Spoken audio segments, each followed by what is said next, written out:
Fan Studios, secured by DFWSecurity.com. This is Sean and RJ on 105.3 The Fan. Purdy under center. Juszczyk in motion. Toss left, Mason. Well, they're just driving him off the ball. Mason's going to stroll in. Easy touchdown with no opposition. All right. The Minnesota Twins beat the Houston Astros, babe. Woo! the Houston Astros. Yeah. The Texas Rangers outscored the Dallas Cowboys yesterday, and this is how we begin the Monday edition of Sean and RJ here on your home of the Cowboys, 105.3 The Fan. I'm in an early good mood because I can tell you and I are on the same wavelength. We both came in laughing. Better to find out early. Better to find out early. Better to find out early. You can't get upset. You can't. You're not them. You ain't them. You ain't that team. It's better to find out early, man. Just gotta accept reality. I mean, I'm not even this sad. I mean, you can pick more up tempo music. Yeah, pick some Creed, maybe. Why not? That's right. We're going to take calls. Truckwreck.com text line is going to be open at 877-881-1053. Brad Sham right off the plane at 5:40 this morning. I am a little bit worried for Bobby's state of mind today. Yeah, he's not going to appreciate what we're doing. So many Tolos tweeted last night, where's Bobby? How's Bobby going to defend his guy? What's Bobby Belt going to have to say about this? How much deflecting is going to take place? I was getting Jalen Hurts text messages from Jared Sandler. Like, can we really say that Dak is better than Jalen Hurts at this point? Here's the thing. An overall ass kicking, obviously. The entire team got humbled. If they're not humbled right now, they're delusional. Like, every time Micah Parsons speaks now, even going back to training camp, and he's like, why aren't we the best team in the NFC? Are you kidding me? Why aren't people talking about us? That's why. There was not one thing about that score. You know, when you get to 42-10, you're like, okay, it really wasn't 42-10. Things got out of control. They stopped. There was nothing misleading about that score. No. Nothing. No. And I'm not in a bad mood. I'm not in an angry mood. I'm not going to rant today unless Bobby somehow sets me off with his stubbornness, because you knew San Francisco was better. The disheartening thing with this is playing the rest of the season knowing that unless you get some tremendous stroke of luck, you're coming up short. You better worry about whether you're better than Philadelphia, and you better hope, the only hope you have, is San Francisco getting banged up with a bunch of injuries or someone takes them out in a shocking playoff game. That's it. And that's what's disheartening. Like when you go into an event, when you go into something saying, we know we cannot win. We know that we're inferior. Man, that's it. You know, you need an injury. Just like we're not rooting for We're not rooting for that. I'm just saying, like, the only way they're going to beat San Francisco is if San Francisco gets completely beat and banged up. And we've seen that team get hurt. We've seen every team get hurt before. You mean like if they lose their quarterback and have to turn to Mr. Irrelevant 7th round, and then you can catch a break? Yeah, maybe you catch a break then. They got to turn to a 7th round pick who's Tom Brady, evidently. Man, he is. He is. He really is. He's Tom Brady. He's he is like, when I get up there and I'm like, okay, this is like, I want to build my perfect quarterback. I'm not building a body, I'm building a mind. And that's what he is. I'm building a mind, man. What irritated me so much is just watching how calm he was no matter what. Like, he made no reaction to any big plays. Nothing whatsoever. Every single major matchup, they have the advantage in. Micah Parsons cannot beat Trent Williams. Period. That is his kryptonite. God, I would love to see what his pass rush win rate last night was. That might be humbling. Very humbling. That might be humbling. Very humbling. I wrote down at one point, they showed a stat line. I think it was one pressure. I didn't see any hits. I don't even know if he got the pressure. He had one in the stat line. So Micah Parsons can be neutralized by Trent Williams. You have no answer, obviously, for George Kittle. You cannot get to Purdy. Like, the guy just, he gives you no chance. There's zero mistakes. Ayuk was leaving Stephon Gilmore throughout the entire night. San Francisco used to rely on one guy as their biggest mismatch. He's forgotten. Deebo Samuel is a forgotten factor. You can't stop Christian McCaffrey scoring a touchdown in his 4th straight game. And the best player on the field wasn't even any of those guys. The best player on the football field was freaking Fred Warner. He did everything. I'm so jealous and bitter. I don't even hate it. I'm just jealous. I'm bitter over Fred Warner, over Trent Williams, over Brock Purdy. And then you got outcoached. And you never really felt like you had an advantage or that you were even with Kyle Shanahan drawing things up against Mike McCarthy. So those are the opening thoughts. Pepe, you worked the game. Embarrassed? How miserable was it? Awful. Nothing's worse than getting your ass whooped and then getting 90 minutes of sleep. So, I mean, that was the thing we talked about, is that they could have lost this game, by a touchdown, and we would have been just fine. We would have said, hey, moral victory, let's point to the future. You're close. We're close. This whole offseason we were talking about, it's Philly, San Francisco, and Dallas in the NFC. Now it's just 2 of those teams. It's Philly and San Francisco. Yeah. You're left out. Yeah. You're fighting for a 7 seed maybe. I mean, it's pathetic, really. Mike McCarthy on getting humbled on the road. Well, I think it's a punch in the gut, it's a kick in the ass, whatever phrase you want to put on it. But I think it's clearly. But you look at how this season's gone. We've been knocked down. I mean, clearly they beat us in all 3 phases. So. I think we will clearly acknowledge it. And I'm not a burn the tape guy. I think that's a crock of shit. We're not going to do that. We're going to go through it, make sure we're clear on exactly, what the expectation are. Make sure we're giving our players what they need to be successful. So they played extremely well, and we did not. And it was really in the areas of basics, really in the areas that I thought we had taken a step as a team. So I didn't see this coming. I thought their prep was good this week. So I thought we had one of our better Fridays and Saturdays of the year. So, but I think, like we've talked about before, sometimes you have a great week of preparation and it doesn't go so well. And some weeks it's not the best week of preparation, you play well. So we did not hit the mark at all today. I mean, look, he could say, it was humbling. He didn't expect it. I don't think anybody expected that. I think you're fooling yourself if you expected that. But at this point now, after seeing that, and I don't want to I'm not gonna this is a bad loss. I made the mistake of overreacting to the Buffalo loss to Cincy. Don't get upset. In the playoffs. I'm not gonna overreact to this one like that. The same one. I'm not gonna make the mistake again. But I am recognizing what this really means. Because now this is not just one game. It's 3 times in a row you got beat by this team. It's 3 times in a row you didn't score 20 points against them. It's 3 times in a row that it's an obvious situation of styles make fights, and your style and versus their style, or whatever you want to put on it. That is a mismatch of epic proportions. Dak Prescott, this was his revenge. This was his focus. This was what was driving him throughout the entire offseason. Here is the Cowboys quarterback after that. Yeah, I guess that's a good word in a sense. Didn't see it coming. As you said, put everything into this and got punched in the mouth. Called a couple of weeks ago humbling against Arizona, but this may be the most humbling game I've ever been a part of. Felt good about the preparation, felt good about everything, honestly, coming into this game, matchups, and they beat us in every aspect. I have never seen the look in his face that we got all last night. He was demoralized. He was confused. All he could do after every interception is laugh like this is impossible. Yeah. This is stupid. It's crazy. Are you kidding me? Are you kidding me? And he was lost throughout the entire game. I am going to lessen my interception numbers. And I have not seen that from him for that long a period while they're playing 4 quarters. I agree. I haven't either. He looked like a quarterback. They know.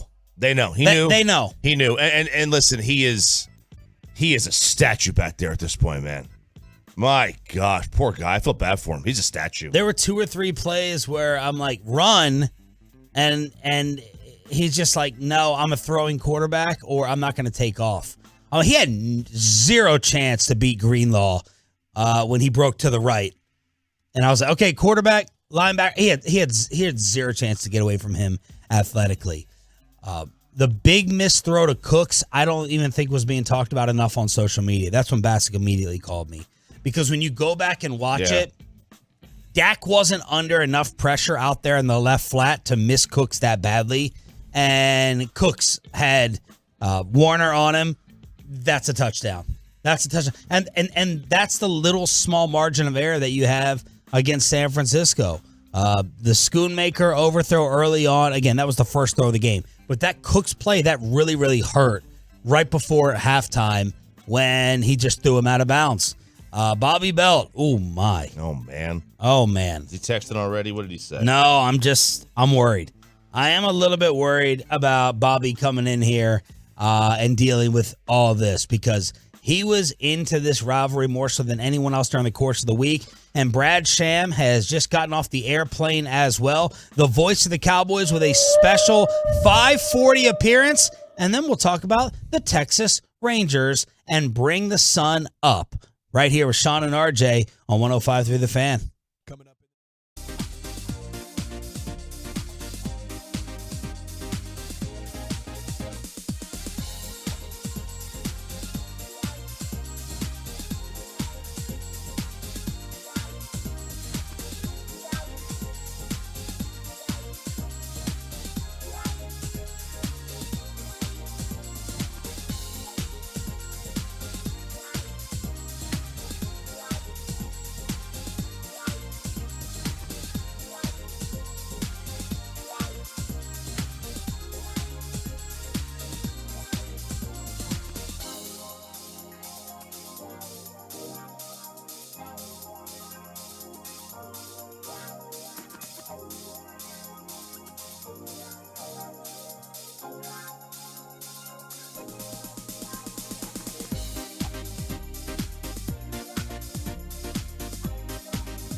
Second and a sniff.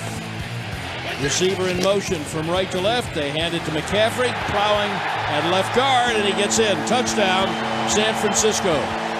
That's a hard-running son of a gun right there. It is a special 540 appearance from the voice of America's team. This is not a replay of the post-game show. This is Brad Sham, fresh off the plane from California after 4210, joining us on the Boomer Jacks Bar and Grill hotline. Brad, good morning. Thank you for making the time. Yeah, of course. What do you say after that one? It's over. Yeah. It's over. I mean, it was an unmitigated disaster. A big surprise. Didn't say, they could have lost the game. Didn't see anything like that coming, but it did. And my biggest concern going into it was, what do they do if they don't win? They put a lot of emotional eggs in the winning basket. The players did. And so I don't know what the coaches were saying to him, but I know that McCarthy was, I think the last thing he said to me doing the pregame show was, I'm looking forward to calling this game. And so they've got to play 2/3 of the season now. I mean, it's not just like, you've got to play 4 or 5 more games. They've got to play the whole season. And I don't know how you get the stink of this one washed off you. Is there something like stylistically that you think the Cowboys, I know you're going to check out the film review and all of that, but is there something where you're like, this just doesn't match up and this is going to have to be a dramatic shift in order to finally match up even or get past this team offensively or defensively? Yeah, I don't know what it is, but I don't know how you could say anything but yes to that because they actually, went backward. I mean, I think the Cowboys are a better team than the one that played up there in January, just personnel. And it was ridiculous. So, yeah, I think you have to say yes to that. And I think you got to question everything. Yeah, because normally, I think the National Football League is trained us to just come in, rip the page out, move on to the next. These types of things happen, but this one just feels a little bit different in that the reality sets in that you're not close to them right now. You better worry about Philadelphia. And it just feels like a little bit more than just one loss right now. Well, yeah, I mean, I think it'd be disingenuous to say anything other than you're not close to them right now. But I wouldn't worry about Philadelphia. I'd worry about the Chargers. Yeah.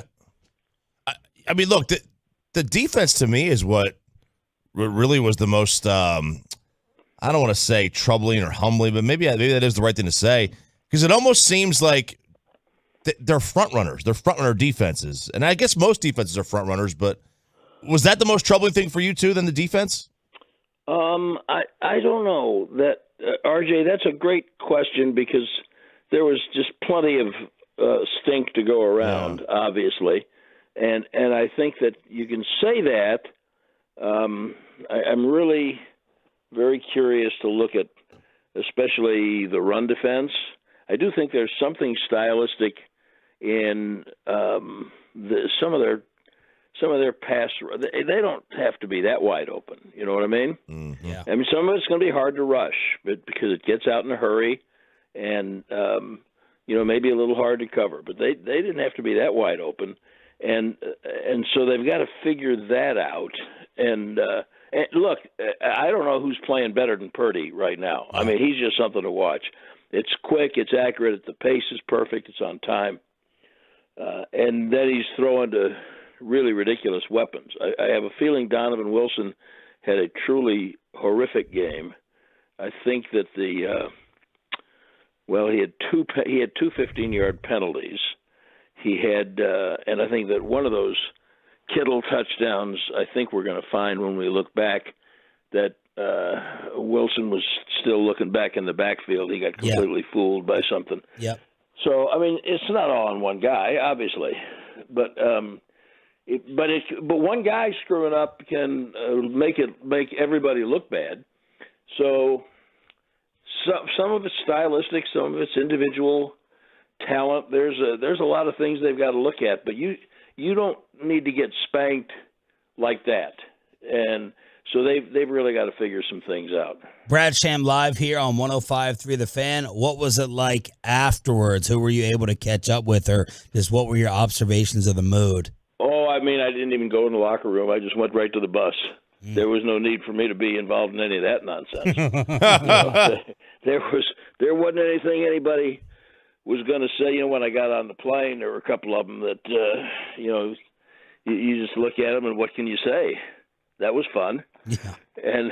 And they were obviously, everything was hurt right down to their feelings. And so we'll see. I'm telling you, it's going to be hard to get over this. Yeah. They were going to have meetings today, and now they're not. And so they're going to go in and, I think the coaches have to figure out some things, first of all. And then tomorrow's their day off anyway. So then we'll see what the schedule becomes with a Monday night game.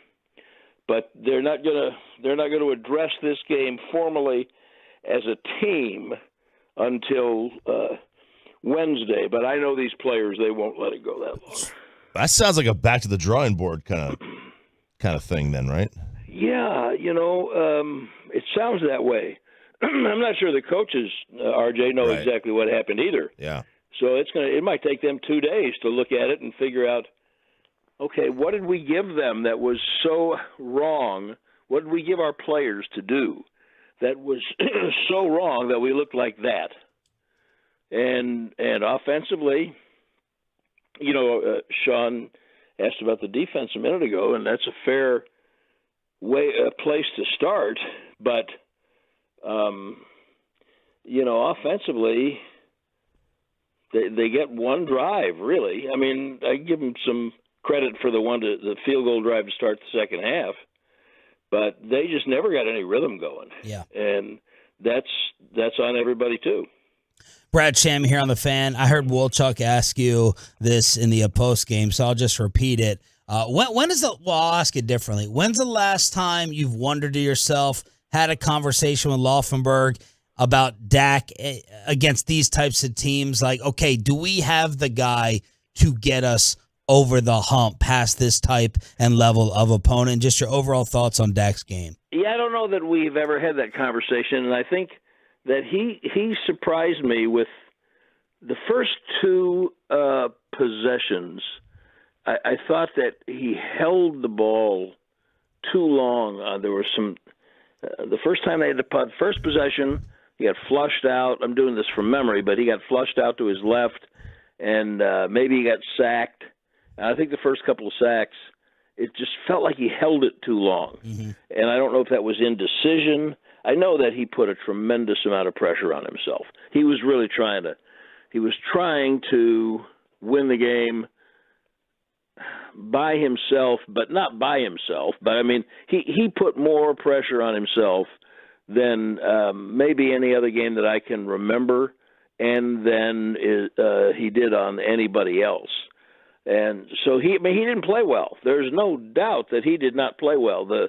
I'd love to look. The one interception bounced off a guy. Yeah. I don't know whose fault that is, but I'd like to know what he was looking at on the third one, and I'd love to know what the deep ball that over Cooks. What the hell was that? Who did something wrong? Right. Somebody did something wrong. They weren't on the same page, and so he bears some responsibility for that. He is a better quarterback, in my opinion, than what he showed in this game, and that's really disappointing because I really thought we'd get his best game.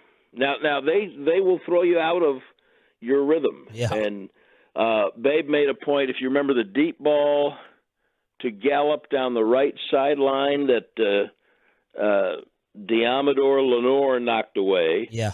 And Babe said, okay, Gallup's got to make a play for him there.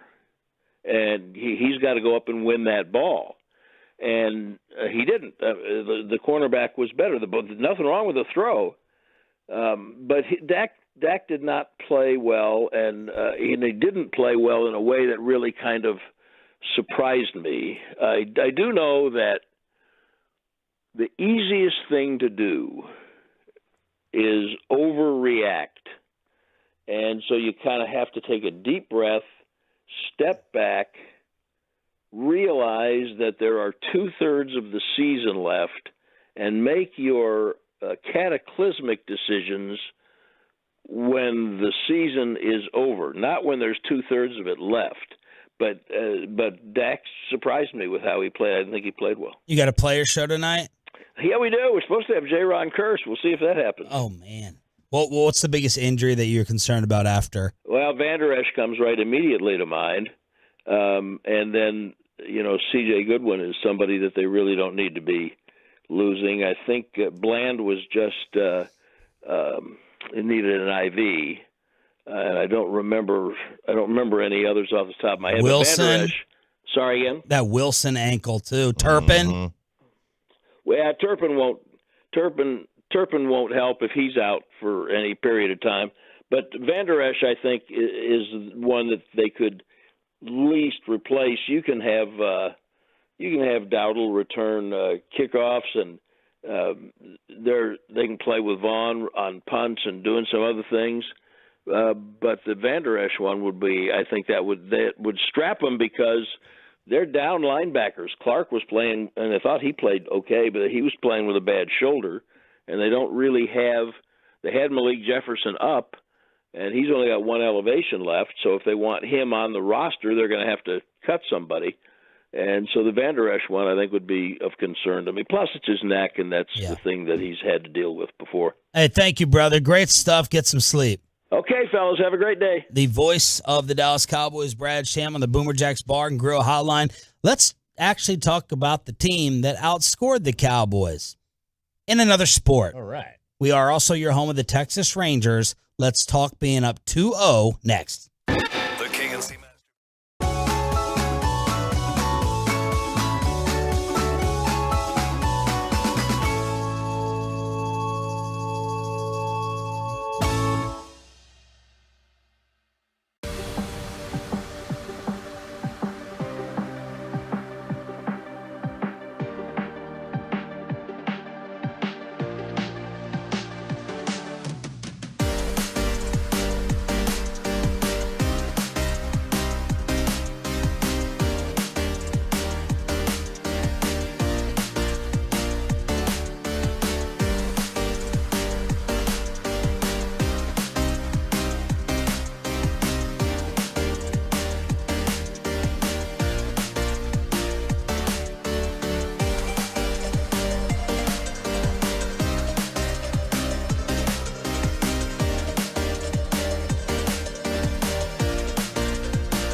Fan Studios, secured by DFWSecurity.com. This is Sean and RJ on 105.3 The Fan. The 3-1. Swinging a high fly ball deep out into left field. Hayes going back. Mitch Garver, can you take me higher?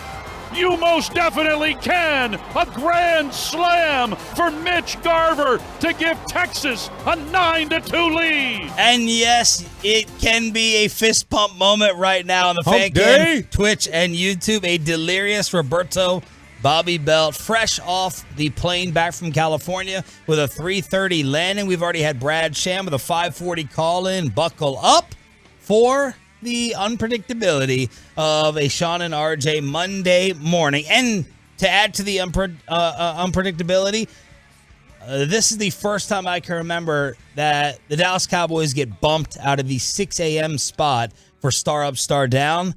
They deserve it. They can move on down to 6:20. I got a lot of star ups, too, for this game. You do? Oh, tons of them. You have no idea. From the Cowboys side of things. Yes, absolutely. Okay. I think this was fantastic. Okay. Why are we playing Creed? Because Jared Sandler tweeted that the Rangers were having some fun or joking around at one point in time during the season, and they made Creed blaring in the locker room a thing, and they would appreciate if you go to the game tomorrow or Wednesday. Chuck Morgan is all in. He already responded on social media.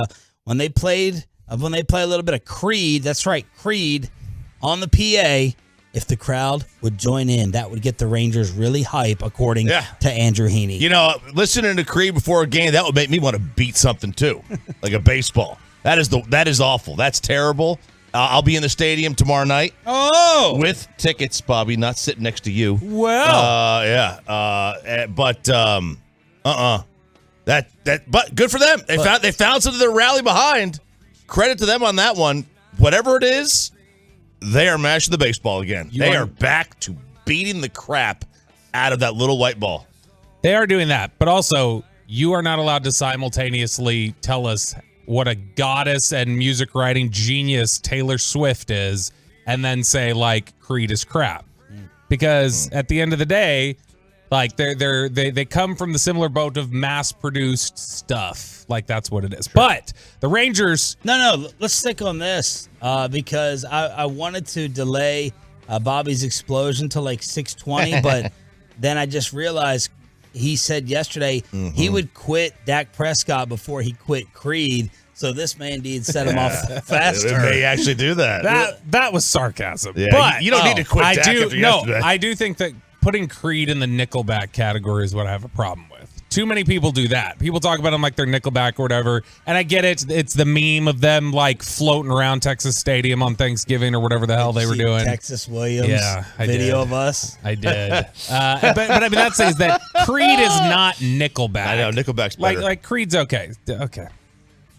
All right. We got a whole show with a whole bunch of other topics for you to do this on. You don't have to do it on Creed. The Rangers take Game 2 in Baltimore 11-8. They're getting Nathan Eovaldi tomorrow. In best-of-5 series, the teams that are up 2-0 win 89% of the time. They were down 2-0 in this one, and then bam, it was 5-2, and basically boredom the rest of the way. Yeah, it really was. They hit the granny, and then it was just hanging on. It was surviving. It was trading outs for bases, and that's what they tried to do, except for Corey Seager. He didn't do that one.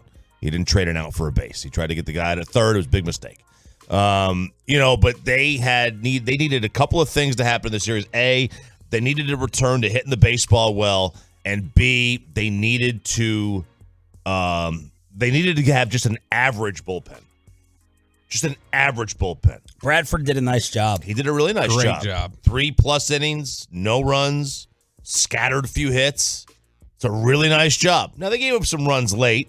But look, even Smolty was talking about on the broadcast, like when you're up that much, you pitch differently. Yeah. And when you're up 11-2, a 3-2 pitch, you're just he talked about this on the Gunnar Henderson absolute missile. But it was like 3-2 pitch when you're up by like 8 runs. You're just kind of throwing a strike. You're throwing a fastball for a strike. The hitter knows it. Take your chance. You're not going to be beat with one swing. And they called that pitch into the score, and that's, it's a thing. The Orioles, to me, feel like the Cowboys. A bunch of talent, bunch of young talent. You know, you can have a very dazzling regular season, but you're just not ready yet. They're not ready yet. And the other thing is that, you know, and their issue is really the same the Rangers have, is that they don't have elite pitching either. The Orioles have good pitch. They've got a good staff. They've got 5 really solid starters. None of them are great. You know, the Rangers right now, they've got a few really solid. Like Montgomery's solid, Evaldi's solid. You know, he needs a solid pitcher. He can go out there and give you innings. None of them are elite. None of them are great. None of them are going to just completely shut you down and blow you. They may shut you down in a game, but over the course of a series, they don't have Jake DeGrom. They don't have Walker Buehler. They don't have Garrett Cole. They got good pitching, but it's something that can be beat. Second inning yesterday was the difference. 5 runs, 5 hits, Bobby, 2 walks. They drew 37 pitches, and it took 21 minutes. As they retook the lead, they hushed all the Oriole fans. Oh, my God, spare me. And that freaking hose out in the outfield, whatever they do with that. Most runs in an inning in Rangers postseason history. 2011, they scored 9 ALCS Game 6 against Detroit. In the third inning, they put up 6, 2010 against the Yankees. Ninth inning, they scored 5, 96 at New York. 2011, they put up 5. And then yesterday, 5 at Baltimore, second inning. Yeah, since 1950, this is the second time that an AL team has walked at least 10 and given up 10 hits in a postseason game. This was just, they could not find the strike zone, and when they found the strike zone, Texas was mashing the ball. And so this is something where, look, the pitching was fantastic the first 3 games of this playoff run. We already saw what had happened in Tampa Bay.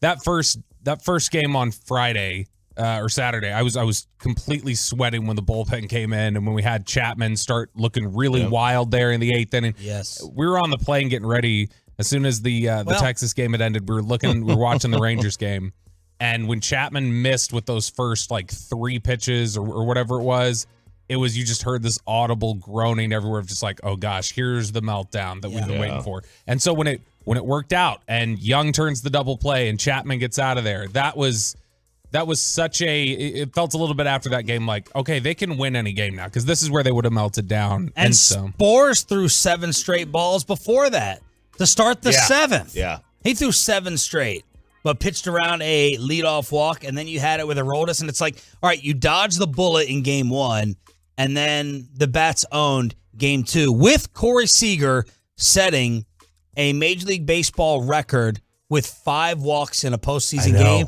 That's never been done before. We've been playing this game 150 years, and that's never happened. That's stunning. 5. That's stunning that it's never happened. We've seen 5 strikeouts. I mean, shoot, the Rangers had 2 guys with 4 on Saturday. Yeah. Thanks a lot, Robbie Grossman. Glad to see your golden sombrero out of the lineup on Sunday. May not see him again for a while. And I know, because it's tough because we had it's the 2 games, so I don't mean to jump back to Saturday so quickly, but like the play of the Rangers postseason so far, Jonah Heim throwing out that steal at second base was, I was certain. Like, I mean, that's it. You're talking about just a fraction of a difference in terms of if he gets just a little bit better of a lead, if he gets a little bit better of a jump, this could be a completely different game. We're talking about just sucked the life out of that stadium as soon as he threw him out. And you saw their manager cursing in the dugout. What the blank? Afterwards, they said it was a miscommunication. Hicks missed the hit and run. Now he had toned for that yesterday with the 3-run homer and the early RBI single, but maybe a little bit of youth there. I don't know. Maybe some inexperience, or it was just a screw up in a big moment. Miscommunication with Henderson getting gunned down by Jonah. Miscommunication happens. I do wonder, if it was like everyone's kind of on high alert with their antennas up in a big moment. Of course. That certainly happens. Look, this team, they've never been here. The manager's never been here. The players really have never been here. I mean, I'm trying to think. I love how we're talking like we are like the New England Patriots. I know. Brady. Like every year we're there. We're there every year. Look, they got a long way to go before the Texas Rangers. Yeah. Okay? Like Aaron Hicks has been there a lot. So there's no excuse for Aaron Hicks to miss something. Yeah. He played for the Yankees for years. He's been in big games for, the last 6 years or however long he's been there. Like, and before that, he was in Minnesota And Minnesota's always been a halfway decent team. So it's not like Aaron Hicks has never been there. He's the guy they should look to. He's their Seager in terms of playoff recognition. You know who you said Cowboys? You know who the Orioles really remind me of? If we're going to draw a parallel to another sport, like the 2010 Thunder. Like you remember when they got to Dallas with the West Finals, and it's like they're clearly so talented and so good. This is too early for them. They're not here yet. Yep. They'll get here eventually, and so that's where they're at right now. Yep. Bruce Bochy on this endless road trip that's finally bringing the team back home for Arlington tomorrow night. I talked about this earlier, coming off a tough series there in Seattle, having to fly all the way to Tampa, and the way they responded was says a lot about them. Their makeup all year. We've had to bounce back from some tough losses, injuries, and things like that, and they just focused forward, and we had our hands full going down to Tampa, and of course coming up here playing this really good ball club. So we're heading home. It seems like we've been on the road a month, but it's going to be good to get home, and we're off tomorrow, which I think is a needed day off for the guys, and we're looking forward to the games there at home. Now look, when you have Bochy's reputation, September 25th, by the way, was their first game in L.A. Oh my! To end their regular season. They had the two series. They had L.A. and then Seattle. So that was a Monday. That was 2 weeks ago today. So 2 weeks ago today was the last time most of these guys had been in the arms of an angel, of their lady, of their lady. You these come guys up with a Creed reference. No, Creed doesn't do that, Sean. They would never do that. They're above that. But that's why these guys hit so hard. All that pent up. Yeah. No nookie. This is the best thing. This is a case study. Like a boxer not getting any. Just have a team away from their family and friends. Be swinging noodles on Tuesday. That's right. When you have Bochy's reputation, all the moves that you make that work out automatically get signed off on as genius. Absolutely. So, Heaney, Dunning, Evan Carter moved up to the 5 spot. Garver, Grossman, they all get looked upon in that genius light with Bochy's reputation, and they work. Absolutely. There's no doubt about it. And we forget, it took a couple of games to move Grossman out, even though we were calling for it, but they finally did it. And when they do it, it's even better. So, look, this is he's a terrific manager. Managers in baseball from April to October are generally useless or overrated. How about that? Their best attribute is that they don't get the team 2 up, 2 down. This time of year, man, they can really kind of make slight moves they make can really change things. Because these teams are so close in talent. Man, even the Arlington Police Department is making fun of the Cowboys.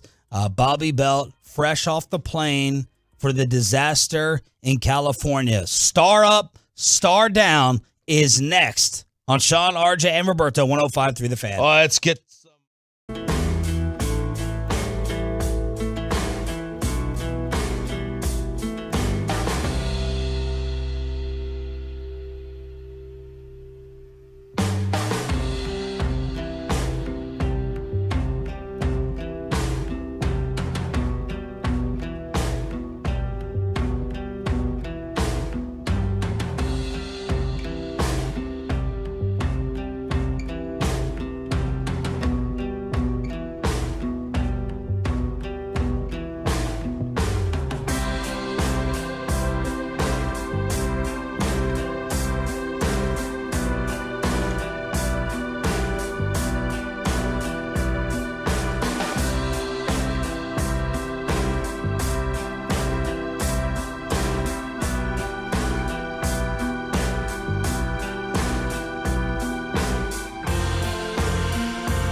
Brought to you by State of the Art Weight Loss, That's Soda, and by the personal injury lawyers Frankel and Frankel. Life is unpredictable. Accidents happen.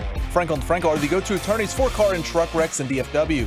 If you or a loved one have been in an accident, contact the Frankels for free at 214 or 817-333-3333 or go to truckwreck.com. Prescott under center. He's going to give it to Pollard. Oh, there's a hole on the left. Tyler Smith opened it. Ball's out. And the ball was fumbled. Out of bounds or inbounds? Oh, the 49ers recovered a fumble. Pollard coughed it up, and the Niners recovered it at the Dallas 15-yard line. How did the ball stay in bounds? And two, how did every damn player out of bounds already, laying on the sideline, not touch it to make it stay with Dallas? What up, y'all? Sean Sharif, RJ Choppy, and Bobby Belt right off the plane from California after 42-10. First time in the history of the show. Star up, star down has been moved to 620 because the Texas Rangers, they deserve the top spot at 6 o'clock. Pepe is rubbing the sleep out of his eyes as well. Mike Bassick is already up, and he is lighting up my phone with the text messages after what happened in Santa Clara. Bob, just go. Just go. Everyone wanted to hear from you last night. Man, No one's dying. The Tolos. You guys go. I got nothing but positivity here in my star up, star downs. Oh, yeah? Yes, Okay. You guys go. You guys go. All right, let's let Bobby vent, and Yeah. then you give us all the star ups. I got them all. For the Cowboys. By the way, fan replay brought to you by Ciroc Vodka. You want me to jump into star up, star down, or would you like me to start with a statement instead? Statement. Okay. You've got a decision to make. Like, you got to pick your scheme or your quarterback. Because the fact is, these two coupled together, it's not going to work. Quarterback in this scheme is not going to work. Now, I'm not telling you which one you have to pick. I have my own thoughts on it, but I'm just telling you, regardless, you got to pick one. You either need to commit to this scheme with a different quarterback, or you need to move the scheme out of here because it will not work. This Why? offense can't, because what you are seeing with Dak. Brada said it last night on the postgame show. This is not, even with all the interceptions in the past, this is a different quarterback right now than we've seen in the past. Like, He's somebody, neutered. it's not the same quarterback. He's not comfortable running this offense. You can see it. He's timid. He is. I think what it is Dak is playing at his best. Brian has always said Dak's at his best when he gets a little muddied, when he's kind of freelancing, when he feels the game, when he's taking some, like, that's when he plays his best. This entire system is about rigidity and here, and precision. This step here and this step here, and everything comes together, and that's not Dak's game. Like, when we think about some of the big plays Dak's made in his career, it's not based on that. It's, slide into avoid a rush, step up, throw the ball, or roll out, make something happen. And so I just think that this is, again, the analogy I've made is they started to hydroplane last year with the interceptions, and McCarthy slammed on the brakes instead of just letting his foot off the gas. If you let your foot off the gas, car settles back in the road. Instead, he slammed on the brakes, and the offense is in a tailspin now. And it's something where you've got to correct it. You've got to adjust. This is not just as simple as like, well, we got to go out there and execute better. Nope, this is not something right now that I think definitely your quarterback's not comfortable with. I think there are people on offense outside of just the quarterback who clearly don't look comfortable within this scheme right now. I don't hear a whole lot of lies. I think he's right. It's clear Dak is not comfortable in this. It's clear he may be a bad fit for it. He also may be a bad fit as a quarterback in the NFL at this point. I'm kidding with you, Bobby. I'm kidding. He's still very good. This is not him. This is not a scheme for him. This is not the day also to back him. He was terrible yesterday. He was bad. He was a bottom half NFL quarterback yesterday. That might be kind. Second half especially. First half, I thought there were moments he like, I mean, that drive where they scored the touchdown, I thought you saw he was gutsy. I thought you saw he stood in that. The Cooks throw was first half. That was awful. And the first half, yeah. That was a shot. Yeah. That's the type of little things. What? I heard you talking about it on the way in. I haven't gone back and seen even a TV copy, obviously. Yeah. So the TV screens in there were all in real time.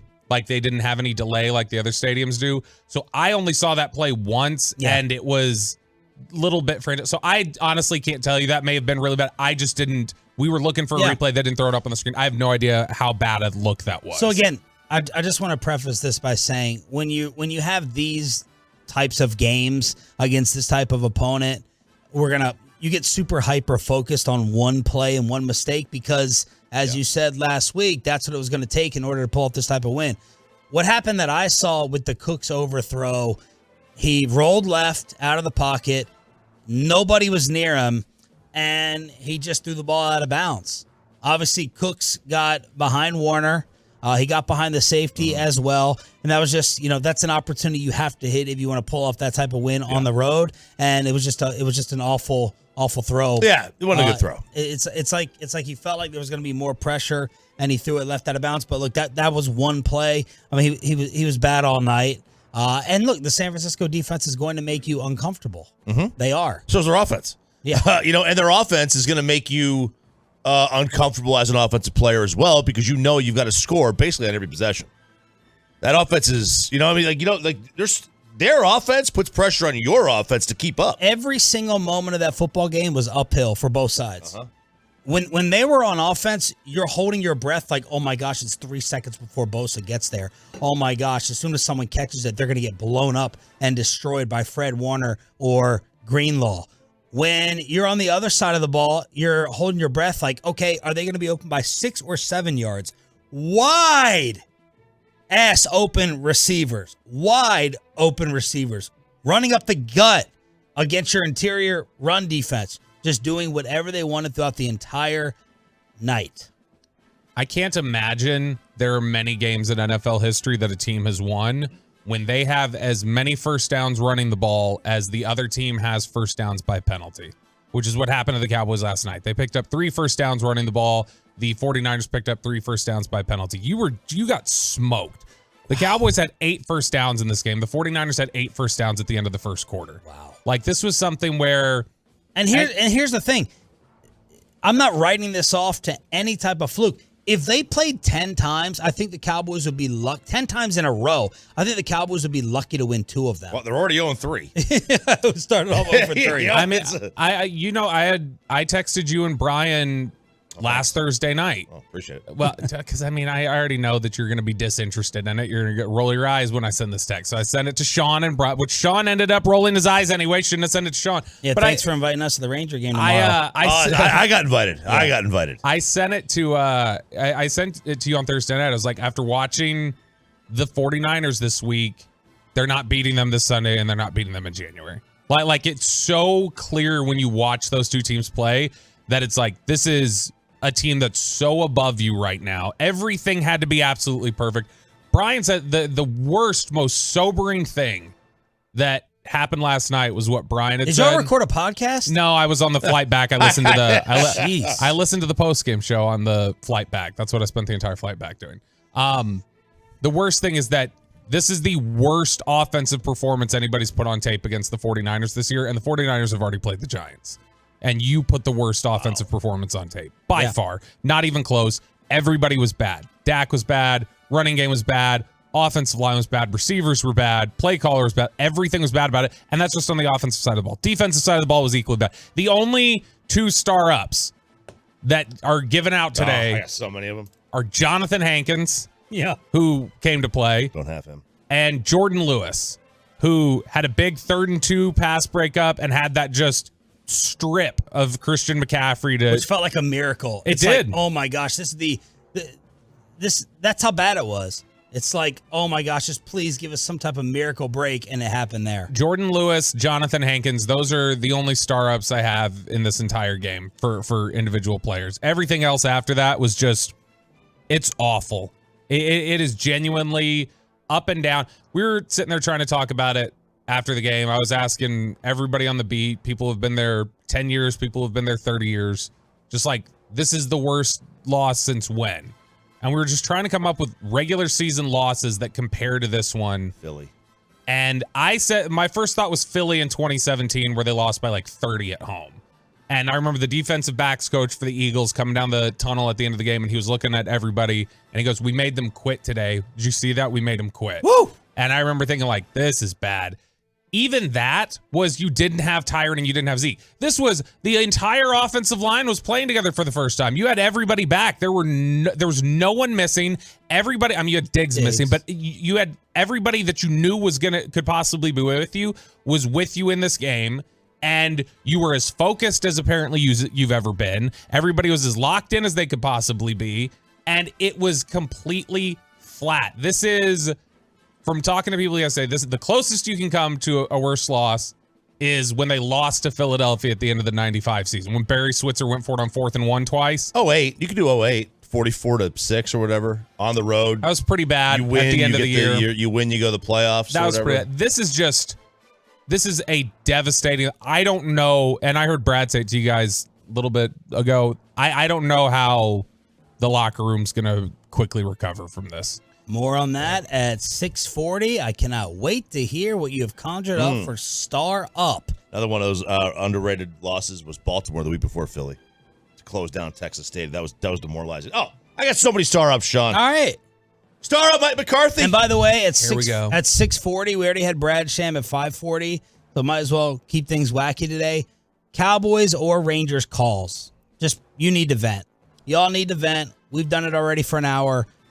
Do whatever you want. Open phone lines. Rangers or Cowboys. 640 877 881 Star Up, Mike McCarthy. You didn't have to use any of your plays this week either.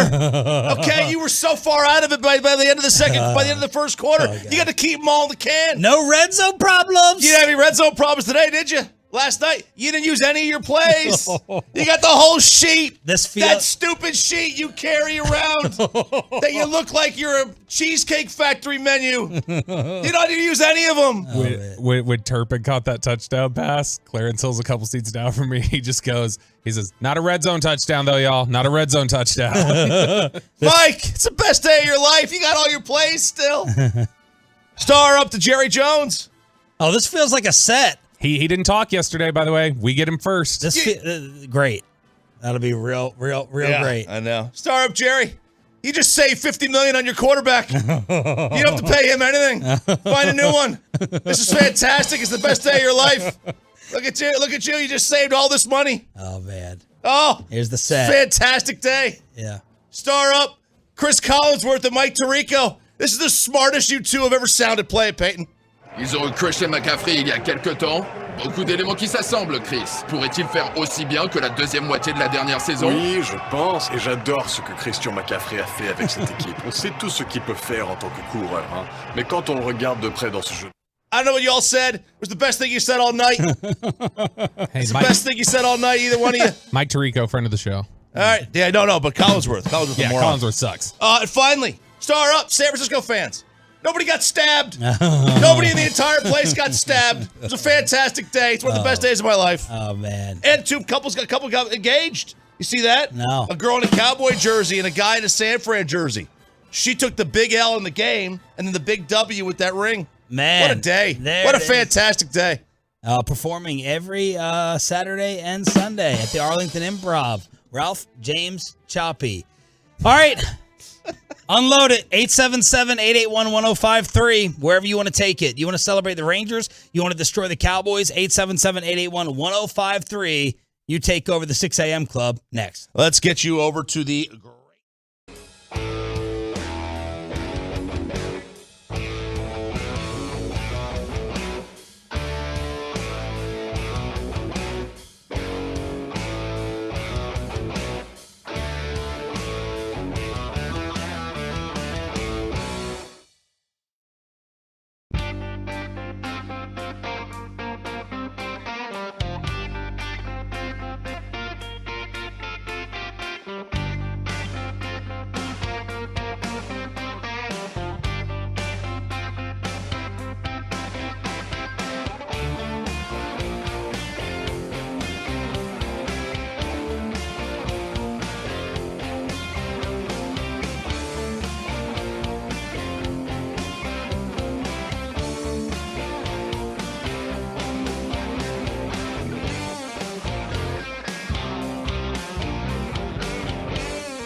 And it's back to Sean and RJ right here on 105.3 The Fan segment here, brought to you by Classic Chevrolet Texas. It is Classic Truck Month at Classic Chevrolet. Like you, grit runs deep. They're determined to get you the toughest trucks with the biggest savings. Over 300 new Silverados on the ground, unprecedented one-time offers. Claim yours before it's all gone. This is Texas. This is Classic Chevrolet. Find new roads. Leclerc in on the count at 1-2. Pico comes set. He kicks, he fires, he struck him out swinging, and the Rangers take game 2. They have won the first 2 games of this best of 5 in Baltimore. The final today, 11-8. All right. Talk about the winning team. 1 win away from the ALCS. Actually, you can talk about whatever the hell you want. I don't care. I just want you to go off or celebrate. Your home of the Rangers and Cowboys is 105.3 The Fan. Sean Sharif, RJ Choppy, and our Cowboys insider, Bobby Bell, live on the Fan Cam, Twitch, and YouTube. And we're going to take calls here with the 6 a.m. club. I don't know who's talking about what, but you have the Cowboys or the Rangers. You can go off or you can celebrate. You can do both. 877-881-1053 after the 2-0 series lead. Nathan Eovaldi tomorrow in Arlington, and the Cowboys get destroyed 42-10. Al in DeSoto, start us off. You are live on Sean and RJ. All right, man. First, I want to say, Bobby, I was riding with you for the longest with Dak, but unfortunately, man, it's time for us to let that ship sail. It was a bad team effort from offense and defense yesterday, but we have to be realistic, man. The offense has to help the defense out. We cannot keep relying 100% on the defense, and the offense can't do anything. And we've been giving Dak and McCarthy a pass because the defense has held us down so much this season, but the offense hasn't showed us anything. We were just being hopeful. We haven't seen any flashes of anything good from the offense since the beginning of the season. And we're just going to end up wasting Micah Parsons and a lot of this other good talent that we have with Dak and McCarthy, the same way we did with Jason Garrett and Romo.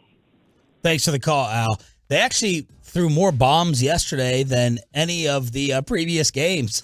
They were throwing downfield. Had to. Dak had the one interception where it was just 2 guys down there. It was an easy, fair catch. Then you had the one weird play where it ricocheted to Fred Warner.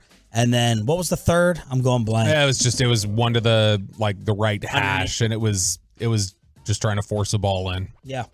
So, I mean, honestly, it's that first interception he threw.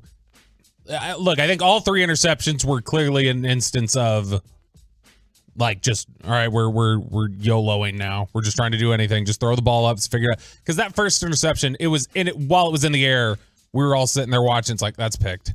Like you could just tell it's trying to take a shot downfield. You could see exactly where the safety was playing it. The other one bouncing off, okay, whatever. The third one trying to fit it into a tight area. That's what's going to happen. Is that when you're trying to have comeback. He needed to be better in the first half. I'm more troubled, or I think it's more detrimental what happened in the first half, or what led up to the point where you needed to play the YOLO ball that got the interceptions than the interceptions themselves. They were already down 20. They're trying to just Hail Mary it out there. What's more concerning is what happened before the interceptions. Dak 14 for 24, 153, 3 picks, sacked 3 times. The QBR was a 46. Colton and Wiley. Colton, you are live on the Boomer Jacks Bar and Grill hotline. Hey, fellas, how's it going? Not well. Well, not well and well. Yeah. Two-face, flip right. a coin. Yeah. I do want to say, go Rangers. That was an awesome win yesterday. Wish it wouldn't have been 8 runs, but you know what? I'll take it. I do want to say this. I don't know what y'all think, but what can we get for Dak? Let's trade the dude. Let's let this season go. I understand that, we're only 3-2, but when they get to the playoffs and they play this team, they're going to lose. Or they play the Eagles, they're going to lose. Dak was scared yesterday. He was terrified in that game, period. Let's trade everything. I don't want any picks this year. Let's trade them all for a first-round pick, Caleb Williams, whatever quarterback better than Dak, let's go get him. And if he's not Patrick Mahomes, like Choppy says, then that's what we need to be going to try to get every single year. So that's what I'm in for. I'll let you guys talk. Thanks. Yeah, Cowboys for Caleb started trending yesterday. Cowboys for Caleb, yeah. Yeah, get in line. Yeah, get in line. I mean, maybe you set up for Drake May. I don't know. Look, this was a demoralizing day for from Dak's perspective, it was kind of it's one of two things. You fall into one of two camps. It's either the scheme that's the problem or him. And that's really the issue. And you got to decide on your own which one that is. I know where Bobby would stand. But that's what it is. That's where we are now. Like, it's evident he's either unable to perform in this scheme or he is the problem. I mean, I think it can be both. I mean, it can like be both, in terms of this West Coast offense, this scheme they're trying to run may look better with other quarterbacks that you put into it. The offense may be playing better within this scheme if you had a better West Coast capable quarterback in it.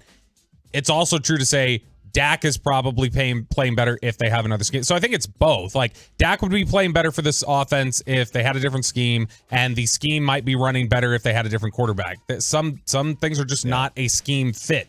Guys are not scheme matches all the time. This is just one where it's not going to work, I don't think. This is not a match. Scott in Frisco. Scott, you're next up here on Sean and RJ. You can go off on the Cowboys, Rangers, or both. Hey, boys. We got a tale of two GMs and two owners here. One team has got a GM and an owner that looked at their team and said, hey, here's the weaknesses we have. Here's the money we'll spend to address them. They went out and got players. They developed players that helped them. The other one has a megalomaniac as an owner and GM that can't see past the end of his own nose, and here we are. That's all I got to say. Yeah, Jerry and McCarthy were catching it last night as well. They should. Everybody should. Nobody should be immune today. I think I will say that I think that's unfair to the way, like that's an unfair description of how the Cowboys have built their team. The Cowboys, I think, have built really good roster. Yeah, it's a good roster. Like they've done a good job of building with young talent and hitting on draft picks and stuff like that. There are other things about it, or you can question the health of the organizational structure in general, and if the Cowboy way, quote unquote, necessarily works. You can obviously, everybody has different thoughts and opinions and questions about Dak. You can question how things are meshing together, scheme to players and everything else. So, I mean, those are the things you can ask about. I think roster-wise, you can say this is a really good roster. Darren in Salina. Darren, you are up next on the Fan. Go ahead, brother. Hey, good morning. Listen, I'm not even mad, to be honest, because it's fully expected. And so Dak underperforms every time. I know Bobby's going to protect him, but look, we got outplayed, we got outcoached, we're overmatched. It's typical. Dallas will beat the normal teams, but they'll lose to Philly, lose to Kansas City, lose to San Francisco. It's just very frustrating. It's time for Dak to go, but we got to, pay him too much money. We have to sit around, and it's okay. But it's just so frustrating because we got bombed. And so, Dak, you suck. Man, Darren, coming in strong. What were your mentions looking like last night? Because I felt like I had to track you down. People were like, where's Bobby? Is Bobby okay? As people were clamoring for the Roberto response last night. I will say this, and this is something that if you ever tweet at me during a game, there's a high likelihood I'm not going to see it. Because it's just generally, I don't even have the notifications tab open. It's like you're tweeting and you're going back and forth between notes and tweeting and box scores. So I don't even by the time I look at the mentions, there's a million of them and I don't even scroll through them. Plus, I knew exactly what that was going to look like last night. I know what it's going to look like every game. And it's just like the ebbs and flows emotions. I'll look at the mentions and I'll look at your thoughts the next day. The in-game thoughts that you have a lot of times are stuff like where it's like, yeah, I know you're going to change your thoughts on it in 24 hours, so we'll talk about it then. Skyler and Godley, these are good calls so far. Rangers or Cowboys? Skyler, go ahead. I'd like to say go Rangers. 2-0 series lead. We're going to hopefully sweep them tomorrow evening. Yeah. But this is a humbling Cowboy experience. I mean, this is week 5. It's still early. Still got a lot of season left. But I don't know, man. This is not shaping up to be a good season, in my opinion. Well, it's shaping up to be the same old thing. That's what I told the guys in the commercial break. 10-7, 11-6, wild card, out. Maybe you win around. That's what it's shaping up. The same old exact thing, the definition of insanity. They have changed and try to do some things, but that's what it's shaping up as. Yeah, I mean, look, you're now 3 back of San Fran because of the head-to-head. In terms of you're going to go there. Mm-hmm. Unless something crazy happens where you're 2 back in the division. And you're 2 back in your own division. Now, you still got 2 games head-to-head with Philadelphia, so that's good. Maybe.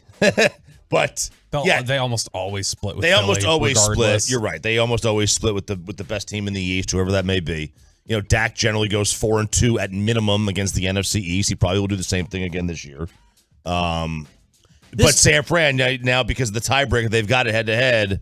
You're basically 3 back. I don't think that it is the same old thing though, right? I don't think that you can even feel comfortable projecting it out this far yet, because this is the first time that I can make the playoffs in terms of just that you can say it'll be the exact same. I don't know how the season's gonna end for them now. Like I genuinely, you got to remember, we were talking about it yesterday, getting ready to head down to locker. Like this team basically told us this was their Super Bowl, and you got knocked out bad, and guys are unhappy in that locker room right now, and it's something that I can't remember the last time we were 5 weeks into a Cowboys season and we felt like their spirit got broken 5 weeks into the season. That's concern. The last time was Dak. Dak broke his ankle in week 5. That was probably the last time you felt like their entire spirit is broken. This entire locker room, I think, is really bruised right now. Future schedule at the Chargers Monday night. You want to guess that spread? Okay, I'm going to say it is Cowboys by 1.5. Chargers 2.5. Cowboys 2.5. The Cowboys are favored by 2.5 in LA against Kellen Moore, and then Rams in Arlington at Philly. Ooh, and the Rams are terrible. No, they're not terrible. They can mess you up. Kyle and DeSoto. Kyle, who's gonna check Puka? Kyle, you're next up here on the Fan. Yes, sir. Just wanted to first start with the Rangers. I was fortunate enough to play college ball, man, I love watching like the small ball that they're playing. Not necessarily bunting, but hitting the ball the way, hitting on the ground, loading them up, and then finally that clutch home run. It's fun to watch. So I do want to start with that. And now I hate to take away from it, but obviously going to the Cowboys and Dak, it's just we have a lot of people talk negatively about Dak, but then we do have a lot of defenders. And it always seems like it's always a scheme. It's always a scheme. And several coaches have been fired because, he's playing bad because of the play calling. And I don't want to go that direction again. I don't want to say, it's the scheme now. It's a scheme now. It can't always be the scheme. Quarterbacks figure it out. Tom Brady's played for plenty of schemes and made it work. And I'm not saying he's Tom Brady, but to a certain point, it can't keep being the scheme. So that's all I got. I appreciate y'all. Love listening. Great call. That's what a couple people were saying yesterday. Okay, so it's not enough with Kellen's offense. You score 12 and 17 against San Francisco, and now it's not the right fit with McCarthy's offense. I don't think we have enough time for this conversation. Who said it wasn't the right fit with Kellen? Like McCarthy did. Like you're talking about, again, statistically over 4 years when Kellen and Dak played together, it was the number one offense in the NFL. And my counter back to you always is no one ever thought when it came to a real matchup like this, or just projecting contenders for the season, the Cowboys were never in an upper echelon in terms of a championship contender, ever. Why? And you know what I mean? No, yeah. Like we never put them. Now, obviously, Kansas City's going to be on a different level. We've never really consistently had them on a Buffalo level, a Cincinnati level, the San Francisco level. They're always like a tier 2. Why? And what do you do to fix it? Because I don't think consistently, a lot of the time it's because the defense and the offensive expectations synced up, where it was like both were on an even plane with each other. That was part of it. 2, I can't help, national discourse and national expectation, and if it doesn't match up with the reality, which is what it said over 4 years in terms of what their the reality was, they were never a true championship contender. They haven't been. Okay, but I'm saying that offensive output, you could not ask for more of it. We asked Jerry in week 1, the first interview we got with him, where it was like, what if you were number 1 statistically in all these categories, or you were near top 5, you were near the top of the league in offense for the last 4 years. What does success on offense look like if you needed to make a change? Right now, this offense has regressed. They just scored 12. They scored 12 and 17 against San Fran with Kellen, and it got worse. Okay, well, 12 and 17 ain't enough. No, I know. So your whole glory, Kellen Moore and number 1 offense and this and that. We all knew they weren't going to score 24 points against the 49ers, so they changed it. What they changed, they did the part where they added Brandon Cooks, and they had that was the discussion heading out of the game. Last year was like, as soon as Pollard went down, you had one weapon left. Like, that was the whole point last year, was like you needed to fortify your receiving weapons. Why RJ says the Rangers need to sell out. A full sellout, not with the crowd. They need to go all out tomorrow night to end this thing. And what is going on really inside this Cowboys locker room next on The Fan. But first.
Fan Studios, secured by DFWSecurity.com. This is Sean and RJ on 105.3 The Fan.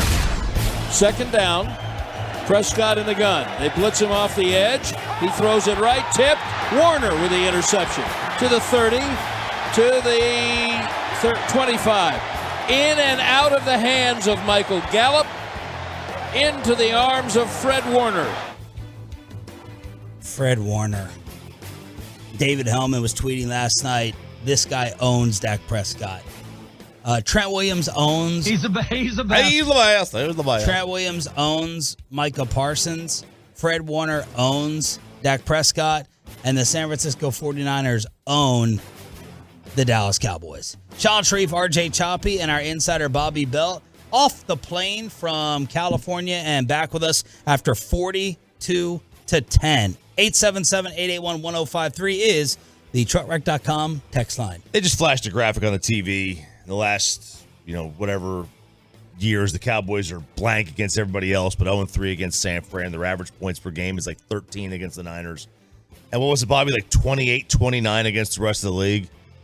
At some point, it just comes like, okay, we just can't beat them. That's the team we can't mess with. And that's what it is. And that's you can't beat them. You can't mess with them. The most concerning thing is you now have to guard against. That's how your locker feels about it.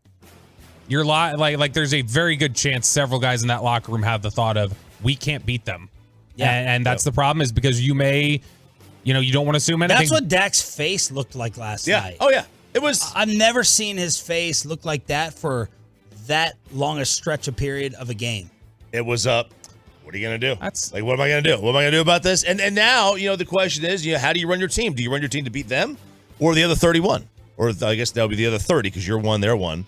Because that's the team that you're going to have to go through, most likely, at some point. Or do you just say, I'll build my team to beat everybody else and hope I don't get them in the playoffs? That's why it was really tough. I know some people felt like we were, but that's why it was really tough to oversell the importance of this game last week. Is because just for their mentality, for their peace of mind, they needed to know they could beat them. And to not only just not to lose the game, it would have been bad enough if they would have lost it. If it would have been terrible if Tony Pollard had to stand out there and take a snap at center, or if Dak had to scramble on a quarterback draw and have the clock run on him. Those are bad enough ways to lose. But for them to just get run off the field, absolutely dominated, is the thing that I think is really sickening to them. They looked completely unprepared, every single last player. Yep. I'm getting massive Brady Manning vibes out of this, and it's very similar. Like Manning couldn't beat the Patriots. Yeah, and once he finally did, he basically played 500 against them the rest of his career. But he started out like 0-4, 0-5 against Tom, and there's your difference in like the series. But they were basically like 500 after like 06. But you got to hit rock bottom. This is one of those things you got to hit rock bottom to do. Yeah, this is it. This is rock bottom. Once they were down 20, I'm like, just get your ass kicked. I was rooting for it to become 50. That's the best thing that could have happened. If it falls apart, it falls apart. Yep. But don't come back and make it, some type of deceiving 17-point loss. Just get run.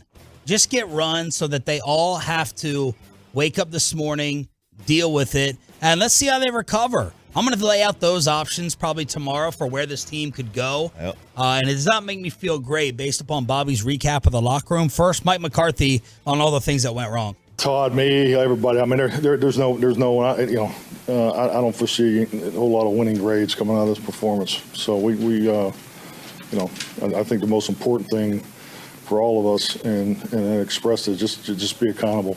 Be accountable for what you did tonight and how you played, and we got to clean our own house up. I mean, we got a couple of things going on here. The pre-snap penalties again in the first half. I mean, you can't win like that. You got to take care of the football. We've been doing a good job taking care of the ball.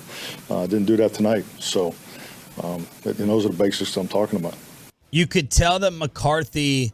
Well, you couldn't tell. He said it at halftime.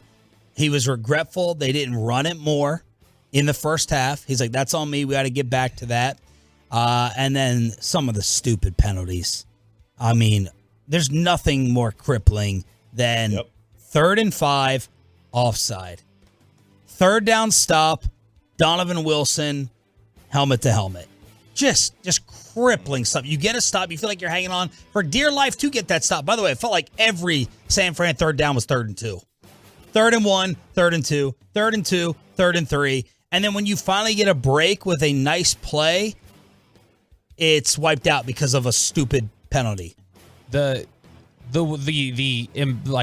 shining example, I feel like, of what the hell is going on right now in terms of their focus, when this was supposed to be the most focused they would be all year, was this game, was just Curse lining up a yard offside. Yes. Like, I mean, just no awareness of where it was. Yes. And Micah was offsides earlier in the game. And his is he gets He little bit, jumps. it's a jumpy thing. It's Yeah. you get hard count. I understand that a little bit more. Curse lined up for like a full 3 seconds past the ball. And it's like, you can't have, especially one of the guys like Curse, who is a veteran and who is as driven by San Francisco as anybody in that locker room. He is right up there with Dak in terms of this team just haunts him.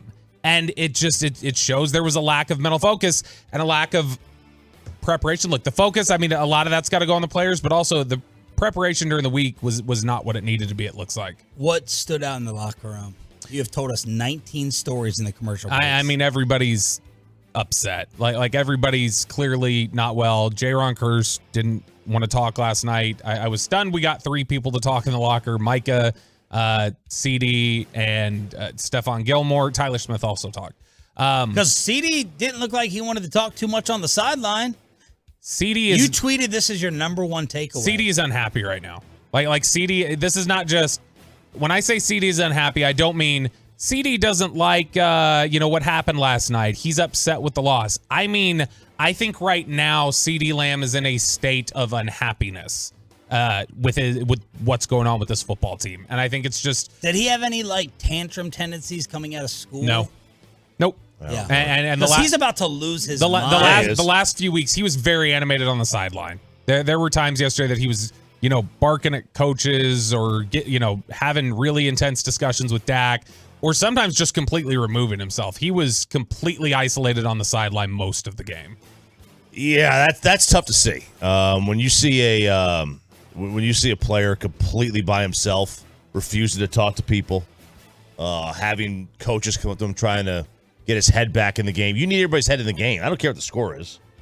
There's still guys out there playing. There's still starters out there playing. You need to get your head in the game. All right, new rule for the show, at least when it comes to me. When this guy talks, I'm going to roll my eyes and basically let it go one in ear and out the other. Yeah, I don't think there's a person not frustrated in this locker room. I feel like we need to change some things. It's like when we on, but I feel like I never seen a champion not be battle tested. And you see it in a great Andre Ward, he gets knocked down, he wins 10 straight. So we just getting tested early.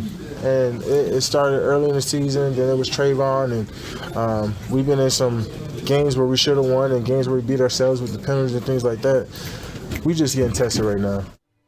Hey, that's a better quote than I thought in listening to it. The one where I couldn't believe after I read it was Micah saying, I don't think the 49ers are at a higher level than us. I think we're the same caliber playoff team, same talent, same standards. I just feel like we need to reconsider, fix some things. The score doesn't really show what happened out there.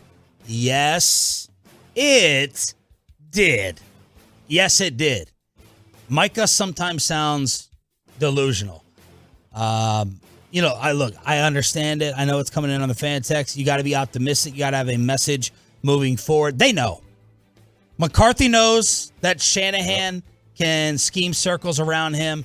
Dak Prescott knows he can't score 20 against this defense. CeeDee Lamb knows he's not getting the rock, and he may not be getting open. And Micah Parsons, I don't know if he knows because he's got the ultimate belief, but he should know that Trent Williams locks him up. Yeah, and look, I mean, everybody has their nemesis. Every team, I don't care who it is, they got a nemesis, and that's like it's normal. It's not. There's nothing you can do about it. You just shrug your shoulders and be like, okay, what am I going to do? Like, seriously, there's nothing you're going to do about this today. I love they're giving them today off. They're just like, guys, get away from this. Like, this game is one of those kind of gut punch, humbling games. Go home, enjoy your life, go back to the drawing board, come back on Wednesday with a fresh mind. You were getting nothing done today. Yep. If they had those guys at the facility, coaches too, you were getting nothing accomplished. This would have been one of those sort of like diminishing returns type days. Meanwhile, what else happened inside the NFC East before we get back to the Rangers? 720 Expressway. Hurts into a long count. He's back. He's looking. He fires. And it is complete for a touchdown to Dallas Goedert. Eagles radio with the call. Philly was down 14-10 in L.A. against the Rams before the half. They got a little tush-push for the 17-14 lead. A.J. Brown is unstoppable, and the Eagles remain undefeated by beating L.A., who is a tougher test than many of us thought before this year started. Yeah. 23-14 filthy. Yeah, this is probably a more impressive game performance from Philly than we've seen a lot this year. To me, same type of game, same type of win. You think so? Just not. They were down 14-10 at the half. I mean, before they scored. Yeah, but before they scored. So that's improvement. It is neither improvement, I team guess. scored in the third quarter, and then the Eagles scored 6 points in the fourth. Yeah. They pulled away at the end, or a little bit. Yeah. But, I get it. It's not a great performance by them, but the Rams are proven not to be a pushover this year. They're Cooper pretty. Kupp.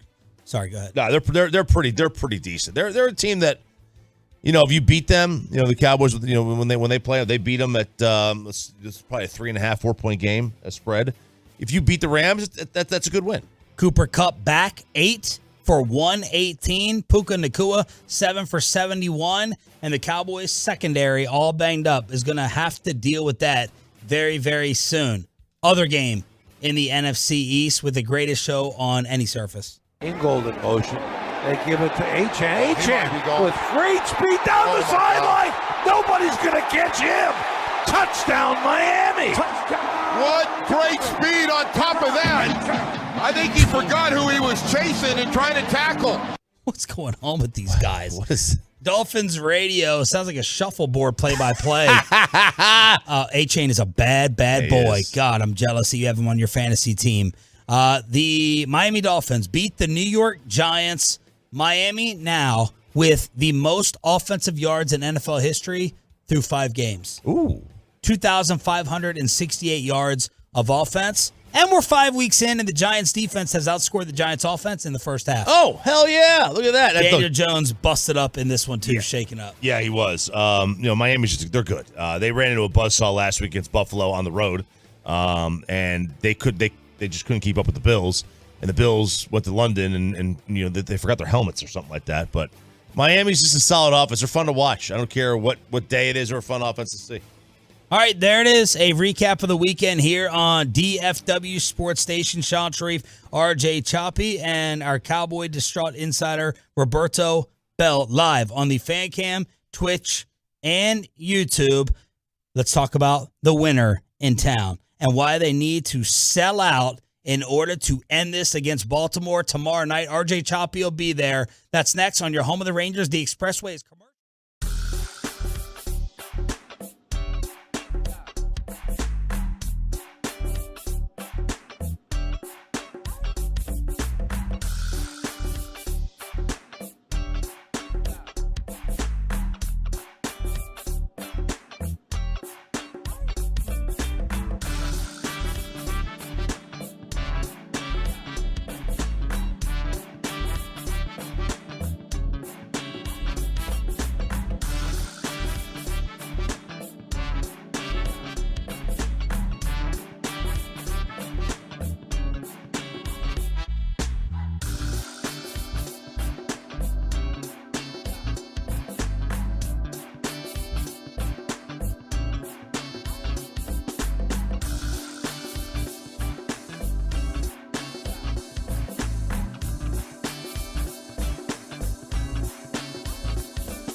Next, because it is the expressway right now here on the Fan.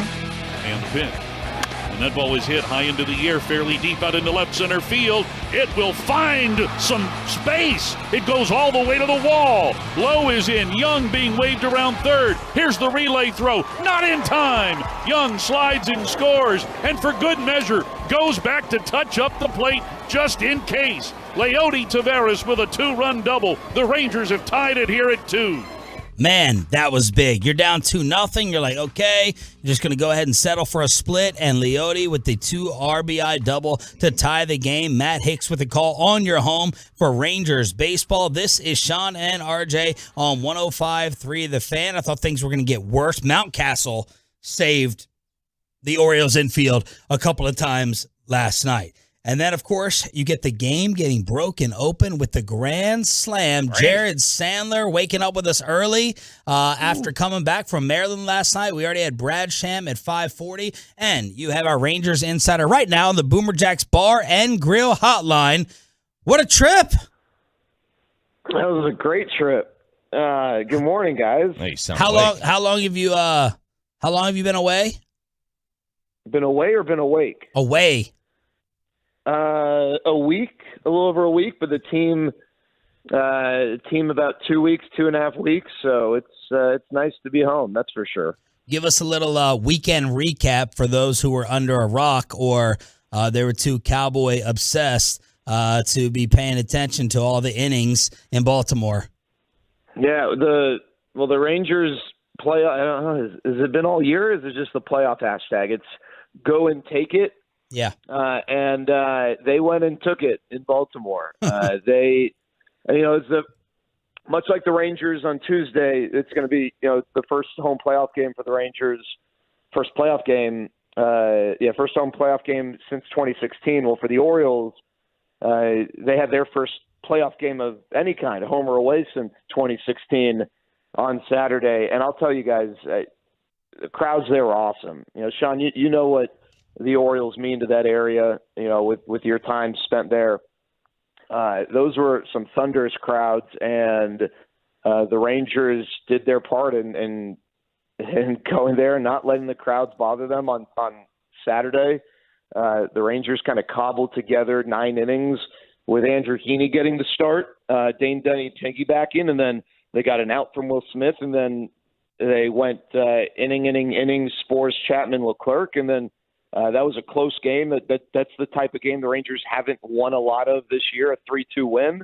And then yesterday was a perfect demonstration for the world that tuned in of why the Rangers have been as good as they've been offensively, and that is getting on base, working counts, drawing walks. Now, yesterday was on the extreme end of the spectrum, 11 walks drawn. It's just the 10th occasion in postseason history of a team drawing 11 or more walks, and the 8th time in which it happened in a 9-inning game. So they had incredible patience yesterday, and then Mitch Garver had the big hit with the grand slam. They were able to make up for the fact that Jordan Montgomery did not have his best start.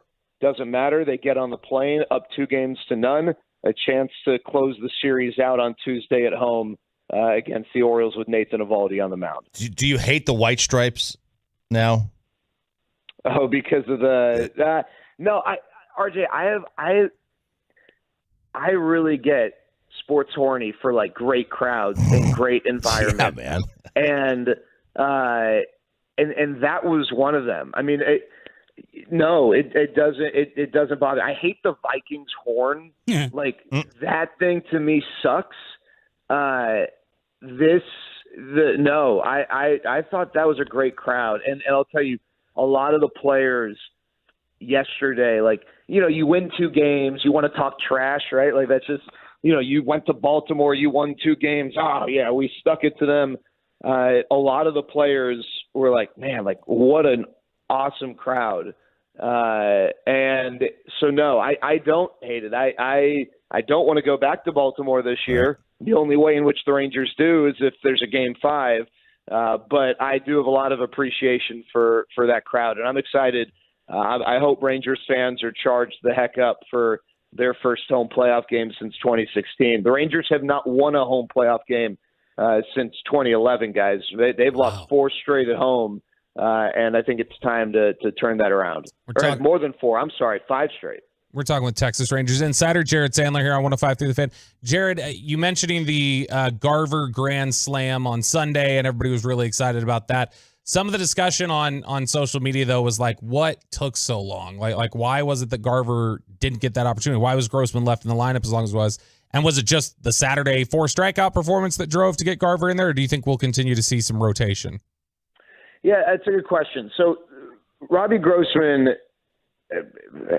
when he is hit third, the Rangers are 8-1. Now, it is very fair to say, hey, the Rangers are 8-1 when I wear blue socks. Like, that doesn't have anything to do with it, right? But Robbie Grossman's numbers while hitting third have actually been really good. Now, yes, on Saturday, 1 for 5, had the double in the first, and then went on to strike out 4 times thereafter.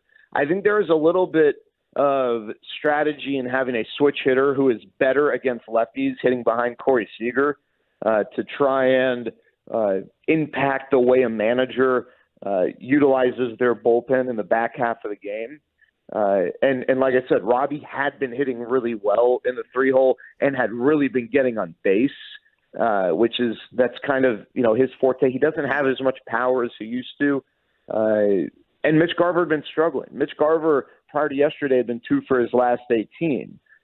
Now, yesterday it made a lot of sense because Mitch Garver is maybe this team's best or second best fastball hitter. And Grayson Rodriguez, though he didn't last long, you didn't know that before the game, and he is a big-time fastball pitcher. But, yeah, I would expect that Mitch Garver remains in the 3-hole. It's not to say Robbie Grossman won't play. They could both play together, I guess, depending on the matchup. If the Rangers ever face a left-handed starting pitcher, which doesn't appear like that's going to be the case of this series, I think you'd see both. But, yeah, I think you got to stick with Mitch right now. I mean, he gave you some great at-bats, and then obviously that grand slam. I think that definitely earns another trip to the starting lineup on Tuesday. And Bochy's other magical moves, right? They're magical when it works, especially with his reputation. The Dunning-Heaney combination, and also moving Evan Carter up. Just talk about those other moves and anything else that you've been taking from Boch throughout this playoff run. Yeah, so we all thought Dane Dunning was going to start on Saturday. He's been so good for this team this year. He had the proper amount of rest. And then when Friday rolls around and you go to the team workout and they haven't announced anything, you're kind of like, what's going on? Your first thought is someone hurt. And then, when they announced that it was Andrew Heaney, and sorry, my alarm just went off so that I could text you, Sean. Better wake up. I woke up. Yeah. When they went with Andrew Heaney, you're kind of like, oh, okay. And then you think about the reasoning, and some people were saying, well, they're overthinking it. And I think that's a fair way to approach it because it's the playoffs. Why don't you just stick with what you know? But the reasoning was pretty simple. Andrew Heaney is a left-handed pitcher. The Orioles against left-handed pitchers at home are not very good. On the road, they're much better. Why? Well, I think sometimes these things, it's just like a coincidence, and it's just the way it worked out this year. No. If you guys are not familiar, Oriole Park at Camden Yards used to be a launching pad for home runs from foul pole to foul pole. But Mike Elias and the Orioles decided, hey, we're going to move the fences back in left field as much as 26.5 feet. They raised the fences from 7 feet to 13 feet. There were fewer home runs hit out to left field in Baltimore than any other venue in Major League Baseball this year. If you have a left-handed starter, that means you're probably going to load up with righties. Righties pull the ball to where? Left field. And so you kind of take away some of the pop in the Orioles lineup. And that's exactly what happened. And Andrew Heaney set the tone. He started, almost got you through 4, and then Dane Dunning came in with a lead. And, he did what he needed to do. The two of them combined went 5 2/3 innings, allowing just 2 runs. So if you look at those two as one starter, that's a pretty good job. And then, the decision with Evan Carter, I guess, sometimes you like to think, okay, hey, let's not try and fix something that doesn't need fixing. He's a 21-year-old kid. He is crushing it in the 9-hole. And the bottom of the order is such an important part for this Rangers lineup. It's a big part of their identity. Bruce Bochy said, I don't have any concerns this kid can't handle it. And he certainly has been able to handle it. And, credit to Leody Taveras, because what this team doesn't need with Corey Seager batting second and Marcus Semien struggling, he had a good game yesterday, but he'd been struggling. You need someone getting on base in front of Corey Seager. And so credit to Leody Taveras, because he has had a really nice postseason, and he has made sure to do his part of the bottom of the order, and that has allowed the Rangers to not really feel anything missing with Evan Carter moving up. And my goodness, Evan Carter, talk about a kid that, just the moment is not too big for him. He's the Brock Purdy. He's the Brock Purdy of the Rangers or baseball. He is. Is there are you trying to make a correlation because Brock was the last pick and everyone was bashing on Evan Carter when he was picked? Because I guess you got something there. It's just like they don't have a pulse. Like Brock Purdy is completing 30-yard passes against the Cowboys all night long, and it's just like, okay, third 14, yeah, cool, we're good. Guys, it reminds me of this kid got a huge opportunity. He didn't miss a beat a couple years ago. Peyton Russell. You call this guy absolutely. up from. He misses several beats. You must have missed Friday's show. He's in love now, man. Yeah. His mind is elsewhere. Yeah. I feel like over the last 2 years, we haven't gone past the second date with Peyton. Are we past the second date? Oh, yeah. We're on date 6. We're at Mom and Dad's house now. Yeah, his mom's already cooking breakfast for her in the morning. Fantastic. Amazing. It's kind of like Donna Kelsey and Taylor Swift. I love it. Absolutely. Jared Sandler joining us here at 105.3 The Fan. Okay, so I thought going into this series, bullpens just get me to average, be average, and the bats come back alive maybe, and you've got yourself a series here. The bullpen, do you think it's been much better than average at this point, right? But we're talking about over 10 innings and 4 runs. Yeah, and it's odd because you think playoff things are going to get tougher, and they do. Because of the structure of the playoffs, it has allowed the Rangers a little more creativity and flexibility with the way they've used their bullpen. But let's also not forget that in half of these games, they didn't need a lot of coverage from their bullpen. In Tampa, they needed 6 outs. In the first game, they needed 7 outs in the second game. And so limiting the exposure is huge. In game 1, I know they went to the bullpen with Dane Dunning, but like I said, let's think of Heaney and Dunning as one starting pitcher. And so they only needed 3 1/3. Now, yesterday was a little different. And how about Cody Bradford, major league or postseason debut, 3 2/3 innings? We said before the postseason, someone's got to step up, and it's probably got to be multiple people. And yesterday, Cody Bradford stepped up. I know the Rangers had a comfortable lead, but if Cody Bradford falters, and he came into the game in a little bit of a precarious situation, and then the very next inning, he gave up a leadoff double to the 9-hitter, meaning that it set things up for the top of the order, and he didn't give up a run. That's huge. And if he doesn't give you 3 2/3 innings, or let's say he only gives you 2 innings, now you got to figure out, is Matt Bush going to pitch? Because Matt Bush was warming a couple times and love Matt Bush, but it would be his first appearance for the Texas Rangers this year at the big league level and his first big league work in months. So Cody Bradford was huge, and then also credit Josh Sborz. Josh Sborz this year has been just unable to get outs at all for stretches of time. But there have been 2 stretches where he has been dominant. One only lasted 8 appearances, so we can't really raise a flag to that. But the other one lasted 3 months to begin the year. On July 1st, he had the lowest OPS allowed among any major league reliever, anyone.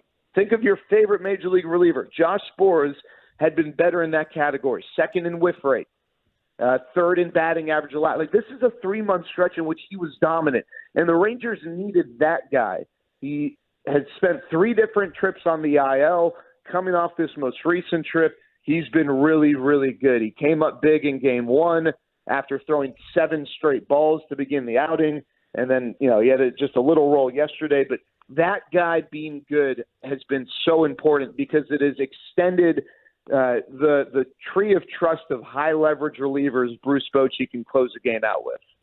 I assume we're going to wrap it up tomorrow, but it's in the offshoot that it goes to game 4. RJ. I know, right? Hey, listen, I'm on fire. I'm on fire so far. Okay. All right. Y'all are both the ones who brought the goggles out early. Yeah, man. We're letting them hang, Sandler and I, right now. Okay. Yeah. Me and RJ. Assuming there is a game 4, what do we got? That's a good question. Yeah. So that's. Did Dunning and Heaney throw enough where they could come back? Yeah. No, I think that's what it would probably be. It's going to be Evaldi tomorrow, and now maybe you go Dunning. You're not in Baltimore, so maybe you go Dunning and then Heaney because you're not playing with that same condition in left field. I'm not sure, but yeah, you're going to have to probably cobble something together. It might be something you feel good about because it worked in game 1, but depending on how the game goes tomorrow, you might end up using Andrew Heaney. If you feel like you're smelling blood in the water, like the Rangers go down big early, then they can kind of, all right, let's see if our bats get us back in this. Otherwise, we'll play for game 4. But if it's a close game, I don't know that they're going to hold back both of Dunning and Heaney if they feel like they can use them to help win the game, depending on, what Nathan Evaldi does. So I think, yes, Dunning and Heaney is most likely, but it's the playoffs, and one of the interesting wrinkles here is that you don't always necessarily hold guys back because they're supposed to start a game in that sort of a situation. So Dunning and Heaney seems most likely. In what order, I don't know. Corny question alert. Is this feeling like a little bit of destiny? I don't know. Because they've won 4 straight playoff games, you forget that they're still only in the ALDS because, the wild card round obviously adds that extra rung to the ladder. But that's a good shot. I haven't given that much thought. And you haven't sat there. Right. You haven't sat there in Tampa and Baltimore on the plane and be like, none of this makes sense. Like maybe this is just what's supposed to happen. Yeah. Okay. So I have kind of thought, man, I with the lows of this team this year, right? The highs were World Series caliber. It's been 6 years in which the Rangers have been in this spot, and you sometimes forget that really good teams can have lows like the Rangers have had. Maybe. I will say, though, without question, maybe the corniest question you've ever asked me. So that's pretty sweet. Oh, I have one after this. Yeah, well, I wasn't prepared to answer that. But, yeah, I don't know if it's destiny. But I'll say this. If you're going to make a run, I don't care whether you're the Atlanta Braves or the Baltimore Orioles and have the best record in your respective leagues, or you're the team that snuck in as the third wild card like the Blue Jays did, even though they're eliminated. If you're going to make a big run, you need things to go your way. You need breaks to go your way, whether it's a health thing or just the way a ball bounces off the lip of the infield in a situation. The margin is so thin, and so far the breaks have gone the Rangers' way. Like Josh Young's double play on Saturday. He fields the short hop, not an easy play. His throw is high to second. Marcus Simeon's able to hold the bag and then still make a good throw to first in a big moment. If that ball is hit 3 feet to the right, then maybe that's a base hit and it's a totally different ball game, right? It's just little things like that. But the Rangers are putting themselves in positions to take advantage. I guess we'll find out. Ask me that question in 5 days, and I'll let you know about depth. Jared Sandler here on the Boomer Jacks Bar and Grill Hotline. Obviously, no Max Scherzer. That's not a surprise on the ALDS roster. It's like sweeping's like the worst thing that they can do. It's not enough time for Scherzer to recover for the LCS, right? Well, so the LCS is going to start at a certain day no matter what. So game 1 of the LCS would be on Sunday, either in Minnesota or Houston if the Rangers were to advance. And I do think, guys, there's a pretty good chance Max Scherzer is on that roster if things continue to progress. Now, let's take a step back here before our pants go crazy. In what condition, right? How is he just barely okay to pitch? Like, is he just crossing that threshold, or is he going to be, high quality Max Scherzer? And in what role? Is he going to be an opener? I don't know that in his first outing he's going to be able to be a guy that give you 6 or 7 innings. Maybe he can give you 3 or 4, and that's great. You'll take that. And maybe you get John Gray back as well, and that all of a sudden that helps add the depth not only to the rotation but the bullpen. But I do think there's a pretty good chance that Max Scherzer is on the LCS roster so long as things continue to progress the way that they have been progressing over the last week and a half. What is going on with Creed? So that's funny. You know, we spoke with Andrew Heaney yesterday. Asked Andrew, hey, is there anything this team has been rallying around, like anything fun? Because this is not a team that does like that home run celebration carnival line in the dugouts and whatnot. And they're like, we've had a really up and down second half. And prior to one of the games, like 6 or 8 weeks ago, someone just threw on Creed kind of as a joke. And guys, mixed reviews, and the team won, I think. And then it just sort of slowly became a thing.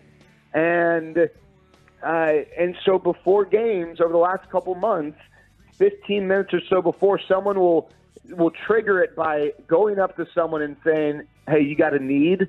And that person will respond by saying, I got a need for Creed.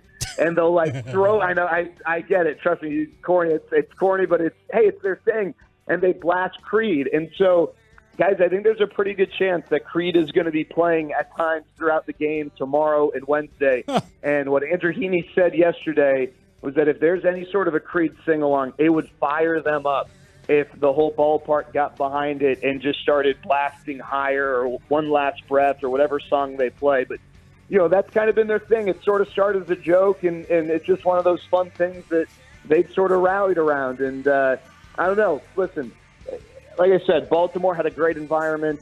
It was awesome, and hopefully Globe Life Field can have the same environment. But if Creed is playing, just to know why. It is something that the team has sort of rallied around. And when I tweeted it yesterday, we had some people that were like, delete this, blah, blah, blah. There were a lot of people who I think they felt liberated. They came out and said, yes, I now feel comfortable. I can tell you I like Creed. That's Bobby. Too. Bobby's all in. I don't hate Creed. Creed's okay. Creed's better than Nickelback. Like when people try and say Creed's Nickelback is what I have an issue with. No, Nickelback's better. I think they're both fine. I don't have a problem with either of them. I'll admit it. But there were a lot of people on Twitter who I think yesterday was very therapeutic for them because they came out of the Creed closet and said, I like Creed as well, and I'm fired up. So it's cool. This team's showing some personality in that regard, and hopefully can have some fun with it tomorrow and take care of business and wrap this thing up at home. Well, let Chuck Morgan know that he's probably going to have an RJ Choppy Rangers Creed song to play tomorrow at the stadium when we unveil it here on the show. Already started working on it. I got the first line down.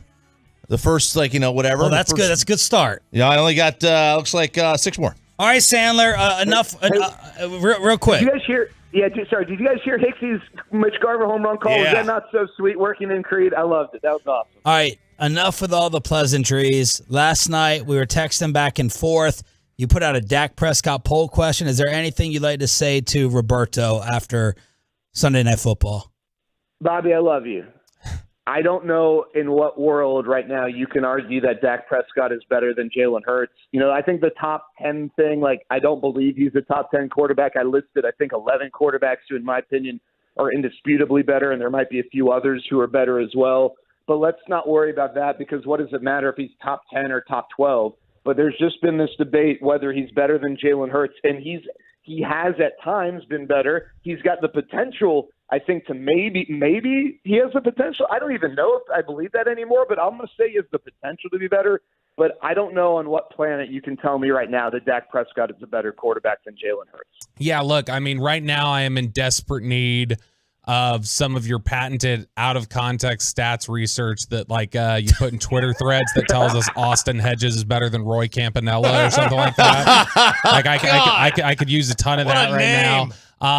Yeah, it's not been good. Dak does not have the benefit that somebody like Noah Fafita does, where he can go up against USC's defense and just put up aggressive numbers. By the way, I thought it was interesting. Even with Texas losing, undefeated USC still behind the Longhorns in the AP Top 25. That's very interesting. Very I don't interesting. know if you think you're drawing me off sides, but Bobby, I agree with you on that. I stayed up till 2:45 in the morning watching USC limp to the finish line and beat Arizona, and they didn't deserve to win. They got a gauntlet coming up of 5 games. There's no way in heck they come out of that with no losses, and I'd be shocked if they came out of it with only 1 loss.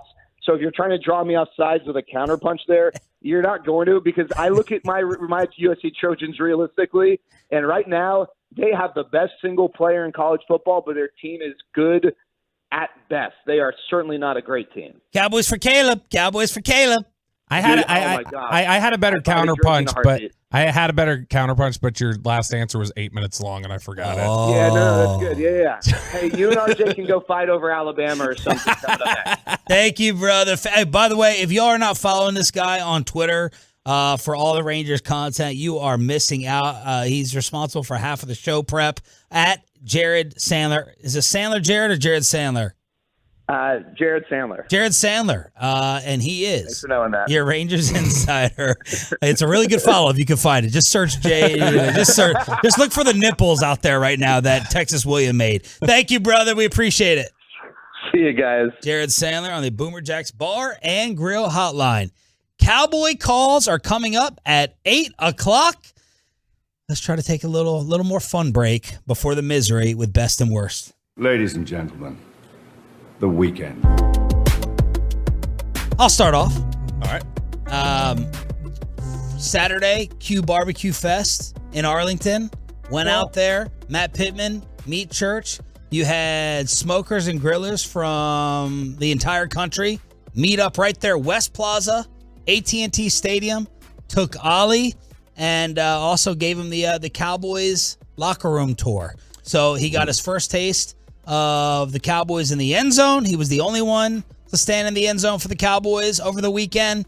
And he went in Dak Prescott's locker, and I did not force this photo. Oh man, he threw a fit. Threw a fit? Oh yeah. He knew it was coming. I stood him up there in the locker. You're not allowed to put people, you're not supposed to stand or touch the lockers. But I stood him right up there, and I took the picture for Bobby. He was melting down standing in Dak's locker. He was not happy with it whatsoever. He's like one of those kids in the horror films. They can see the future, and that's why he was crying in that locker. That's what he is. Good for him. Good for Ollie. Ollie's seeing the future. He's a soothsayer. Soothsayer. That's what he is, man. Haley Joel Osment sees dead people. Yeah. Ollie sees 32-point blowouts the day before. That's what it is. I think that's what it is.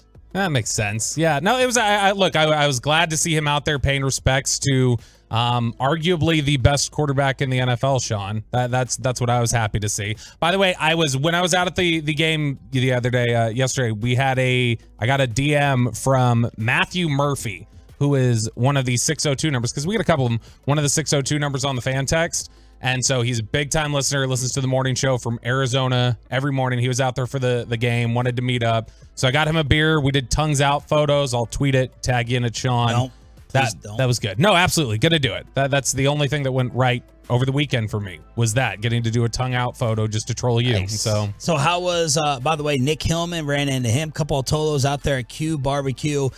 Shout out Michelle and Ricky we went with. And Bob Waterman for getting me the tickets. Yeah. No, he went to the Cotton Bowl. Yeah. He didn't go to Q Barbecue. He went to the Cotton Bowl, which we will get into here at 8:20.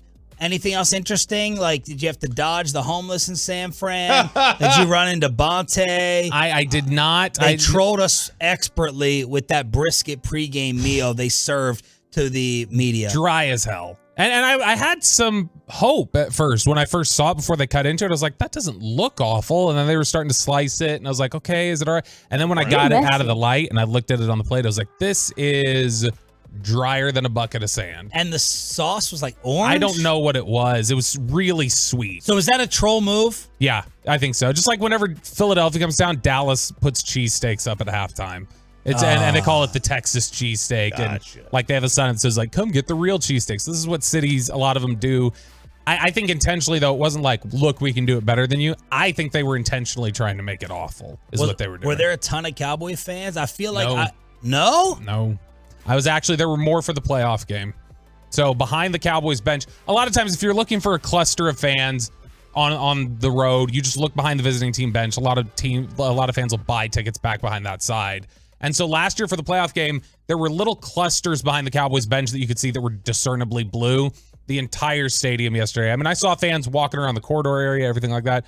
But when you looked at the stadium as a whole, it was red. And real quick, my worst of the weekend comes from Austin Emerald Pools.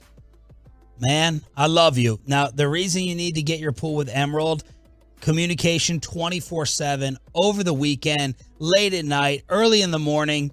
But Austin, he broke a Tolo code yesterday.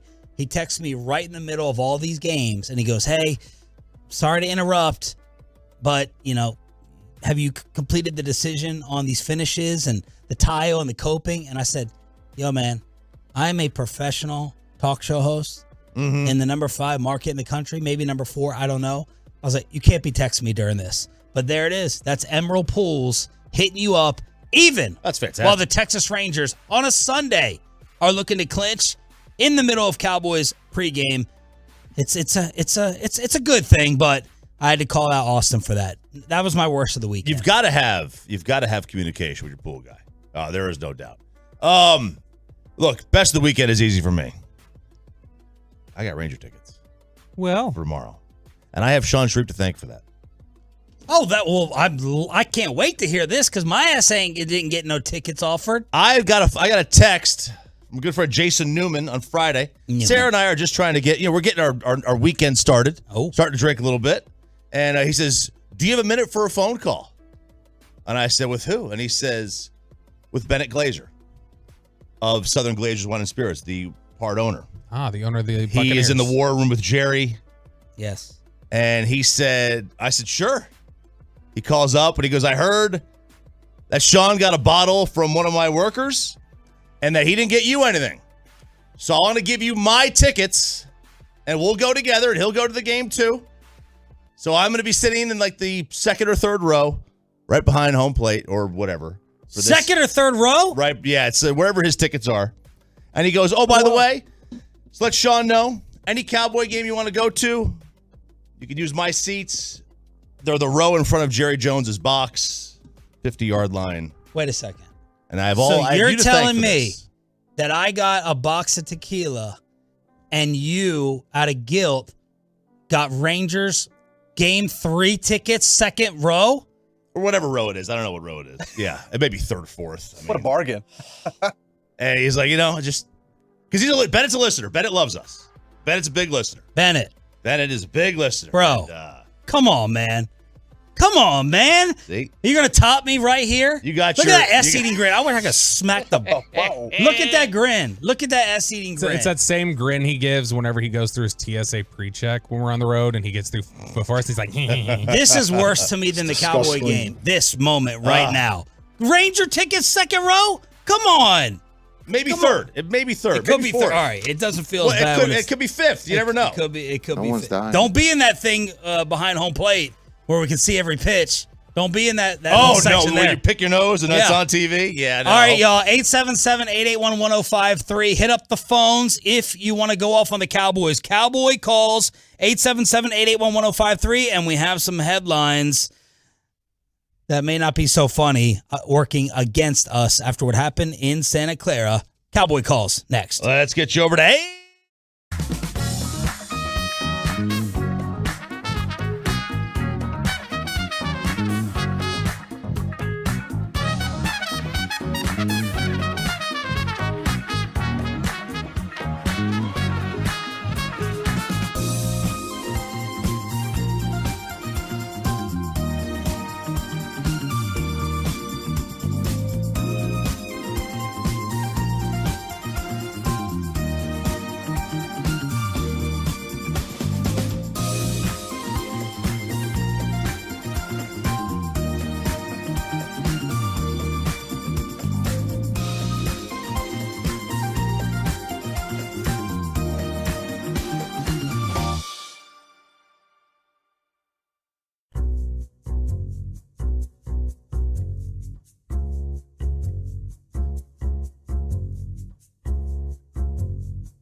From our fan studios, secured by DFWsecurity.com, this is Sean and RJ on 105.3 The Fan. On first down, hand off McCaffrey, and they go reverse flea flicker down the right side, wide open.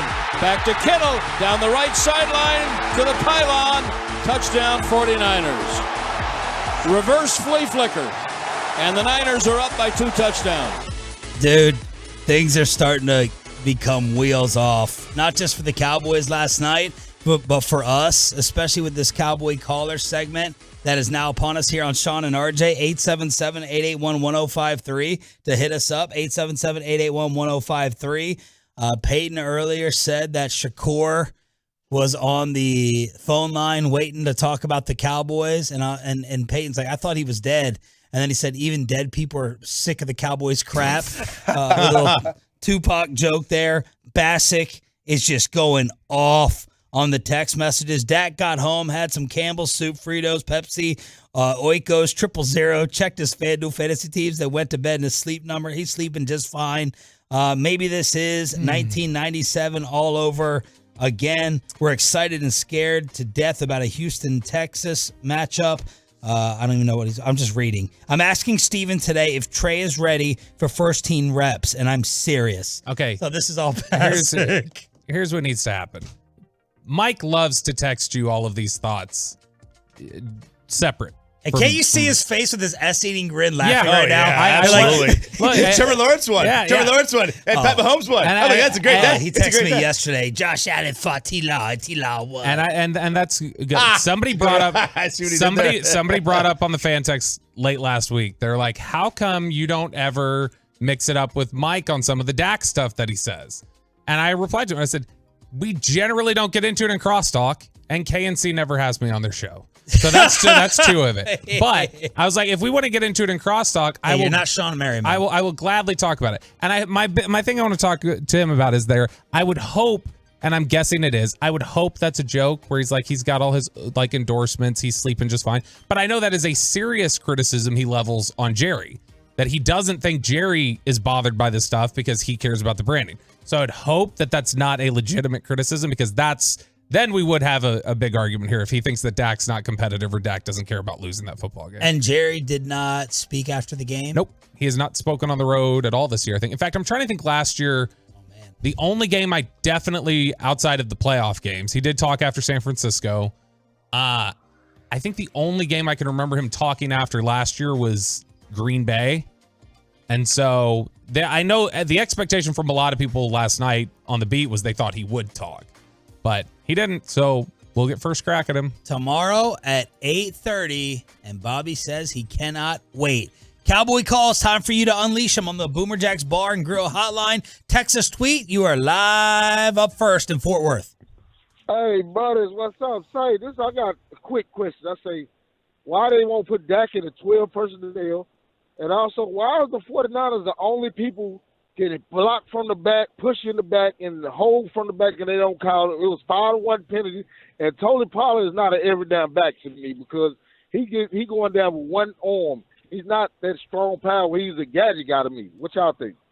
All right, so this was brought up. Of course, you had your usual referees to blame. Some still shots of Micah getting arm barred. There were some Pollard critics last night as well. So I'm glad that TT touched on a couple of these other things we haven't discussed during the show with referees, Tony Pollard, and he's talking about their personnel. Yeah, on the referee front, I don't know. I mean, look, it is I feel like that's just an easy out for a lot of people sometimes. And not just, I don't just mean fans. I mean, that's been an easy out for this football team at times, is to just go, well, the refs screwed us. Yep. Or the refs did this or that. You did not lose that game last night because of refs. Like even if, let's say the refs, like the refs, even if they wanted to, they probably went like, well, you don't need our help tonight. We'll save this. We'll help you out on the next one, because tonight you clearly don't need it. You were just running over them. That's the one thing. Pollard as an every down back, I think he's capable of it. Yeah, I mean, he came off of that 25 carry game or whatever his career high was against the Jets, and then he came out and he carried the ball somewhere. Like, I mean, he's looked fine carrying the ball on a heavy workload on back-to-back weeks. I don't think that's as much of the problem. The fumble was not great. I think that's just Fred Warner's a monster, and what are you going to do there? Yeah. And then in regards to the 12 personnel or the 21 personnel, I have not looked at their personnel groupings. I need to look at it and see where exactly they rank on that. But I feel like they have had 2 tight ends out there a lot. Orlovsky just said that yesterday was the worst game of Dak's career. So that from Dan Orlovsky. I'm trying to think. I mean, it's probably it's on the short list. That was bad. Chris, there were some 2017 games though that we brought up. Chris in Dallas, you're next up on Sean and RJ. Go ahead, Chris. Hey guys, look, if you want to know what a West Coast offense looks like, look at the 49ers. And I've been going back and forth this year about agreeing between like Bobby and Sean with, is it a scheme? Is it Dak? Is it the red zone's issue? Look, we need a power run game. We lack that. We lack that without Ezekiel Elliott.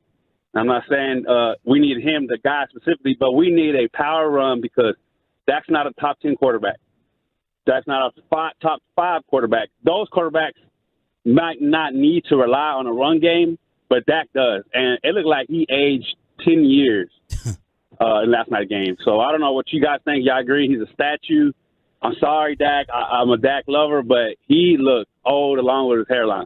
Dang. Man, come on now, Dr. Bashara, Dak, if you need to. Yeah, look, I mean, you were talking about the way he was moving. Look, he's very immobile at this point. And like he used to like stay in there, break some tackles, outrun people, and now he's just not. I don't know if he's and look, it's not necessarily a bad thing. I mean, Tom Brady used to just when he felt pressure, he would just drop to the ground. Yeah, save my body, live to fight another day. Dak can't do it the same rate because he can throw like Tom. But that nobody does. That part of what made him really, really good and really great even was his ability to move. He doesn't move anymore. He's a statue back there. He is a pillar of salt. It's not good.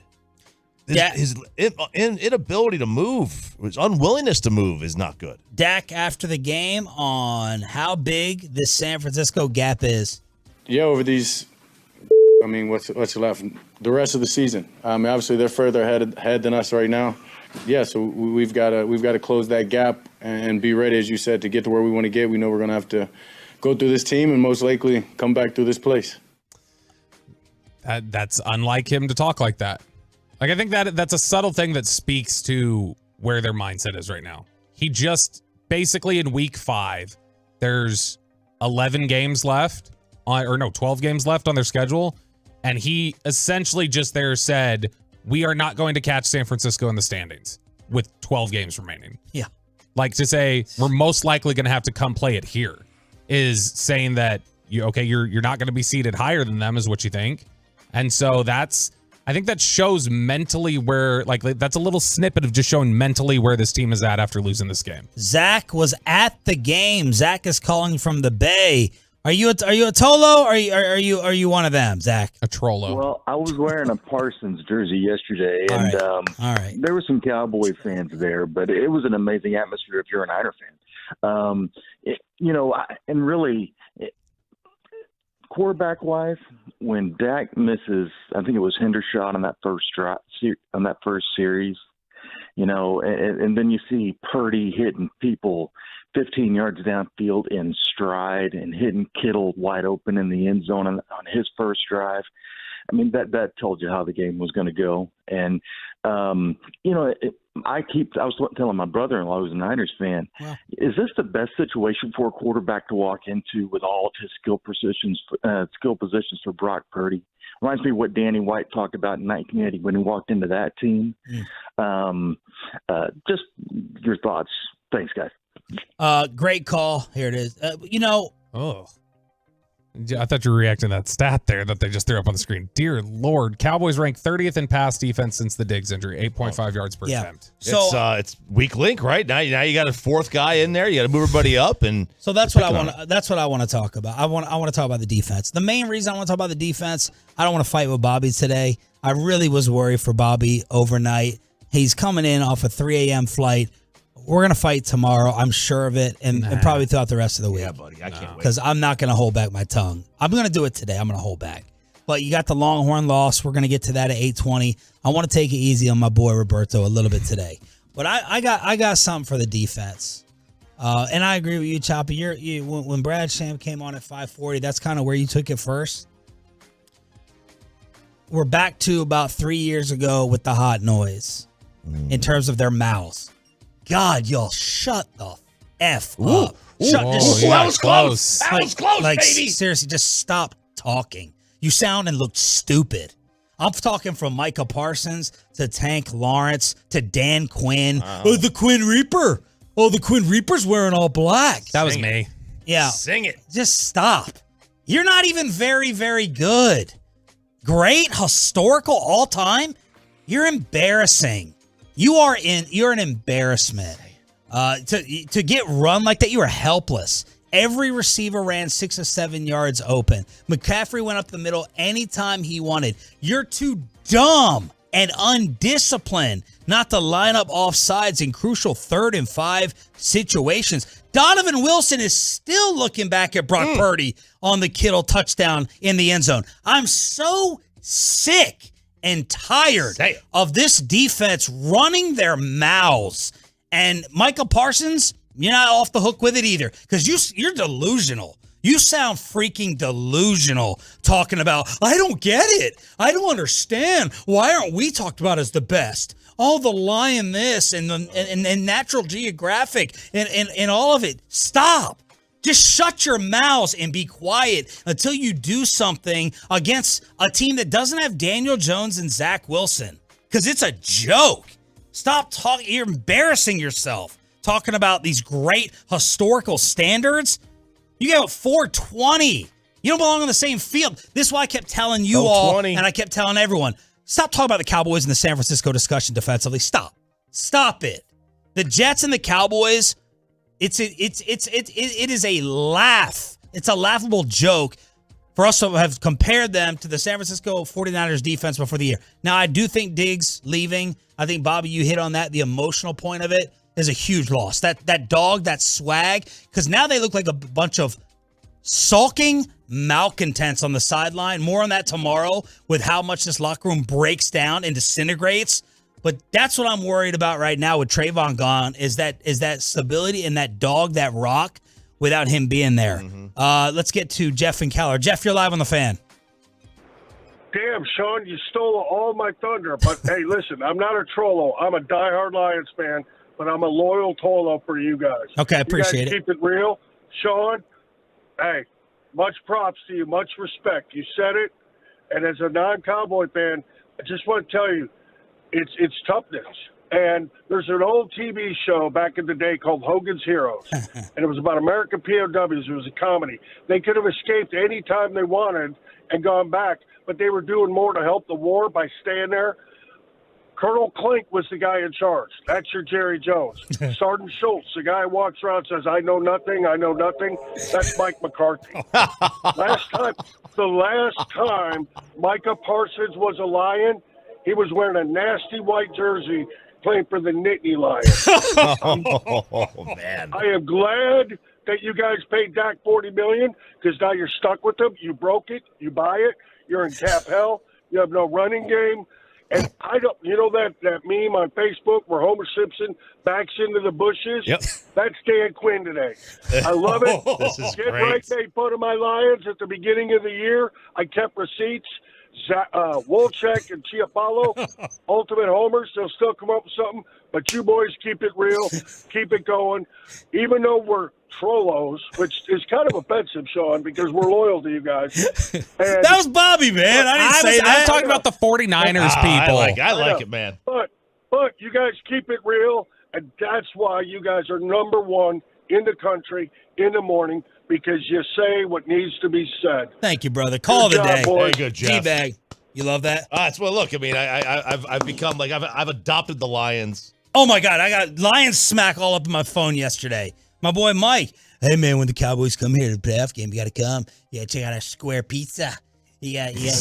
I'm getting Lions smack talk. Like, are you sure the Lions are the third best team in the NFC? No, I'm not sure. I don't know. That could be starting at number 2. That way that opens. Bobby's weekend went from awful, but it started bad because of the final minute at the Cotton Bowl. Little college football recap. Woo-hoo. Let's pour salt in the Bobby wound right here on The Fan. But first, hey.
The personal injury lawyers, Frankel and Frankel. Life is unpredictable. Accidents happen. Frankel and Frankel are the go-to attorneys for car and truck wrecks in DFW. If you or a loved one have been in an accident, contact the Frankels for free at 214-333-3333 or go to truckwreck.com. 23 seconds. Gabriel has the football, looks to throw. He's under pressure. He lobs end zone. Touchdown! Nick Anderson! Touchdown! Oh, mama! Dylan Gabriel, a legacy-making drive! Wow. What a call on Sooners Radio. Ryan hit me up saying we have over 1,200 people on YouTube right now. Wow. Former NFL player texted me. I'm sure he wouldn't care because he's never scared. Saying nice rant, and then Micah swapping the jersey with McCaffrey afterwards. I will say this. No, normally I don't care. That infuriated me while I was looking at it. I'm just telling you what my natural body reaction was with Micah out there swapping the jerseys with McCaffrey afterwards after you got your face stomped in. I thought I dare you. I dare Mr. Kobe Bryant worshiper Micah Parsons to say on his Bleacher Report or whatever the podcast is on that Kobe Bryant would have done that after getting his face kicked in against the Celtics in 2008. I dare him. Dare him to say that. So all these Kobe killer lying comparisons, nah. That infuriated me. And normally I'm like you, Choppy. I don't care after that. Get your jerseys. It's a different world that we're living in. But God, I was ticked off. I could see. I don't hate the take. I mean, I could see it. I didn't have a problem with it, but I mean, I could totally see how that looks. The optics of that is a touch off when you lose 42-10. All right, Roberto. What? You were on the plane. How are you taking it? Because I was choosing Rangers over Red River, and you were going. And I think Pepe, were you Rangers or college football first? I was college football, yeah, because we had the rain delay. The rain delay. So it was perfect. Mm-hmm. Were you watching this on the Cowboy plane? Yep. We were sitting there waiting to take off, and I was concerned it was going to go into overtime. Wish it would have gone into overtime. I was concerned it was going to go into overtime. Then we're going to start climbing, and you get up to you've got the climb, and then you got to get up to 10,000 feet, and so you lose connectivity for the first 20 minutes of the flight or something like that. So I was concerned we weren't going to know what was going on, and then Sark bailed us out. He went ahead and kicked the field goal instead of just going for it on 4th and 4, and said, I'm going to trust a Big 12 defense to stop somebody from getting 3 points in 90 seconds. And they got 7 in 62 seconds or whatever it was.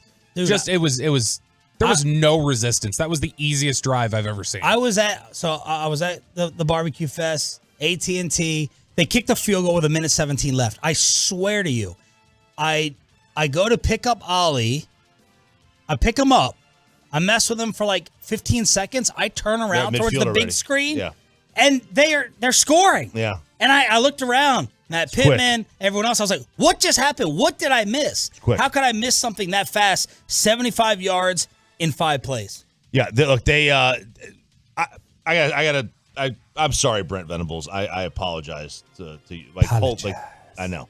He's done a great job this year. And, a lot of that is Dylan Gabriel. And Dylan is a guy that, a couple of weeks ago had great Heisman odds, which, some people took up on. And now those odds are creeping up because they have a legitimate chance. They had a legitimate chance now of making that Final Four. And wouldn't it be funny?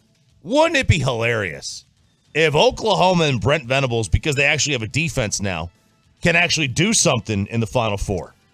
This was Gabriel right when Lincoln Riley had this greatest offense, all these Heisman Trophy winners, and he got his brains beat in the Final Four every year.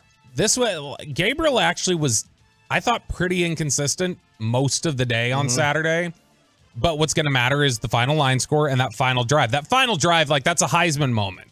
When you do that on the final drive in one of the biggest games of the year, that's huge. Like going 4 for 4, getting the run. By the way, I don't mean to stir up, the catch type of controversy or debate, but I was not the only one sitting there talking about it. That I swear Dylan Gabriel did not even know Nick Anderson was in the back of the end zone. That looked like he was trying to throw it away. Hey, look, he ducked. Yeah, it looked like, I don't know that he knew Nick Anderson was there, and he just happened to be standing there is what it looked like. Pepe, Longhorns are your favorite team.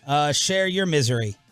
I mean, OU just they were catching all the breaks, early on. You had the Dylan Gabriel, the ball was snapped by him. He ran all the way back to the 2, just threw it away. There's break number 1. You had the roughing the kicker. There was break number 2. The dropped interception by the Longhorns in the end zone, break number 3. Everything just went OU's way. And then, I mean, you left too much time on the board. And then Sark, you idiot. You had first and goal at the 1 or 2, and you run 3 straight run plays. Are you stupid or are you dumb? I mean, and then you decide to throw the ball. It's ridiculous. I mean, you don't deserve to coach this team. Yeah, I mean, it was Cowboys-esque, their inability to score from the 1 there. That was upsetting. This is just, I mean, honestly, Ewers had the bad break on the 1 interception, but the first interception was just bad. I don't know what he was looking at. So he has those interceptions on the first 2 drives. I think he started 5 of 9. He was actually, for the majority of the game, you could say he was probably over the course of 4 quarters better than Dylan Gabriel for most of the day. He was more consistent. I mean, he finished the day like 26 of 27 or something. He was absolutely insane. But this is why I was not talking the trash about OU in the same way that I was talking it about Alabama. I did not feel comfortable with this matchup. Dylan Gabriel was terrifying to me, and Oklahoma's defense looked for real. So this is upsetting, and I'm sure they'll find another loss somewhere on the schedule because this is truly Texas's back. Well, that now the road for them is you got to root for Alabama to win out. That's what you want because you got that win looks better. That was a good back and forth game that they had too. That win over A&M. Mm-hmm. It was, and they wanted to. So pissed Wegman's hurt. Because if Wegman's not hurt, they would. And yes, I've told you guys before, being right is my drug. I'll take being right over anything else in the world. And so I really want Alabama to get to 3 losses because I know Texas will blow it at another point in the season anyway. So I'm not really that interested in it. But that's what I was wanting. I was wanting A&M to upset them. I mean, they're going to have some more. They may have another loss or 2 on their schedule. But look, I mean, this is what Texas does. They will disappoint. They are the most underachieving college football team in history. Nobody comes close. Nobody's had more talent. Nobody's had more great players roll through there with more disappointment than them. They've got 1 title since Vietnam, and they needed Superman for it. It is, and there is no reason. As any Texas fan will tell you, there is no excuse for having 1 title in 50 years. And Venables, was it you who sent this audio? I know it had to be you. Yeah, it was me. You want to set it up? He had a pause moment. The kids say pause when there's a comment of as the kids would say, it's very sus. This is Brent Venables in his post-game show having a little bit of a slip. Several times I've been on my knees plenty in this profession, and I've always been able to respond the right way. His players next to him looked at each other and looked up at the crowd and they were holding in their laughter. Now, when you say respond the right way, what do you mean? I don't know. But he just had that comment, and his players were like, what is this guy saying? Several times I've been on my knees plenty in this profession. Oh, I'm so childish. Heard that. I am so childish, and I love it. All right. We have to talk about something I've never seen before. What Mario Cristobal did. Bobby, so I woke up. Oh, my God. I woke up Sunday morning. I'm going through my Twitter. I'm in the bathroom, blah, blah, blah. And Bobby's like tweeting something about the Miami game. I had no idea what had happened. And he had tweeted this, he had tweeted after this happened, all Miami has to do is kneel down. They've won the football game. They have won the game. It's over. They decide to hand it off and run the football. You should not be handing this football off. Right. I don't know what Miami is doing. That's it. Here's Chaney, just straight ahead, tackled, and the ball popped out. You got to read the clock. Read the card. To me, Georgia Tech has it with 26 seconds left. There was 33 seconds on the clock. And they ran the football. They were up 3. It's 3rd down, 42 seconds left. Georgia Tech has 0 timeouts. Take a knee. They run the football. Georgia Tech then wins with a walk-off touchdown pass. So I've never seen this. No, I haven't either. You guys haven't seen this before? Oh, yeah. Herm Edwards. Oh, no. This has happened before. This has happened literally 4 years ago to Mario Cristobal. Mario Cristobal did this against Stanford. Same thing. They were up 3, I think it was, with a minute left, and they had the option to, and everybody said they should have. If they just kneeled down twice, Stanford had 1 timeout left, and then the second kneel down, they would have had to have punted the ball away with 10 seconds left. Instead, they were just trying to run the ball. They fumbled. Stanford forced overtime. Stanford won the game. But this is worse. It is worse, but this is the second time in 5 years he's been reamed for this. And here's how it ended. From the pocket, flush to his right with 6, 5, gonna loop it downfield, and ball is caught! Touchdown, Georgia Tech! With 1 second to go in the ball game, Christian Leary. So ranked Miami loses. That was the call on ESPN. You know who else? It was the sickest besides Michael Irvin. The guy with the $7,000 parlay? Yep. Miami takes the knee. This guy wins $45K. Worst beat of all time? It's one of them. It's easily $45K. I mean, that's awful. All he had to do was kneel. They get the win. All he had to do was kneel. Now they lose to unranked Georgia Tech. Yeah, first of all, they had no business being in that situation anyway. Georgia Tech's terrible. They had no business being there. But and look, and I mad respect because I do think one of my little idiosyncrasies. I hate the taking the knee thing because it's like play the game out, man. That's cheap. But you still got to do it. You still got to do it. I hate that they do it, but I would absolutely do it. You have to do it. How are you not taking a knee there? Did they not teach math at Christopher Columbus High School where you went, Mario? When you played for Amsterdam in the World League, did they not teach math there? What's going on? I mean, there have been several stories about a culture of, Miami players skipping classes over the years. And so, I mean, it could just be that they don't require it of their coaches either. What's this, boy math? Yeah, it's boy math, right? When you're 5'10", it's boy math is being 5'10", but thinking you're 6 feet tall. That's boy math. This is Mario math. This is Mario math. Right? It's me. 877-881-1053, truckwreck.com text line to hit us up here on Sean, RJ, and Below the Belt is going to have headlines. We got to do it to ourselves. People are asking, do you think they're spying on you in Philly? With the exception of my rant at 8 o'clock, they can spy. They're not going to get anything out of it. We're not angry. I'm not angry. I'm not upset because I'm not surprised. Nope. And we got to reverse this on ourselves for Dallas Cowboy headlines as Bobby takes us below the belt back from San Francisco next. Let's get you over to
And it's back to Sean and RJ right here on 105.3 The Fan segment here, brought to you by Classic Chevrolet. Texas, it is Classic Truck Month at Classic Chevrolet. Like you, grit runs deep.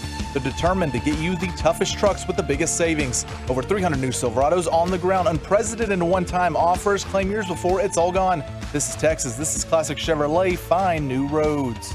The great Bobby Belt. Don't make me take off my belt. Don't make me take off my belt. We're not. Scott under center. Play fake. Oh, they beat around the edge, goes deep, down the left side at the numerals, intercepted.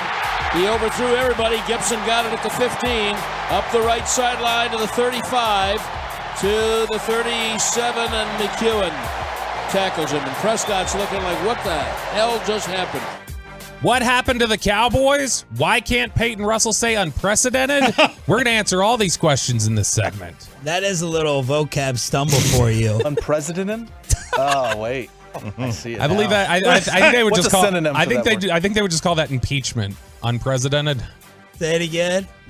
Unprecedented. I don't think that's the word. Neither is Unprecedented. supposedly. That's not a word either. Precedented. Unprecedented. Yes. One more time. Unprecedented. What? Unprecedented. Unprecedented. Unprecedented. Like he's doing that thing too, where he's trying to say it fast, and like the way we all do with W sauce. Ignominy. Worcestershire sauce. You know, ignominy. Yeah, Worcestershire sauce. Yeah. One more time. Say it one more time? Yeah. No, you say it one more time. Unprecedented. Unprecedented. Stop. You're saying the S. You got to say it as a C. Like your Z. It's got 5 syllables. Press. Unpress. Indented. Adented. Okay. Unprecedented. There we go. Unprecedented. One more. Unprecedented. Unprecedented. Unprecedented. Unprecedented. Unprecedented. Unprecedented. All right. Now Peyton gets a gold star on the chart. Good job, Peyton. Yeah, the Cowboys were awful yesterday. It was completely disappointing. And we're going to turn this into headlines now for Bonte Hill and Salami Joe, Butcher Boy, whatever his name is. Did you run into any San Fran trash talk? Did you feel like you're in the middle of a gang war? No. There? No. We were closer to San Jose, Santa Clara, not Oakland. Okay. And so, it's interesting. There was a whole lot of, now when I was walking through the corridor to go meet our listener friend down there, when I was walking through that area, there was a lot of chirping at each other, like Cowboys fans and 49ers, and lots of obscenities. There was a lot of that when I was walking down there, but not too bad overall. Just, they are not concerned with you right now. Yep. They don't have any concern with you. And that is a perfect way to put it. Mm-hmm.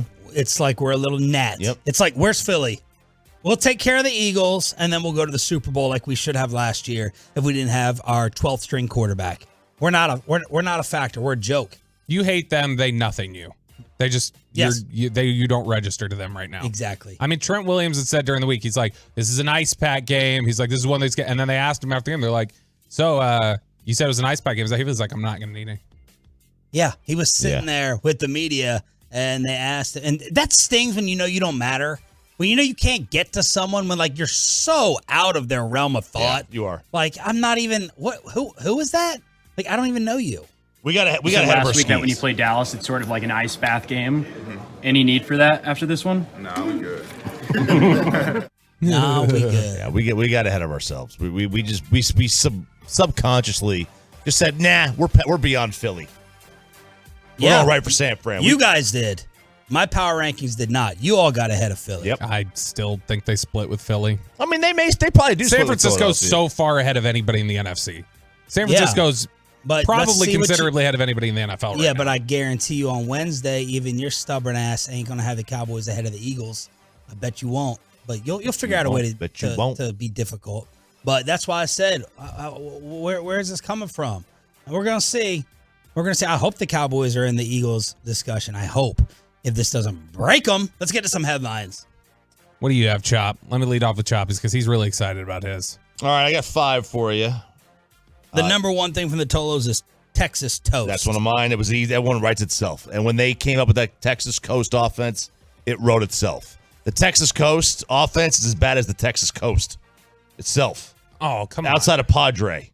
Outside of South Padre. You get up there, You get Galveston. Terrible. Why don't you go talking trash about Kima? Dak attacked.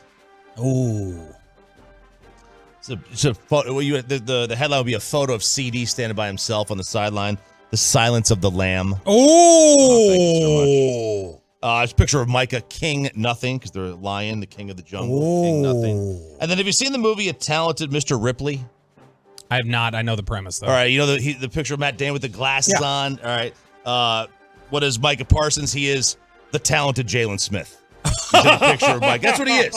He's Jalen Smith. He's as cheesy. And I said this a year ago. He's as cheesy and as corny as Jalen Smith, but we give him a pass. Why? Because he's amazing. All right. But that's all he is. That whole clear eye view is no different than the lion. The lion. You would have loved him at his locker last night when he said there's no such thing as a loss, only lessons. Oh, gosh. Yep, see? That's what he is. He's delusional. He really is delusional. The talented Jalen Smith. He said, even coming out of this game, we beat ourselves. He said, I still don't feel like we're that far off from the 49ers. That's fine. You're delusional. That's what he said. And anyone else who thinks that is out of their damn minds. You're only doing yourself a disservice. I hope the coaches and Jerry. I mean, they're getting worse every year. Listening to Jerry Jones tomorrow, I just hope the first thing he doesn't go to is, I just want to hear I want to hear some reality and truth. Not, hey, you can suffer these losses. I remember in 93 or 92 or 95, we had that bad loss. Man, I hope he comes on here at 8:30 tomorrow and he's like, look, they kicked our ass. They're that much better than us. There's nothing fluky about it. We got a long ways to go. But he'll spin it. We got some ultimate Jerry spin about how this is just one of those bumps and bruises that you take along the way. Yo, man, I just want to hear truth, please. You're only going to make it worse with this Micah crap. Man. What? Trucker.com text line is litty with some of their headlines. Good. Give it to us. Legion of Gloom. It's good. Lion King, but Lyin. Oh! Lack of Dak. So I can't read it. Oh my God. These are good. There's some solid ones in here. Niners over Nonners. That's painful. Yeah, it's an honor. The Nonners are the Cowboys. They're nothing. Oh, nothing. Yeah, Niners over Nonners. I got 42ers. Just the 42-point game. Best Coast offense with the with the 49ers celebrating. Little dig at the Cowboys here. Red Kittle campaign. And you show Kittle in the end zone. Oh, well done. Cowboys lose their heart in San Francisco. Oh, got Tony the Bennett song. reference. Yeah. This is not my headline. This is what the other cities, this is what the national outlets would be writing. Return of the Dak. You get that one. Yeah. And then similar to your Silence of the Lamb, Lamb to the Slaughter. Oh. It ain't Purdy. Oh. Trash Prescott. It ain't Purdy. Dak Spickable. No run intended. Towel Boys.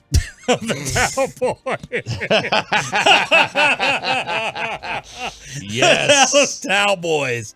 Oh man, that's good. Micah Parsons on the message moving forward. Just know where we at. It's still early in the season. I need to get, help bring these guys together, and we need just to get better. There's no such thing as losing. You learn. So tonight we just learned a lesson. Tonight we got served. We were the team on the other end of the stick. We the turnover team. We the team that puts up points, and tonight it wasn't us. So sometimes you gotta look at these losses as a blessing and just say thank you. Okay.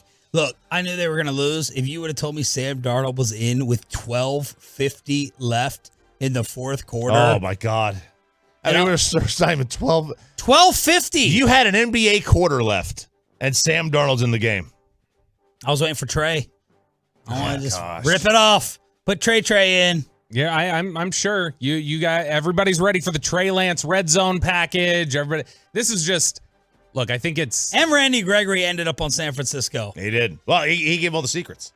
That's right. He gave all the secrets. That's exactly what it was. They came for it. Look, I think that when you... Here's how you get him to not try. When you pointed... Here's how you get holding penalties while playing on the D-line. They'll do it. When you were asking Sham earlier, is there one area where that just really stands out as there's just... They can't close the gap at all. Where they're just completely deficient from them. It is... it's such a catch-all, but it really is. They're just infinitely more physical than you Yes. on both sides of the ball. They Yes. they make it hurt. And like we had talked about this on Friday, like you saw it out there. Everybody blocks. Deebo Samuel blocks. Ayuk blocks. Kittle blocks. McCaffrey blocks. Like they are all out there looking to hit people even when the ball is not coming their way. They are all 11 players on both sides of the ball are 100% invested 100% of the time. Yes. And that's just something that you are not matching right now. They are the big bad bully who beats you up. I'm stunned. They really are. I can run down the list. I mean, Kittle, more physical.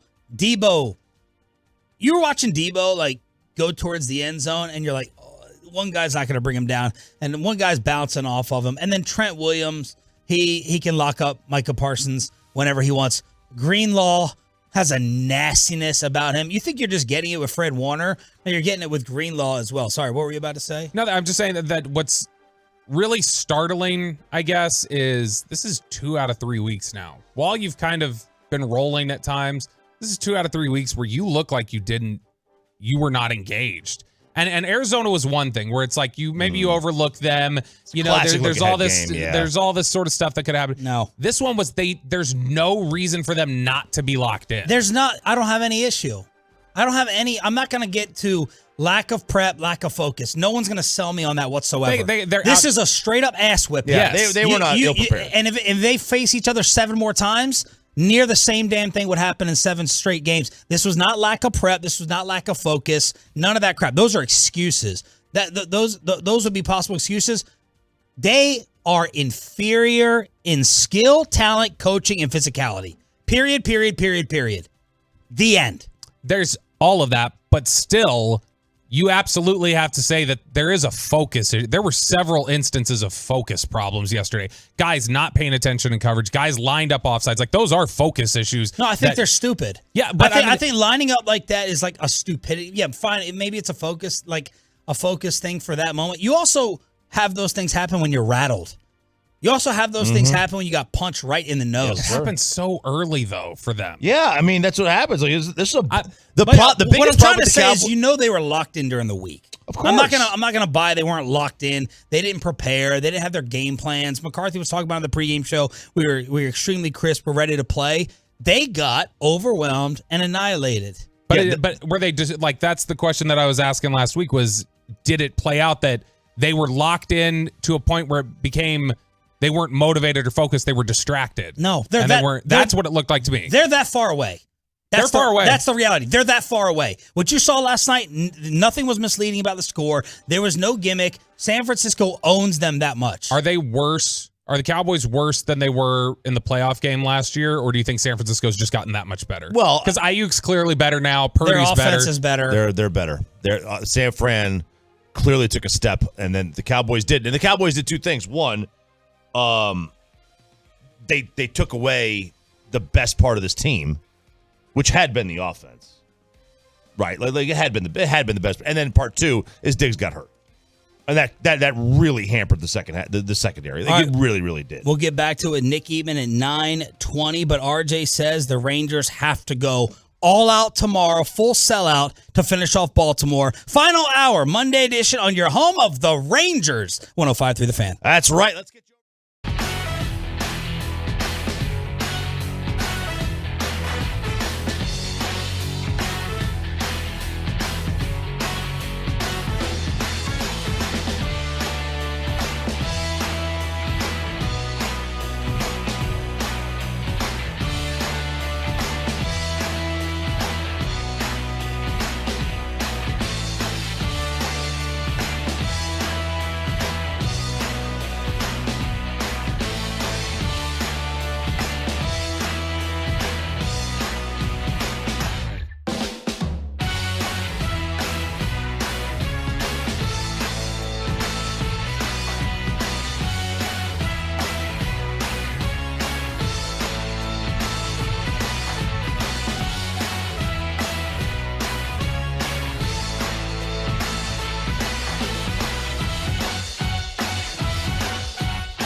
Fan Studios, secured by DFWSecurity.com. This is Sean and RJ on 105.3 The Fan. The 3-1. Swinging a high fly ball deep out into left field. Hayes going back. Mitch Garver, can you take me higher? You most definitely can. A grand slam for Mitch Garver to give Texas a 9-2 lead. Hixie with the call. They've been recently inspired by Creed. They want you to sing along with them tomorrow and hopefully not Wednesday as they come back home for Game 3. I'm not going to say the other game. Game 3, where it could end against Baltimore on this radio station tomorrow night. Good morning, Metroplex and Ranger fans. Sean Sharif, RJ Choppy. We got our Cowboys insider Bobby Belt fresh off the plane from San Fran, and Peyton and Rai in the back. We're live on the Fan Cam, Twitch, and YouTube, and the Rangers are up 2-0. Props to you guys. I mean, really, all of us, I learned my Tampa lesson. So we all ended up picking the Rangers in this series. Bassick picked sweep, and I think the three of you picked Rangers in 4. I went 5. And right now, everyone is looking a lot smarter than round 1. I want to go around the room and also get it at 877-881-1053. And give me your Rangers standout from the 2 games in Baltimore.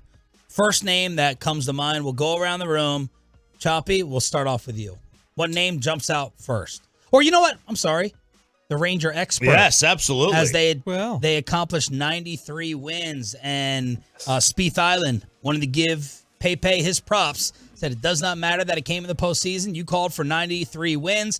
They got it. You called for them to beat Tampa. You were the only one.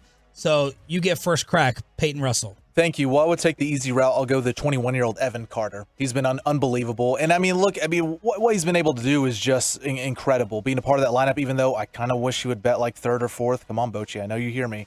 And then you have Mitch Garver stepping up. It's been – and the thing is, they've been doing it against the 2 best teams in the American League. This isn't some scrub bum teams out there. I mean, they did this against Tampa Bay on the road, and then Baltimore, who's been a really good home team. They won over 100 games this season, and they've made it light work for 4 games. So Evan Carter now has a hit in all 4 playoff games, and he has reached base 2 or more times in all 4 playoff games.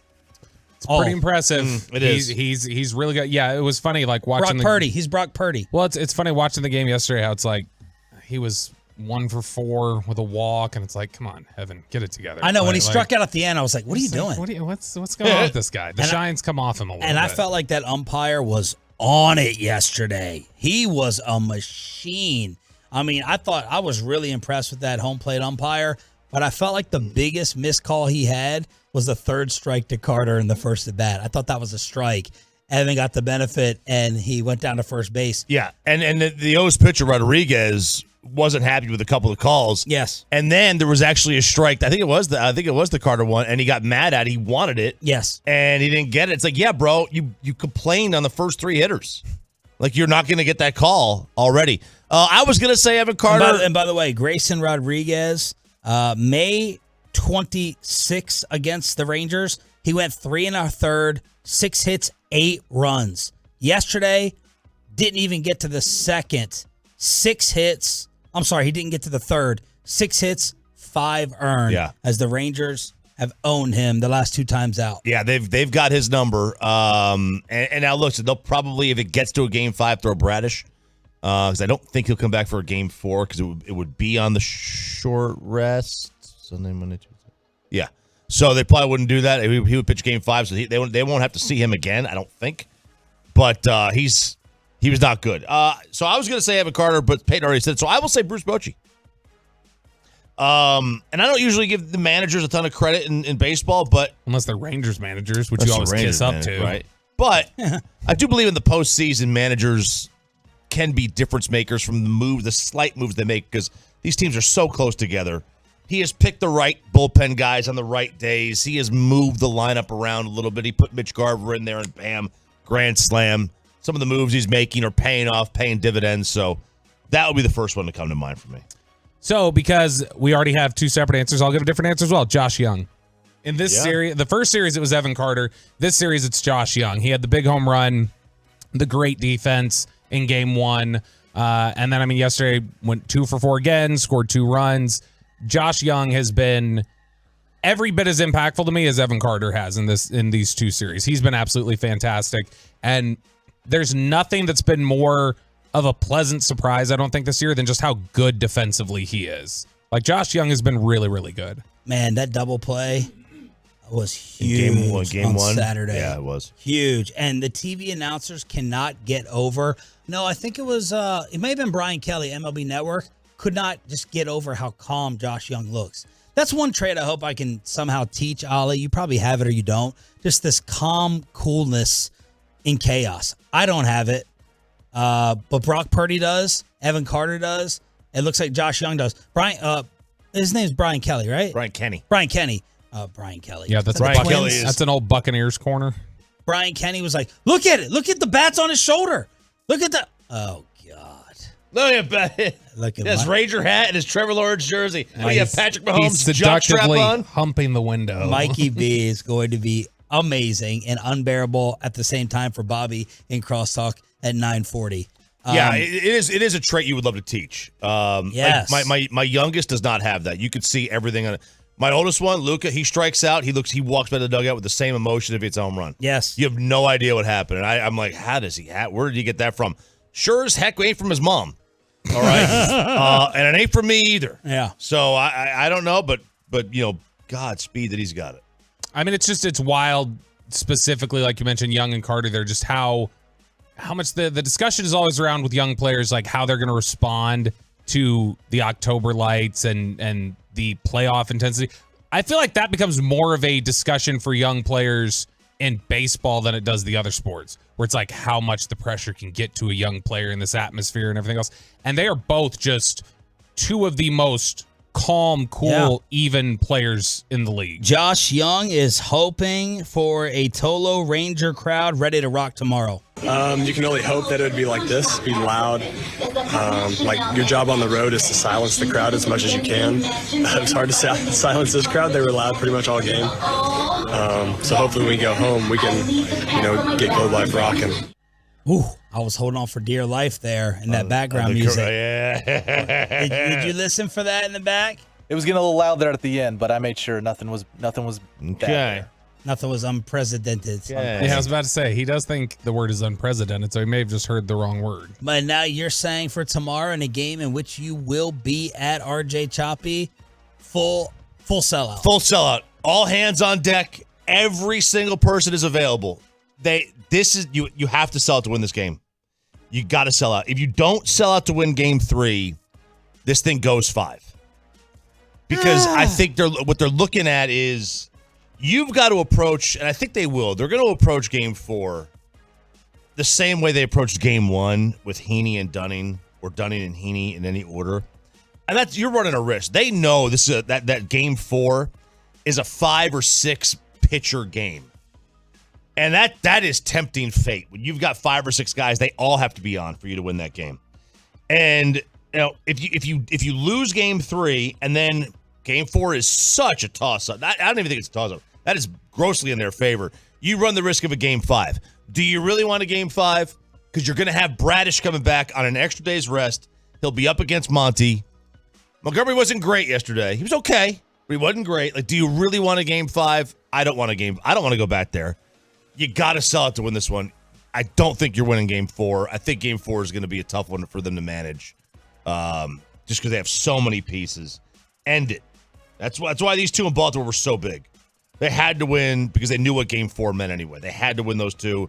Either you got to sell out to win game 3. Bring on all the road playoff games. We're not scared of those. We'll win all the road playoff games. We're not worried a damn bit. Stupid Jack White song again. I wish this was a bubble World Series. That's how good we are on the road. I want us to be somewhere else. I want us to play every game out of town. I mean, you want more truth today on a Cowboys Monday? Yeah. I mean, you can hate all the things that you want and that they do, and the little hose in the outfield.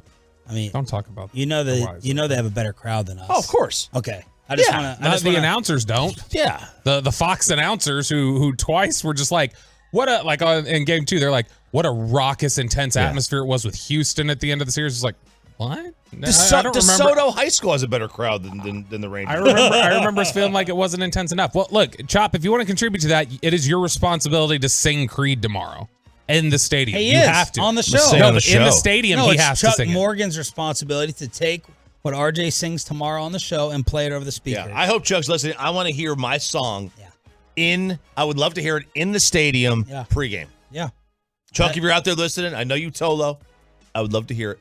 All right, so there it is, the 2-zip series lead. We'll celebrate it more with KMC at 9:40. Let's go around the rest of the playoffs real quick. Minnesota evens things up with the armpit. The Twins get the 6-2 win yesterday. Yes, they do. This is a big win. Now, Minnesota's got home field now. Home ice advantage, as the kids would say, in this series against the Astros. They're going to Minnesota for games 3 and 4. This is this is getting testy. It's getting testy for Houston. Boy, they forgot to turn off Carlos Correa's buzzer. They forgot like he took that with him, and he had a beat on everything yesterday. 3 for 4, 3 RBIs, had those smoked doubles. So, they forgot who he plays for now. The Astros were the only team with a bye to win game 1. Atlanta lost, Dodgers lost, Orioles lost. They were the only team with a bye to win game 1. That was an interesting discussion that they were having yesterday late in the game. Rosenthal brought it up that there's some discussion about it's 2 years into this, but is this new wild card format, is it enough of a disadvantage to the wild card teams? Does it make it closer than it should? Because last year the 100-win teams lost in the ALDS. Atlanta and the Dodgers. Yeah, did. in the ALDS. And then this year the 100-win teams so far through these games played have not won a game. Right, they're 0-4, right? And it's I do agree. Baseball players want to play every day, man. They don't want 5 days off. And I think it actually hurts the division winners. Last year you had 2 division winners that had a bye lose in the first round. You had 2 of them in the division series, the Dodgers and the Braves. This year, O's are on the brink. Astros are tied going home. Are going on the road, and then both Atlanta and look, Dodgers were not competitive.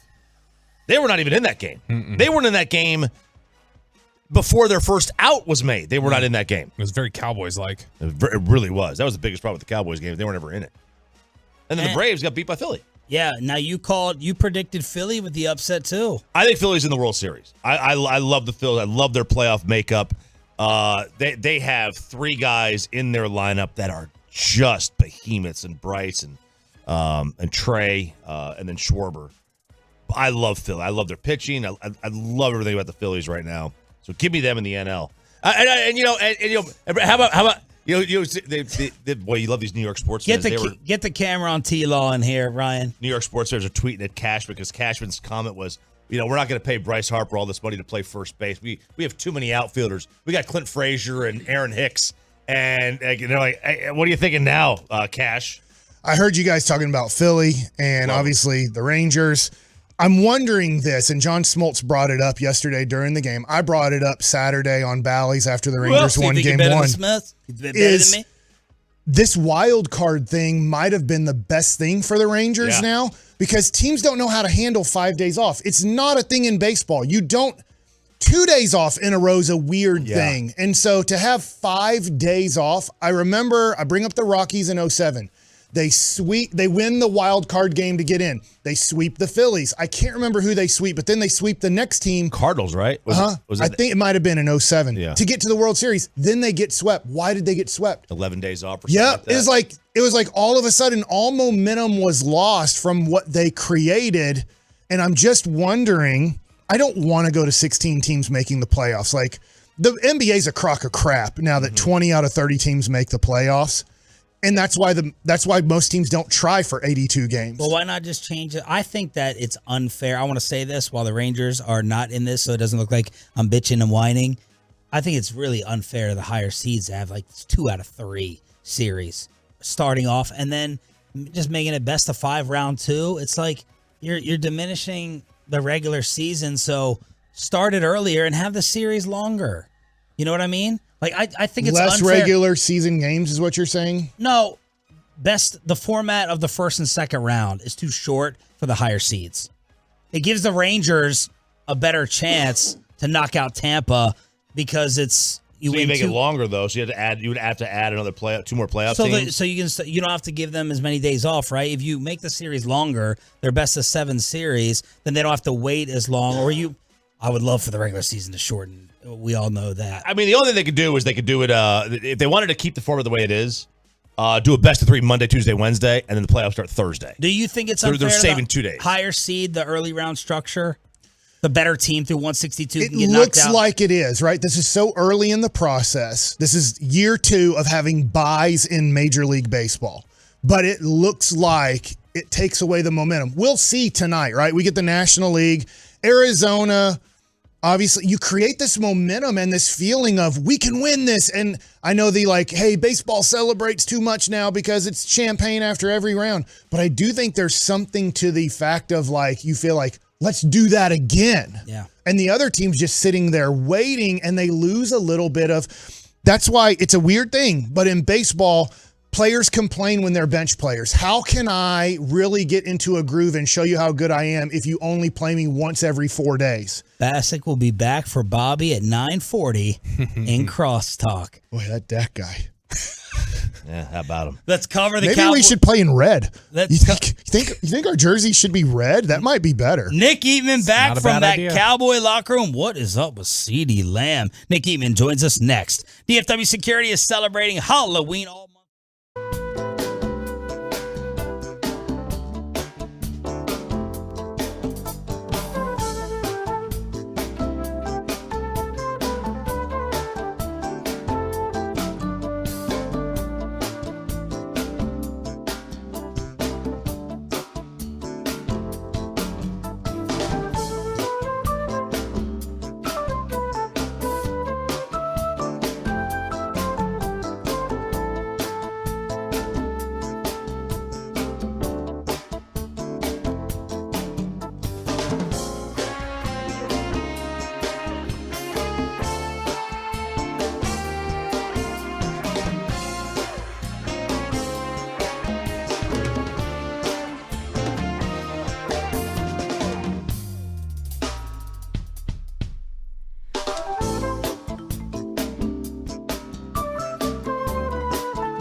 By state-of-the-art weight loss, that's Soda, and by the personal injury lawyers Frankel and Frankel. Life is unpredictable. Accidents happen. Frankel and Frankel are the go-to attorneys for car and truck wrecks and DFW.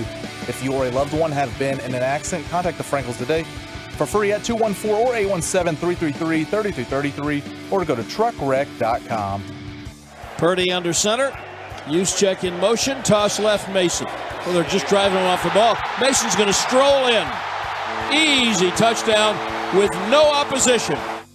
9:40 crosstalk with KMC. It's starting to simmer between Bobby and I. Little bit in the commercial break. Nah, fam. Today I said, no, I feel bad. He's running on no sleep. Devastation with his Longhorns and his quarterback. And I'm not gonna pour it on him, but I think it's happening tomorrow. It's gonna be bad. Jerry Jones at 8:30 as well. Nick Eatman is joining us right now, brought to you by the WinStar World Casino and Resort, back from California and joining us from DallasCowboys.com. What do you say after that? Nothing. Rangers look good. The things are sitting pretty for them. No, I mean, I don't know what you can say. It was, the word humbling. It was mentioned several times by different people, and that's what it was. I mean, this was a reality check in the biggest way, because they just absolutely weren't on the same level as the 49ers, and you kind of thought I thought they were. I thought they have been the last couple of years, and so I thought, okay, what is this season going to look like?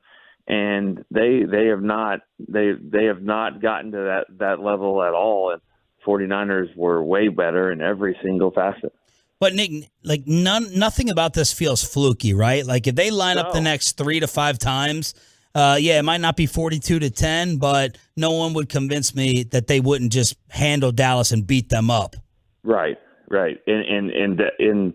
In Arlington, in San Francisco, and wherever. I mean, they're just that much better, in every way. And I don't know how you can slice it in another way. I mean, can they come back? And if they have to face them again, it's going to be a huge challenge mentally if you have to face them again. I mean, I kind of thought that was the problem in this one, but. For everything the Cowboys were saying, how focused they were and mad about the last 2 years, the 49ers were motivated in a different way, and it was very obvious. It was very evident. They just kicked their ass. I mean, in every way. I mean, and physically too. They limped off the field, guys. Hurt and banged up. I mean, it was just physically and mentally beaten. What do we need to know injury wise?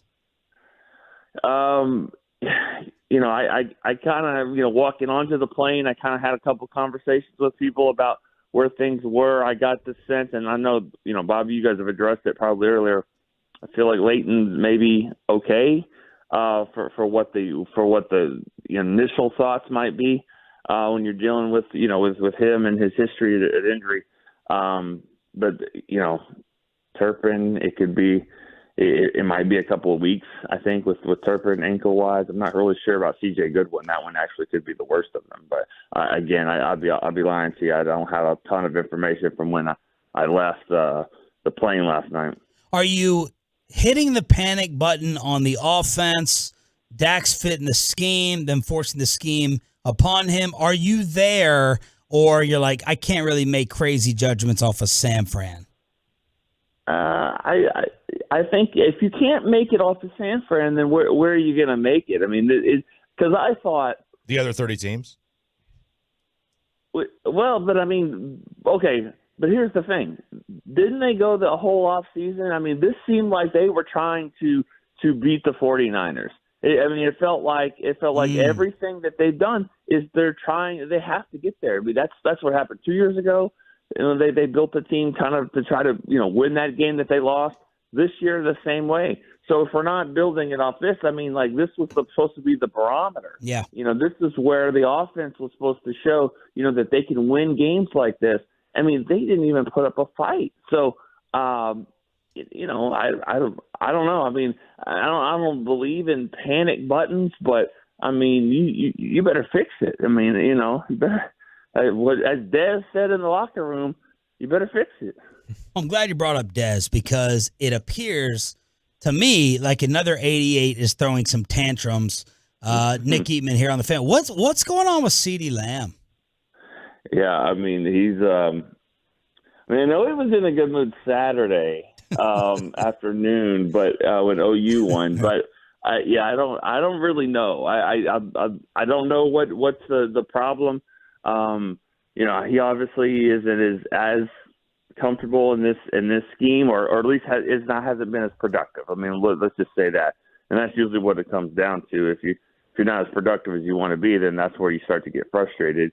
He was salty in the post game press conference a little bit, maybe very, very blunt about certain questions, and so I think just like anybody, he's a competitor, wants the ball, probably has a different vision for what's happening right now.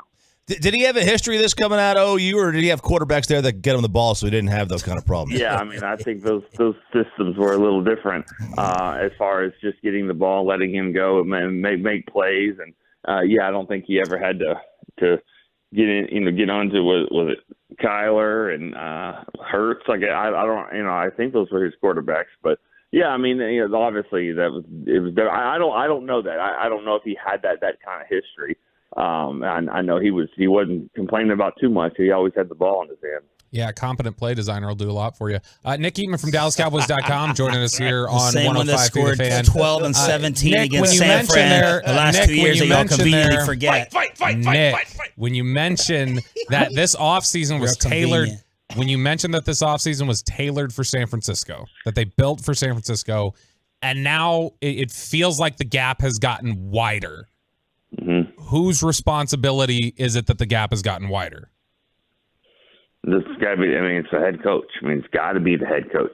I mean, it's his responsibility, man. I think it's the I mean, Jerry, Steven, Will McClay, those guys are going to put the players on the field and kind of get this team structured the way it is. But I do think that it falls on the head coach as far as from the offensive game plan and just getting this offense moving like they need to. I mean, it's not just this game. I mean, this one was supposed to be. This was the one that we were all circled to say, all right, let's see how good they really are, because how good the 49ers were. I mean, there was really no secret on that side. But I think for now, I mean, I think from the Cowboys standpoint, it is kind of tough to figure out just how good they are, or honestly, if they're good at all. I mean, the teams that they've beaten, now if you get 5 weeks in, you're like, all right, well, everyone's crushing the Patriots now. Okay, the Giants are not good. The Jets, who knows what the Jets are right now, and you beat them, but the Cardinals aren't going to be good. And the 49ers are the elite team, but you couldn't even be on the field with them. So it's really tough to figure out just where this team stands. Nick, Dak does not look comfortable in the offense. Like you mentioned how CD doesn't look comfortable. Dak just doesn't look comfortable right now. Over these next 12 games, if the offense is going to improve, which do you think needs to happen more?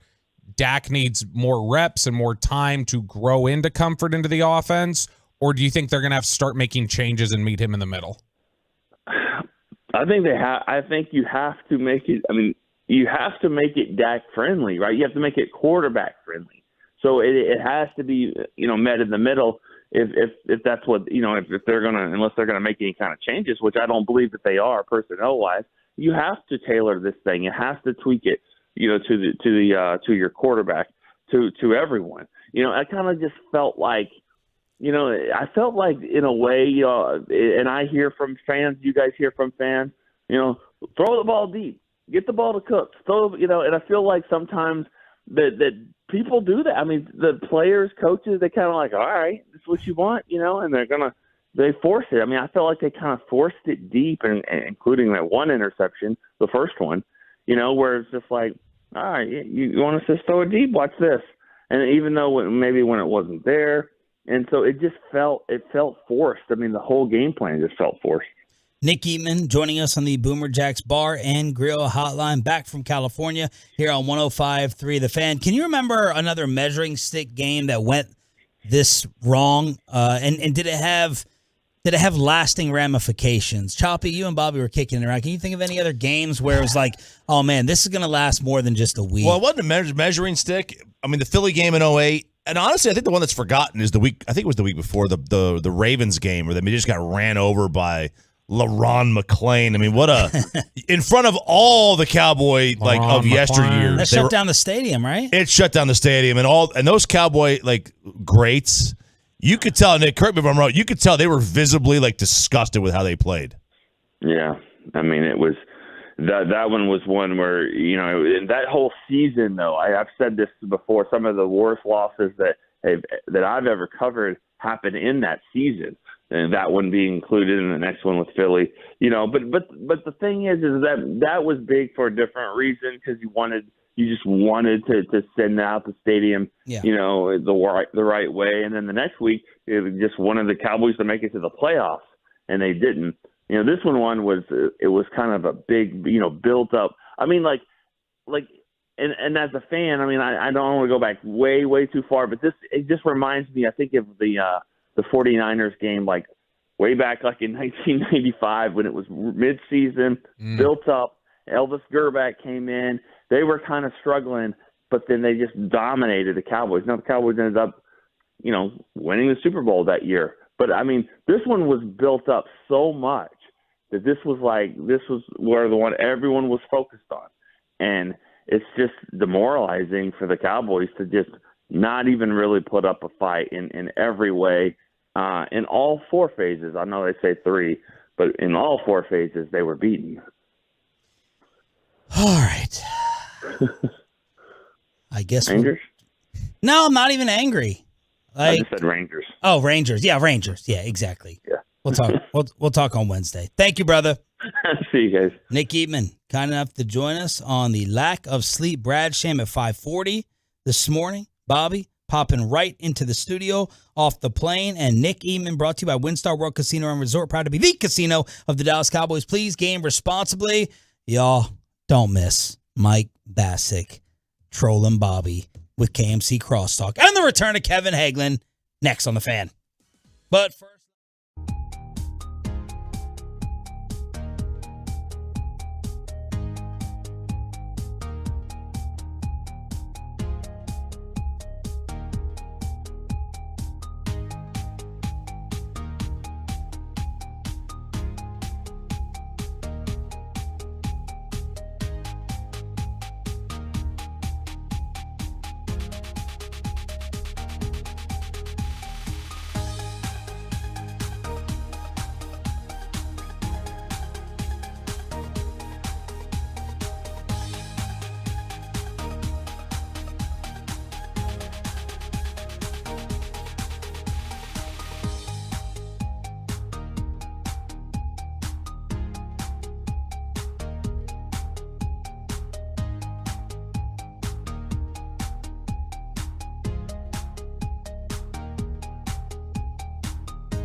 And it's back to Sean and RJ right here on 105.3 The Fan segment here, brought to you by Classic Chevrolet. Texas, it is Classic Truck Month at Classic Chevrolet. Like you, grit runs deep. They're determined to get you the toughest trucks with the biggest savings. Over 300 new Silverados on the ground. Unprecedented one-time offers. Claim yours before it's all gone. This is Texas. This is Classic Chevrolet.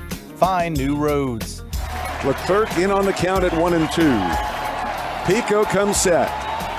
He kicks. He fires. He struck him out swinging. And the Rangers take game 2. They have won the first 2 games of this best of 5 in Baltimore. The final today, 11-8. Choppy's going tomorrow, and Bassick is rooting for game 4. No, I'm not.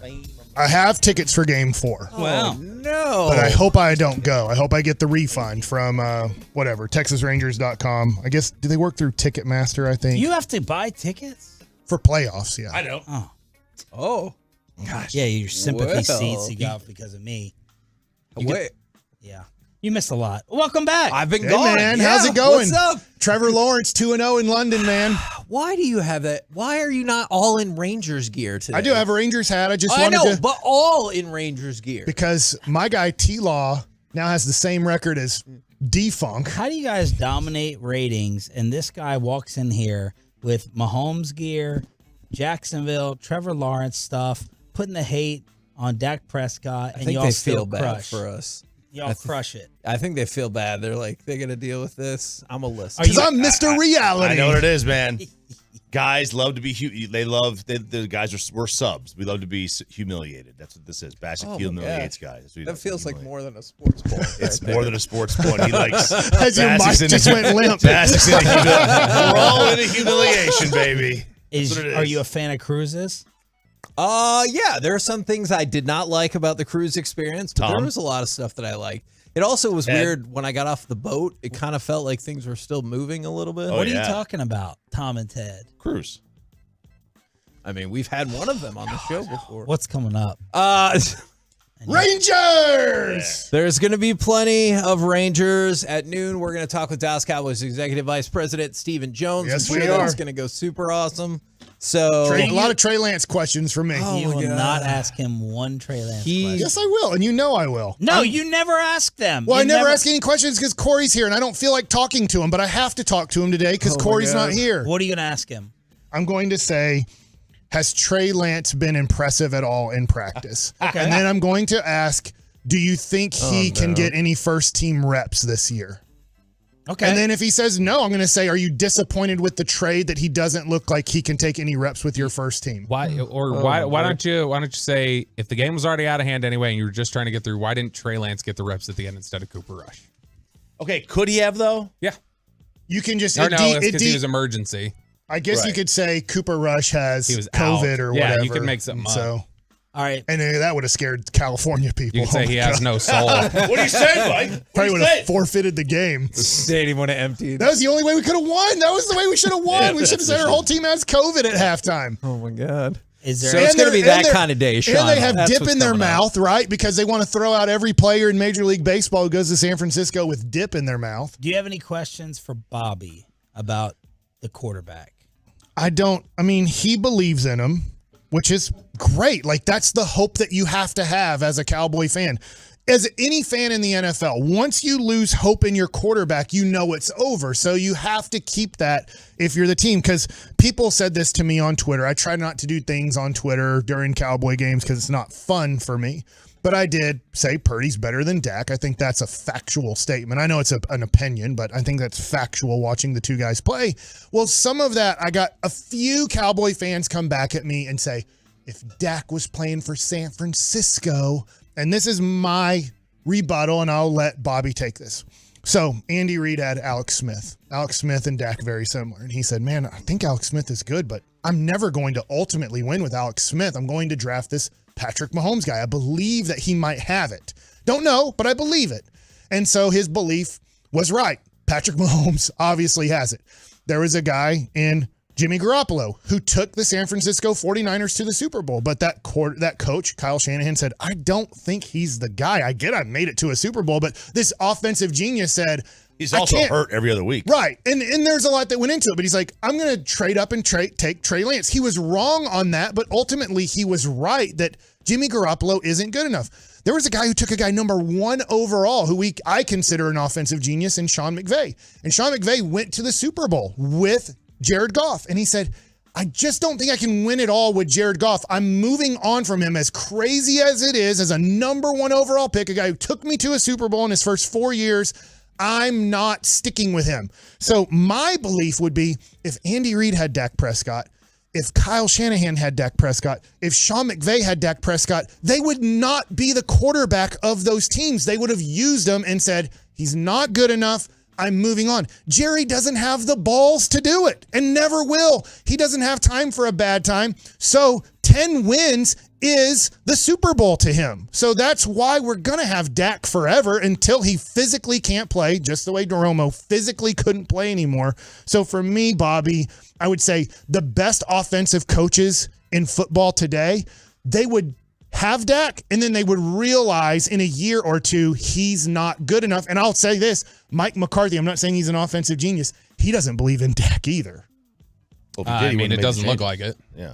It doesn't look like, from everything that they do with the offense, the way it's structured, and the decisions that they've made. So I don't disagree that it doesn't seem like, McCarthy believes in him. And I think that that's going to naturally filter out to the rest of the roster. And eventually the players are going to see, like, why doesn't the coach, whether it's something that poisons the well in the sense of just like, well, if coach doesn't believe in him, why should I? Or it poisons the well in the sense of like, why is he not backing the guy that we believe in? Either way, whichever reaction it is, it's not a good thing to have, I don't think, is to act like you have a bunch of trust in your quarterback publicly when in reality the players see what it is and go, you clearly don't. Kevin, do you think that a disservice is being done to Dak Prescott with Mike McCarthy's offense and what they want him to do? I mean, I understand that point. The issue is you had a wide open Brandon Cooks at a time when that still mattered, and he didn't see it.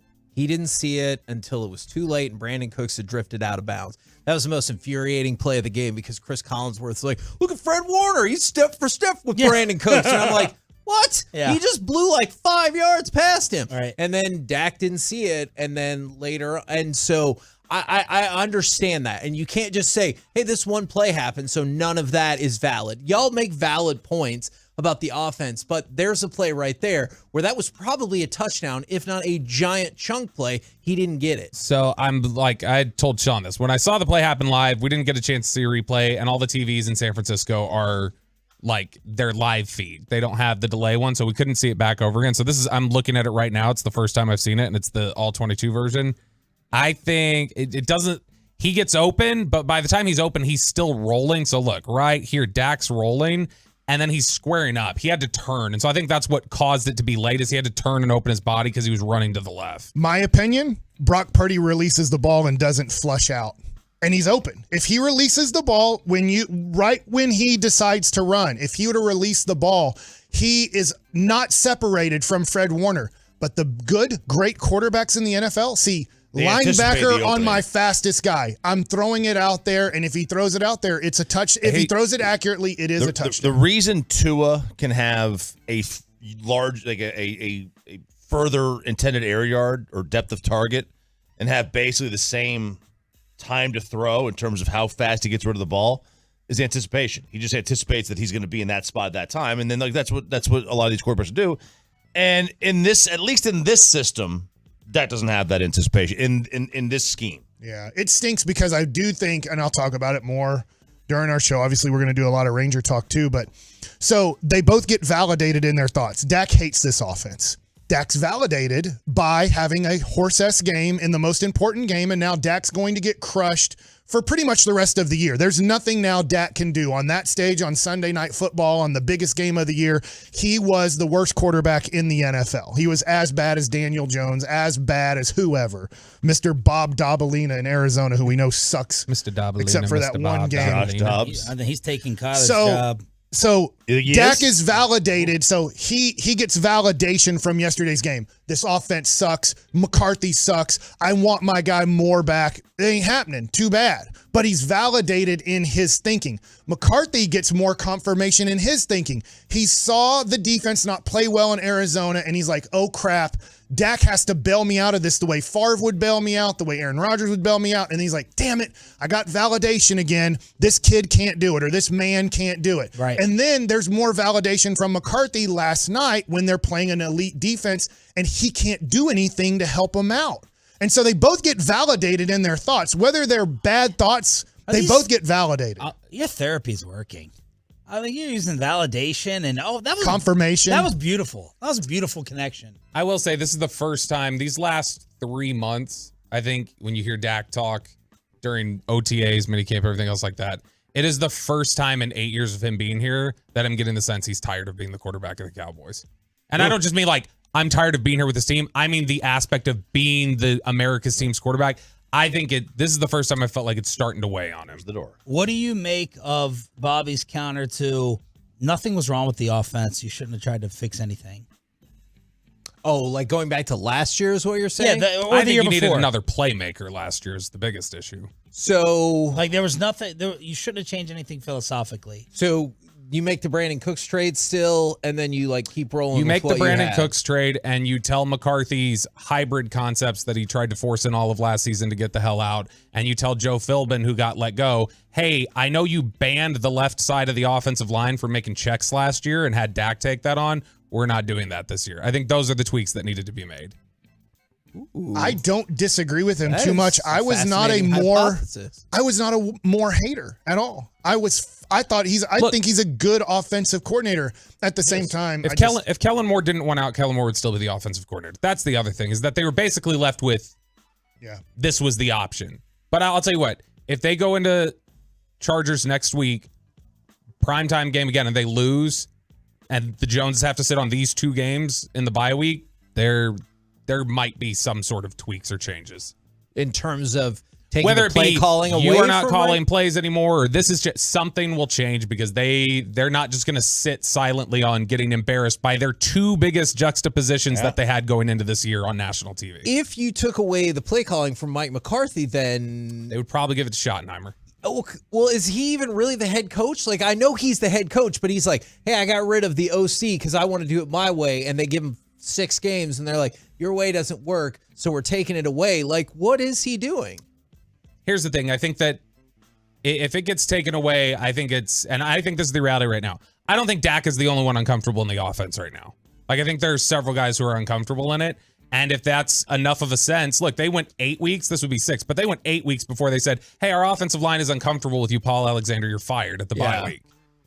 I mean, look, it wouldn't be the first time that somebody made changes. Like, when Brady went to Tampa, they tried to do Bruce Arians' system to start with. Right. And then eventually they were like, we're just going to go back to Tom's. And that could happen. I will say, I mean, it's for next Monday as we get ready for Monday Night Football. They're going to need Herbert to underperform his talent because Herbert's way more talented than Dak, and he can.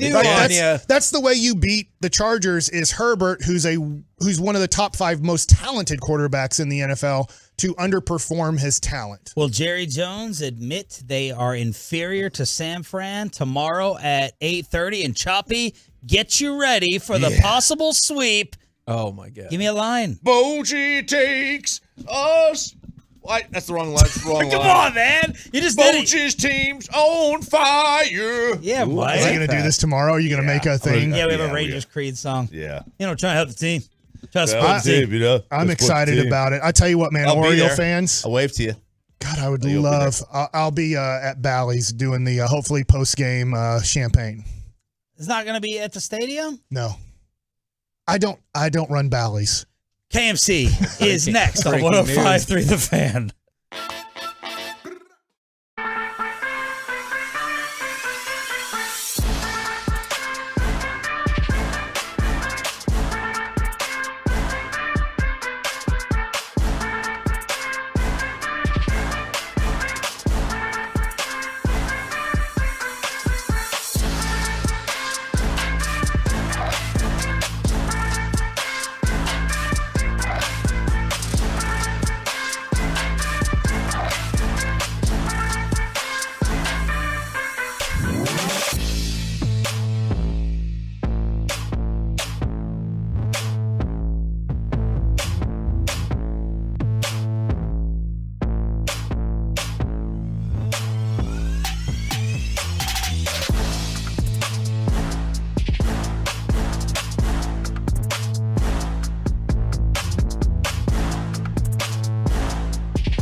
fan studio secured by DFWsecurity.com.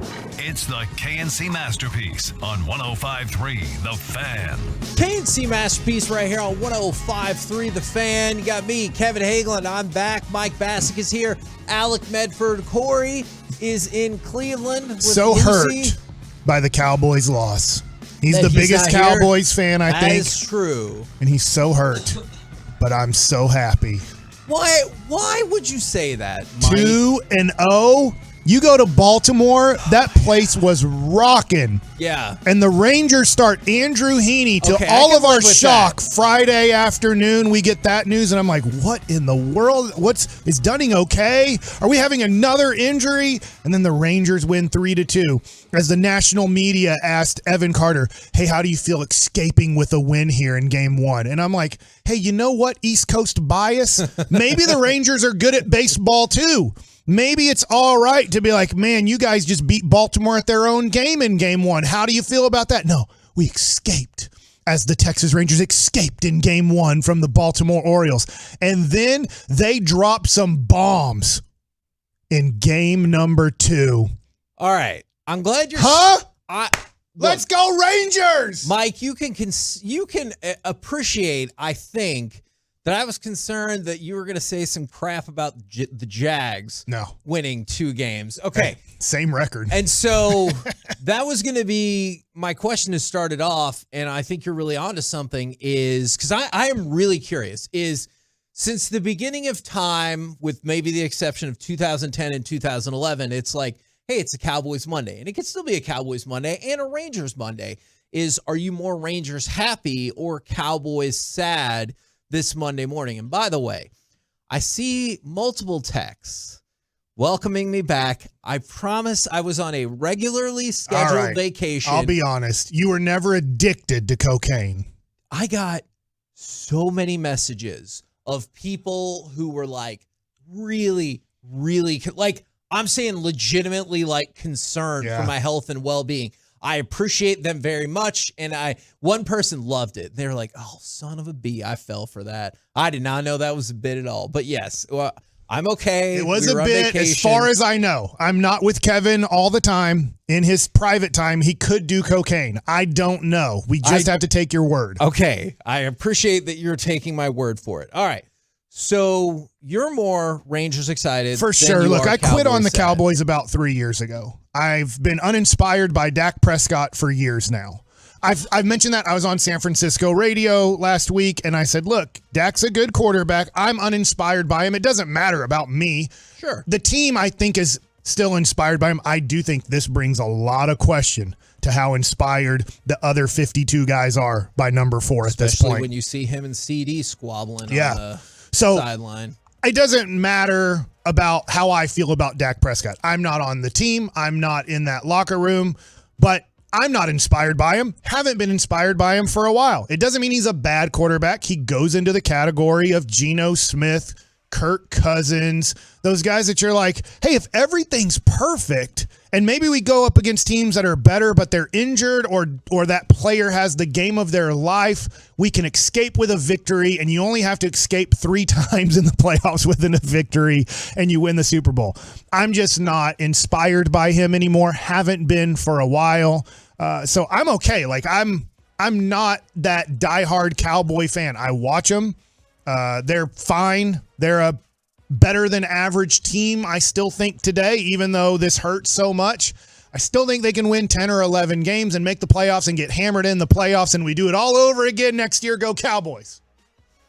I think I'm more Rangers happy, but I wish the games would have been flipped in their positioning on the schedule, because I think when I was typing out things for the run sheet, I was just really mad in the moment because, like obviously the Rangers played in the afternoon, and I got you. They played the longest you go to game bed in the world. You go to bed mad. Yes, and so if we would have flipped it out, and let's even say that the Cowboys would play the 325 spot, got smoked because they absolutely got smoked yesterday, and then the Rangers had a primetime national, playoffs, they're national, but a primetime national spot, then I think I would have been just like, woo, all the way. But I definitely went to bed angry about getting smoked. Yeah. But the Rangers have been phenomenal. 4 road playoff games, 4 victories. Now you get to come back home on the verge of something that you've only done twice before. So it's interesting what you're saying here is I listened to some of the post-game show till about midnight. I went to sleep about midnight listening to Broadus and Zach. They did a great job here on 105.3 The Fan doing the post-game show.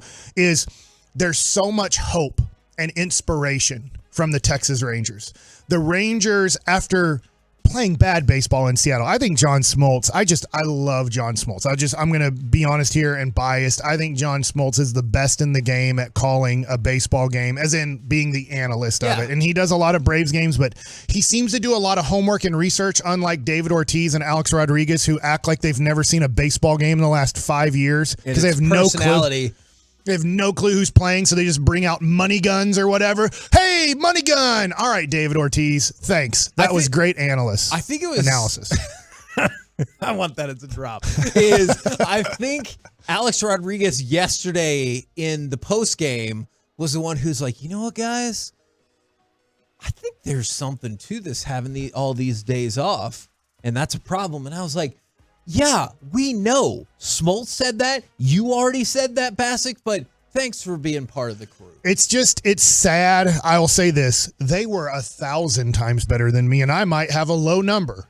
Derek Jeter, who I think wants to be good at this, he's just being the rookie and laying back because Ortiz and A-Rod have done it longer, and he was a general manager for a while in I guess general manager / president, whatever his title was. He was running a lot of things in Miami, and so he's laying back, and he's letting David Ortiz, who I have no clue how many baseball games he watches a year. 5? Maybe more. Maybe he watches just the Red Sox play the Yankees. But I mean, has no clue about what's going on in baseball. And it's like, dude, I get it, Fox. These dudes are 3, I guess 2 of them are Hall of Famers. One of them obviously will never get in for steroid reasons. But like, you look at those 3 guys, you're like, hey, these are 3 of the best guys that played the game just a generation ago. The issue is, can they analyze a baseball game today? Do they know anything about the starting pitchers? Do they know anything about the lineups? Do they know anything about the young guys who are maybe helping the team out? The answer is no to all of it. So what does it matter? They were unbelievable at baseball in their time. They have no clue what they're doing. It would be like putting me out there for Game 7 of a World Series. Do you have any clue of what you're doing? No, you're putting Bassick on the mound. Horrible mistake. Fox, do you have any clue of what you're doing by putting people out there that were great at one thing but don't seem to care about being great at the next part of their career? Right. But that being said, the Rangers are so inspiring, and I know the Cowboy fans will come around, right? They're diehards. I get they broke TVs. They're saying all the horrible things today. They'll come back around. Dak will be the greatest again. The Cowboys have a chance to win it all. Just give us one more chance in San Francisco, because you have to keep that hope. But God, did it feel like they killed a lot of inspiration and a lot of hope last night. I mean, it really does, because like there's a headline on ESPN right now. Let's overreact to NFL Week 5. The Cowboys aren't on the same level as the 49ers, ? And I'm kind of like, well, sure, that doesn't really feel like an overreaction. You just played them and you got destroyed by them. I think it's closer than the score was. I think if they play that game out, it might have been 59-10. And I mean, look, they had a fumble at the 1.5 yard line, half yard line. And so, no, there's all kinds of problems there. And so I am curious. It's in favor of the Rangers so far, which I'm surprised by, because usually we talked about the restaurant analogy before the game, right? Is if you see a lengthy comment to a restaurant review, it's probably bad, right? Yeah. Because if you're like 5 stars, you're like, this guy was amazing, no notes, excellent. Right. It's usually if you want to complain, there's more. And I thought there would be more complaints this morning from Cowboys fans as opposed to Rangers fans that are stoked, and that is not what's happening. I'm on the Twitch right now, so our Twitch is at 223 right now, 223 people watching us right now. Thanks so much. If you're on Twitter right now, you're on YouTube right now watching, I don't have that pulled up, but I had a buddy of mine who's a big fan of all the sports in Dallas, right? He grew up here in Duncanville with me. We've known each other since 5 years old, and his name's Ryan. And Ryan told me last night, he said, when I hear Cowboys talk, I'm turning it off. I've heard it before. It's years upon years of the same crap with whether it's Romo or Garrett or then it became McCarthy and Dak, and now it's Kellen Moore and not having whatever. He's just like, I'm tired of it. I'm just changing the channel, and I'm going to try to find Rangers talk, or I'll listen to music. I'm just wondering, because I do think that's our fan base. New York feeds off of this. Philadelphia, Boston, they feed off of losing. Not that they want to lose, but they'll feed into it. I'm just wondering how many Cowboy Ranger fans are like, if you're talking Cowboys, I'm turning it off. I don't want to listen to it. I'll just move on to Monday Night Football when they play again, and I don't want to hear about it. I only want to hear about the Rangers because they're doing great things. They're representing our city well.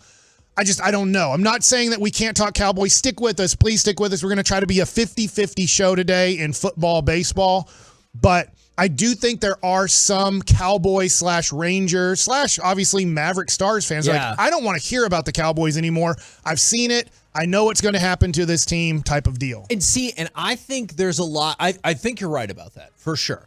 Because I'm an all sports fan. And so that's kind of where I would probably fall. But I also think there's a lot of people out there who are like, if it's not Cowboys, I'm just out. Yeah. You know what I'm saying? Like, either I want to celebrate in their victory or I want to bitch and complain about their loss, and they don't care about the Rangers as much. And I'll say this too, real quick, Kevin. I'm going to brag about us real quick. We watched the Rangers game. I'm just going to look. I know our competitors. I really like those guys over there that are our competitors. 90% of the guys over there didn't watch a second of the Rangers. They don't care about baseball. They'll never care about baseball. It is what it is. They do have some awesome producers that give them great information about baseball, and then they spit it out as information. Good for them. But we did watch the Cowboys. They did watch the Cowboys too. We also really paid attention to the Rangers. I can break down the Rangers. I watched game one in the airport. Yeah, so I just would say this. We're going to talk both, and a lot of people here on Twitch are like, look, you have to talk some Cowboys. Whether it's an L or a W, you have to talk it. It drives ratings. It's Cowboys. And we are.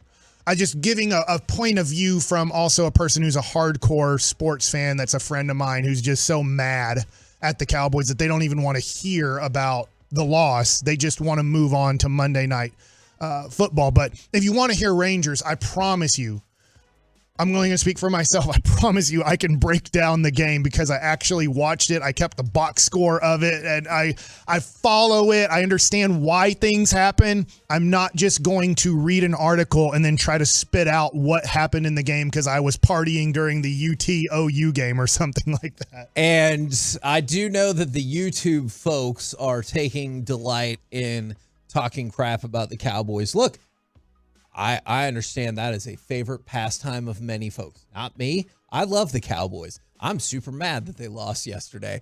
I about used a couple of different words right there. But I understand it. The Cowboys got smoked. It's a great time if you don't like the Cowboys. I happen to love the Cowboys. And so I'm really, really angry about the game yesterday. However, I am ecstatic about what the Rangers are doing and the fact that they have won all those games on the road. The fact that, hey, I'm watching that Minnesota-Houston game with way more intrigue than I thought I would going into the playoffs. If you were like, hey, Minnesota's going to play Houston in the ALDS, and I'm like, who gives an F? And now I'm like, come on, Minnesota. You know how bad, though, that they want Houston versus Texas. I don't want to see that matchup. But you know what? Actually, Mike, I'll concede that. I'm going to take it back. I don't care. If the Rangers they already built it up are yesterday in the ALCS for the third time ever, that's fine. I will play whoever. And I'm not saying that you would beat Minnesota because Lord knows you've had your struggles there. Yeah. But I saw us get our heads smashed in by Houston very recently. But look, you make it there, I don't care who you play. Play whoever. You're there. Yeah. And it's a good day. Yeah. We're the KNC Masterpiece right here on 105.3 The Fan. All right, look, we have to address this. I know we talk some Cowboys. We have to address it head on. We have to deal with reality. Is it just the 49ers matchup, or are the Cowboys just not good enough? Let's talk about it next right here on The Fan. Hey, laughing too hard in the office? We are.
And K-Post Roofing and Waterproofing on 105.3 The Fan. This segment of the K&C Masterpiece is brought to you by the personal injury lawyers Frankel and Frankel. Life is unpredictable. Accidents happen. Frankel and Frankel are the go-to attorneys for car and truck wrecks in DFW. If you or a loved one has been in an accident, contact Frankel and Frankel for a free consultation at truckwreck.com or call 214-333-3333. Prescott under center. He's going to give it to Pollard. Oh, there's a hole on the left. Tyler Smith opened it. Ball's out. And the ball was fumbled. Out of bounds or inbounds? Oh, the 49ers recovered a fumble. K&C Masterpiece back here on 105.3 The Fan. Mike, I think you'll appreciate this. You'll like this part. I think that was a bad call. You thought? I think the Cowboys would have only lost like 40-10. All right. No, but there's no way he recovered that completely inbounds. Yeah. I don't get that call. That being said, I don't want to sound like the Cowboys had any chance of winning that game. But that fumble, great play by them. Protect the ball better, especially when you're at that point of the field. Lord, no kidding. But at the same time, there's just no way the way he was sliding and there's a reason that he's not a tight end. He can't catch a damn football. He's a sumo wrestler in the middle of the field. The guy who recovered it did not recover that completely inbounds. That being said, who cares? Ass kicked. Now, with that in mind, especially that last part, I asked Alec, I said, hey, come back with a highlight of the Cowboys sucking. And he goes, okay, that should be easy enough. This was what it was all day long. And Nick Bosa made a statement that I've seen get some traction that I'm like, but why? He said after the game, I think the D lineman getting pulled from the game with like 5 minutes left against a team like that proves that we're on a different level. And people are like, oh, he's not wrong. I think that game proves they're on a different level. But here might be the more important question. Is it just San Francisco in terms of, like we were just talking about with the ALCS? Right. Like, with all due respect to the Twins, because I know the Twins are all kinds of problematic as well. Right. I do not want to play the Astros in the ALCS. I'm with you. National media be damned. I do not want to see that matchup. So are the Giants, or excuse me, are the 49ers, wrong San Francisco, are the 49ers just the style that just beats this Cowboys team down? Or is it a bigger problem than that? Because I think that's what we're all afraid of. If it's just the 49ers, not as good as the 49ers, and Brock Purdy is getting better, so maybe that gap is widening. Right. Or is it that you just aren't on that level? So in a way, I know I'm going to sound like Mickey Spagnola here. We'll find out. Right. You have played, besides that game yesterday, you've played the easiest schedule in football history. New England looks like they might not win the Big 12. Like, if you put them in the Big 12, yes, they would win it. I get it. They're professionals, but they're pathetic. They scored 0 yesterday against New Orleans. So we know that they're one of the worst offenses in football. Maybe the Jets are better Cincinnati than you think. has been horrible this year, and they blow out Arizona. Yeah. The New York Giants, they won a game. Who the hell did they beat? I don't even know. But they're horrible at football. They beat the Cardinals. Oh, God. And then you played the Jets, who are coming off the devastating injury of Aaron Rodgers. And the Jets, I get they could get better, but they're not going to make the playoffs this year. You couldn't have played an easier schedule in the history of football leading up to the 49ers game. So the way that we'll find out, I don't know. They've only played one good team. They've only played one team that has a chance of making the playoffs this year, and you lost. It might have been 100-0. Now, let's see how they play against the Chargers, the Rams, the Eagles coming up. They might lose all those games. They really might lose all those games because every team knows now you can bully the Cowboys. Yeah. Now, maybe the Cowboys are just crapping their pants when they see the 49ers jerseys. And make no mistake about it, 5 to 10 minutes into that game, after the Cowboys are 3 and out, and after the 49ers score the touchdown, the Cowboys were on the sideline going, oh no, and they were scared S-less against that team. And you could see they were all scared S-less against that team. Make no mistake, I'm a professional athlete. Well, not anymore. Former. I can admit times that I got scared. At the time, I didn't want to admit it. But I can admit, when I saw the Yankees, yes, there was fear. I had to try to overcome it and pitch against them still. But there was fear. Make no mistake, there were 53 guys suited out, and there were 450 coaches, however many they carry in the NFL, and they were fearful when they took the field, and their fears were recognized 10 minutes into that game. And that's the crazy thing, is that this game was 7-0 in the first quarter. It already felt like it was, because you talked about the fumble. All right, let's just look at the chunk of game right around the fumble. Is first drive, oh crap. 49ers just do pretty much whatever the hell they want, it felt like. Yep. March down, score a touchdown, Cowboys 3 and out. At that point, it's 7-0, and you're like, oh no. But then get what happened after that. If you look at it, it felt like somehow, some way, this could be a competitive game because you forced your own 3 and out. And unfortunately, the Cowboys did the big bag and nothing right after that and 3 and out. But then 49ers punt, and even after that fumble, the 49ers fumbled it right back. Yeah. And then you punted again. From your 2. I think, yeah. And they got it to like the mid-30s. You punted it again. Yeah, the 38. Yeah. And then it took one whole play, I believe, for San Francisco to score. And at that point, it felt over. But the Cowboys did enough, and they looked good on the drive after that, that I thought for a good chunk of the first half, we're not as good, but this will end up being like a 28-17 game or something where you're like, we weren't going to win the game, but it was going to be like a respectable looking score. I hear you, and that's how most NFL games are. The Cowboys have played 5 non-competitive games this year. Yeah. The most competitive game was Arizona, I guess, I guess, like a lot of people are like, well, the game was out of reach when Dak threw the interception. Like, no, it's not. You could have put a lot of doubt in the Cardinals' mind with about 3 minutes to go, but Dak's like, hey, I'm Dak Prescott. I do just enough for my fans that they will give me sleep number and Fritos and Pepsi and some zero water thing that he does, like all the crap that he gets for being an average quarterback in the NFL, his 70,000 sponsors that give him $20 million a year to be half-ass football quarterback. But good for him.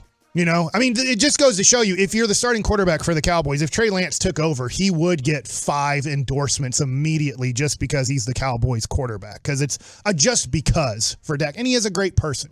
No, I mean, he is a really good person, which is easy then to represent a product when you are a good person. You don't have to worry about anything somewhat off the field. But I think the Cowboys, the reason I felt different about it, because I think that most people was like, hey, it'll get competitive. Every game gets competitive. That's absolutely even what the I Chiefs-Jets game that looked very uncompetitive a week or so ago got competitive in the end. The Jets figured out something at halftime or in the second quarter, really, and was like, hey, we can compete in this thing. We might be able to beat the Chiefs. So I get the thought. But my thought was going into halftime, they have been totally intimidated and bullied again. And they don't want to be in this fight. They do not want any part of the 49ers. And so my confirmation ended up being right is, I think I tweet or text to you guys. I said, hey, they're overmatched, and they know they're overmatched. And that's what I was happened. just waiting for the comeback so I could text I you back understand. and be like, oh, really? But And when then you're it getting your ass kicked, and it's been kicked before by the same group of guys, there's a lot of doubt and some fear that enters your mind, even as a professional athlete, even as tough and as big and as strong as NFL players are, they will feel fear, and it's real. And all you got to do is watch documentaries on when the Cowboys took on the Buffalo Bills in the Bills' third Super Bowl. And all it took was a couple things to go wrong for the Bills to go, OS, it's about to happen again. And then 52-17 happened. And all it took was a third quarter where Emmitt Smith ran the ball like 8 times in a row and then ran it in for a touchdown for the Bills to go, all right, here we go again. It's losing time. Yeah. And that's how the Cowboys are. One against the 49ers, we will find out if this is 1997. And I don't think they're about to lose out. But the Cowboys had the similar situation happen in 97, 45-17 at Green Bay. And because there was no leadership, Jerry was no leader, Barry Switzer was no leader, Troy was tired of leading that group of guys with no front office, with no head coach. They just quit. They said, F it, season's over, and they end up going 6-10. So from 6-5 to 6-10 because they quit the season. I don't think the Cowboys are going to quit the whole season because there's too much season, but we'll find out. That's the fear that you should have as a Cowboy fans. They might all start turning on each other and just quit.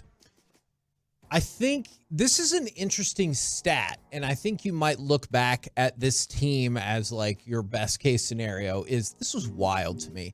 You realize, and I understand the Rangers scored more than the Cowboys did yesterday, and I know that is like, it's entertaining. And they needed all 11. Yes, they did. They did not need 9. They needed 11. My God, when that home run got given up by Leclerc and then he started throwing the ball in the dirt, we'll get to that in a minute.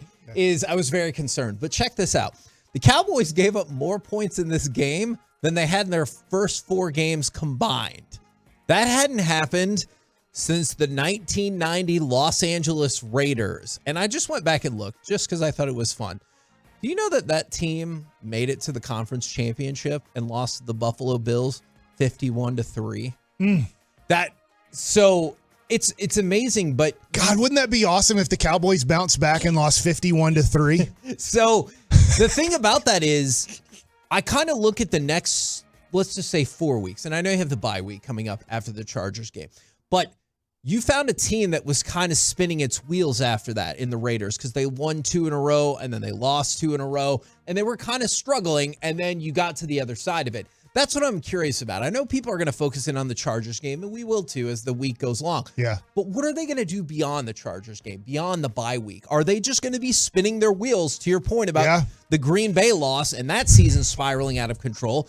Or are they going to be like, hey, you got your asses handed to you on every level of the game. Let's talk about it and figure out how to get better. Here's the sad thing, and this is the reality that's in Frisco right now, and they have to try to overcome this, is they know they're not good enough. They just remember when we interviewed Ian Kinsler and we asked him about 2009, they had a chance and they hadn't. Now it's a little bit different. Younger team, hadn't been to the playoffs in a while. And he said, look, we weren't good enough.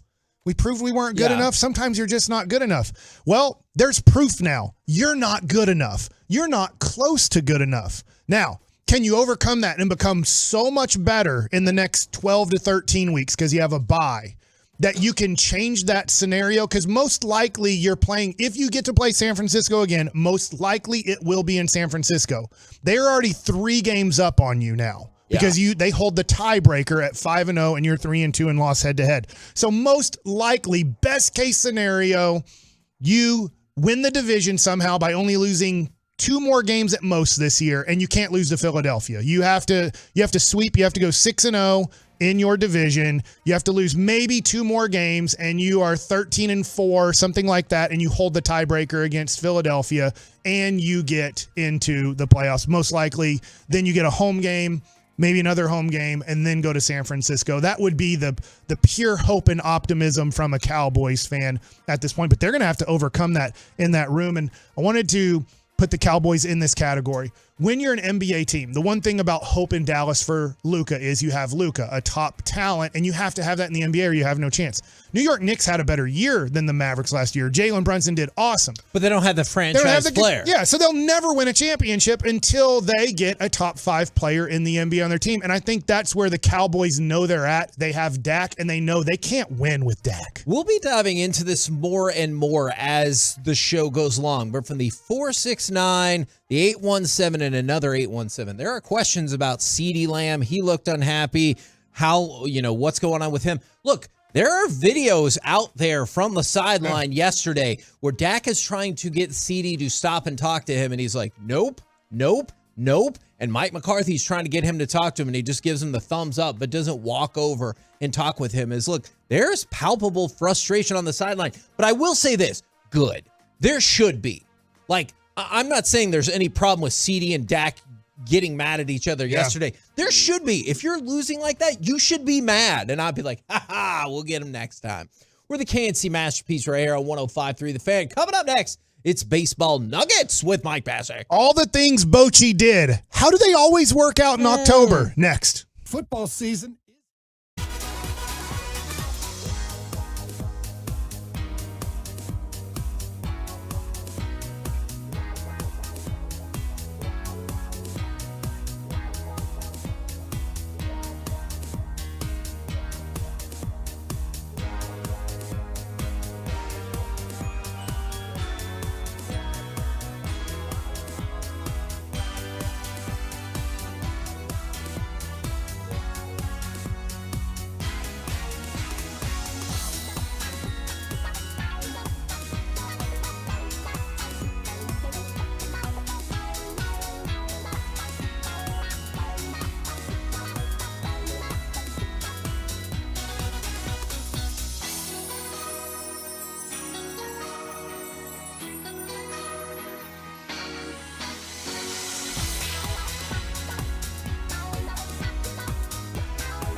It's Classic Truck Month at Classic Chevrolet. Like you, grit runs deep. They're determined to get you the toughest trucks with the biggest savings.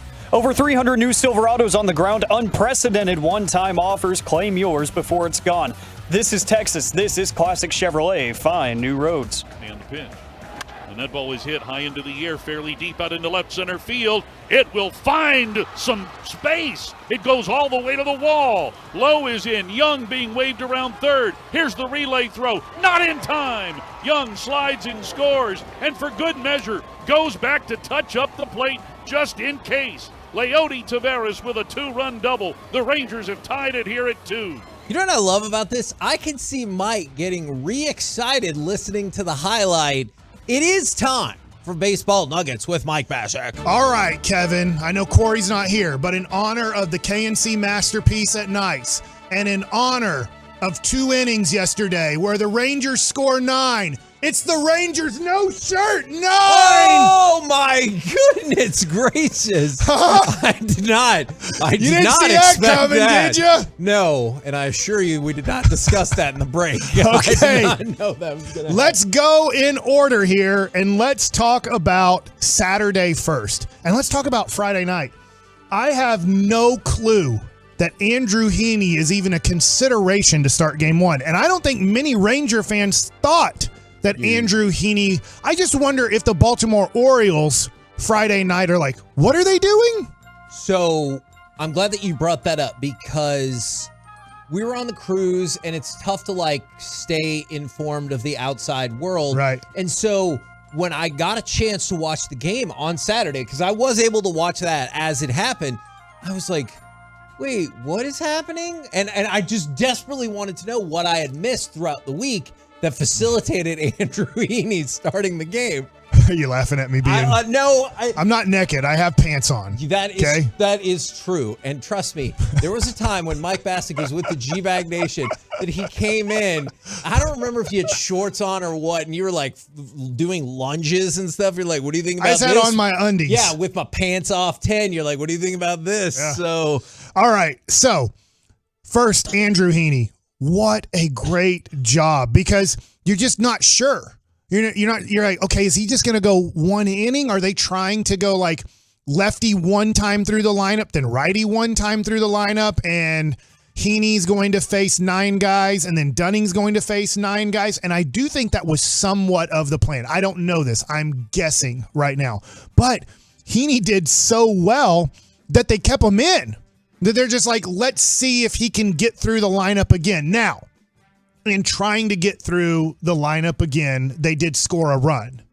But I thought Andrew Heaney, what a great job to give you a chance to win, because when I heard Heaney and then you kind of had an idea Dunning was going to pitch after him, you're like, gosh, 5 or 6 innings, 3 runs or less, and give us a chance, right? That's what I'm thinking going into the game. It's going to be kind of a bullpen day. Just give us a chance and see what happens. Andrew Heaney was phenomenal. He was very efficient, too. He threw 56 pitches, but he was pretty much every inning throwing 17 to 13 pitches approximately and throwing a lot of strikes. And then Dane Dunning comes in and does a tremendous job. He gives up a solo home run in the situation. But, I mean, I just thought, wow, those 2 guys gave you length. They gave you almost 6 innings of work.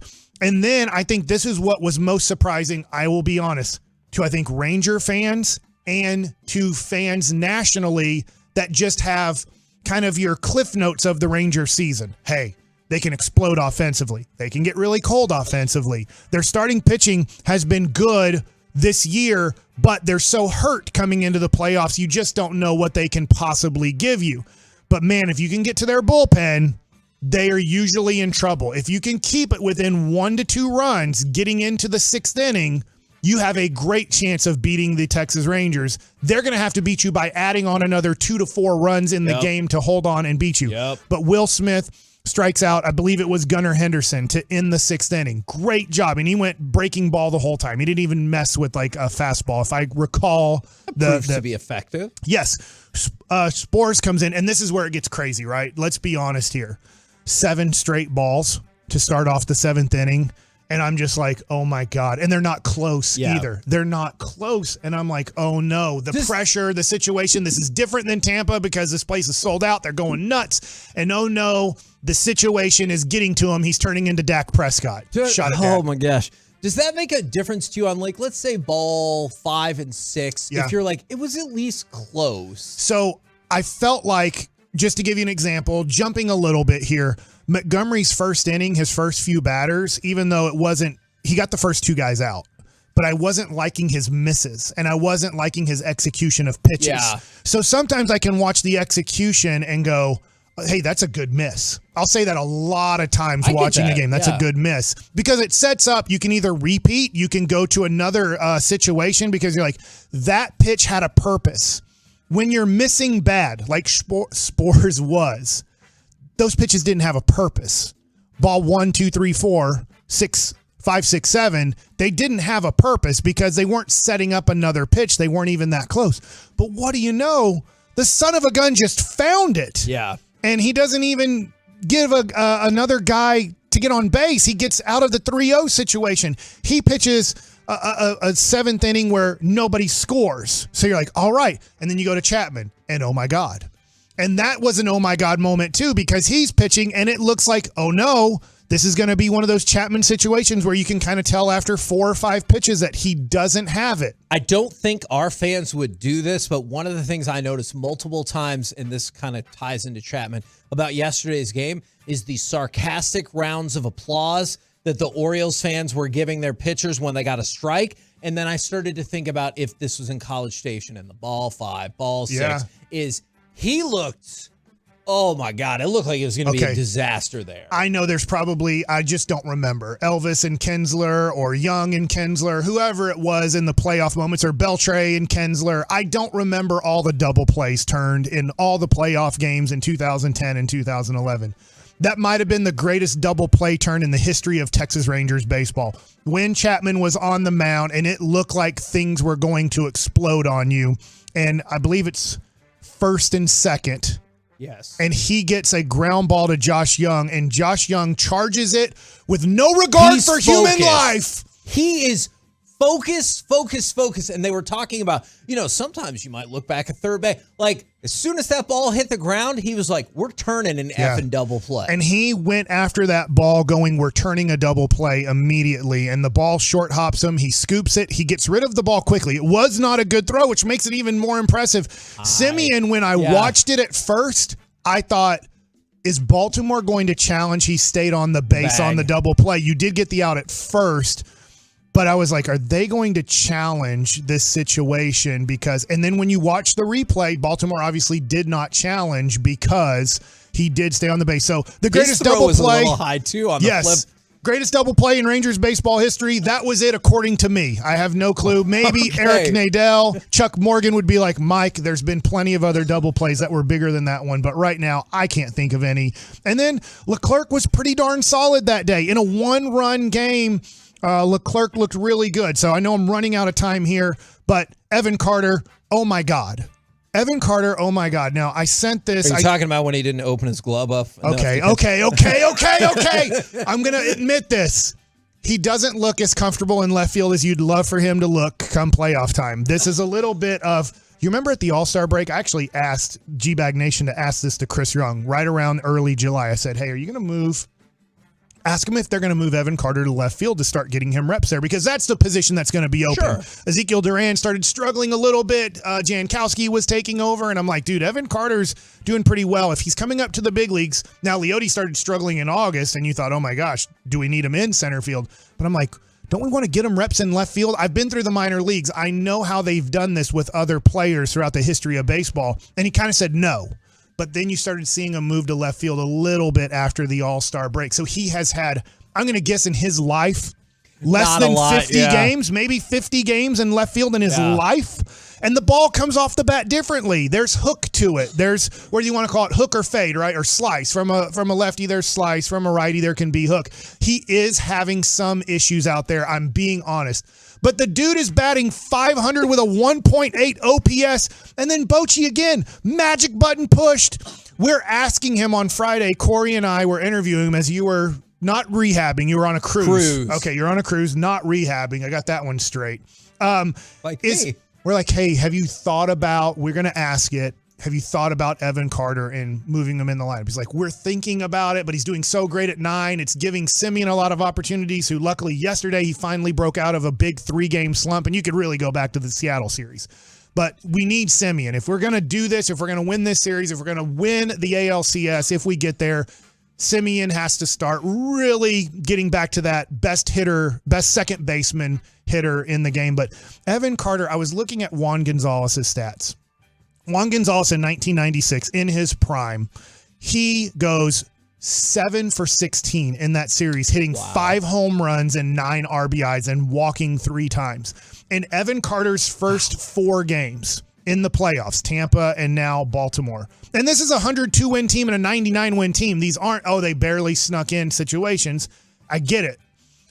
Evan Carter is 5 for 10 with 6 walks and a hit by pitch, 3 doubles, and a home run. Now, he only has 3 RBIs. Remember, he is batting 9th for 2 games. But he even said in his post-game, and I know I have to go here, but in his post-game, they were asking him questions because the national media has no clue who he is. They're like, they call you like 3-2 guy or something. Yeah. Like, it's just pathetic. I'm like, this was Jason Dominguez, you jack nuts would be talking about. God, you are Babe Ruth, Mickey Mantle, and Joe DiMaggio wrapped up in one. Yep. Like, they know. It's like, dude, learn who Evan Carter is, national media. We're the damn Texas Rangers. We're okay. It's okay to do some research before the Texas Rangers play in the ALDS. But it's like, dude, this is just what I'm doing right now. I don't know. He's so cool and calm. And I didn't even get to yesterday's game at all. But man, what an explosion. What a great job. Because Montgomery didn't really have it. Cody Bradford, to me, well, Mitch Garver. But Cody Bradford, second MVP of that game. And then you've got Corey Seager, who did something we'd never seen. 5 walks. We did it. In the history of postseason And that's baseball. why my shirt is off for the 9. We will talk more in the second and the third inning about that as the show goes along. You didn't take your shirt off. That is true. You must not be a Ranger fan. But you had to take your shirt off because it was a Jags jersey. Coming up next. They're winners. It could be. Let's talk about those losers coming up next. Okay, well, we will talk with Dallas Cowboys insider Mickey Spagnola. Plus, this will hurt some people's feelings. Maybe we talk a little Texas OU as well. Let's do it next right here on The Fan.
From our fan studio, secured by DFWsecurity.com, it's the KNC Masterpiece on 105.3 The Fan. KNC Masterpiece right here on 105.3 The Fan. Right now, brought to you by Ford. Built for Texas, built for you. It is our Dallas Cowboys insider, Mickey Spagnola. Good morning, sir. Morning.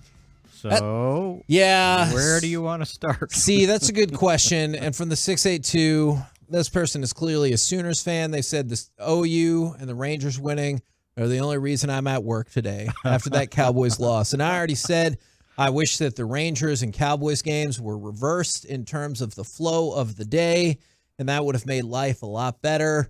Where do we start with this thing, Mickey? Because there was problems galore. Why don't we start with the opening of the game? Do you realize San Francisco has scored going into this game points on their first possession of the first 4 games of the season? I could see why. They looked just remarkably efficient in that. So why would you give them the ball first? Okay. Right? Okay. The last thing you wanted to do is allow Brock Purdy to play from ahead, right? And you just gave him march down, score a touchdown. So now you're behind. Okay, so you would have taken the ball then. Heck yes. I wanted the ball because I thought the Cowboys' offense would be pretty good. Wrong on that. Yeah. As a matter of fact, I don't know if I've been wrong on a game that badly in forever. Since 1997, when they went to Green Bay, got their asses kicked, and then quit the season and went 6-10. Or maybe, how about this one, Mike? Since 2010, which is the last time they got beat by more than 32 points, and it just happened to be Green Bay again. Green Bay Packers, 45-7, and Wade Phillips was fired a couple days later. Now, I don't believe such a thing will happen this week. I'm not making any comparison other than getting beat by 32 points. I mean, it was like, I knew San Francisco was good. They might be in a league of their own. Think about it. They've won 15 straight regular season games now. Christian McCaffrey. And he didn't hurt him that bad, right? I mean, he good. Yeah. 19 carries for 51 yards, 2.7 a carry. He had 2 catches for 27 yards. You'll take that. Oh, absolutely. But you won't take George Kittle catching 3 passes, all for touchdowns, with nobody in sniffing distance of him on those 3 plays. What? And you can't take, once again, when they get beat, giving up 170 yards rushing. Yeah. You can't win that way. So now in the 2 losses, it's 170 yards rushing by by San Francisco, and 222 by Arizona. And I think we can say that they haven't solved their run defensive problems. I'm totally with you on that. The astonishing part, and since you brought up Kittle, was how many of those throws just seemed like wide open. I was going to say, that's what I'm saying. Yeah. I mean, they didn't cover him. That is very concerning to me. Yes, I thought so too. And I think the bottom line was they got whipped on both sides of the line. The offensive line struggled in thinking, okay, all 5 starters are there. Well, their defensive front was awfully good, and they ended up with 4 sacks and 9 hits on the quarterback. 9. So, and the Cowboys barely got to Purdy. I think they sacked him 1 time? Yeah. Hit him 2 times. He had the time of day in the pocket, and this was supposed to be, the defense's calling card, pressure on the opposing quarterbacks, and they got very, very little. It's awesome when you can demoralize your opponent because it makes the game easier and easier as it goes. Sure. And I just think that that's what happened to the Cowboys by halftime. They're like, look, they're bullying us again. All our fears are coming true. And it played out in the second half. They were scared to death to play against that team in the second half. And then, it's strange to say there was a turning point in the game when you get beat 42-10. But think about this. The Cowboys hadn't had any first downs until the second quarter when they drove 78 yards for 11 plays and scored a touchdown. 7:45 left in the half, and they're only down 14-7, right? And San Francisco gets the ball, and it's 3rd and 4 at their own 46-yard line. And Wanye Thomas breaks up the pass to McCaffrey. Yep. And the guy officiating the game, probably out somewhere close to the ocean, comes in with a flag and a hat. He had to be 20 yards away, and he calls Donovan Wilson for unnecessary roughness for coming over the top, trying to break up the pass. He doesn't know Thomas is going to break up the ball. And they get J-Ron Curse for taunting. Now, you only get 1. So the roughing call stood 15 yards, and now they've got the ball at the Cowboys 38, and they go on to score 5 plays later, and now it's 21-7 with 2 minutes and 36 seconds to go. If they get that stop and force a punt, chances are maybe they have some momentum, right? But I'll tell you what, the Cowboys were incensed about that call. Incensed on which part of it? Because as you brought up, there was 2 flags. Right. It did seem, look, I'm pro Cowboys all the way, but it did kind of seem like he stood over. Well, he didn't stand over him. He just kind of postured. Okay. In front of him. With the arms, yeah. Yeah, he kind of put him on his hips and it's like, okay, we got you. And, geez, that doesn't happen. The whole momentum of the game could change. Now, I'm not saying the Cowboys were going to score and tie the game up, but that was the closest they were going to be for the rest of the game after that. I agree with you about that play being very important. Kursk should have stood over him like he did the ball for 17 seconds before the ball was snapped. That was awesome. My gosh. He was so far offside. Maybe he thought he was the running back. He's number 1. You can have your number that way and be a running back. It wasn't even in the neutral zone. It was offside. And it felt like he was pointing at somebody saying no, I lined up where that person was. And I was like, no, you didn't. And we all saw that you didn't. We've seen some videos of CeeDee Lamb being incensed with a variety of people. Yes. And is that just... Including the play calling. Yes, absolutely, including the play caller. Do you think multiple people on this offense have issues with the play caller, or is this the nature of you're getting destroyed, you're mad? Yeah, and he's not getting the ball. See, when you don't get the ball and you're successful, guys put up with it. But when you're not getting the ball and you think you could do something about it, then they get PO'd, right? Yeah. And there was one play, I don't remember, maybe it was during that drive when they scored their only touchdown. He caught a pass. It was a first down, and he postured at the sideline like, "Look, see, get me the ball," was basically what his posture was saying. And yeah, he was not happy.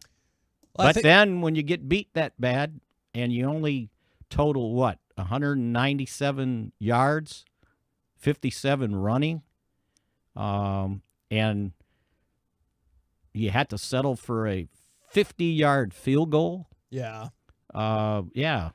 There was nobody happy after the game. I guarantee you that. Yeah, I'm in that same camp. We will. Micah seemed happy. He was like exchanging jerseys and everything. Oh no! I had gone down because I figured the game was over with 5 minutes to go. Yeah, you could have gone gone earlier. I could have gone earlier. Well, you know, the funny thing was, in the press box, evidently they were having trouble with one of their elevators, and they said, so if you're trying to go down for post-game press conferences, we will hold the elevator with 9 minutes to go in the game. I was thinking, well, should have gone down with 9 minutes to go in the game. I definitely agree with that. We will catch up with you tomorrow, good sir. All right, there's a lot to discuss here. There is. Mickey Spagnola from DallasCowboys.com. Now, this next part's probably going to be tough for some people to hear because, Alec, I'm going to throw a highlight to you, and I know it will be prominently featured in all of our video work because also happening in the football world over the weekend was this. Nick Anderson now comes far right in the trip set, 27 seconds. Anderson in motion, 23 seconds. Gabriel has the football, looks to throw. He's under pressure, he lobs end zone, touchdown! Nick Anderson, touchdown! Oh, mama! Dylan Gabriel, a legacy-making drive! From the 325, could we call Wyatt Langford up to be our quarterback? Now that is the kind of text that we need today to brighten things up. Mike, it was I got to watch it. There was obviously the Ranger delay. There was the rain delay. Were you kind of glad about the delay then? Not really, because my producer who's listening right now, I love you, Patrick, he didn't let me know, and I had a thing at Oak Cliff Pediatrics. It was like flu shot day, so they had kind of the drive-through flu shot type of thing, trying to get as many clients as possible, flu shots. And so I wasn't paying attention. I was like, okay, now I got to go. And so I went home, got dressed, got in the car, ordered some food to go pick up. And then I turned on 105.3 The Fan, and Jared Sandler and Eric Nadell are talking. They're like, all right, it looks like we have a start time. It'll be 1:15 Central Time. And I was like, oh, man. I was like, I had some time to do this. But then I got to the station because the Texas OU game had already started. Yep. I guess I should call it OU Texas because they won. And so is that how people do it? Oh, that's it. Corey made me do it all week last week to say OU Texas over Texas OU. And so I was able to sit there and enjoy my lunch and watch the UT game, OU game, and then also watch the Ranger game and saw the finish. The ebbs and flow in this game were pretty remarkable because there was multiple times that I thought, I don't know if either one of these teams really wants to take this game home. And then I thought Oklahoma had it wrapped up. And then obviously Texas went on their charge. I got more invested in the second half due to just travel issues and everything like that. Were you surprised at the way it played out, or given the way that we've seen these offenses produce at various times, not just in this game, a minute 17 was going to be too long left on the clock? I was surprised it played out the way it did because coming into the game, all the experts were saying, man, Texas's defense will probably be too much. So then you score late in the game and you're thinking, all right, Texas is probably going to hold OU. I get it. There's, under 2 minutes, you get the first down timeout. So, I love that college football has gone away with that for most of the game. But you're like, well, Texas shouldn't allow a touchdown here. Maybe they allow a field goal. Maybe in this amount of time they get to the 30-yard line or maybe even the 20-yard line and kick a field goal and you go to overtime. But for Texas's defense to be bragged about so much this year and to just kind of give up an easy drive at the end of the game. That was, I think if you're a UT fan, very disappointing. Okay, I'm glad that you brought up that drive because that was the moment that I just assumed because of the way so many football games are structured is your OU, you're going to be playing for the tie, right? Yeah. Is we played the highlight for Dylan Gabriel, which, by the way, I want to know if there's an explosion of kids named Dylan in the greater Oklahoma or area. Or Gabriel. Or, yes, or perhaps Gabriel over the next 9 to 12 months. Over Baker? I would feel like in this moment probably is he completed a pair of passes to Drake Stoops for significant yardage, especially the second one that he completed to Stoops, that all of a sudden I was like, okay, so they're going for the win. Yeah. Like, I just assumed they would go down given the time constraints and try to tie, but the hell with it. They were going for the win. I know we'll have more time to talk about it as the weeks go by, but I don't think that was the worst loss in the world for UT. I think as long as they went out and they beat Oklahoma in the Big 12 championship game, they need Oklahoma to win out, by the way. As much as UT hates OU, you need OU to win every game, and you need it to be a 1-loss Texas versus a 0-loss Oklahoma because the winner of that game gets in the Final Four. Agreed. I'm definitely with you on that. We're the KNC Masterpiece right here on 105.3 The Fan. Coming up next, let's get back to talking some Rangers plus Wanker of the weekend, 877-881-1053. Who is the best at being the worst this weekend? Oh, Dak's the worst. I answered it. Maybe. We'll do that next right here on The Fan.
It's a Cowboys Monday, brought to you by Twin Peaks and K-Post Roofing and Waterproofing on 105.3 The Fan. This segment of the KNC Masterpiece is brought to you by the personal injury lawyers Frankel and Frankel. Life is unpredictable. Accidents happen. Frankel and Frankel are the go-to attorneys for car and truck wrecks in DFW. If you or a loved one has been in an accident, contact Frankel and Frankel for a free consultation at truckwreck.com or call 214-333-3333. Mullins takes his time out, steps out, and gets back in there. Leclerc in on the count at 1-2. Pico comes set. He kicks. He fires. He struck him out swinging. And the Rangers take game 2. They have won the first 2 games of this best of 5 in Baltimore.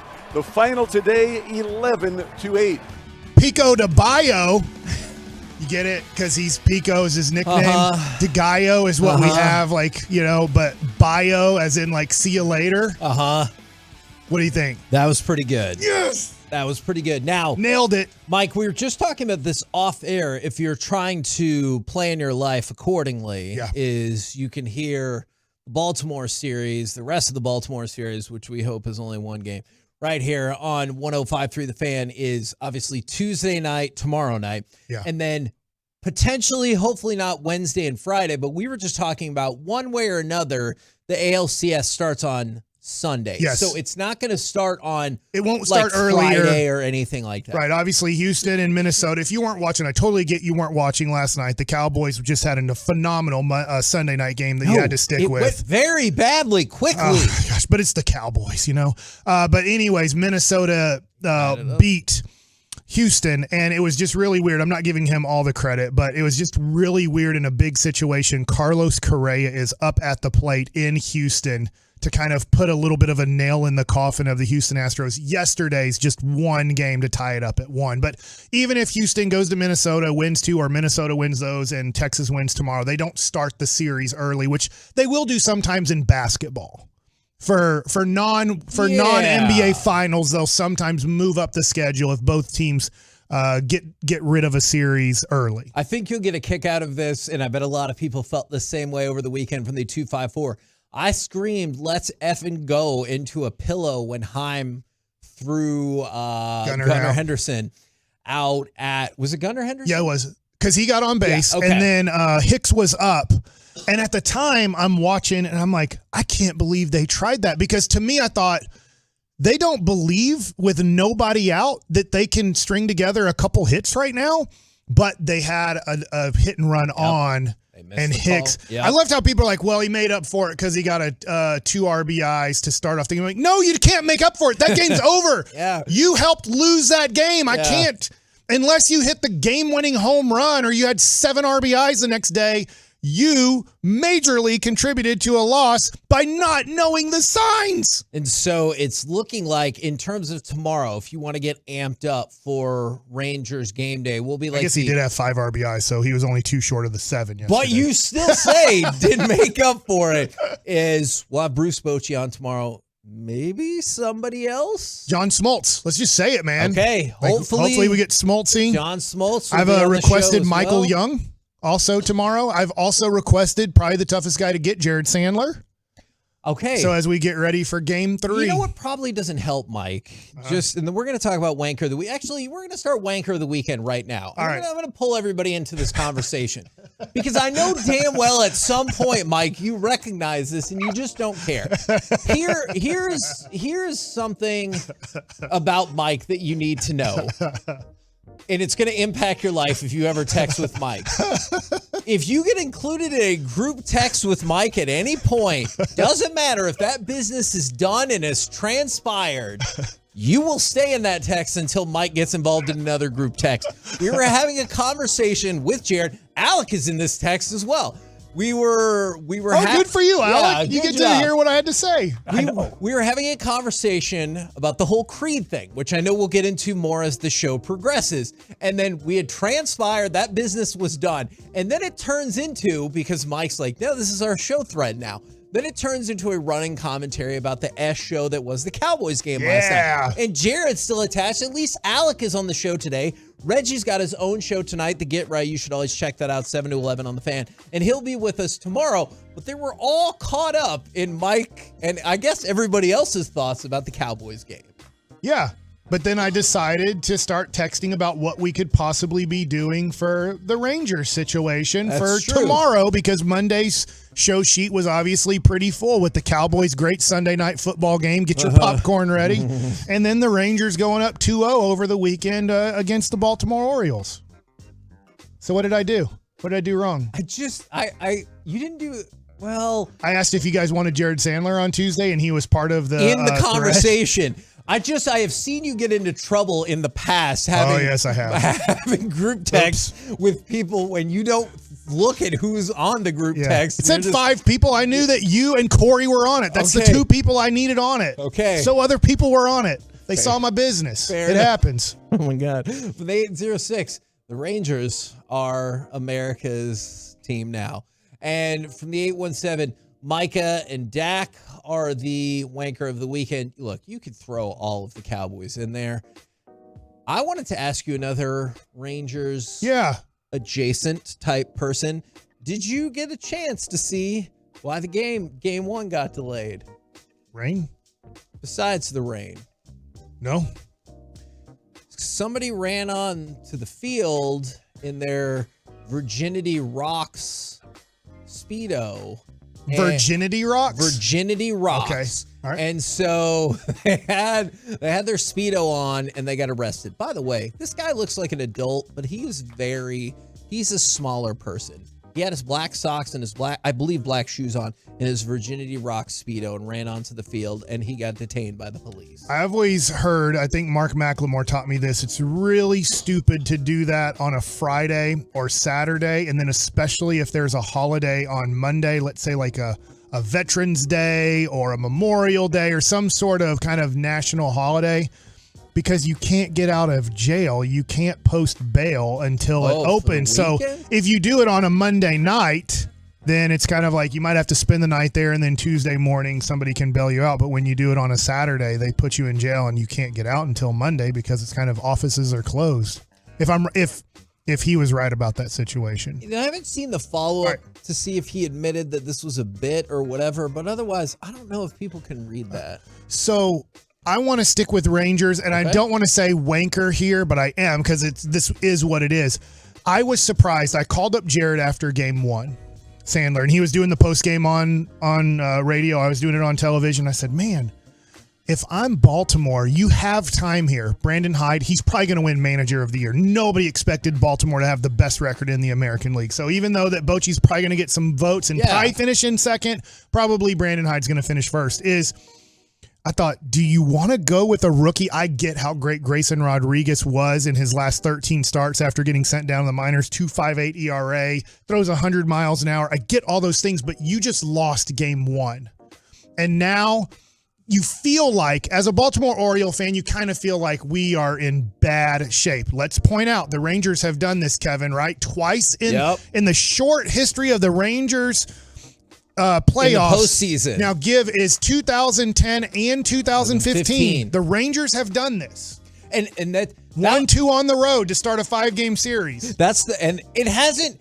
Look, I know 2010 turned out great in the long run, but in the short run, they lost both of the games at home. Yeah. In 2015, it went very poorly because, Mike, when they showed 89% of teams win that, I was like, well, we were part of the 11% that didn't win in 2015. Right. And in 2010, you win both in Tampa, lose both in Texas, and go back, and Cliff Lee throws a gem there in Tampa to get you on to the ALCS. But I just thought, are you sure you want to go with a rookie in the biggest game of your year? You're down 1-0 to Texas. You got to win 3. I get it, but you have veteran guys that are ready to go. You had 5 days off, whether you want to go with Kyle Gibson, whether I thought at the time, or you want to go with John Means. And I'll be honest, I didn't see on Friday afternoon when Bruce Bochy, who just pushes all the right buttons, goes, we're going to start Andrew Heaney, and I've made a change. I'm putting Cody Bradford back on the roster and taking Grant Anderson off. And then Cody Bradford is your MVP pitcher yesterday in game 2,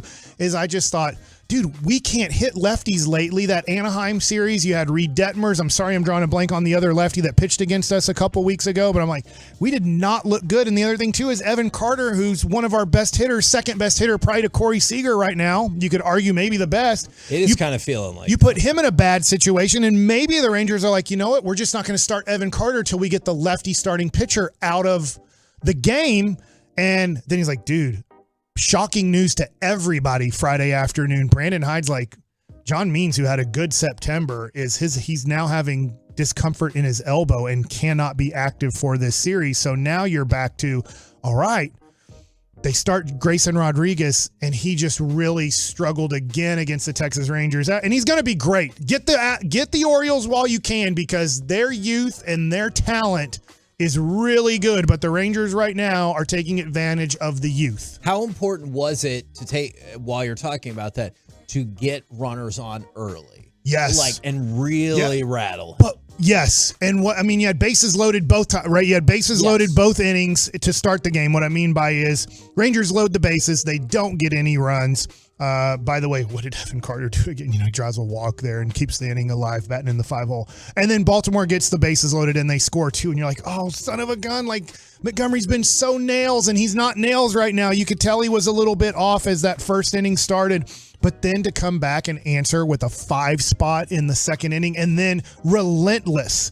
And I thought Montgomery's biggest inning, even though he didn't pitch great in the game, his biggest inning was after you scored 5, he put a 0 on the board, that shutdown inning, and said, get Grayson Rodriguez back out on the mound and let's go.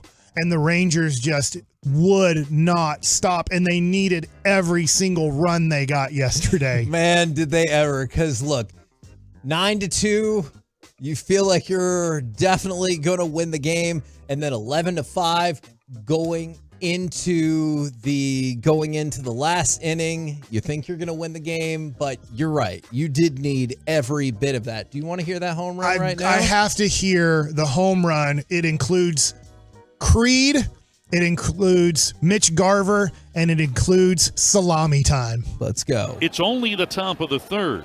Rangers are leading here 5-2. The 3-1. Swinging a high fly ball deep out into left field. Hayes going back. Mitch Garver, can you take me higher? You most definitely can. A grand slam for Mitch Garver to give Texas a 9-2 lead. I was screaming in the living room, and I mean screaming. And I had my 3 nephews there, and my 2 boys were there, and they were dying laughing. They were excited too, but I mean, I was going crazy because when he hit it, I thought he did it. And then when he flipped the bat, I'm like, MFing. I didn't say that because there were kids around, but I was like, in my head, I was like, oh my God, we are up 9-2 right now to start this game off. And so that was just, once again, Bochy, how does he know? Hey, you know what? Robbie Grossman's been doing his job in the 3-hole, but he struck out 4 times to finish off game 1. I'm going to go back to Mitch Garver and see if he can light it up. How does he press every button correctly? You know, it's Carter in the 5-hole. It's I'm starting Heaney. It's I'm bringing in Cody Bradford in this situation. Every button he pushes in October just seems to work for him. Oh, from the 9-7-2, can we talk about, since you were talking about Grayson, can we talk about that terrible throw to first? Do they mean the little laissez-faire lob up there, or am I thinking about a different play? He had 2. Yeah. He had, first of all, I told my son this. I said, if that ever happens, you peg the guy. I think it was Garver who hit that ball. You peg Garver in the back. It was first and third. Because he hit the ball 12 miles an hour off the bat. Both guys go back to their base, and it's an automatic out. He lobbed it over his head, and once he did that, now you can still get interference if it doesn't hit the runner, but when you lob it and the first baseman catches it, it's tough to say there was interference there because the first baseman caught the ball. You just threw it so slow. I bet they're talking about the one where, and I'm sorry, I forget who hit it. Might have been, no, it's Simeon. I remember. And then we reviewed it. Mountcastle probably did stay on the base, where he threw it 100 miles an hour, and Mountcastle made an unbelievable pick in that situation. But yeah, got lucky on that. If Grayson Rodriguez is maybe a little bit older, this is a thing to remember for him. It was a mistake. Learn from your mistake. If you're the Rangers, if I was a pitching coach, I'd say, hey, like today, when we have a little bit of a workout, maybe it's an off day, I'd say, hey, if this situation happens, especially down the first baseline, don't try to lob it over his head. Don't try to create an angle. If you see him running in the baseline, you throw it and you peg him right in the back. The runners have to go back to their bases, and it's an automatic out. And then from the 254, Kevin is the wanker of the weekend because the Cowboys played so bad they were worried about him being in rehab. Just on a cruise ship. Just on a cruise ship. Don't worry, they'll bounce back and they'll play on Monday. They have to. That is true. I think legally by NFL rules they have to play on Monday. A week from Monday. We're the KNC. Hopefully it'll be game 2 of the ALCS, and you can flip the Cowboy game off and you can watch the Rangers. Woohoo! Coming up next, it's time for Gridiron Gravy. History for Stroud, Chase, Achane, and I guess the Broncos too. We'll talk about it next right here on The Fan. Coming up on the next.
It's Classic Truck Month at Classic Chevrolet. Like you, grit runs deep.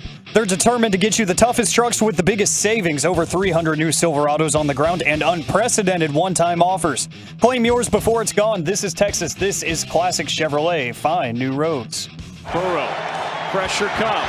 Floats away. Backs the other way and into the end zone for the touchdown. Jamar Chase, his first touchdown of the season.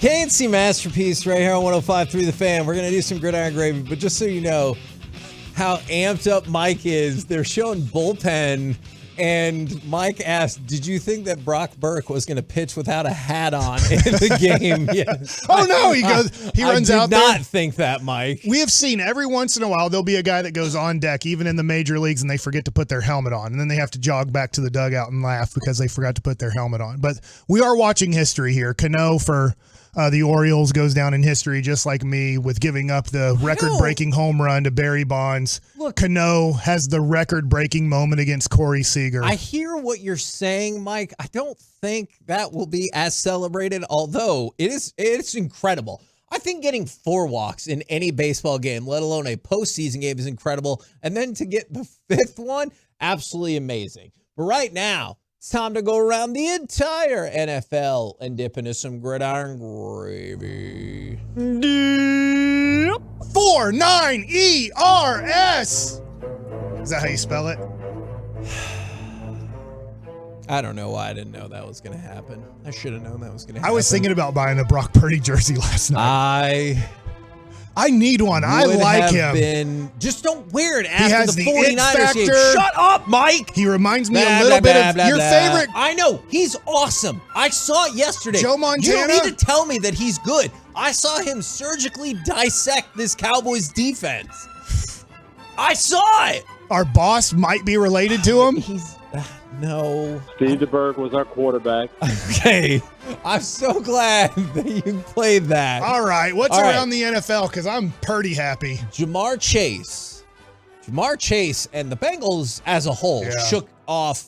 I don't know how they did it because the Cardinals have a solid defense. They're tough to move the ball on. I've seen it. Well, guess what? Maybe not. Jamar Chase recorded his 2nd career game with 10 or more catches and 150 or more receiving yards and 2 receiving touchdowns or more. 3rd player in NFL history to do that before they turned 25, joining Amari Cooper and Isaac Bruce. And then he went on to have 15 catches, set the franchise record for the most catches in Bengals history. He had touchdowns of 2 yards, 3 yards, and 63 yards. Jamar Chase yesterday was incredible. My wife has him on her fantasy football team. I think she said he had like 50 points. All right. Staying on your wife, do you know that her favorite basketball player is very excited about the Rangers run? I did not. I mean, I kind of assumed that. I did not know that. Yeah, Greg Ostertag's pretty excited about these Rangers too. And by the way, the Bengals did need that win. Their next 3 games, Seahawks, 49ers, Bills.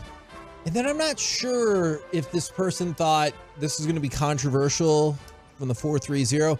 Purdy is better than Dak. Admit it. Okay. Yep. No doubt. I think you can name about 15 other quarterbacks, and you're going to be pretty secure in that belief. Look, I will admit that right now for sure. All right. So Jamar Chase made history. Devon Achane. Dang. Made history as well. Or Achane.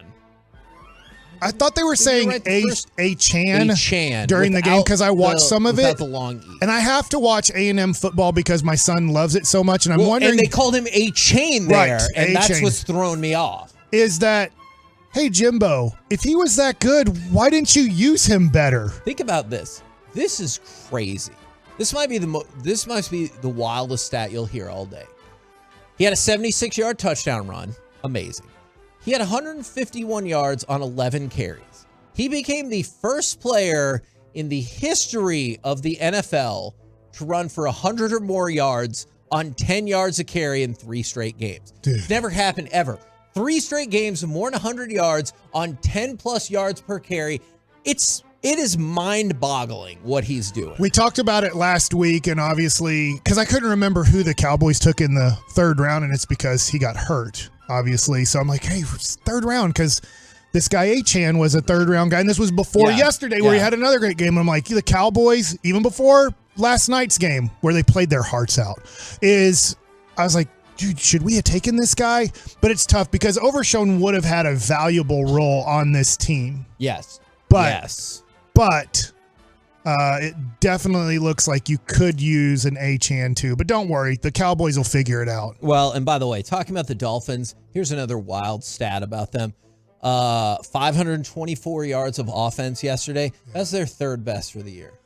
I was listening to Will Chambers yesterday on the Fan, and he had a stat where the greatest offense ever, like yards per game, they're just crushing ahead it. of them. And they still had an over 500-yard game, so they're still like a good, 60 yards per game ahead of the NFL record. The only downside from this is, I believe it's Tyreek Hill. He was trying to throw a ball into the stands to his mom. I saw this. Did you see that? And the guy stole it. Dude grabbed it, and then the mom was like, no. I think he gave it up. He did. But I think it's because she stepped toward him like, hey, and was like, hey, I'm Tyreek Hill's mom. That ball was not meant for you. And I think the peer pressure around him, because you could see somebody's like, that's his mom, is like saying in the background to give the football up. And that was the closest thing to something going wrong for them in terms of the end result. Wait till they play the Cowboys. Yeah. That defense. Maybe we can get 102-yard I bet Achane struggles against this defense. Right now. Never mind. Hot boys! I don't want to hear your prediction. Get your hot boys, Never mind. Achane! I don't want to hear Get your hot boys, Mozart! Your prediction. All right. Not Mozart. He's a piano player who's dead, I think. You think he's dead? I think I got all my facts right there. How long ago do you think Mozart died? At least 50 years ago. Okay. He died in 1791. Right before Columbus. Who cares? What's the next NFL topic? Next up, CJ Stroud. Oh, he's good. He's looked incredible. Better than Dak. If we'd like to put an arrow on who I'd rather have for the Cowboys the next 5 years. Actually, Stroud. It's really funny that you say that, is because the record by a rookie for most pass attempts to start your career without an interception was Dak Prescott. Had 176 in 2016. We could only turn back the clock on his career. Man, no kidding. CJ Stroud has now surpassed that record as well, and only Cam Newton, Andrew Luck, and Justin Herbert have thrown for more passing yards than CJ Stroud in their first 5 career games. Now, I realize, like, when you're talking about Marino and people like that, the game has shifted more towards the pass, but he's had a hell of a start to his career. I actually thought about this last night about Stroud because I'd heard that stat yesterday, and I just thought, gosh, you just really never know, because it looks like Stroud is the franchise guy. I'm not saying he's going to carry Houston to multiple Super Bowls or do anything super special, but it looks like they found their guy and they don't have to worry for the next decade about quarterback finally in Houston. Obviously, they probably felt that way about Watson until his situation, but you just never know. I thought for sure after 2016, Dak was a special quarterback. And maybe you can still put the word special on him, but not in a positive way. Dude, that's not like cool. No, not like that. I'm just saying, like, he's interesting. Okay. How about that? Okay, yes. Please, yes. I wasn't saying the other thing. Sorry. Okay. We definitely need to clarify that. But interesting. All right, let's go with interesting. By the way, maybe he's colorblind. The Texans lost on the field goal at the end of the game. Did you see on the TV broadcast it briefly blacked out for I did not see this. So maybe it was like 1918, maybe for half a second. So the kick was up, blackout, and then you can see that it looks like the kick is going to be good. So Houston did lose that game, and they're 2-3, but CJ Stroud has had a heck of a start. And then there's the Broncos. Because what did I say before the season about Sean Payton? Maybe he's going to get exposed, or maybe his legacy is going to take a hit. I said both. Yeah. Look, CJ Uzomah said some very not radio-friendly things. Actually, let's go ahead and play cut number 24. These are not technical glitches or anything. He has lots of thoughts about Sean Payton. Remember, he said Oh, Nathaniel Hackett, what happened with the Broncos, maybe the worst coaching job I've ever seen. So he made it personal. Here's Uzoma before the game.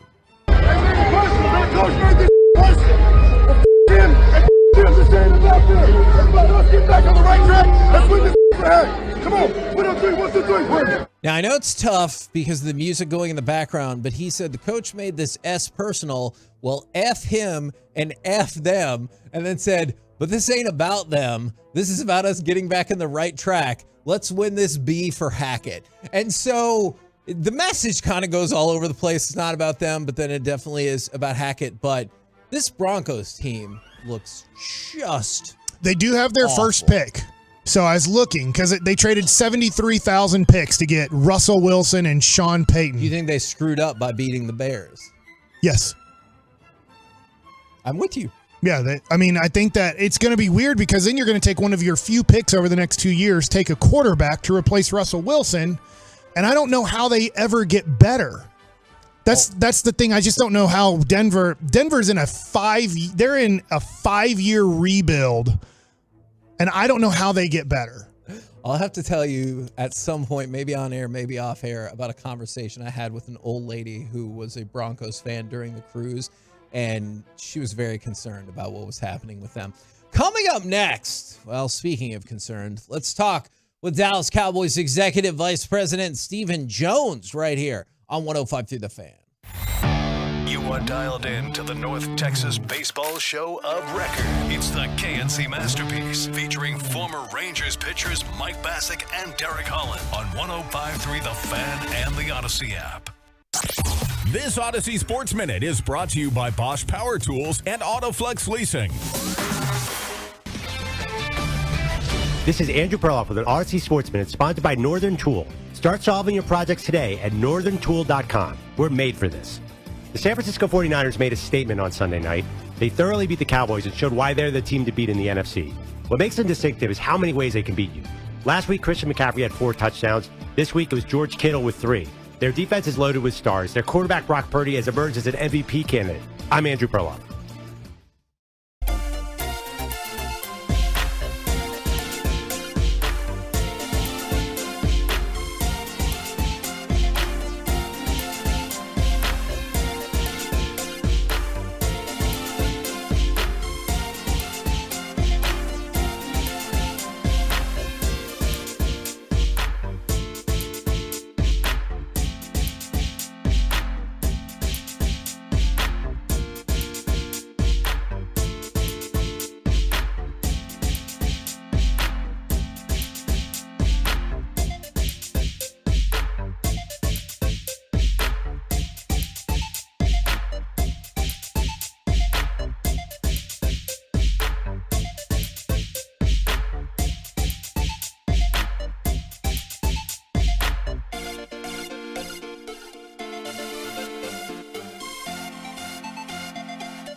studio, secured by DFWsecurity.com.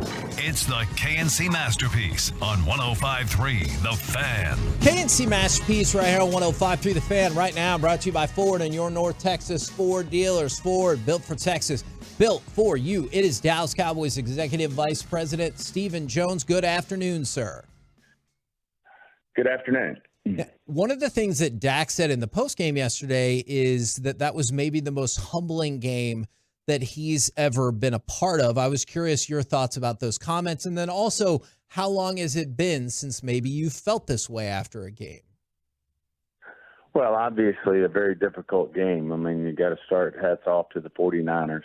They came in and played well in all three phases, and unfortunately really, kicked our butt in all three phases. And certainly was a game that you don't put it on, you overlooked it or anything like that. We all knew how big the game was, and, they just came in and they out-executed us. And, unfortunately right now we're a team that's very up and down, inconsistent, and if we're going to be the type of team we want to be, we've got to come in and week out and play with consistency. And certainly yesterday it was anything but that. And we just, from start to finish, we didn't play well in any phase, and consequently the results. But no question, a very, as Dak said, I think I read, a humbling loss, and one that there's a lot of football left. We got to get back to the drawing board and continue to work at bringing more consistency to our game. But certainly offensively, Shanahan had a plan and, did a great job against our defense. And offensively, we didn't execute and we didn't make plays. And certainly that's not a good recipe when you're playing a great football team like the 49ers. When you talk about the team being up and down and seeking out that sense of consistency, I'm sure everybody on the team will take their fair share of needing to step up their game on that. But how much of that does that also fall on the head coach in helping this team find its consistency? Yeah, I think it falls on everybody, from ownership to management to the coaching staff to the players. I mean, everybody, as you said, should step up and be held accountable. And, we certainly like our football team for the long haul, but we've got to bring consistency to our game. We've got to bring execution to our game. And we have to be better if we want to be the type of team that wants to compete for championships. And certainly we fell far short of that last night. And but at the same time, there's a lot of football left to be played. And we certainly believe in this team and believe that we'll rebound from this, and like the resiliency at the end of the day of our team, and think that we'll do what it takes to bring the consistency and execution to the field that we need to do week in and week out if we're going to be the type of team we want to be. When you talked about everybody needing to step up, you mentioned management. Obviously, you are a huge part of that management. You, Will, Jerry, is there anything specifically that you have seen either last night or thus far that you're like, I need to work on that? What does management need to work on? I just think, at the end of the day, you're accountable for the product that's on the field when you're management. And that's something that we have to continue to evaluate to see where we can improve in that specific area. And certainly it goes, from the roster to the coaching staff to the right on down the line. And whenever you have a loss like that, we all knew how important that game was. There's no overlooking it. We were healthy overall as a football team, and we just didn't get the job done. So we've got to go back and reevaluate what we're doing, continue to work hard. And like I said, until we bring consistency and execute week in and week out, we're not going to be satisfied. The Rangers obviously are a game away from going to the ALCS, and they had a lot of ups and downs throughout their season. In fact, a huge down where they felt like kind of their season was over in Seattle at the end of the year and felt like they had almost like a second life, that they did make the wild card round. And they asked a lot of people to step up, and it was like, we don't want to have that feeling again. I'm wondering who kind of you guys can look to in that locker room, on the coaching staff, and maybe it's a repetitive question, what you just said, of saying, hey, there's going to be some crap that happens through a season. We have to overcome this, or we'll find ourselves in a really crappy situation in the end. Well, I think you just said it best. It's not just you said it best about the Rangers. They ask a lot of people to step up. We have to ask a lot of people to step up. Starts at the top with Jerry and myself, and then Will, and then Coach McCarthy and his staff. And certainly we have players on our team that we know are fierce competitors, that have to step up, whether it's a Dak, a C.D. Lamb, a Zach Martin, a Micah Parsons, a D-Law, Malik Hooker, right on down the line. We've got a lot of good football players on this team with a lot of good football character, that I have a lot of confidence in, that are going to take this and run with it, and just say, hey, we have to be better than this. And, from top to bottom, we've got to ask everybody to step up. Is there any concern? I don't know if you've seen the videos. They were circulating out there a lot after the game of CD and Dak clearly upset at one another, or CD maybe being upset at Dak Prescott. Do you think that's just a byproduct of the nature of last night's game, or have you heard if there's any issues there? No, that's just, I'm sure the result, I think everybody had that frustration, as that game was coming to a close, of just, feeling like we can be better than that. And whenever that happens, emotions run high. You want to see emotions run high. You want to have that competitive spirit come out.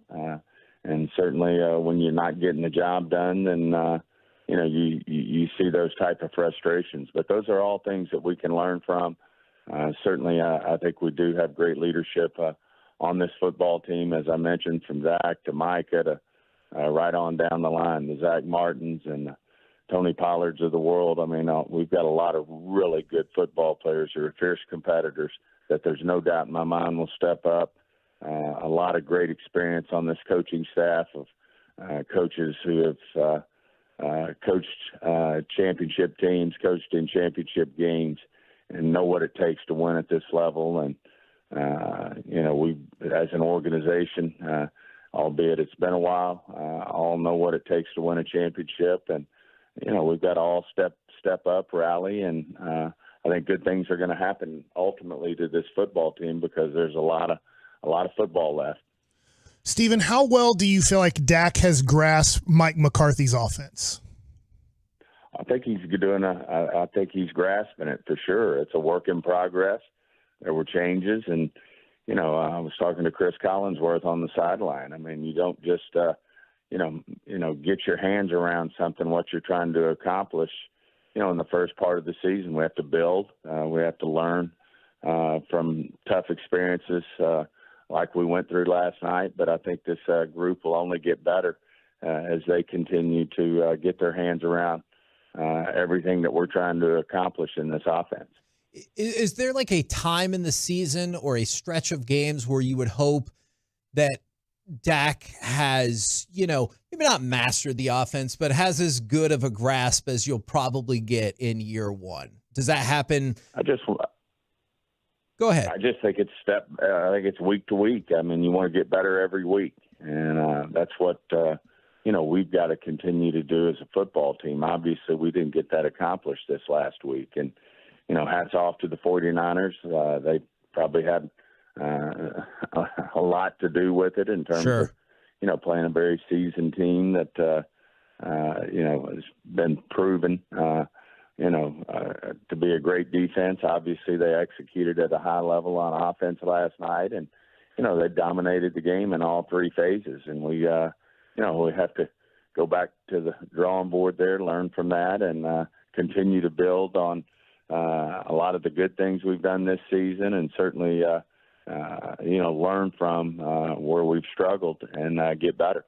Steven, as the game got out of hand, the national broadcast concentrated a little bit on Trey Lance, obviously being with the 49ers. You guys traded for him, and I have no clue. I haven't heard any update on him. Since you guys have traded for him, how has his progression happened in your organization?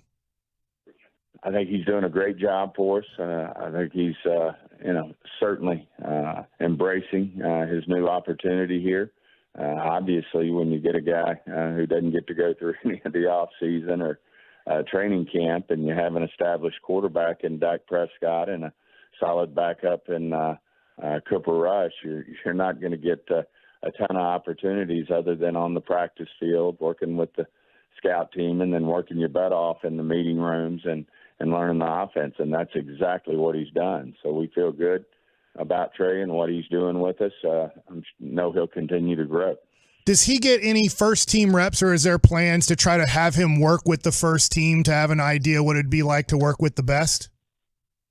No, those things will evolve in time. And I know Mike and Coach Shotty, we all have a plan for him right now. The most important thing for the Dallas Cowboys are to win football games, and certainly we're focused on that. We certainly understood when we brought Trey in here what the situation would be like, having our starting quarterback established in Dak Prescott, to have a good solid backup in Cooper, and knew he would get most of his reps, if not all of them, in the scout team. But the bigger thing is learning week in and week out in the meeting rooms and, getting your hands and embracing, our offense. I know penalties in general are always frustrating, but any extra level of frustration we're looking at the Donovan Wilson, the multi-penalty call after Wanye Thomas broke up a great pass, looked like it was going to force a punt. There was a couple penalties called there, but the taunting penalties or the pre-snap lining up in the wrong spot penalties, are those more agitating than just you're clearly going to get caught for some penalties here and there? Yeah, I think when you play aggressive, you're gonna have some penalties. That's part of it.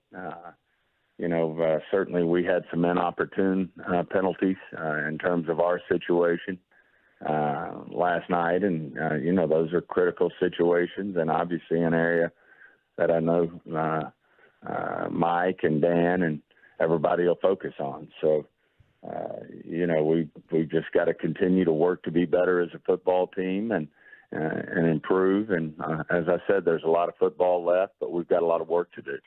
Since there's more football games left, Steven, it's not the end of the season. Is this kind of a 24-hour rule that you're still in, I'm ticked off, I'm not happy, and then by the time you wake up tomorrow, you're like, all right, it's on to figuring out these issues and moving on to the Chargers? Well, I think it's all the above. I mean, we've got to obviously, take this in, see where we can be better, where we think, where we miscued in terms of preparing our football team to play a big game. And then, as you said, we've got to move forward and focus on getting better as a team. And look forward to getting after the Chargers. Well, we're still within that 24 hours. Do you want to take this opportunity to vent some more frustration, maybe with us, maybe with anybody else? Like I said, we're still very positive about this football team. There's a lot of football left to be played, and we've just got to take some of the ebbs and flows of our inconsistencies and be consistent and continue to work on executing week in and week out. And I think good things will happen to us. Is Leighton Vander Esch, is there an update on his injury situation? No, we haven't gotten an update on him yet. Okay. Appreciate the time. As always, very much good, sir. We'll catch up with you next week. Thanks a lot, guys. There you go. Stephen Jones right here on 105.3 The Fan. Sean said I wouldn't ask about Trey Lance. I also was surprised when you said the Trey Lance first team questions. I am not entirely sure if I thought that was the answer that would get people to quiet down about that when he said, look, there is a plan in place. I thought that was an interesting way to phrase it. I don't want to read too much into that, but you can tell, as he should be, he is pissed. This organization is pissed, and they should be, because you just got your asses handed to you on Sunday Night Football against the team that feels like the measuring stick. Like, I realize the Eagles are your measuring stick because they're in your division, but the 49ers feel like a measuring stick as well, because that's the team that's ended your season the last 2 years, and you just got stomped out by them last night. You have to be very optimistic right now, and I understand there are optimistic people listening, and God bless you, is to not lower your expectations for these Dallas Cowboys. Going into the season, going into, obviously, after the first game of the year, going, hey, I think this is the team. I thought it could be the team. I backed off right at the end, and I was like, I shouldn't have backed off after, I believe, 40-0 to start the year. But now you have to probably, as a Cowboy fan, realistically change your expectations and go, hey, I still think they can make the playoffs. Like, realistically. Yeah. Now, I know the Cowboys can't and I do that. think that, by the way. But, I mean, I think realistically, you look at this team now and go, hey, let's look at the NFC. I think they can still make the playoffs, and maybe everybody gets hurt when we play them in the playoffs. The thing that he Creed's the theme now. Maybe that's true. Maybe just like Rocky too. I was hoping he wouldn't show up. Maybe you play the 49ers and they forget what time the game's at next time. Man, I know that a lot of times the discussion is about execution, but man, Stephen came right out and said, you have to consistently manage these ebbs and flows that, I mean, they have seen. They have looked like the best team in the NFL. Hell, The Athletic put them as the best team in the NFL. And there are times where they just look bad. It's time to stop listening to us and listen to you. Right? You want to take phone calls? Is that what you're doing? I'm just saying.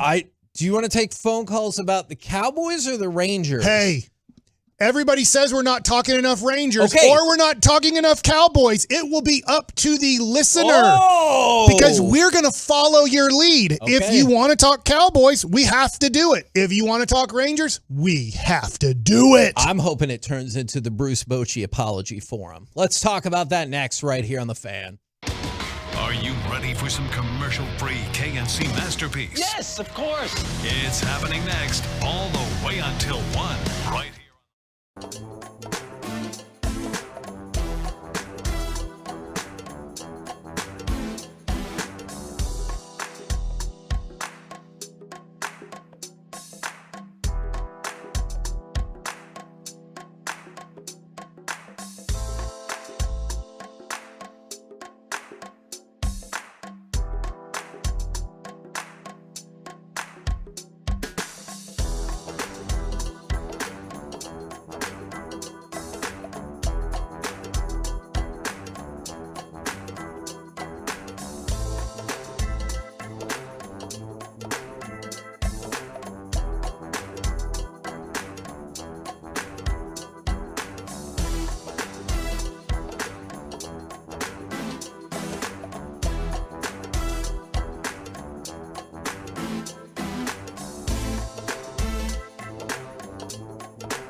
Cowboys Monday, brought to you by Twin Peaks and K-Post Roofing and Waterproofing on 105.3 The Fan. On first down, handoff McCaffrey, and they go reverse flea flicker down the right side, wide open. Back to Kittle, down the right sideline to the pylon. Touchdown 49ers. It's a great reverse play. flea flicker. Shut up, Mike! And the Niners are up by 2 touchdowns. That was 85. KNC masterpiece. Yes, I saw the game too. I listened to it as well here on the Fan. He had 3 touchdowns, I Kittle. know, first time in his career. Man, I'm aware. Congratulations to Kittle. So, oh my God, shut up. 8-7, I could see why that became a catchphrase. It's a blessing. Losing, well, you don't even want to say. Just, not playing your best in the other team, I guess having more points at the end of the game, it's a blessing. 877-881. I heard Micah Shut Parsons. up. Micah Parsons. Shut up! 105.3 The Fan. I forgot what I was saying. 877-881-1053. If you want to call in, talk about Rangers or Cowboys. And let's see. Cowboys. They tried hard. Did they? If you want to make an apology to Bruce Bochy, let's go to Blake in Midlothian. Blake, which topic do you want to focus in on? I was going to call about the Dallas Cowboys. All right, Blake. What's on your mind? So, in terms of coaching, I just feel like in that matchup with the 49ers, we're already at a disadvantage. Clearly, key players didn't make the plays we needed them to, including Dak. But I think McCarthy just doesn't have the on-the-fly thinking to beat someone like Shanahan, especially from behind. All right, and I appreciate the call right there. I think that you heard this is my estimation, and Steven can call right back up and be like, you're an idiot. That's not what I said at all. My interpretation of that goes a lot to the coaching when you have to find the consistency. Now, I will certainly concede that he said, look, all of the players on the team, everybody involved with this organization, including the management. But when I hear ebbs and flows and consistency, I immediately think of coaching. So yeah. I think that's as close as you're going to get to admitting that. It's always easier to change the coaches. They make less money. They don't have, I guess they do have guaranteed contracts, but because of the money situation, there's no salary cap situation with firing coaches and hiring a new coach. But, I mean, we've had a lot of different coaches here under Dak running the show, whether it was Garrett, whether it was Linehan, whether it was Moore, now it's McCarthy. They're all bad. Yeah. They're all bad, and right. Dak would be, like I said, Dak would not be the quarterback of the Chiefs, not because of Patrick Mahomes. Alex Smith was there and made the playoffs, and the best offensive coaches say Alex Smith isn't good enough, and the best offensive coaches say my number 1 overall pick, Jared Goff, who made it to the Super Bowl, is not good enough. I'm replacing him. And then you have Garoppolo making the Super Bowl, and the quarterback head coach says he's not good enough. I'm going to trade up to the number 3 pick and take Trey Lance. Now, he ended up not working out, but they have Brock Purdy. The best offensive coaches don't stick with Dak. And Mike McCarthy does not believe Dak's the guy. He got confirmation again. That I do agree with. He got confirmation again last night on how bad Dak played. Dak hates this offense. Dak got confirmation in his mind that this offense sucks. So now both guys are getting confirmation on what they believe. Dak doesn't want to be in this offense, and McCarthy doesn't really want Dak to be his quarterback. They both got confirmation again. Let's go to line number 3, Randy in Dallas. Are we doing Cowboys or are we doing Rangers here? Oh, no, man. We got to go with the Cowgirls. Oh, no. All right. Yes. To say, man, look, we have to keep it real. I mean, we got to stop this being delusional, guys. I don't care, even when they were blowing people out in first couple games of the season, I still saw some weaknesses. My biggest deal with the Cowboys is physicality. They're not a physical team. San Francisco is a physical team. This is where the game is being played. That's the reason why they lost, in my opinion. That's the reason why they lost last year. They're more of a finesse team. And what I see in Dak and a lot of the other major leaders on this team, there's no dog on this team whatsoever. Like we have with Emmett and Mike, these are true leaders. These are dogs. They're going to get in your face when their teammates are not doing their job. You don't have that. Dak is true enough. He's part of the problem. All right. Thank you very much for the phone call. Good call. Yeah, no, that is a good call. That was one of the things that we were, I don't know. I'm desperately searching for bright side on a time when it doesn't feel like there's much. is I wonder if you started to see CeeDee Lamb step out a little bit more last night and be like, like Jamar Chase did. I'm always effing open the week before. Just throw me the damn ball. I like what you're saying, and I'm wondering this. For the first time in Dak's career as the Dallas Cowboys quarterback, I do think his leadership is in jeopardy. I think that the belief, whether it doesn't matter if you believe in Dak or I believe in Dak or we don't believe in Dak, it matters about the coaching staff and it matters about the players. I think for the first time you can start now as a fan going, doesn't matter what I think. I'm not sure those players believe that Dak is the guy to lead them anymore. It doesn't mean he's not a great guy. It doesn't mean that he doesn't have leadership qualities. We'll see how he bounces back, how the Cowboys bounce back. But I think for the first time in Dak Prescott's history as the quarterback of the Cowboys, I think now you can start to question, does he have that room and do they believe in him? Let's go to line 5. Dennis in Waco. Is it Rangers time, or do you want to talk about the Cowboys? How about them Rangers? Yeah! Dallas doesn't deserve that chant anymore. And until Jerry starts losing money by people not showing up and buying all their crap, it's going to stay the same. Because all Jerry is money. Appreciate that phone call. By the way, even then, I don't know if it's going to change. People get frustrated. Sometimes we don't ask this question every single time. We asked Jerry Jones in the past, when you look at your performance, don't you think you would have been replaced as GM? And he said, the day I bought this team is the day I was done working for other people. Yeah, and I totally get his perspective, and he has the most popular team in the world. He has the most money in the world through sports. Other people have more money than him that own teams like the Clippers dude and stuff like that. But I mean, he is set, and he is going to keep making he probably clears $500 million a year for his family. So he's set. The Rangers, let's just talk about the Rangers. The Rangers last year decided enough is enough. We're firing the manager. A couple days later, we're firing the president. We're handing this thing over to Chris Young. Chris Young wasn't happy about that. To be honest, he wasn't happy that John Daniels was let go. He wanted John Daniels to be with him. But Ray Davis said, I can't do this anymore. I've tried the rebuilding thing. It's not working. And we are lacking interest in our Metroplex. The Mavericks have more interest because they just made the Western Conference Finals and they have Luka Doncic. And the Mavericks have the same situation. And the Stars even have it worse.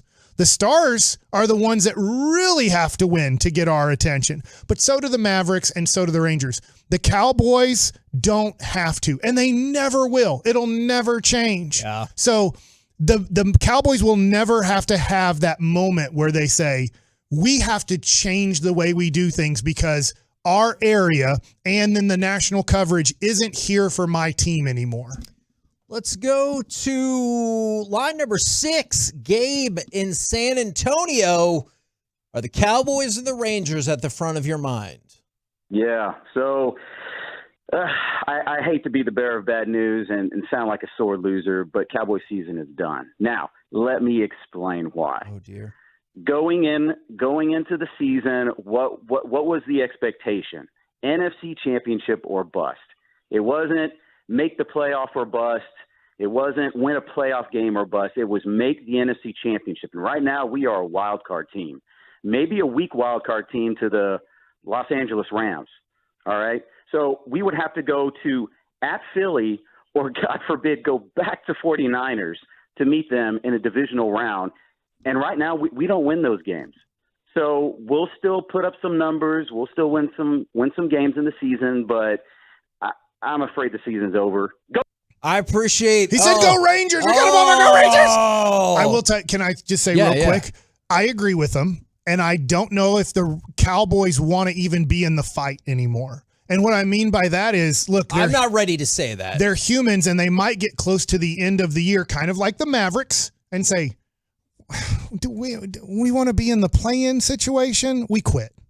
And I do think the Cowboys might look at near the end of the year if they're fighting for one of the final playoff spots and go, do we want to go back to San Francisco? And they're going to go, nope. So, and then you just don't put it. It's a subconscious thing. And then the next thing you know, you're hammered by Buffalo. You're hammered by the Dolphins. You're hammered by the Eagles. And you're like, kind of in a way, thank God I didn't have to travel to San Francisco to get hammered again. One of the things I want to throw out there is I'm not sure if I agree with the beginning of that phone call is the Cowboys season was NFC Championship or bust. That's to me. That's to a lot of fans.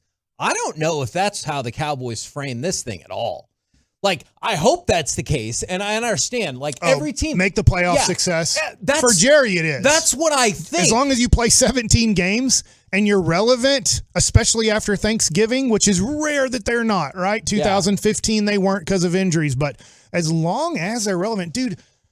He's in the Hall of Fame. He has 3 Super Bowls. He's making 9 to possibly 10 figures a year owning this team. I'm with that person who says NFC Championship or bust. That's the way I was at the beginning of the year. I'm just saying I don't know if that's the way the organization viewed this at the beginning of the year. Let's go to line number 2.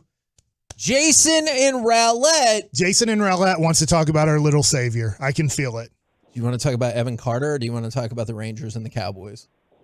I love Evan Carter. I love him. Yes, go Rangers. Thank you. What else? Yes. But now you really want to talk about the Cowboys, right? Who? Yeah! Oh! My favorite caller. My wife has a Texas Rangers tattoo. I married her for that very reason. Whoa. And that's that you should have higher. They won the World Series this year. I'm shaving my beard.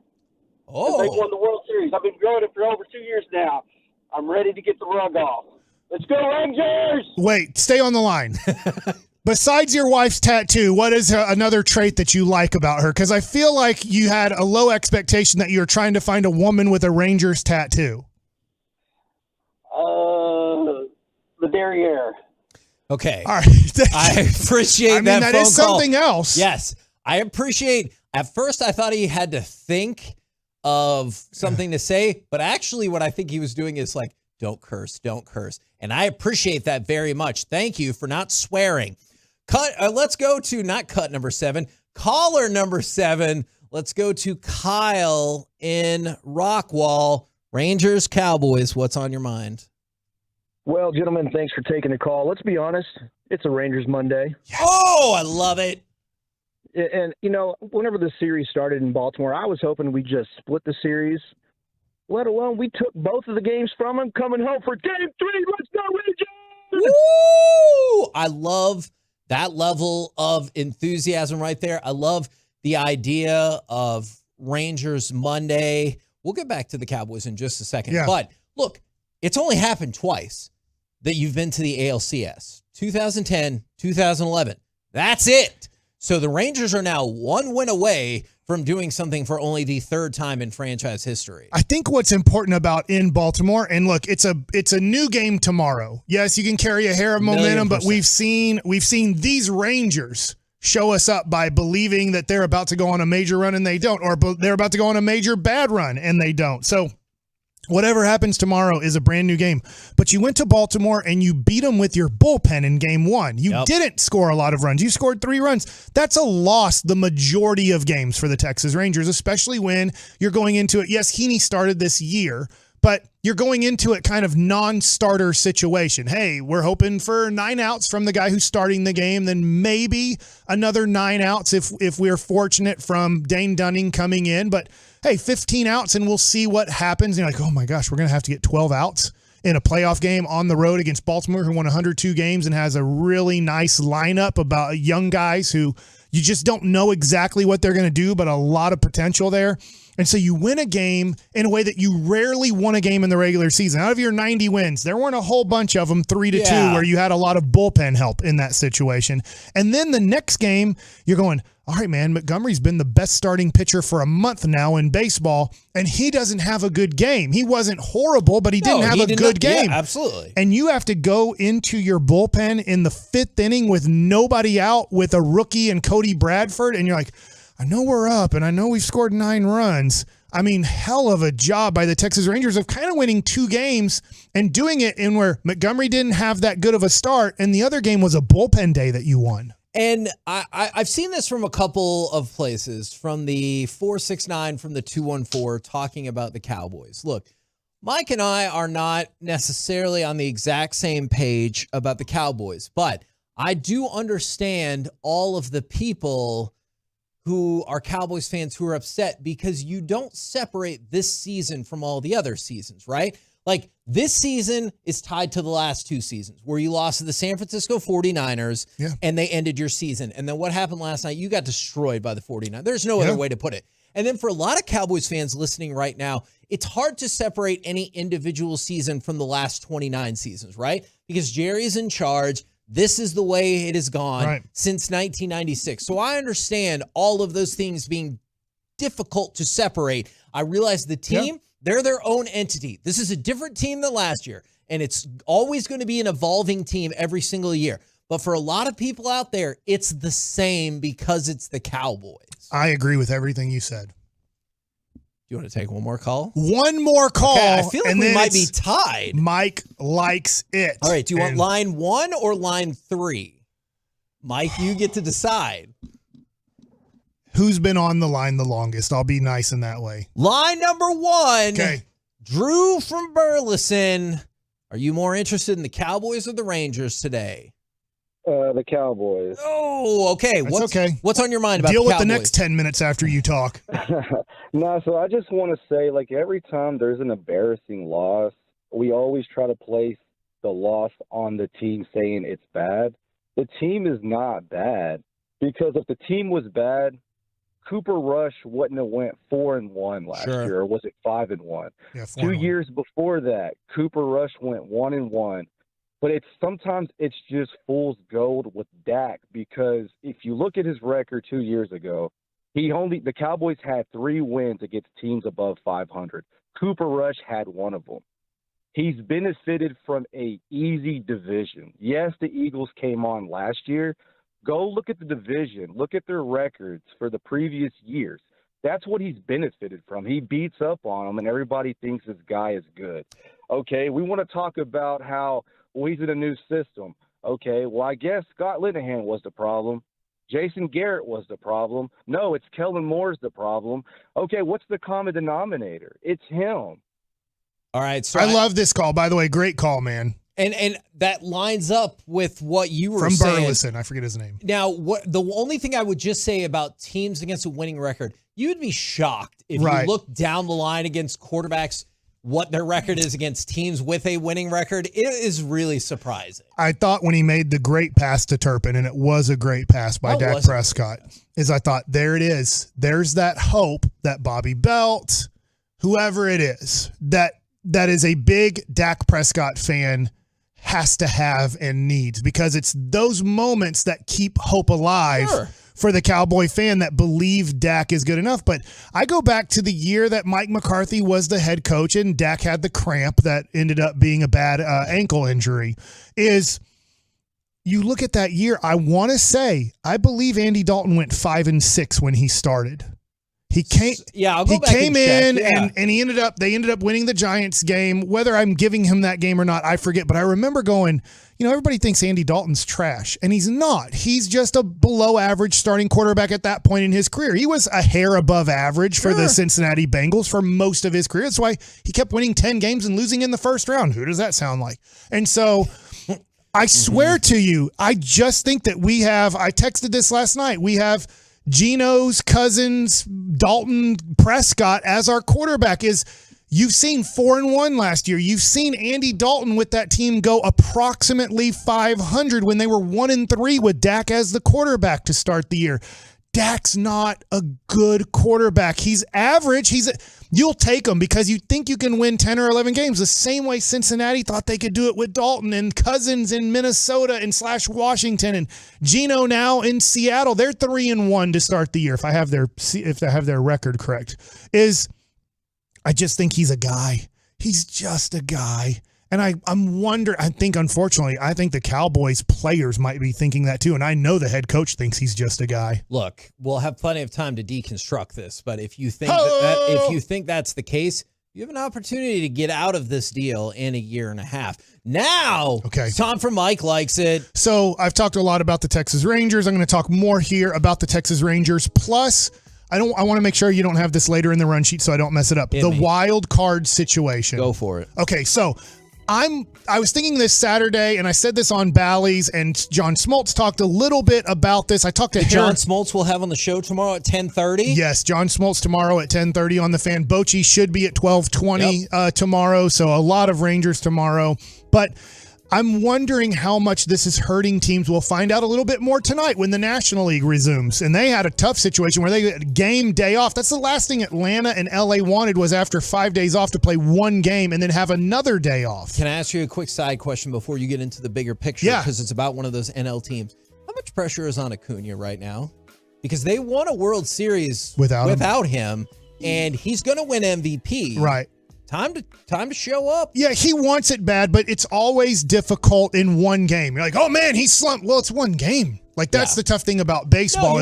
It'd be like if Brock Purdy, because he's way better than Dak, if he would have had a 3-and-out, but then you're like, well, he stinks. You're like, well, I think he's going to get like 8 or 9 more possessions. And we saw what Dak did with his next 8 or 9 possessions. He started finding red, which was very catchable ball. A lot of defenders are defenders because they struggle to catch the ball. But man, does Dak throw a pretty. Tom House taught him how to make sure it's very catchable for the defenders. I thought we were talking about baseball. Okay, sorry. But when I go to this wild card situation, I'm just wondering is if playing in the wild card in a weird way puts you in a better position to win the DS situation because you're continuing to play baseball. You have a day off, and they played 2 games. Now they swept, and then they had 2 days off. That's way more baseball-like than having 5 days off. And last year, teams struggled. These teams that get the bye struggled with it. This is the next year that teams get the bye. And so far, Baltimore's 0-2, Houston's 1-1, and in the National League, you combine them to be 0-2. And the Dodgers and the Braves, on paper, look, I won't say way better, but they do look better than those other 2 teams. In fact, they're favored pretty strongly tonight. When you want to watch, it's on TBS, by the way, if you want to watch National League baseball, playoff baseball tonight, I'm wondering if the Rangers in a weird way benefited from going to Tampa, continuing to play baseball, create the momentum, because if you make it to the next round, you've created this momentum. You're celebrating winning a series that pushes you on. You played in a couple do or die games type of deal. And so I'm just wondering how much of an advantage it is. And if baseball has to look at this, probably not after this season, but after a 3-year period, do they look at it and go, hey, is this bye thing actually helping out, or is it really ruining their offense because you want to hit kind of every day? And if it's the latter, then what kind of new it's very tough, what will right? be put in place now to push the advantage back to the because I don't want it to be 16 teams. As much as I thought I did 10 years ago and say, hey, make it like everybody loves playoffs, make more playoffs. It really does water down the regular season. I mean, look, basketball, they could care less. According to Chris Arnold, the Mavericks don't even care about the regular season. It's just a practice to get to the playoffs. And they're like, you might want to practice harder because you didn't even make the playoffs. But like, teams don't even try in the regular season. It's miserable watching some basketball games because 20 out of the 30 teams make the playoffs now. Yeah. So I just don't want to water it down to 16. At the same time, I don't know if I want to take it back down to 4 teams making the playoffs in both leagues. So 8 teams total making the playoffs, because the Rangers wouldn't have made the playoffs. Yeah. They would have been out if you would have done, hey, your top 4 teams. It would have been Tampa as the wild card and your 3 division winners. Well, thank God that's not the case. Okay, so that is just kind of around baseball a little bit on the Rangers might have benefited on the wild card. We've talked about him a little bit, but I just want to talk about him a little bit more. Cody Bradford. Wow. Was that your MVP? Well, it's tough to not say the grand slam from Mitch Garver. Which is funny that you say that, because it's also tough not to say Corey Seager did something that's never happened in the history of playoff baseball. Yeah. And he's not 0 for 1 with 5 walks. That's amazing. Now, Montgomery, we just mentioned, he did not have a good game. 4 innings, 9 hits, 5 runs, 4 of them being earned. But without Cody Bradford, 3 2/3. If you would have had to go, just think about this, Ranger fans, and nothing against these guys. What if you would have had to go to Matt Bush, and then you have to go to Martin Perez, then you have to go to Will Smith? Like we saw at the end of the game, Burke struggled, and then they had to bring in Leclerc. That kind of hurts them a little bit. So Leclerc pitches both games in Tampa. He pitches both games in Baltimore. He has a day off today.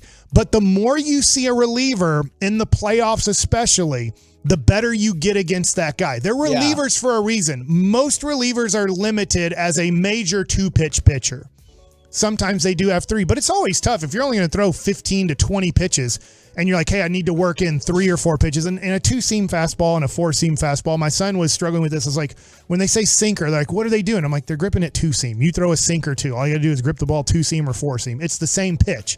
You're just having 2 seams or 4 seams, and you're literally letting the science of the 2 seams versus 4 seams hitting the air change the trajectory of the ball. I don't totally understand it, but I know when you throw 2 seams, it's going to sink or it's going to dive down. A 4 seam will stay truer. So I just want to give Cody Bradford all the love in the world for going out there 3 2/3, no walks. He pounds the strike zone with fastball and changeup. He's changing locations. What a great job. Without Cody Bradford, I don't know if you hold on to a 9-2 lead.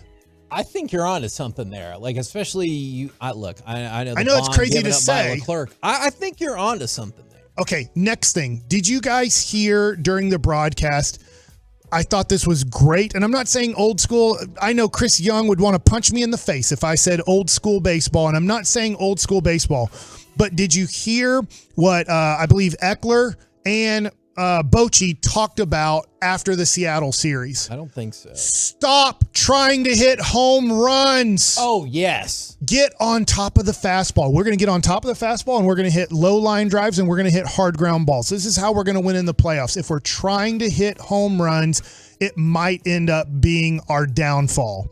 And so we got to stop taking the big swing. Now, look, you had a grand slam yesterday. I mean, you've had some home runs in the series. But I just thought, how interesting that the Rangers come playoff time said, guys, we got to get on top of the fastball. If we're trying to get underneath the ball that is not going to dip or dive, we are in big trouble. And so I just thought, what an interesting comment by the Fox broadcasters, which we'll have on John Smoltz tomorrow. And by the way, right after that, ground ball. Base hit, right? I think it was a Dolis, up the middle. But the timing of that was remarkable. And they're like, hey, good job on that. So great job by the Rangers addressing something that failed them late in the year. They got a little bit too home run happy and really had to talk to the team. Now, they've done it earlier, and Bochy said, look, if I had the magic, we even asked him this earlier, in the season, like, when they go bad, how do you know, okay, now this is bad, I need to sit down and change the philosophy? And he's like, dude, if I knew every time, he didn't call me dude, but like, if I knew every time when we were about to go bad, I would stop it from going bad. I wouldn't let them go bad. But I just thought it was very interesting that the Rangers said we have to get on top of the fastball in the playoffs. If we're trying to hit the under part of the ball, we're going to swing and miss, and we're going to hit pop-ups, and we're going to find ourselves watching playoff baseball instead of playing. So a lot of credit, 1, to the players for making the adjustment, 2, to the coaching staff and saying home runs are not going to get us to the World Series or to the ALCS or even win a playoff game. So great job by them. Are you mostly hoping we can get to the ALCS so we can start talking about Max Scherzer again? Oh my God! I asked Bochy on Friday about Max Scherzer, and he said, "Look, it's a long shot, and they did leave him off this series. They can put him on if they wanted to. Let's just say Matt Bush, for example. If you can put Max Scherzer on the playoff roster for this DS tomorrow if you wanted to. What would happen is whoever's taken off cannot be available for the ALCS. So you eliminate them for the next round. If you wanted to put Max Scherzer on for Game 5, you could." And then he would still be available for the ALCS, but that's the kind of the way the rules work. So if you wanted to take a guy off, they cannot be in the next round. He's going to be very limited. We saw, I've explained this before, but Evaldi. People ask about that all the time. I had a person the other day at Bally's who is kind of a casual Ranger. Like, he wants this. Yeah, no crap, he wants this. I get it how old he is.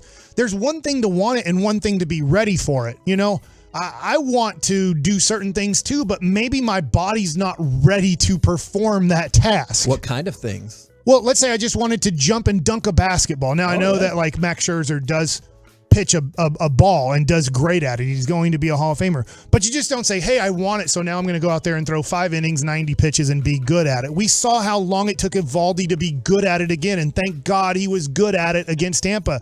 And hopefully he's as great at it tomorrow against Baltimore. But when Max Scherzer comes back, and I would say that it sounds like through Jared Sandler that if everything goes as planned, Max Scherzer will be on your ALCS roster. You're expecting 30 to 50 pitches the first time he pitches, and most likely it'll be as a starter, so you'll use him as an opener for hopefully an effective 2 to 3 innings, and then maybe he pitches, since it's a 7-game series, maybe he would pitch one more time in the series with 50 to 75 pitches, mattering how he's doing in the game. So I just don't think you should start going, well, Max Scherzer, I would love to see him pitch. It would be so exciting, but you just don't know. Eovaldi came back and struggled tremendously. This last start was maybe the first one where you were like, that's their guy. For sure. And he was awesome. So that's some more Rangers talk. I can't wait to talk about it tomorrow to John Smoltz, to Bruce Bochy, to Jared Sandler, to get you ready for Game 3. Great job. And Simeon kind of broke out of a little bit of a slump too. You're talking about Acuna. You really need Simeon to be a guy, because the bottom of the lineup with Young and Tavares are doing their job to get on base for Simeon to have RBI opportunities. We're the KNC Masterpiece right here on 105 through the Fan. We got some more baseball coming up at 1:20, so fear not. But coming up next, normally we do Dallas Cowboys thank you notes. Not today. It's Cowboys Complaint Box, 877-881-1053. You want to text in what your biggest issue was from yesterday's game. Let's talk about it next right here on the Fan.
and studios secured by DFWsecurity.com. It's the KNC Masterpiece on 105.3 The Fan. KNC Masterpiece right here on 105.3 The Fan. No C-Block today. Corey will be back tomorrow. We'll have the whole gang together for the first time in a minute. Normally on Mondays, we do Cowboys thank you notes. Not today. It's the Cowboys complaint box. What if you want to say thank you for now giving me, like, if you want to take a vacation in January, you can. Like, you're good. You know that the Cowboys won't be playing in any type of NFC championship game or Super Bowl. So you're like, know that, Mike. Are you probably right? Yes. I do not know that. That's why people can get hurt on other teams. The games is my Cowboys complaint box is going to start with the defense. I know we've talked plenty about the offense today, and we'll get back into that for sure. I'm glad you're doing this because they're the hot boys. They had given up 41 points total in the first 4 games. They gave up 42 yesterday. A lot of that, of course, has to do with Brock Purdy on the 2 opening drives. So this is what sets the tone for the game, what sets the tone for the second half. How do you think Brock Purdy did on those drives? Awesome. He was 8 for 8 for 126 yards and 2 touchdowns on those 2 drives to open each half. I know this is way too high a praise, and I'm sorry. And I know that this is a guy you love, and it's a different time in your life.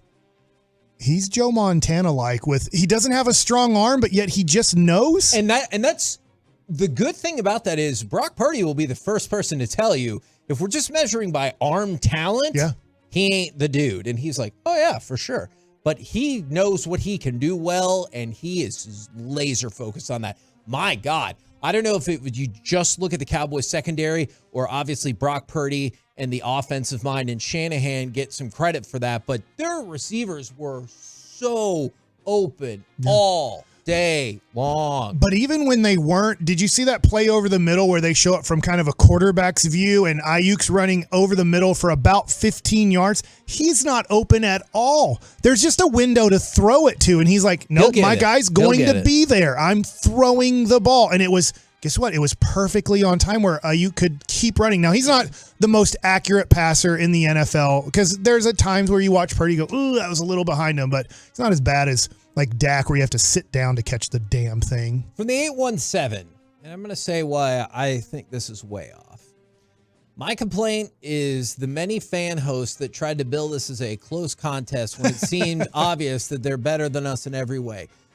That's what Las Vegas thought it was a close contest. If you believe that, all you had to do was take a plane for about $400 to Las Vegas, bet everything you have on it. They allow you to do that there. You just have to go get it out of, mortgages and all kinds of things. You could have doubled up your value if you knew that this was going to be a blowout. And even if you factor in the Cowboys tax, which I do, and I usually think it's about a point or so that they artificially lower or inflate the line, knowing that Cowboys fans will bet nonetheless, it was a 2.5 point spread. So even if you throw that in, that's a 3.5 point spread, and the 49ers are the home team. So Vegas saw this as a very even matchup outside of where home field advantage was. Vegas didn't give a damn about anybody's feelings. They're there to make only money. Yeah. It's amazing to me because if everybody knew it, then everybody would have bet it and bet it strongly. Yes. And I'm going to ask you if you think this is a segment worth discussing. Tell me. From the 972, can we finally agree that Dak isn't the guy? There are a lot of people who have felt that for a really long time. Right. I'm curious if a good segment would be, when did you think that? Yeah. Or do you think people will be like, you're just a bunch of haters, blah, blah, blah, blah, blah. I probably really believed it after losing at home to Garoppolo. Okay. That I want to say that was the moment where I said he's never gonna be the guy. He's gonna be good enough to make the playoffs, and that's good enough for the Dallas Cowboys. Man, do you get commercials and the money and the we love this guy? And so I do think that's about when I said, all right, he's never going to be the guy that I hoped after his rookie year. But I don't know. It could be, yes, I do think I'm going to say, let's say out of the 100% of Dak lovers out there. Okay. Obviously, I'm not one. I don't know where you stand on that, but I like Dak just fine, and I think that should be okay. I don't think he's great. I don't think the people who think he's the worst quarterback are even close to being right. He's fine. I would say 10% to maybe 25% said last night was the night that they knew he is Andy Dalton. He is Geno Smith. He is maybe Kirk Cousins. Maybe at the height of loving him, maybe he is Matt Ryan. I think Matt Ryan's a better quarterback than he ever is or was. But Matt Ryan won MVP. Yeah. Right. So I just wonder if it's like 10. I know at least 10% said, all right, I give up. He's probably still going to make the playoffs again. And you know what? Over the next 5 years, he's probably going to be our quarterback. And probably over the next 5 years, 2 to 3 times, he's going to make the playoffs again. Then get hammered by a team that's as good or better than you. And then the excuses will be, gosh, if he had all these things. Well, when Kyle Shanahan has Dak Prescott, he gets rid of him. When Sean McVay has Dak Prescott, he gets rid of him. When Andy Reid has Dak Prescott, he lives with him as long as he can, and then he gets rid of him. And Alex Smith. From the 940, this takes a turn. I don't have a complaint. I knew they were going to get their asses kicked. Go check the receipts. I texted y'all last week, 49ers 34-10. And the reason why I'm okay with that is because I'm going to the Rangers game tomorrow night. Go Rangers. I'm working it tomorrow night, but I'm hoping I don't have to go. I did buy tickets yesterday before game 2, and there were tickets available. I'm in left field for game 4 in the lower level, 1 row back from the front. And those were still available. And there are quite a few tickets right behind me. I forget what section I'm in, but I'm in. So if you wanted to join me, so if there is a game 4. Hopefully we won't get to it, but if we do. But if you do, I will be screaming and yelling as much as I can. And somebody said, let's talk about how the offense didn't do the defense any favors. I'm going to talk about that in a second, and I hear you. But any game where you give up 42 points and it's not all because the offense turned the ball. I realize some of it was because the offense turned the ball over, but 42 points is still too many. Here's where my small hope died last night, and now I know I don't have to worry about, like, if Sue wants to go somewhere in January, I'm like, we're good. Like, maybe they play in the divisional round, but we're good. Like, they're not doing anything special. Look, I can't concede that for sure. It's tough to argue against that point this morning. I thought maybe Micah Parsons could be Lawrence Taylor. Maybe their defensive coordinator could be kind of Bill Parcells, Bill Belichick-like, and you could lead Phil Simms to a championship. But that died last night. Now you know you do not have Lawrence Taylor. You do not have that Giants defense of the 80s. Because you have to carry this quarterback in a way. He can't carry you. You have to carry him, and he has to be mistake-free. We know Dak can't be mistake-free, and we know that this defense can't carry him. So I know that this is a 10, 11-win team. Make the playoffs, get hammered by Detroit, Philly, or San Francisco, and then the season's over. Good job, and next year we'll build them up to be a Super Bowl champ. Micah said, you can run the ball at me or anybody else, and we'll be ready. And that is definitely not the case. Talking about the offense, though. First game without a first down on their first 4 drives. All right? So no first down on their first 4 drives. That hasn't happened in 6 years. So that's not a good sign. 6 of their first 7 drives, no first downs. Think about that. 6 of 7. They did not have one single first down. That is... Well, okay, that one. But then they got a first down. They did get a first down, and they got a touchdown. But outside of that, one drive with first downs out of 7, it feels like you're probably usually going to lose that game. Yes. I just can't imagine how they beat San Francisco. I don't know how you beat them.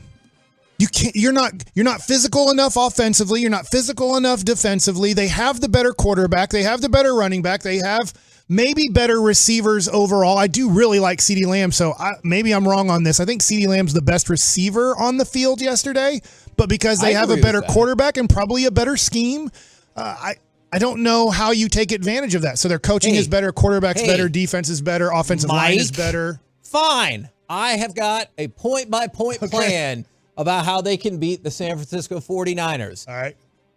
You might food poisoning? No, that doesn't involve food poisoning. You might have to sit down. This will take just a second. Oh, God. First of all, you can't give up a 3rd and 14 to Deebo Samuel one play after you already gave up a 3rd down that you got bailed out on because of a holding call. Don't do that. Get Leighton Vander Esch the ability to jump higher because he jumped and it looked like he knew exactly where one of those Brock Purdy passes was going to be. He just didn't have the ability to jump high enough for that. Keep going just a percentage that you're scared Leighton Vander Esch's season's over. 10%. All right, keep going. And I hope not, because I like Leighton Vander Esch. Well, so do I. I'm not saying he's the best player in the world, but I do think he's a good player. Is get him the ability to jump a little bit higher. Get Mike McCarthy to not call 3rd down plays like a coward on that one drive. It's 3rd and 4, and you settle for a field goal when you run the ball on 3rd down. If you run the ball on 3rd and 4, it's because you're going for it on 4th down. We ran the ball. I think that's the Malik Davis run. Ran the ball, maybe got half a yard at best. And they're like, you know what? Now we got to kick the field goal after you're already down 21-7. If you're going to do that, pass the ball on 3rd down. If you're going to run the ball on 3rd down, know that for better or worse, you're going for it on 4th down. I thought that was a ridiculous sequence of plays.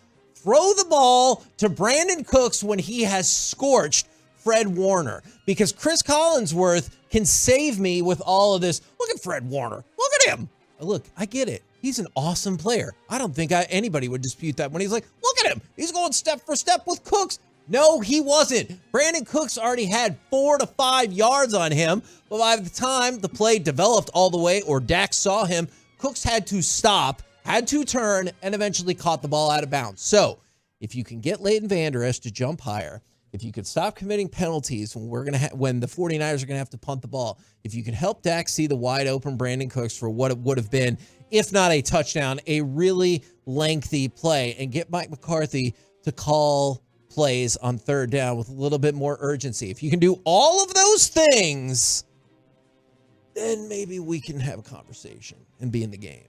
I know that's a lot, but I put together, hey, you asked for how we beat the 49ers. That's a lot, but I gave you all of those things they need to do. I know it would be next year. I would love for them to put out the schedule and just say 49ers and Cowboys play 17 times. I think we'd get the first pick in the draft.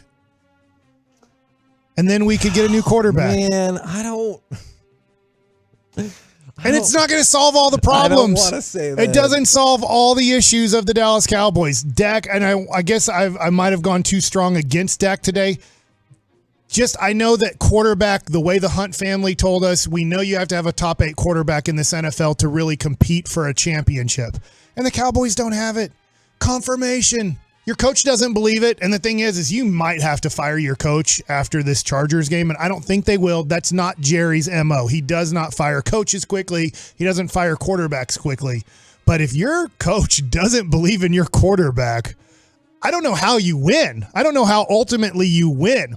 I know he's not a top 10 quarterback. McCarthy knows he's not a top 10 quarterback, but that's not a good sign. For the 817. So basically just make every player in the Cowboys a little bit better for a chance to beat San Francisco. Hey, you asked for a plan. That is the best plan I got. And also, we have Brandon Aubrey. So don't forget about that. Great field goal. Always a bad sign when most of your game when you kick the field goal to start the third quarter, and here's a touchdown. Yeah. We're screwed. We're the KNC Masterpiece right here on 105.3 The Fan. Coming up next, how plate discipline has shaped the Rangers postseason. Let's talk about it next right here on The Fan.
2 strikes to count on Corey.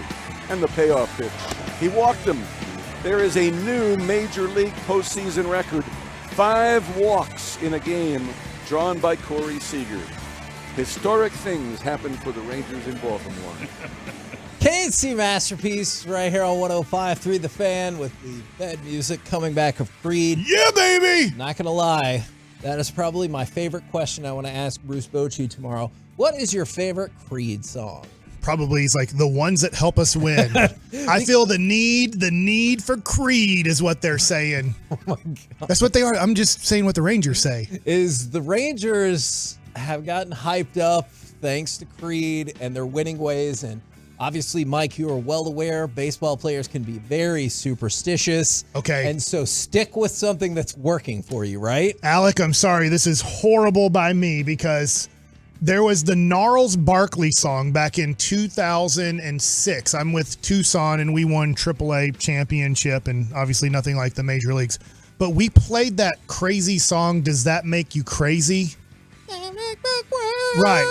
And so we were like, every time, if we were down after 6 innings and we were in Tucson, we would ask the guy, if we're losing after 6, we need this song on. If we play that song, we know we're going to come back and win the game. So it's like stupid stuff like that you have fun with. And you're like, you're down by 2 after 6 or 7 innings. And then you hear that song. I remember when I lost my mind. And there was something. I kind of hope Alec doesn't find it. Yeah. And I just want you to redo the whole thing. And so it was great when we would play that song. It would fire us up like we're winning now. So we'd be in the dugout, and all of a sudden, whatever the game had presented to us through 6 or 7 innings, we're like, doesn't matter. They just played Gnarls Barkley. We're going to town, Charlie Brown. We didn't say we're going to town, Charlie Brown, in the dugout, but that was what we were thinking. I could see that you would say that, actually. So in case you've been curious, that's why all of the Creed beds and all the love for Creed. But I wanted to talk about a different aspect of the Texas Rangers. And obviously, I'm going to give some love to your boy, Evan Carter, in this spot. Woo-hoo-hoo! Mr. 3 and 2. They call you Mr. 3 and 2 or something. Hey, national media, can you just do a little bit of research before interviewing Evan Carter after game 1 of the DS and be like, hey, they call him Full Count. By the way, I didn't know that until Tim Kirchin presented that nickname during the wild card round. Yep. I was like, dude, what a nickname. And then pointed out, guess what number he is? Number 32, 3 and 2 count. Yes. Mr. Full Count. Now, he has drawn a ton of walks, and I wanted to talk about this team's plate discipline. So I know we already played the Mitch Garver Grand Slam, and obviously that is a humongous play in seemingly putting this game away, though clearly we had to sweat it out until the very end. But take a look at what led up to that. You got a walk for Leody Taveras, Marcus Semien, and Corey Seager. So the walks right there were huge. And so I kind of wanted to balance this out by talking about the walks and what you brought up earlier about, hey, you don't have to hit a friggin' home run every single time. Make contact. Try to get on top of some of these pitches and get those ground balls going. And I think that has been amazing for this team. The Rangers had 11 walks yesterday. Yeah. That's only happened once in a postseason game before when it wasn't extra innings. That's amazing. We talk about Corey Seager for the first time ever. We talk about Evan Carter, who has been an on-base machine. How big has plate discipline been for this Texas Rangers team? Huge, and on both sides. I'm not saying Baltimore doesn't have plate discipline, and maybe you just give too much credit to your own guys. Sure. But we're throwing strikes. Yesterday, they had 2 walks in the game. So you look at it now, I totally get it, as in you're up 9-2 pretty quickly. So you are kind of, I thought John Smoltz did a great job. John Smoltz will be on the show tomorrow. Yes, and just saying, look, when you do pitch to the scoreboard, especially in the playoffs, and when you get up by a certain amount of runs, you can be more aggressive throwing the ball over the plate because a solo home run or a double isn't going to hurt you as much as if you're pitching in a 2-1 game in the 5th, 6th, or 7th inning type of situation. So the Rangers, and I'm just wondering this, has Evan Does Carter... this song still fire you up? It just reminds me of 2006 and what a fun year it was. We had the highest winning percentage in all of baseball, all the minor leagues, all of the major leagues. I just think of Evan Carter and going, is there a way that he's making his teammates more disciplined at 21 years old that he keeps getting the count to 3-2? He's doubling up the major league average in his at-bat so far in the regular season and in the playoffs. 14% of major league at-bats, I believe, go to 3-2, and he's at 28%. Wow. So, yeah, almost a third of the time he goes to the plate, he gets the count to 3-2. And that's wild, too, because, like, I know we talk about the outcome of the walk, right? Right. Okay, well, let's just say you swing and miss the next pitch. You've still gotten, at minimum, 6 pitches out of the pitcher, and so maybe worst case scenario, you strike out but still got 6 pitches out of the pitcher. Yeah. That is still, for a lot of people in a lot of circles, a quality at bat. Yes, you do a lot of times when hitting coaches keep kind of positives and negatives on a board, like, hey, there's 9 ways to kind of have a positive at bat, or it might be 11 ways, or a way to affect the game. Getting to a 5-pitch at bat, sometimes hitting coaches will say, hey, I know you didn't like the result of the at bat and it didn't ultimately help out our team, but you getting the pitcher to throw 5 or more pitches in an at bat can ultimately help us as a game progresses. Now, one thing, Seager drawing 5 walks. One of those things is not having really what you'd consider a prototypical 3-hole hitter. Okay. Yeah, does that make sense? Because they're looking at it does. going, look, at what point do we want to face Corey Seager with the season that he's had versus whether it's Grossman, whether it's Mitch Garver? They're looking at it and going, this isn't a hard decision. You know, it can be a hard decision if, let's just say, if Santander, who's their 3-hole hitter, if he was our 3-hole hitter, you might say, we're still going to rather face Santander, but you're looking at it and going, we're going to face the 3-hole hitter, whoever they put there, over Corey Seager. So 5 of those walks, for the most part, yes, Corey Seager's drawing them. He's staying disciplined because we know he swings. If you throw a strike, he swings at it 82% of the time. So we know that pitch or not, doesn't matter. He's ready to swing if you throw strikes. So the Rangers, possibly led by the discipline of a young 21-year-old, is giving the rest of the guys the ability and the thought process of, hey, don't be scared to hit with 2 strikes. Hey, maybe swinging at my pitch versus their pitch is a great way to do it, because freaking Evan Carter's, has a 1.806 OPS in the playoffs in his 4 games. Holy cow. And he's batting 500 in the playoffs right now. That 6 is walks amazing. and a hit by pitch. So here's a specific number for you to keep an eye on then in terms of the walks and the plate discipline. When the Rangers walk at least 5 times. Okay. All right? That seems to be the pivot point. And look, all right, I understand you could argue if you get 5 walks in the game, that's probably pretty good for your team. But Yeah. for the Rangers, 53 and 57 when they don't get to that number. When they do, 37 and 15. And so I'm not saying you need to hope or expect for 11 walks like you just had yesterday, but 5 seems to be the key. If the Rangers can draw 5 It's a walks, good number. because of a variety of things. First of all, you're putting men on base, but also you're probably putting a lot of stress on pitchers' arms, but also you're probably putting a lot of stress in pitchers' minds. Yes. Because how different, Mike, if you could walk me through it, how different is the mindset? I know we're talking about the playoffs, but you've been in the show. You Right. know, how different is it depending on game situations when there's a runner on versus nobody? Yeah, it's very different. Also, you can feel the energy in your home building get sucked out a little bit when you're playing in the playoffs. When Baltimore walked a person, you could feel the energy go down. You could feel, as that game progressed, you could feel boos. So now all of a sudden you also feel the disappointment of the people trying to support you, give you a little bit of, hey, we're trying to support you and you're giving up free base runners. And like, you can understand Seager, but can I understand walking Nate Lowe? You know what I'm saying? As a fan, Nate Lowe drew a walk, but you just start going, dang, these guys are taking energy out of me. The other thing too is when guys draw walks, I have to, as a pitcher, start maybe getting a little bit more on the middle of the plate. Instead of aiming for an edge, I might have to aim for not the down the middle, but in between the edge and the middle, because I need to throw a strike here. And then you take advantage of that situation. The way Carter said, hey, it's a little bit different when I swung first pitch changeup against Bradish, because I was in an RBI opportunity, said, look, I'm not going to change my approach at all going from 9 to 5. But if I'm presented an RBI opportunity, I might look to be more aggressive first pitch. Something that goes along with the effectiveness of this lineup, and you could probably figure this out when we talk about how much they walk. They also have the lowest chase rate in Major League Baseball. So far in the playoffs? Yes, 25.5%.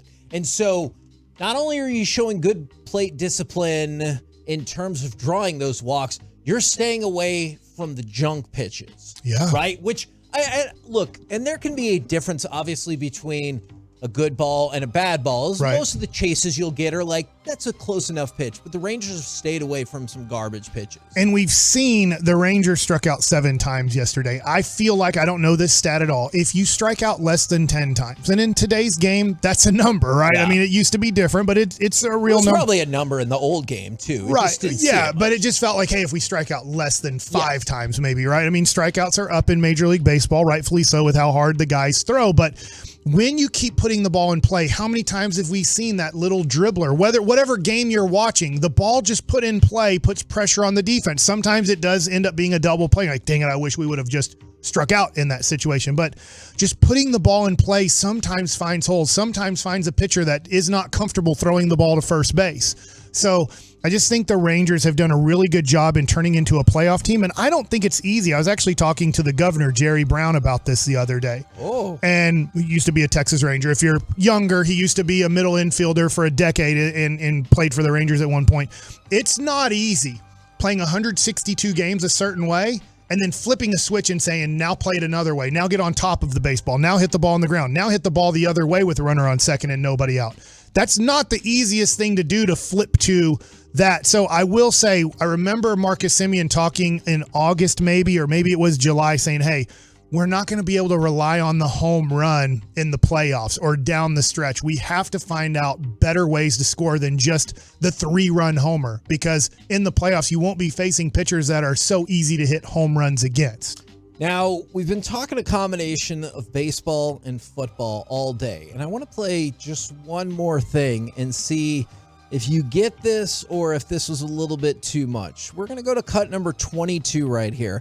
There's plenty to talk about from the Chiefs game yesterday about how the refs bailed them out, but keep in mind the outcome to this is Travis Kelce has a low ankle sprain. That's what's going to transpire on this play. But you need to get somebody who cares about you as much as Tony Romo cares about Travis Kelce. It's Kelce, 2 straight. Oh, no. Oh, no. He's back on his feet. Is he okay? Oh, no. No. Oh, no. Jim. He didn't say Jim. That's true. That's the first sentence he's ever done without saying Jim during the broadcast. That was 6 no's or oh-no's for Travis Kelce, who earlier in the broadcast, Jim Nance had said that Taylor Swift was not at the game and she was questionable most of the week, but they've officially moved her to out for the game, which I thought was funny. But he was so concerned Travis Kelce was fine. Now, multiple things here that are really random. Do you know that Taylor Swift, speaking of her, she wore some New Balance 550s that Tyrese Maxey talked about. They're kind of like Nike Dunks if you follow shoes at all. Kind of a 1980s style version of an NBA basketball shoe, what James Worthy and Adrian Dantley were when they were wearing New Balance in the 80s. She wore some white ones that are red and black when she went to that Kansas City Chiefs game.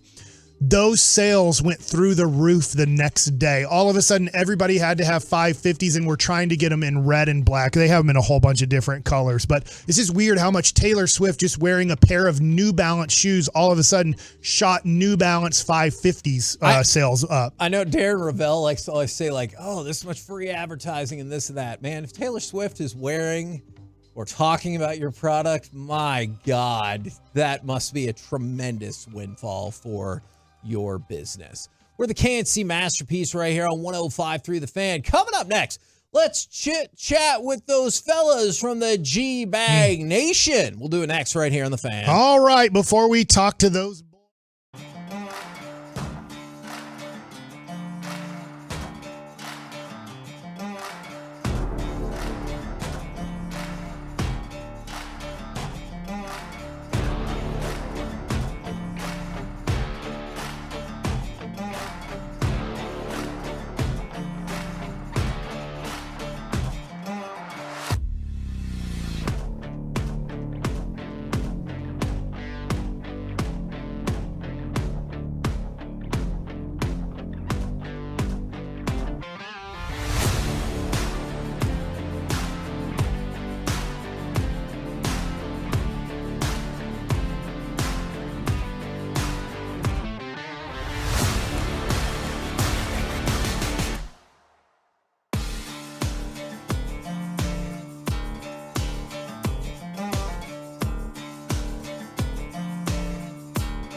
It's Classic Truck Month at Classic Chevrolet. Like you, grit runs deep.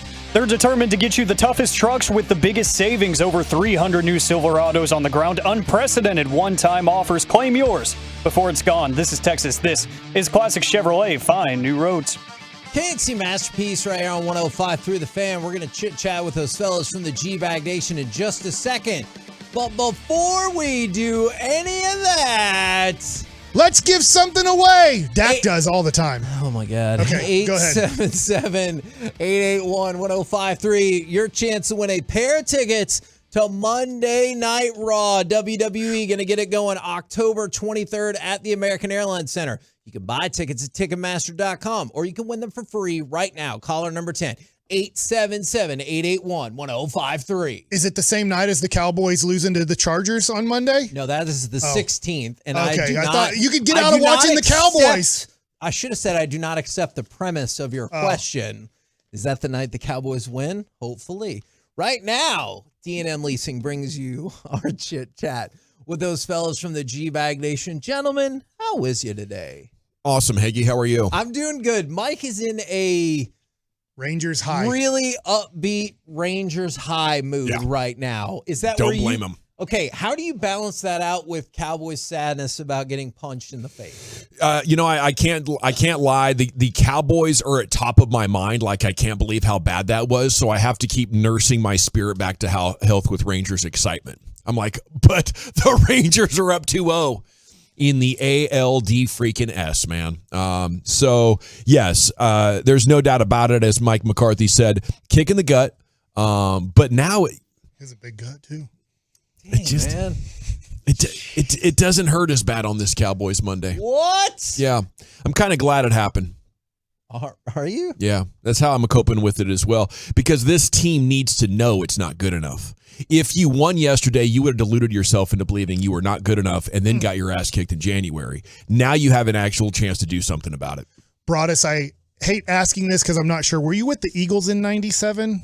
Yes, I was. Okay, so you might not know this because you weren't with the Packers and not with the Cowboys, but I texted this to you last night. I was watching the postgame show. I thought you guys did a great job, by the way. In a tough game where you were probably waiting for 45 minutes, like the game's over. We just have to wait here to start this thing. Yeah. Is in 97, the Cowboys were 6-5. They go to Green Bay. 2.5 hours, Brian, Mike. What's that? More like 2.5 hours. Oh, it was only 2.5. From the point you knew the game was over until it was actually over. Yeah. You texted me about them quitting on them, right? So it was the Cowboys. If you don't know the history of the Cowboys in 97, they're 6-5. They're considered a Super Bowl contender. They're going to Green Bay. This is a huge matchup. Everybody's built up like, hey, the Cowboys still have Aikman and Emmett and they got Dion, and this is it. This is a battle. Let's see who's better to give us an idea on what the playoffs could happen. Cowboys lose 45-17. It's a complete and utter embarrassment. Yeah. And that Cowboys team, because they didn't have a head coach, they didn't have kind of management to lead.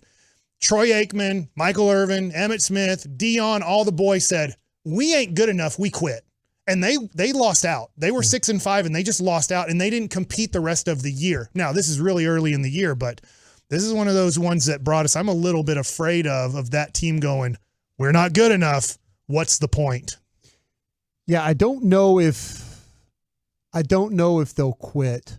I don't think they'll quit. The thing that when I got up this morning and I watched the tape, and I just kept in my mind thinking about, okay, this is what I thought I saw. This is what I thought I saw going into the game.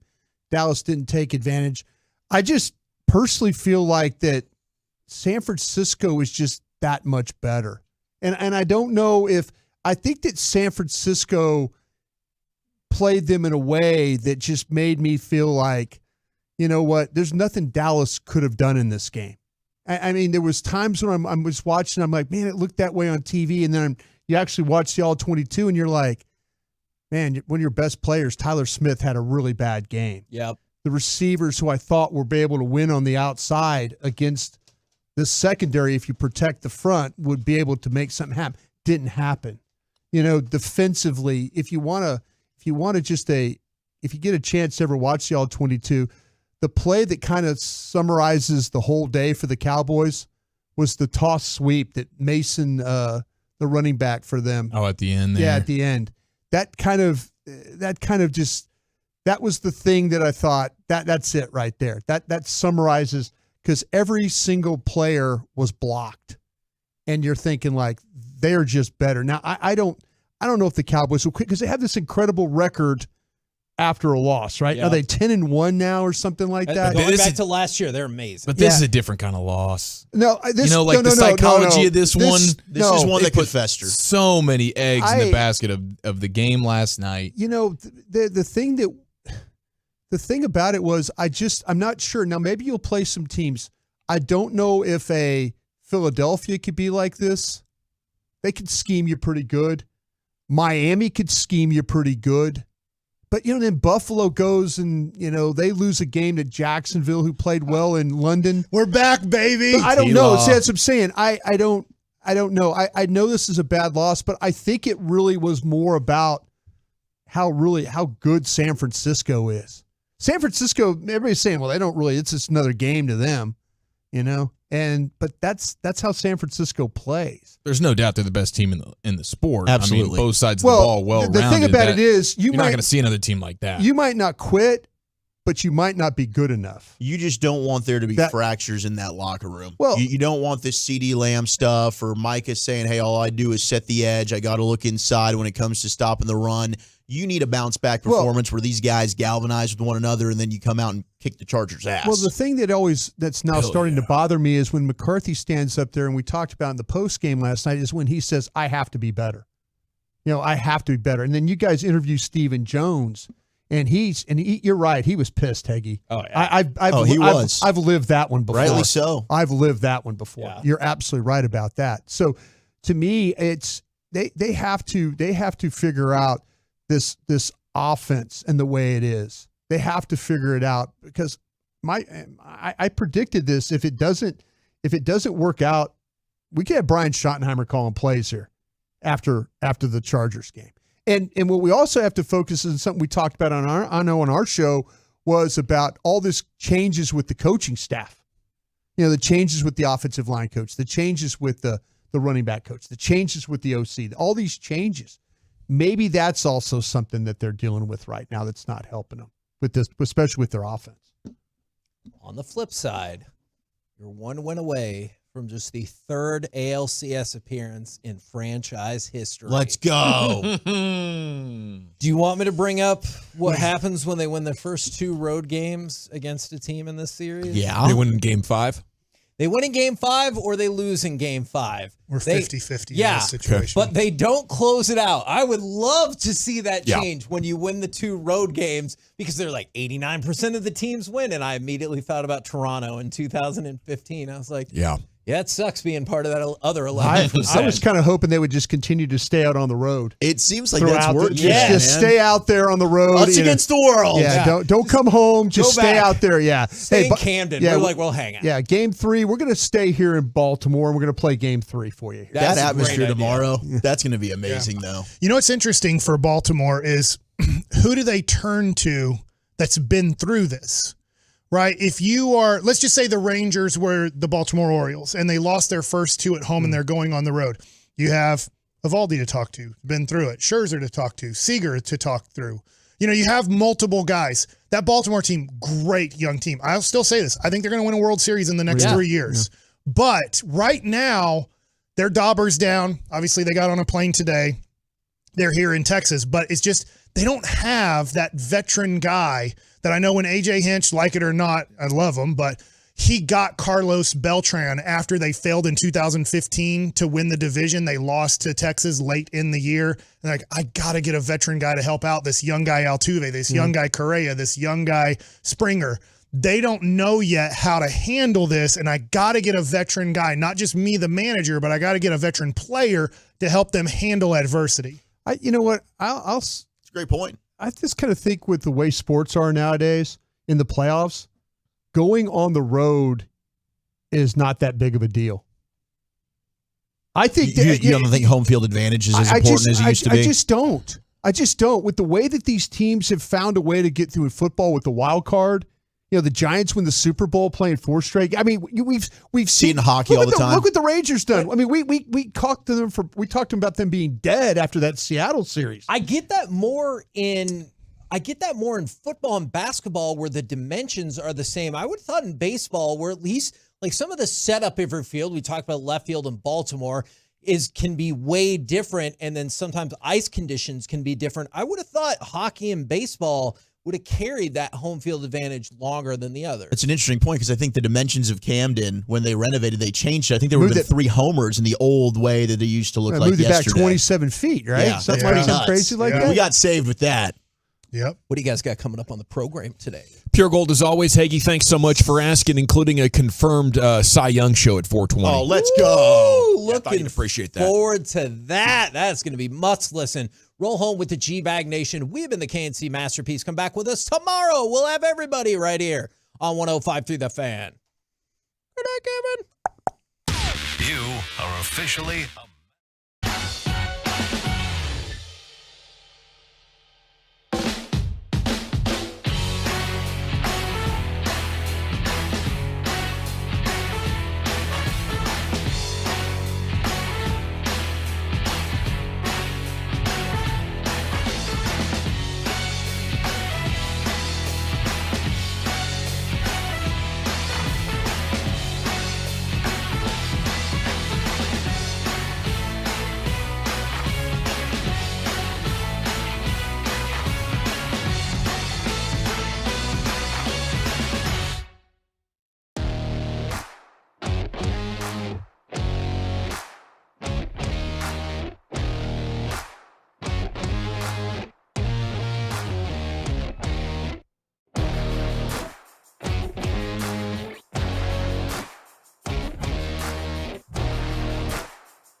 From our fan studio, secured by DFWsecurity.com, you're rolling with the G-Bag Nation on 105.3 The Fan. Here we go. It's hour one, G-Bag Nation on 105.3 The Fan. And an unbelievable Sports Monday here for you. Just a couple of surreal storylines to discuss. The TruckWreck.com fan text is open at 877-881-1053. General at your service. If you see me, bear me. N.A. Here's Brian Broaddus, the Cowboys former scout, executive, Super Bowl winner. You got Lucius Alexander in the Pimp Cup over there at Master Control here at 75 and Fitzhugh. Woolchuck and Chiafala, of course, your nosebleed brothers, the UNT graduates. Coming green. And Carter Freeman's coordinating your video over there on that fan cam. 105thethefan.com, Twitch, YouTube. You can watch us or listen to us via the Odyssey app, the TuneIn app. A lot of ways to get your nation, Brian, as I'm sure you're well aware. I am well aware. You probably couldn't navigate many of them, but you could promote them. And that's what we need you for. Yeah, I'm doing my best. Yeah, you are. Yeah, I'm trying my best to promote as many of them as I can. I took just a quick interlude here. I took a stroll down Krusty Lane this weekend. Yeah. Had to get something printed. Said to hell with it. I'm not figuring it out. Asked the 12-year-old. Print this document for me. Nice. 30 seconds later, boom, that thing was in your fingertips. It was done. Yeah. Yeah, you know how it goes. No, I did with Bennett all the time. I've done to the point where I've just turned and handed in my phone. Yeah. Like, Dad, it's on this app, and I just hand it to him. Uh-huh. Don't even ask. Just whatever you have to do, make it work. Transfer yourself $250 while you're at it. Yeah. We got to get some. Really, are you believing in the Texas Rangers now at 877-881-1053? We do have Cy Young coming up at 420, guys. We got lots of TruckWreck.com fan text already, folks asking for you guys to open up Club Rangers at some point today. They heard that last week. We got to wait. We got to wait for the clinch. You got to wait for the clincher. We got to wait for the clinch. We've done Okay. that before, and people came at us like, "Oh, it's a jinx! It's a jinx!" We got to wait till they've advanced, and then we will open the club. Hey, whatever the rules are, I'm good as long as I know there is some club in the future. We got it. It's electric when you guys pull that We're off. one away. We're one double away, baby. And just for the record, that's the only rule. Otherwise, it's no holds bar. At 877-881-1053. Leave your name and city you're texting from. We'll make you famous. They're up 2-0 in the ALDS. As Hagee the Buzzkill told you there during the KMC Masterpiece, when the Rangers go up 2-0 in the DS, it has gone to Game 5 twice. So, be on the lookout for that. But, you have confidence. Last time it happened, we went to Tampa and won there, and there's no reason that pattern has to repeat itself. I just want to tip my cap to Evan Carter, though. Hopefully he's back home and tuned in to the G-Bag Nation.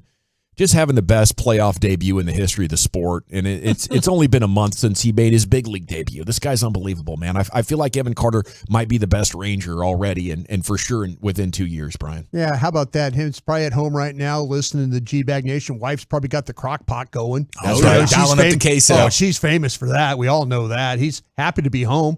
But yeah, they move him up in the lineup, right? Move him to fifth. Move him up to fifth, and it's just like he just looks so comfortable playing. Nothing seems to bother him. Did a great job out in the field. The Rangers overall, the way defensively that they were able to play. My goodness. It was the Seager bobble there got me a little bit. Almost came out of my chair and dropped an F-bomb on the pregame show for the Cowboys. It's true. But other than that, you know what? You have to be super happy with the way that huge road trip that they went on. It didn't look like it was going to materialize anything early. There was a lot of things going on there, but for the way them to finish that thing out in Baltimore, it made us a little nervous with the pitching and all that. Yeah. As they do. But the timely hitting, it just continues on, and hopefully, when those teams like the Rangers that play really great at home will continue to do so. They've gotten outs when they've needed them. They've gotten hits when they needed them. They piled it on yesterday, and it was enough of a cushion to survive. But no Ranger fan is out there thinking, "Oh yeah, we went out there with two no doubt abouters." I mean, if Josh Young isn't the second most promising freak, he's the first most promising freak on this team. He wins the game for you on Saturday with that stab at third base for the DP. Question. Gosh, that was an amazing play. Well, and then the Jonah Heim throw out as well. Yeah. Dude, that was a record breaker situation, I believe. I saw this from Evan Grant. It was the transfer time from catch to throw on that Heim play. 0.5 seconds per StatCast, the fastest recorded exchange by any catcher on a pitch in the lower third of the zone this season. He's been brilliant, man. Okay, because I was thinking watching that, like 2 pitches before when he fired down the first baseline, it was like Mayweather in his prime with that quick twitch, dude. Yeah. I would have wanted nothing with trying to get to second base. I'm like, I just saw Heim unleash the ham cannon from behind home plate down the first base line trying to pick that dude off, which in a situation like that, just to even imagine trying to pull that off requires church bells. That dude's in the zone. He's got a cannon. I'm not running. Dude runs. Like a schmo. Big mistake. Rookie mistake. Yeah, the Orioles were not happy about it. But hey, Jonah, you can't do that. They're on notice now. But the bullpen, they certainly made it nerve-wracking on us, but they got the job done. Well, how about on Corey, Saturday? Well, how about Corey Bradford, though, yesterday? Cody Bradford did an excellent job yesterday. But the day before, I mean, you got, 7 straight balls. Things are looking like, oh, my God, they're about to blow this thing. And then they find a way to settle in, like Will Smith. Let's go. Get that final out in the inning. Sporzy. Well, unbelievable. Chapman, I'm thinking, oh, no, not again. And then he finds a way to turn it on and go back to the Aroldis Chapman. And then Jose Leclerc as well. Yesterday, might have gotten a little shaky, but you had enough cushion, as you mentioned. You did. You got that insurance run. But the bullpen, the offense is back to form. I mean, it's certainly just a beautiful, beautiful, beautiful time to be a Ranger. Love seeing them win in 2 different ways on Saturday. Your pitching, your defense. In a tight game, a 1-run game that they would typically have lost. And the Orioles have been one of the best teams in baseball of winning those contests. And then the bats come alive in a huge way yesterday. It was just fantastic. Fantastic weekend from a Ranger standpoint. Now we get to go to Globe Life Field and party our balls off tomorrow. How about That's that, right. boys? Yes, we will be there tomorrow for the entire show. Pregame at 6:30. Wednesday, if necessary, pregame at 5:30. I do want to tip my hat to the Orioles fans. It was really cool to watch their energy, and they are very passionate. Now, they get quiet in a hurry when their rally stops, but when things are going, like, it was hard at times to hear the announcers. So congrats to them, I guess, for being a good fan base and in your face for losing. Are you taking a dig that they only had like 35,000 more people at that game than Tampa had? Is that what you're doing right there? For sure. Real playoff I just thought I was going to say it gave you that feeling just as the fan of like, okay, that we're in this again of legit road playoff baseball. It was awesome, and you could feel the life get sucked out of the stadium on that Heim play on Saturday. They're going nuts. Everything's kind of moving, and then boom, Heim does it, and they're like, oh, geez, we're toast. After the Mitch Garver, the Garver Sauce Grand Slam, you could hear a pin drop in that place, man. I kind of don't understand that splash zone thing they've got. What's that all about? Where you get if they hit a home run, we get sprayed with water while it's cold. What's up with that? Did you guys notice that? Should we start doing that in the outfield? Did you notice that? Oh, dude, we should do our own in-studio No, they have a deal. zone. They have a deal where they spray water on the fans, like the bird bath. Yeah, it's like I think they call it the splash. The bird bath splash zone. Okay, it looked like it was about 58 degrees. That's there what I'm this saying. weekend. I got a want nothing to hoodie do on, with and it. some guy's taking the garden hose and going over the top. I'm going, whoa, bro! I'm over here freezing my ass off, watching this baseball game. They'll be squirting the water on me. It's a whole bit for them, dude. It's for $20. For $20, you can lock in your seats. The all new bird bath splash zone. All extra base hits. Water will be sprayed. Orioles doubles, triples, homers. Encourage fans to celebrate, mimicking turning on the faucet and activating the sprinklers, and drinking drinking out of the homer hose as well. So they got a lot going on trying to depict we're the birds and we're going to lean into it all the way, even if it means, freezing out our fans a little bit. I was about to say, the people have got the big jackets on out there, but the guys got the garden hose going over the top. But the people are getting into it. Hell yeah, they are. I'm like, oh my gosh, it's another double. I'd move over. You wouldn't buy tickets to the splash zone? Well, I would push somebody out of the way to probably not get thrown into the splash zone. Oh, you love a homer. Well, it's all fun and you're in it when it's a close game, but when you're getting railed and all of a sudden you get a double, but hey, dude, it's the 8th inning and you're down 7 runs. I don't want to be splashed anymore. This was fun in the 2nd inning when the game was still in balance. Let's leave the water at home, okay? Yeah. Well, I'll tell you something else. Krusty's not going back to the Texas OU game, by the way. Never again. Really, it was beautiful. It was perfect conditions. It was an amazing game. Renovations. You're gonna come out of there, Yeah. Okay. Imagine being in a crowded. That was a good. Imagine being in a crowded elevator for 8 hours. That's what it is. Claustrophobic. I'm just telling you, man. I could not walk either way. 1 feet, 2 feet, wherever. I couldn't even walk. The whole day was in a crowd. Dawson, you'd have lost your mind. What you as opposed to what you were anticipating. Nobody's which was just around me. comfort. Well, I'm sorry. up. I'm sorry. Our stadium is like 1920 over here. Like I I thought was you would going to say, appreciate that. they have Nah, nostalgia. nah. 150 mil, Brian. They're renovating that son. They're of a gun. widening For it. what? For what? More Why? people, so they can put more people in there Well, to To fluster retrofit you. it. When Sorry. they built it originally, it housed 47,000. It's Yeah. doing 92 right now. They need wider halls. They're Well- going to take care of you, Brian. Don't give up No, on it. no, I've given up on it because they're asking, oh, here, 75,000. We would like for you to walk through this closet here, this closet door. Like, they're going to funnel everybody. Literally, I swear, Dawson, you would have lost your damn mind. I did. You would have been swinging at people. Well, I don't know if I would have done that. I mean, He's more of a roundhouse the kick guy. interaction of Know your people teammates. just, you sit on a plane and you kind of freak out when somebody's like sitting next in your knee. Yeah. You feel contact on your knee. I don't like that. Oh.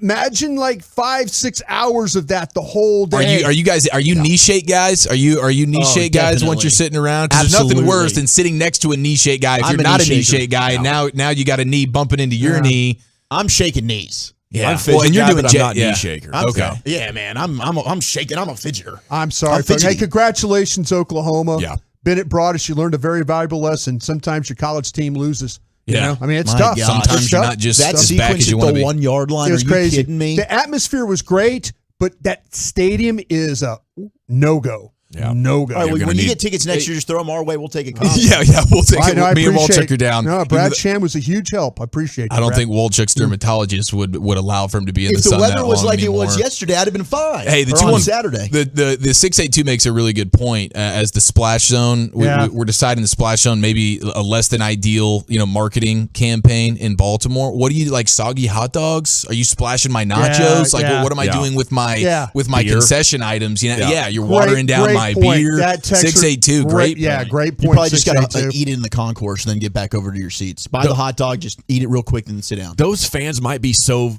rabidly mad though that they might not even notice it. You don't get football fans at baseball stadiums very often. That's what I saw over the weekend. They might be totally in the zone. Yeah. Well, Dak was not in the zone. No. Do we need to talk about this? We did for 3 hours last Yeah, night. Post-game. it was a rough post. I just want to say I'm proud of both of you guys. You guys didn't get dumped one time for cursing at this football team last night when emotions were high. That's strong. You guys deserve a lot of credit for that. We had some good callers. For the first time these last 14 minutes talking about the Rangers, I got out of depression, and then now I'm right back in it. Yeah. Well, I'm sorry about that. We'll talk about them throughout the day. For me, I'm taking it in stride, kind of like Micah Parsons, where we know this team needs to get better. We know this team needs to be better. You didn't lose the season in week 5. You're not going to have home field advantage. San Francisco's better than you. Much better. We knew these things Friday. Maybe not to the extent of how much better they are. But I like that they lost this way because the trade deadline's sitting out there now. And Jerry and Steven can't sit there and go well, I think we're the better team. No, you're not. You even knew it last week, Jerry. Go do something about it. That's where I'm at with it right now. But that wasn't a surprise other than how convincing it was. Your offense was the same as it was the last 2 times. You average about 12 points per game against San Francisco. You came up 2 points short this time. I'll tell you what happened, though. Brock Purdy's a better quarterback. Yes, he is. And that has taken their offense to almost unstoppable. Yeah. And that's going to continue, unless, again, I'm not hoping Him for and it. But Tua, those guys are good. Yeah, good young quarterbacks. Yeah. Well, they're getting helped. You're playing a completely different sport. If somebody just showed up and never seen football before, they go, "Wow, that team in the red is doing some pretty cool stuff here. What do they got? They got guys flying around. Holy smokes! They're working you in every direction. Yet my eyeballs, I don't know where the ball is. You watch the Cowboys and it's like, okay, well, this is constipated old school Amish football where no one's being helped by anyone. Okay, I hope you can go for 3 yards at a time. You're not wrong. You're not wrong about that. The inability to get guys open. We thought we were very excited coming out of training camp about scheming guys open, pick routes, rub routes. They try to pick route. They couldn't pick the right guy. It ended up being in a sack play for the Cowboys. I mean, we'll get into it at 240 in Krusty's corner. But, yeah, there's just that. I'll tell you where I did not give San Francisco enough credit in my breakdown was the way their secondary played. I thought there were some plays to be had against the secondary. And the metrics told you there were. The film study told you there were. The Cowboy receivers were not good enough yesterday. Are these guys overrated? Because this is 2 games now where you're saying they're just not getting open. Dallas receivers? Does Dak need to know where to throw it? Well, the guy has a defender on him still? That's Michael Gallup. It was awful to watch him try and get open in routes. CD, they doubled him early in the game, and then they went away. It's like, we don't need to double him. We just don't. And so all of a sudden, because the ball's going underneath, everything's going. Man. But yeah, the thing to try and get Cooks going, it was really unfortunate how. But they were bad running routes, and they were bad separating. And you can look at the metrics, and it'll say 2 yards, 1 yard, 2 yard. Every one of those receivers. Yeah, it's terrible. If you believe in those metrics, that's it'll tell you, and the film will show you that. Take a chance at that all 22 if you get a look. Yeah. Well, I hate that because replacing a receiving core sounds like what we need to do here. Well, I mean, I think there's pressure on Lamb. You need to replace a lot, including the quarterback. I think there's pressure on Lamb because of this contract. I think that's why you're seeing a lot of his frustration. Sure. Yeah. Right. Yeah. I'm not going to play caller to that doesn't yeah. trust the quarterback, and there is definitely friction, and they are not on the same page, and that is a remedy for an absolutely terrible offense. We'll get the latest on injuries. LVE's neck, Deron Bland cramps. Lewis looked okay in the locker room, but we'll see. Turpin's ankle. CJ Goodwin with the chest shoulder thingy. Mike McCarthy's press conference coming up at 3:30. Dak had the finger thingy. I don't know how much that impacted him. Okay, Derek Holland at 3:20. CY at 4:20. A lot of good stuff coming up here in the G-Bag Nation as we will celebrate this Rangers victory and talk about where the Cowboys go from here, but not before we get the best of the weekend, Chief. We're going to take us with that. Oh, we got all sorts of good things from college football and the NFL coming up next right here on The Fan. They poke fun out of mutual love and then get into fisticuffs behind the scenes, but that's an HR issue. G-Bag Nation's Boys in the Morning. It's Sean and RJ with Bobby Belt. Mornings 5:30 to 10 on 105.3 The Fan and the Odyssey app.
The specialists at Glass Doctor can install new insulated glass in existing frames for less than you might think. Visit glassdoctor.com today. It's a Cowboys Monday, brought to you by Twin Peaks and K-Post Roofing and Waterproofing on 105.3 The Fan. Welcome back, Nation. 6 minutes till the G-Bag of the day. Segment here on a Cowboys Monday, a glorious, victorious Texas Rangers Monday, is brought to you by the Frankels. Life's unpredictable. Accidents happen. Frankel and Frankel, the go-to attorneys for car and truck wrecks and DFW. If you or a loved one's been in an accident, contact Frankel and Frankel. Free consultation, 214 or 817-333-3333. Go to truckwreck.com. Now, here's Eric Chiafalo with the best of the weekend. Okay, no question the Rangers are the best thing from this weekend. We got some awesome stats to bring you, but it looked like did you get just engulfed in crickets on Saturday at there the were a Cotton lot Bowl? of them. It was like a cricket infestation, and I didn't know if you were personally affected by this. I couldn't tell because there was too many people. There was too many people. If any crickets survived all the people walking around in that area, I would be shocked. Okay. I would be shocked. Well, that's good to know. That's good to Brian's know. complaining about a human infestation. Yeah. Good call there, Walchuk. How about best of the weekend? Evan Carter becoming the first player in Major League Baseball history to have an extra base hit, a walk, and run scored in each of his first 3 career postseason games. Let's go. That happened this weekend as the Rangers go up 2-0 on the Orioles. Freaking Ted Williams, man. We're not talking about this guy enough. Yeah. I hit your Ted Williams? Ted Williams. We're going after $400 with Evan Carter. Tell me I'm wrong. No, he's unbelievable. I can't tell you wrong. I've never seen an eye plate discipline like his to be this impressive, this consistent, make it look this easy. He's 5 seconds into his career. He's 21 years old. For $10, can you tell me his Ted Williams nickname? I was just gonna bring up the nickname factor of it all. Okay, for $10, you can't look it up. Yeah, no, it's a fair question. We should know this. We absolutely should know this. I think he was in our nickname bracket, too. He is, yes. Gosh dang it, this is going to hurt. A Splendid Splinter? Damn it. Yeah, That's well, I wasn't such going to get that. It's such an epic one, Wasn't too. going to get that. Yep. Corey Seager also became the first player. I should have. So you said I should have made it for like 1,000. You could have made it for millions and millions of dollars. Boomstick at the game tomorrow. Yeah, boomstick of the game. There's nothing that would have made me know that it was going to be that. The Splendid Splinter. Shout out to you, Ted Williams. Splendid Splinter. Corey Seager also became the first player to ever walk 5 times in a postseason game. That was yesterday. And that was really, really awesome. And we'll say that makes up for that defensive play that almost had Broadus cursing on the air yesterday on the Dallas Cowboys radio network. Ooh, that would have been ugly. But much love to the Rangers getting it done this weekend. There's no question that is the best of the weekend. Now, what's the better troll job? You'll see that the Oklahoma Sooner linemen have gone ahead and tattooed some level of horns down logos onto their giant biceps. At least 2, if not more, Oklahoma Sooner offensive linemen have some level of horns down tattoo that they got shortly after the game on Saturday. Do you like that, or do you like George Kittle? I don't think the broadcast picked this up, but you'll see from fans that were actually at the game after one of his touchdowns, one of his 3 touchdowns, George Kittle walked up to the Niners fans right there in the crowd and lifted up his jersey to reveal underneath his shoulder pads he had a bleep Dallas t-shirt on underneath the uniform there. So I don't know what you guys like more. You kick our butt like that. Go ahead, George. Dude.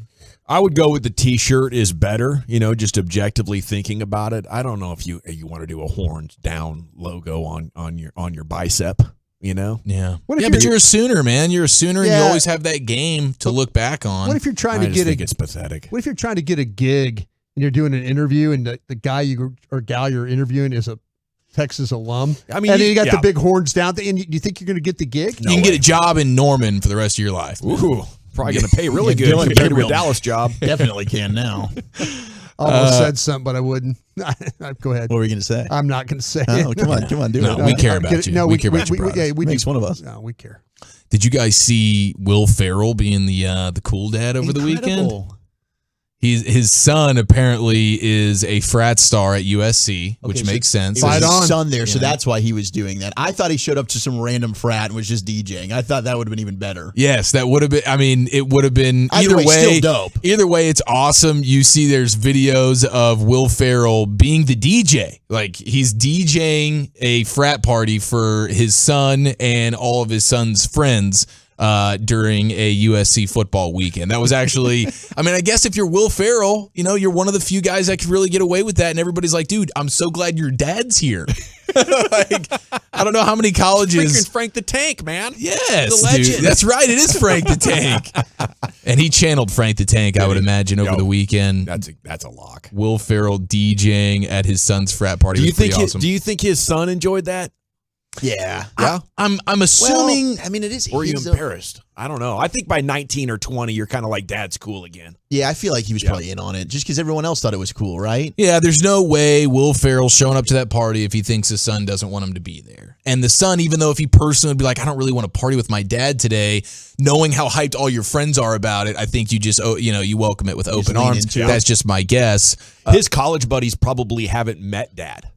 All his high school buddies, it's kind of old, but now it's like, now I'm really going to send my popularity next level once the ladies find out who Dad is. No doubt about that, dude. And then finally, we got the Nathaniel Hackett versus Sean Payton Bowl, just a battle of disgusting teams, Jets and Broncos, and it was Nathaniel Hackett's Jets that get the victory. You did they that were doing story for me, didn't the you? pregame speeches were bleep him, directed at Sean Payton, and of course Nathaniel Hackett gets the game ball. Congratulations, Hackett.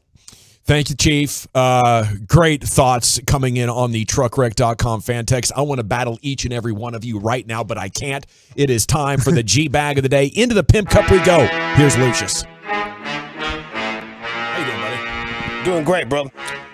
Let's see here. Where we last left off, we have a storm chasers that found religion while trapped in the middle of a twister. Yesterday was a church day. I hope you got your blessing and all that good stuff. I'm a big Reverend Ike guy myself. You can find him on YouTube. Or Pastor Freddie Haynes. You can find him over there in Oak Cliff. All right, here's our storm chasers right here. Finding religion. It's our winner so far. That's it right there. Right there. That's it. Woo! What's good, bud? Be cognizant. It's coming towards us. Yeah, we gotta go. Can't go down this road. Go, go. Straight. It's a mile away. It's growing a little bit wider. Go. Go. Go. All right? Yep. Oh my gosh! Oh! Holy Lord Jesus, please protect us in the name of Jesus. We're okay. We're okay. Dude, I don't know where that tornado is right now. I don't like that either. Tornado's right next to us, right here. Holy shoot. Dear Lord, please, in your will, Lord, please! Please! Heads down! Heads down!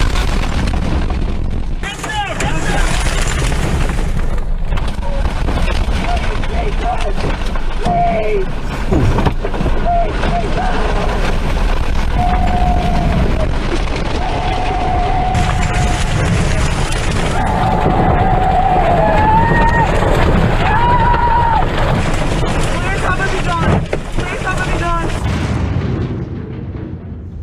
He threw an "oh shoot" in there at one point, He did, after and he I was said, like, "Oh." "Wow, he's already cleaned up his language after coming to Christ in the middle of this disaster."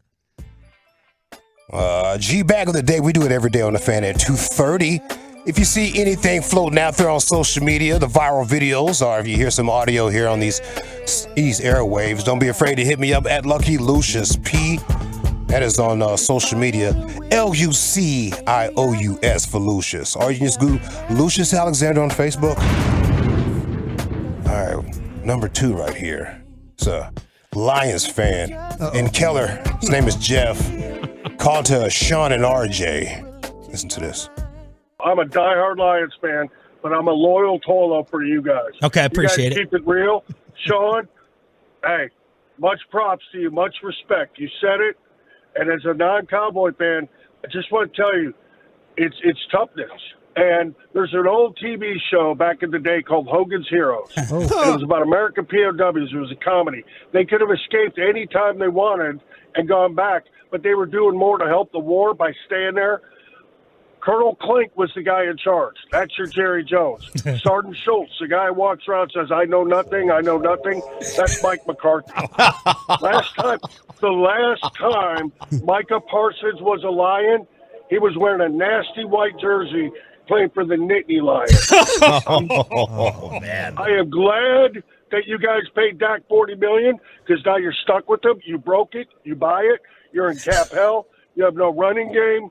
And I don't, you know that meme on Facebook where Homer Simpson backs into the bushes? Yep. That's Dan Quinn today. I love it. This is Get great. right, made fun of my Lions at the beginning of the year. I kept receipts. Wolchek and Chiapalo, ultimate homers. They'll still come up with something, but you boys keep it real. Wow. He's so upset that I didn't pick the Lions to win the division, but I picked them to make the playoffs. No, but we also picked the Cowboys to win the game. You know, he's 100% right. Yeah, He just kicked our ass. I'm sorry. And he just bit our kneecaps off and spit them right out. I'm embarrassed. All right, let's go to my man Bubba Dub. He was in his feelings after the Cowboys lost. Tell me if you feel like him. It's that trash.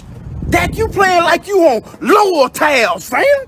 You gonna went all the way out there to the Bay Area and put up 10 points? Trash. I don't want to hear nothing about Super Bowl no more. I don't want to see Dak no more. Who you want to see? Cooper Rush. You throwing to the other team, fam. I don't want to hear nothing about the Cowboys no more. I'm disappointed. Yellow Beezy rolling over in the studio right now. Him and Baby.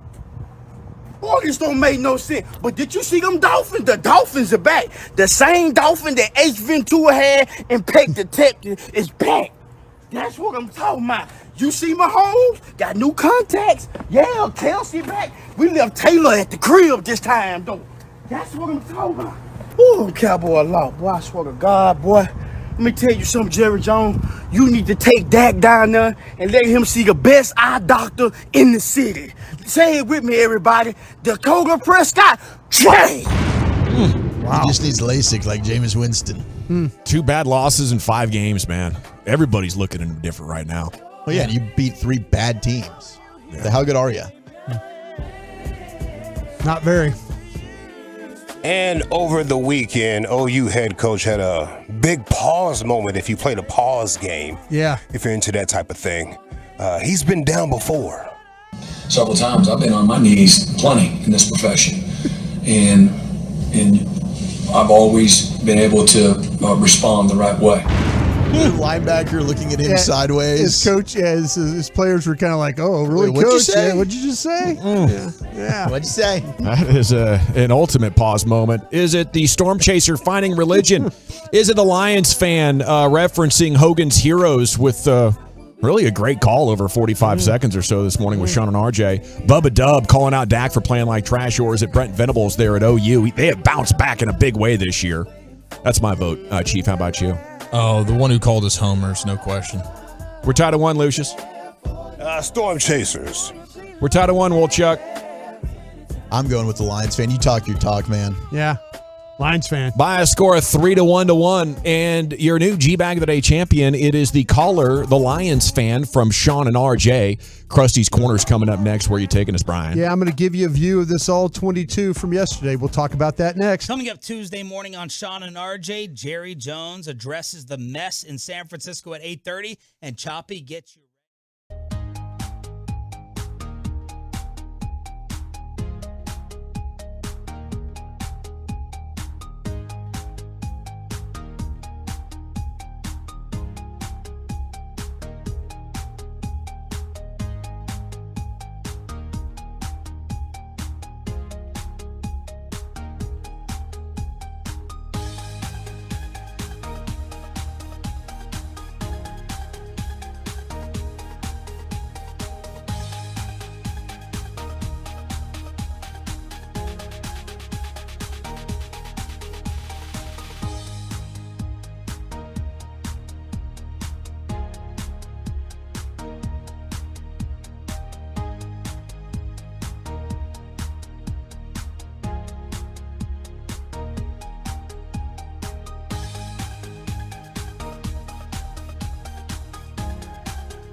is Atolo. Let me say this to the turn it on, leave it zone. And let me say this to the one that just turn it on when old Jerry's up. Turn it on, leave it on, leave it on. Your home of the Cowboys, 105.3 The Fan.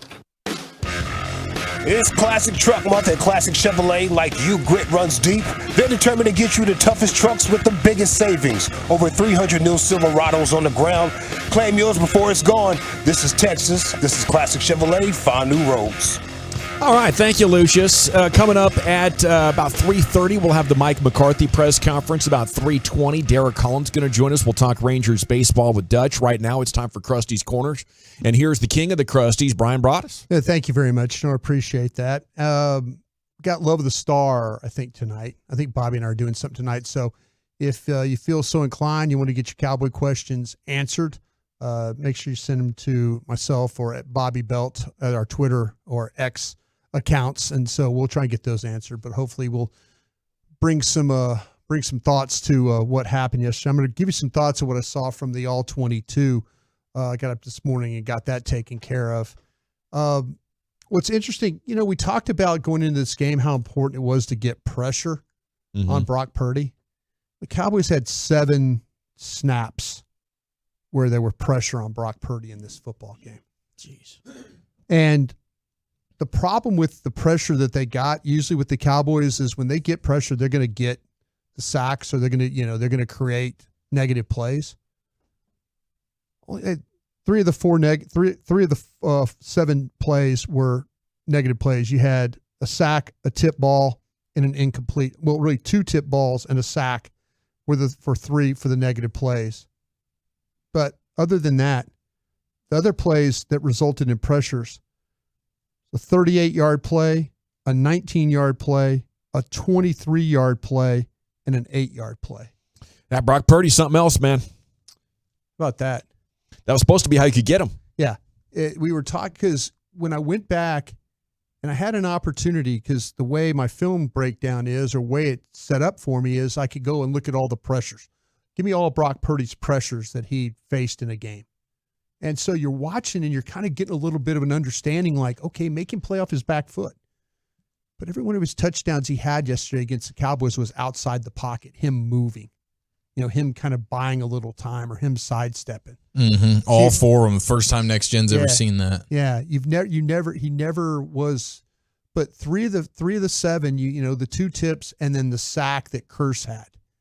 And that was really it. And any type of affecting him. The other times he was pretty much, causing you problems, gashing you with the pass plays and stuff like that. And his accuracy. I mean, he's just incredibly accurate. Yeah. When they were pressuring him, were they blitzing on those plays? Well, like I know Curse, they sack him and, it's a blitz. Yeah, everything else was just standard rush. Okay. Yeah, your coverage was disastrous. It's one of the worst pass defending games that we've seen. I mean, this season, it was the 4th worst one. And this is a season where, like, the Broncos are getting put 70 up on them by the Dolphins. And, there's been some bad defensive performances from a pass defense standpoint. That was a top 5 worst performance from a pass defense this season. Yeah, it to your point, if you go through and just look at the 49er touchdowns, if you kind of break those down, it's right to your point. So many guys are running wide open. It was Your crazy. safeties were bad. They took advantage of Stephon Gilmore. I mean, I saw a stat, I think, since the Diggs injury after the Jets game, and this is largely because of Arizona and last night, but they're the 30th ranked pass defense. They've been really bad. Yeah. It is both the corners were not good in this game. And then you lost, the problem with Gilmore is that Gilmore doesn't have a burst. He no longer plays with a burst. He's no longer able to close like he once did.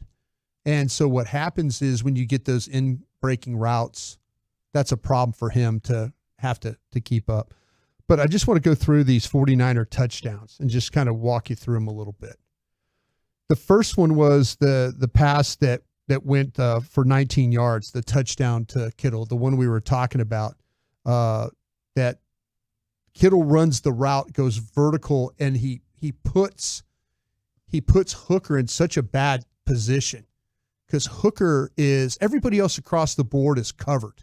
So they've got everything got everything taken care of. But now you have Kittle, and this is Brock Purdy. He's like, okay, everything is kind of covered, but I've got Kittle here. And Kittle runs up on Hooker, and Hooker freezes. Like he's not sure if he's going to go inside or out. And the problem also with the Cowboy defense at this point in time, too, is Bell is playing as that nickel linebacker. And he's looking for a crosser.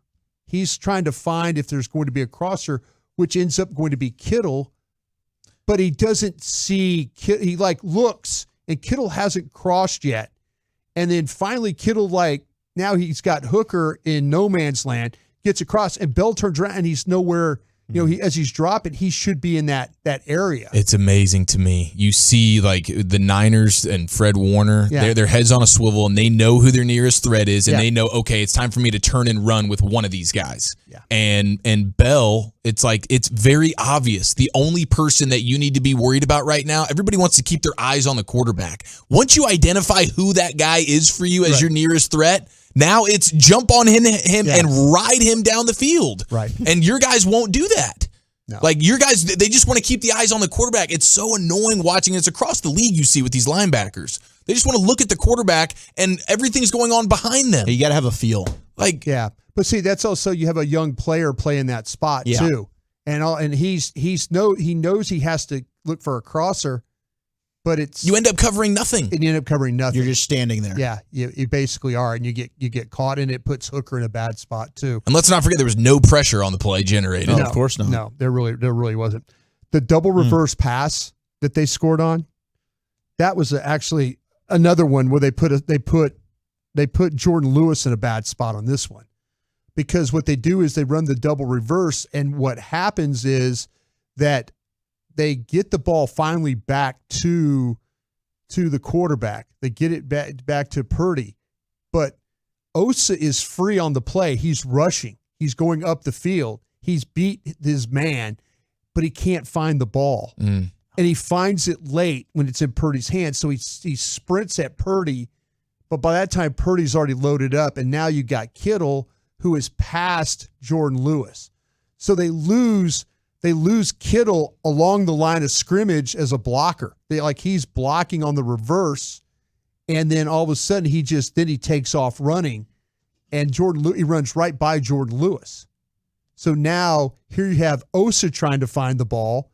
He finally does, late to the pressure, and then Jordan Lewis on the miss right there.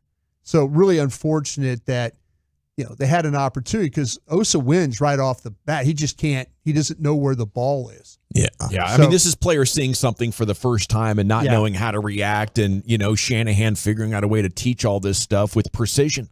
Yeah, they're bringing new stuff to the table and running it perfectly. Bringing new stuff all the time. That's one of the most frustrating things. Is we're going to talk about the defense, we're going to talk about Dak and the wide receivers, and then we're going to talk about the coach. Yeah. There's only one Shanahan.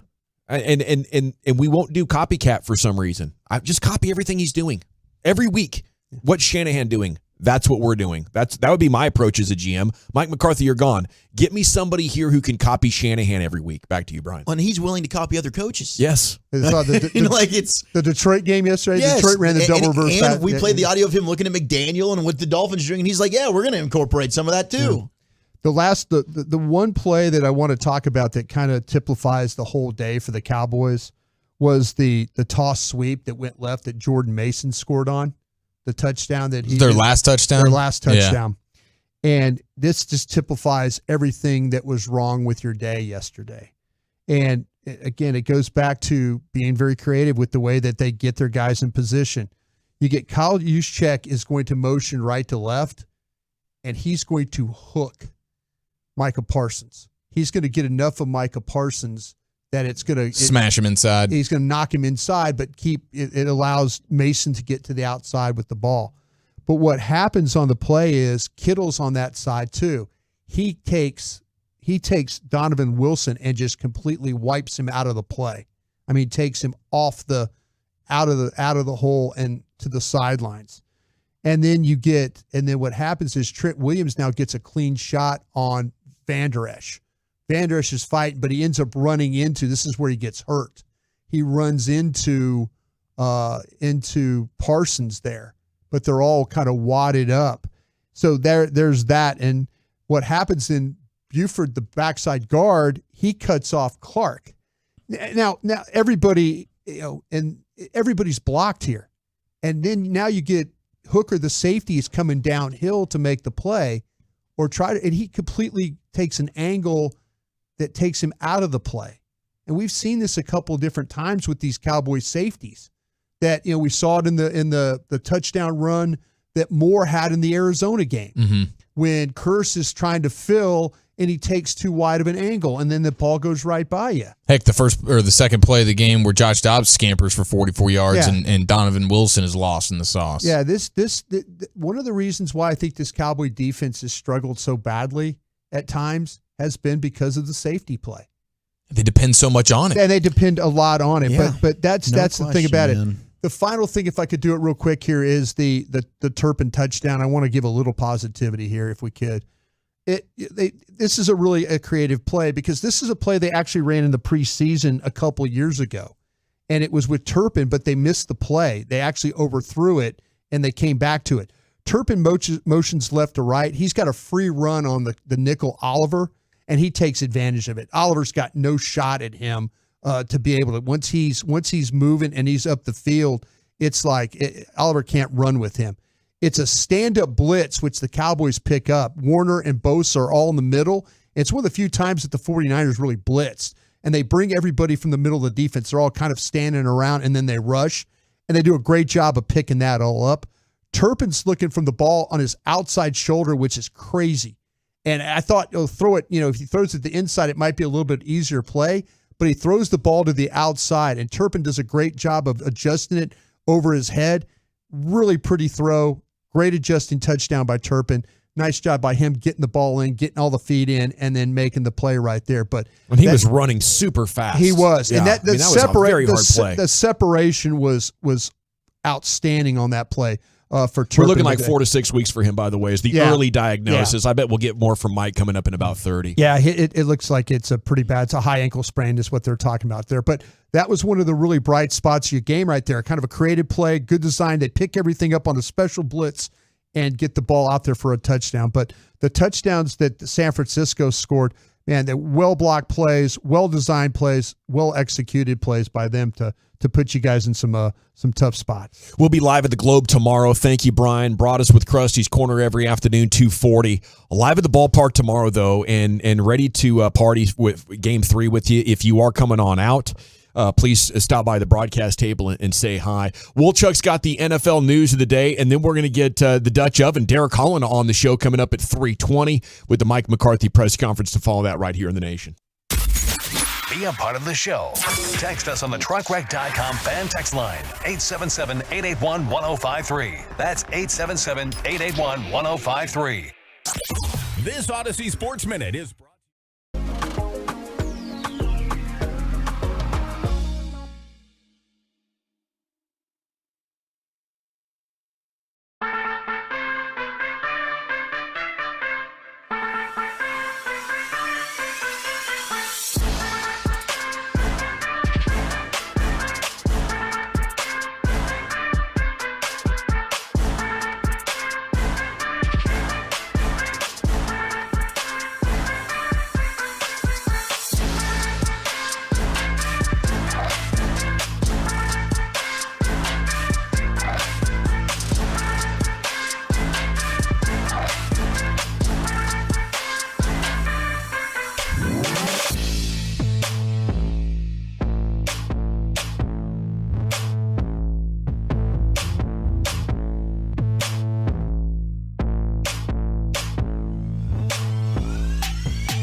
and studios, secured by DFWsecurity.com. You're rolling with the G-Bag Nation on 105.3 The Fan.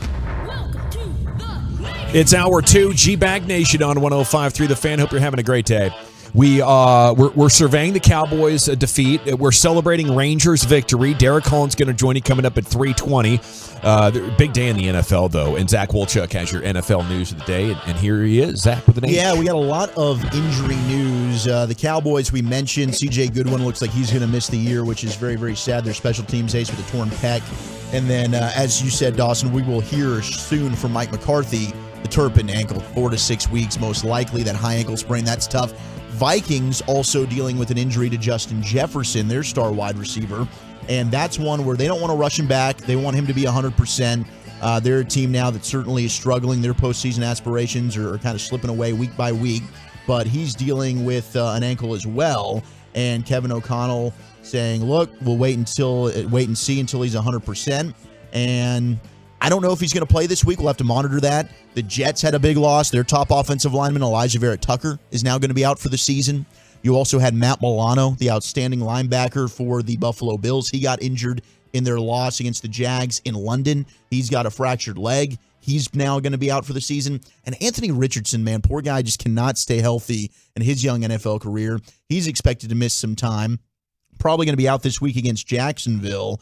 And he has an AC joint sprain in the shoulder. Oh, yeah, that's going to be hard to throw with. I remember when Dak had one of those about 3 years ago. That's a toughie. So yeah. We'll get some Gardner Minshew this Sunday against Jacksonville. I know you're probably very, very excited about that, Eric. Well, I love both those quarterbacks. You know, I'm an Anthony Richardson guy. For as big as he is, he doesn't know how to avoid he just runs into everybody. He's a bulldozer. He's got that Josh Allen.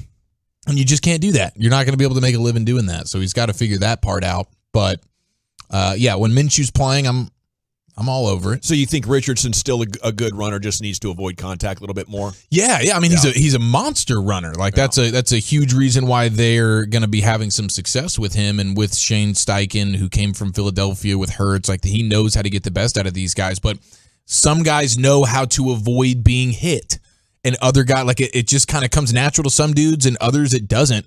And he's one of those guys where it doesn't. And he's always been bigger and faster than everybody. But now you're in the NFL, dude. You're going to have to figure out ways to not get smacked every single time you carry the ball. He's already missed one game with a concussion, and now he'll be out at least one, maybe multiple weeks now with that AC joint injury. So that's a tough one for Anthony Richardson. Now, the Lions did suffer a loss. Their free agent cornerback, Emmanuel Mosley, whom they got from San Francisco, has torn his right ACL 1 year after he suffered the same injury in his other knee.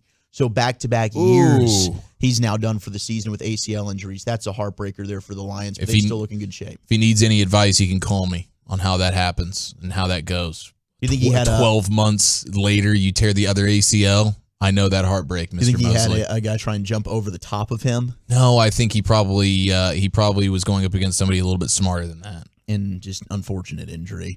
You also have Daniel Jones, who suffered a neck injury in their loss to Miami. Thank goodness, baby. Go Dolphins. They got the win. No bet payoff this week. That's right. Yeah, dude. Thank goodness. The Giants are on pace to give up 100 more pressures than any other team has ever given up. What? That's what they're on pace for right now. Evan Neal had another horrible game.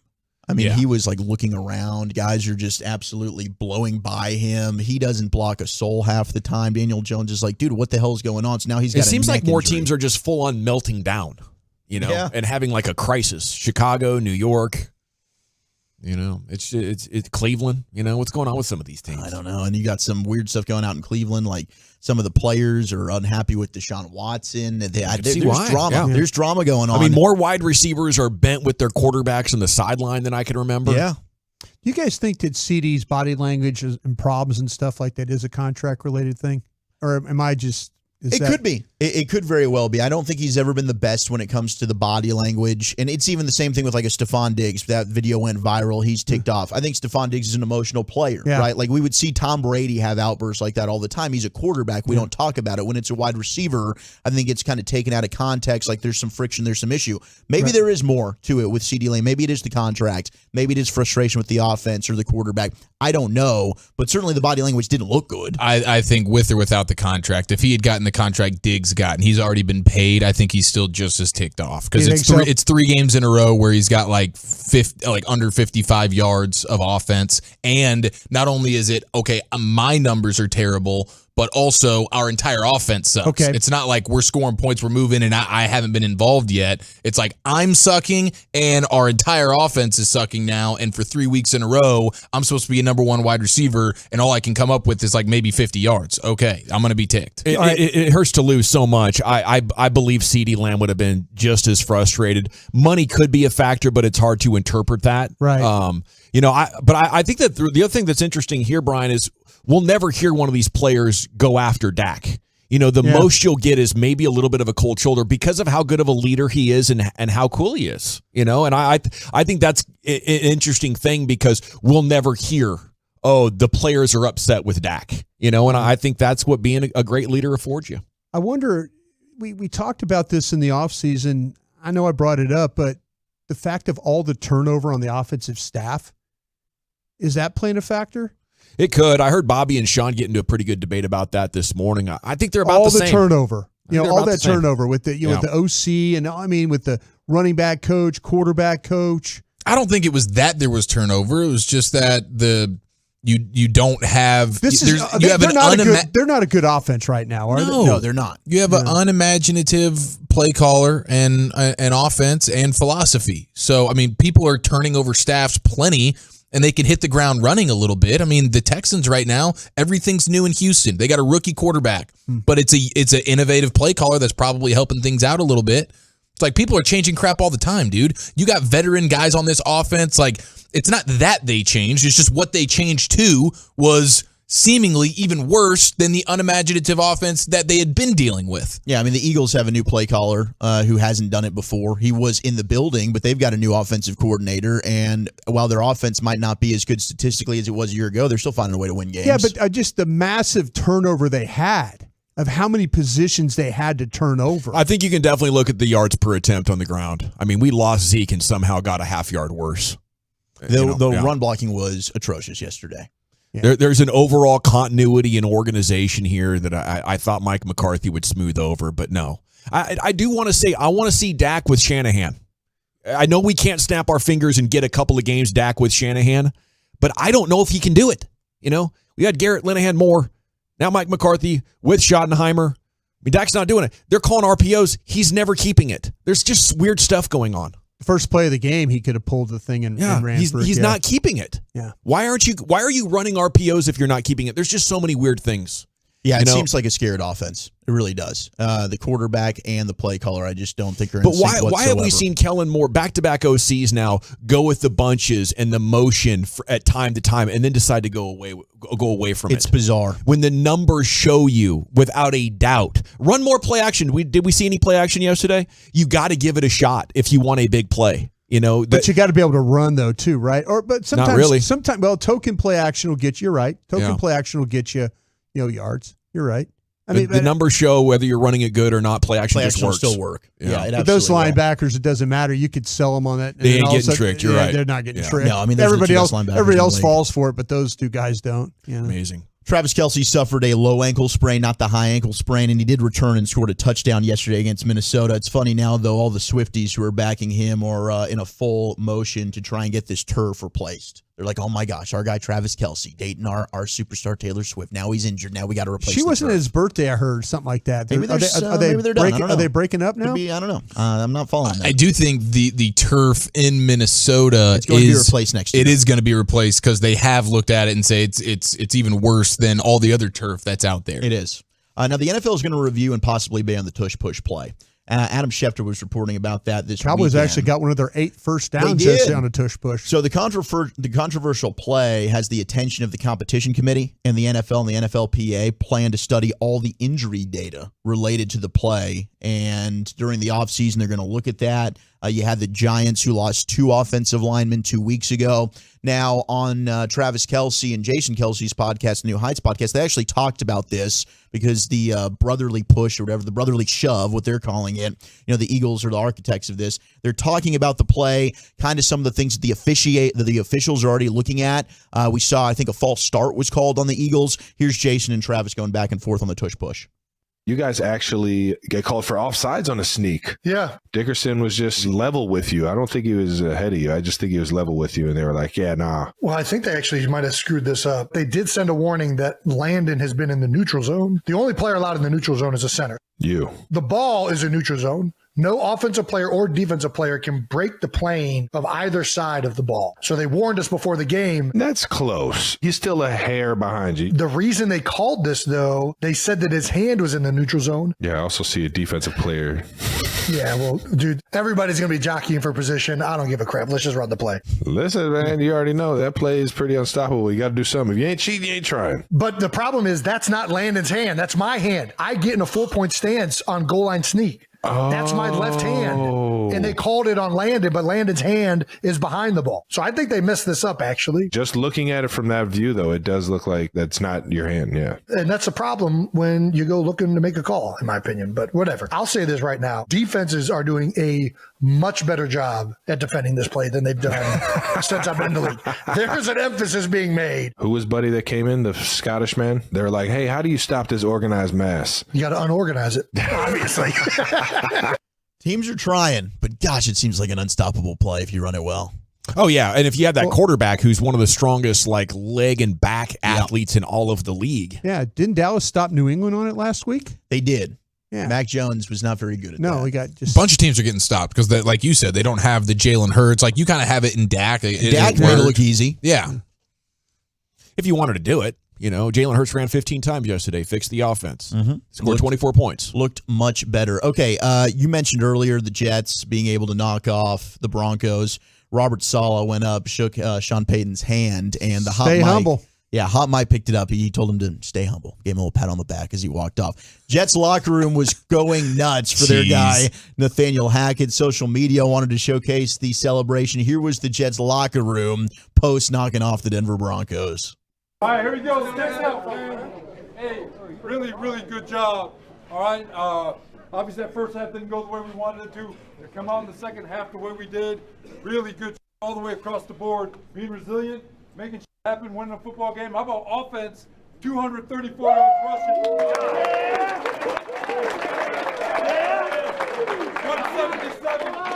177 from Brees.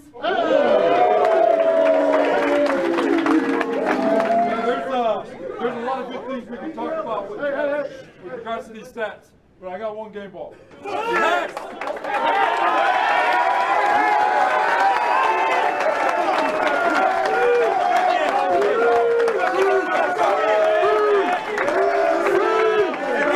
I just want you guys to know it's an honor to be with you guys. It's an honor. Watching that defense go out there, sack him, get turnovers, it's absolutely beautiful. Watching this offense run that ball. Brees, that is tough. Hey, it's only the beginning. We all could get better. Myself included. I just appreciate all you, man, especially as I get to know you guys. Appreciate you. Let's get Jets on three. Jets on three. 1, 2, 3. Yes, sir. They had their guy Hackett's back, and they ran all over him. They really did. Brees Hall looked good in that game yesterday, and now there's no more restrictions on him as he's bounced back from that leg injury. Do you think when he looks at that game ball, he's going to see what a failure he was as a head coach? No. I think he's going to think revenge. I think he's going to feel like you got a game ball for beating a team that you got fired from. Does that remind you that you could have been better at your job? It's a reminder that you're a better OC than a head coach.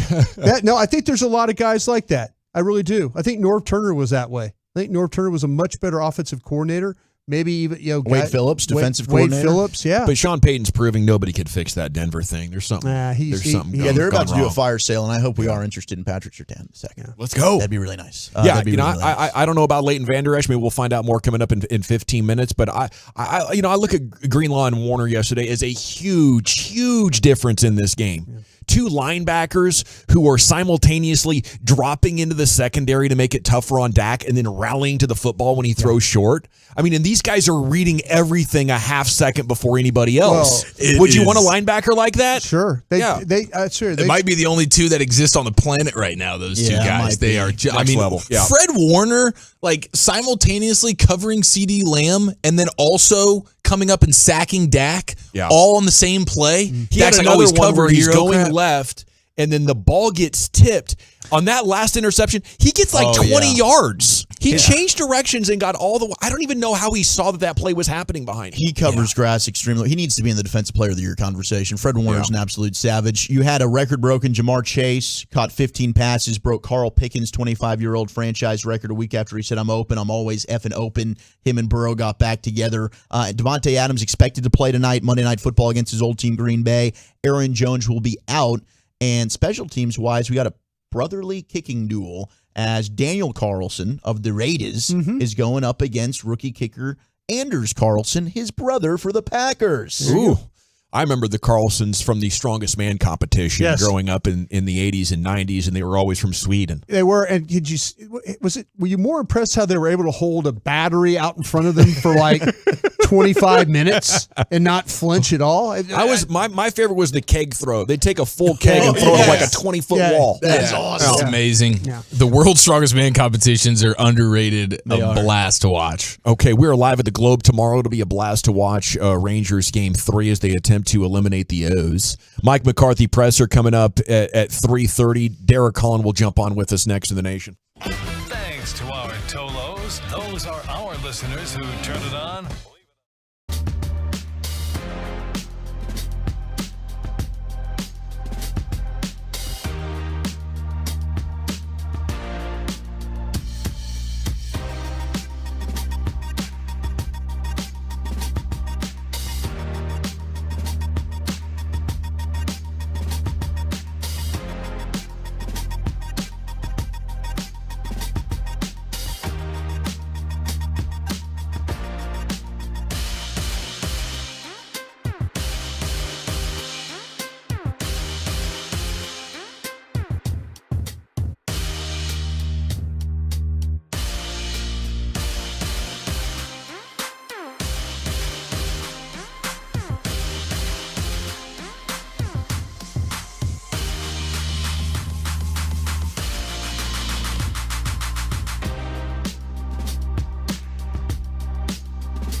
brought to you by Twin Peaks and K-Post Roofing and Waterproofing on 105.3 The Fan.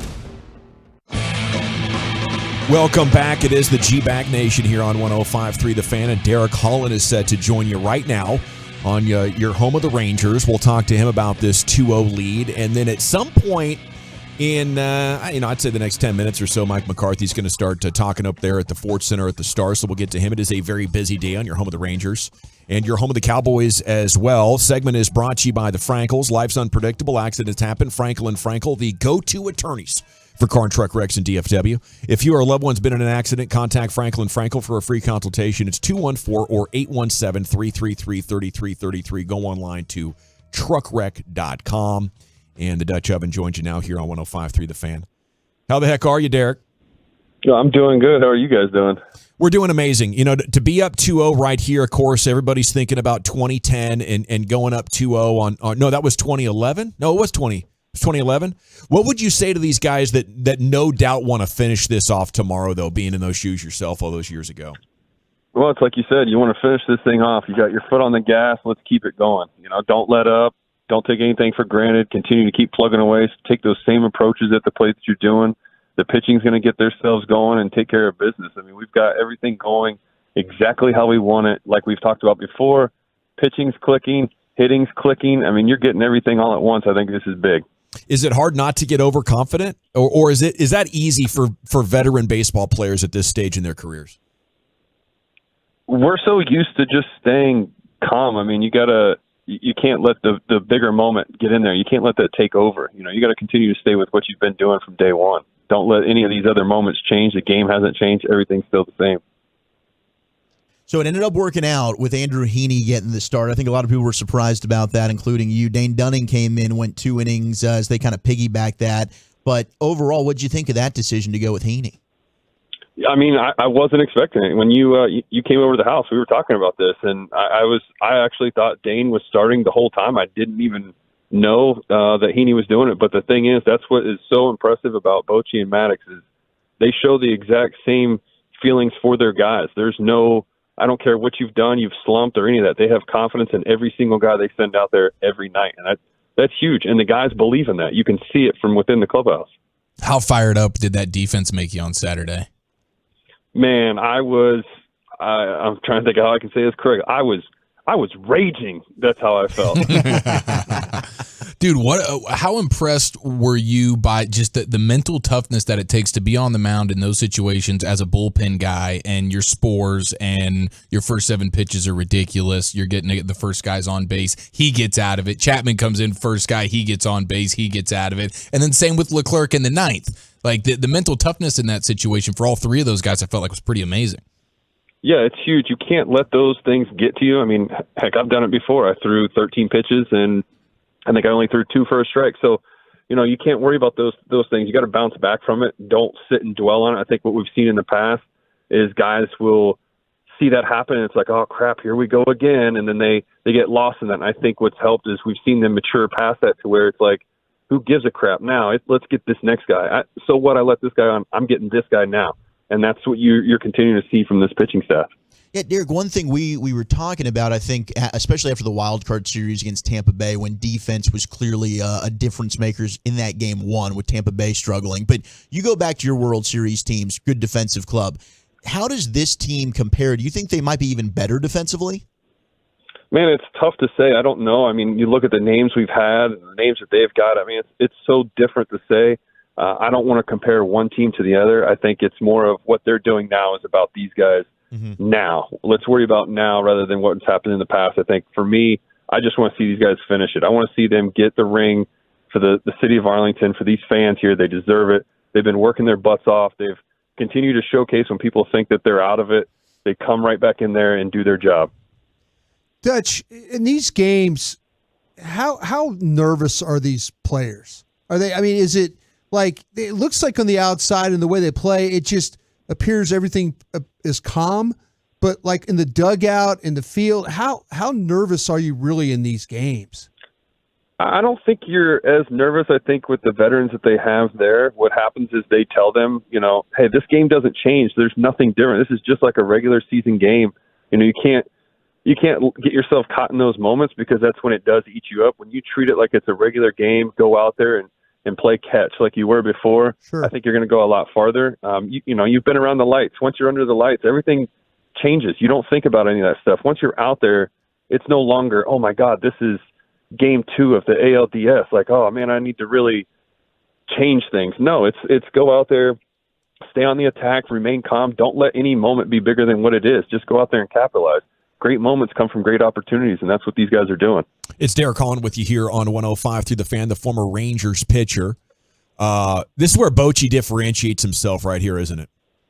Yeah, I mean, he's the GOAT. He's hands down one of the best managers I've ever had. I mean, obviously Wash is my number 1, but this is number 2, and he's showing why he is such a great manager and what he does in managing that staff, managing those players, keeping everybody just relaxed. If you can tell, there's nobody's like sweating or anything out there. They continue to just go do their things and stay within themselves. What could have happened? Like maybe a different manager that you played for, or just the average manager, the composite manager from Major League Baseball. How would they have handled it or mishandled it down the stretch? I'm just so impressed that he has these guys bouncing back from so many, what I kind of look at as like mini crises that they've gone through over the last couple of months. Yeah, no, I get that. And you've seen those Office Depot commercials where they click the button and it's like easy button or whatever. Yeah. Bochy's that same guy that does that. The other managers are usually going to hit that button and it's going to say panic on it. That's what you start seeing the phone ringing nonstop. Get this guy hot. Get this guy hot.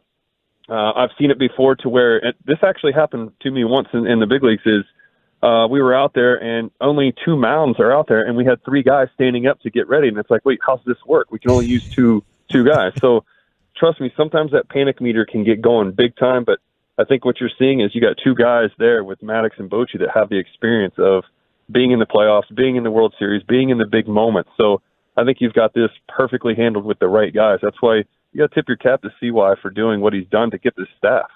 All right, Derek, have you seen the storyline of the team jamming out to Creed pregame to try and get things going? And I don't know if you guys maybe had a fun song or artist that you guys were jamming to, but what do you think overall about this Creed stuff?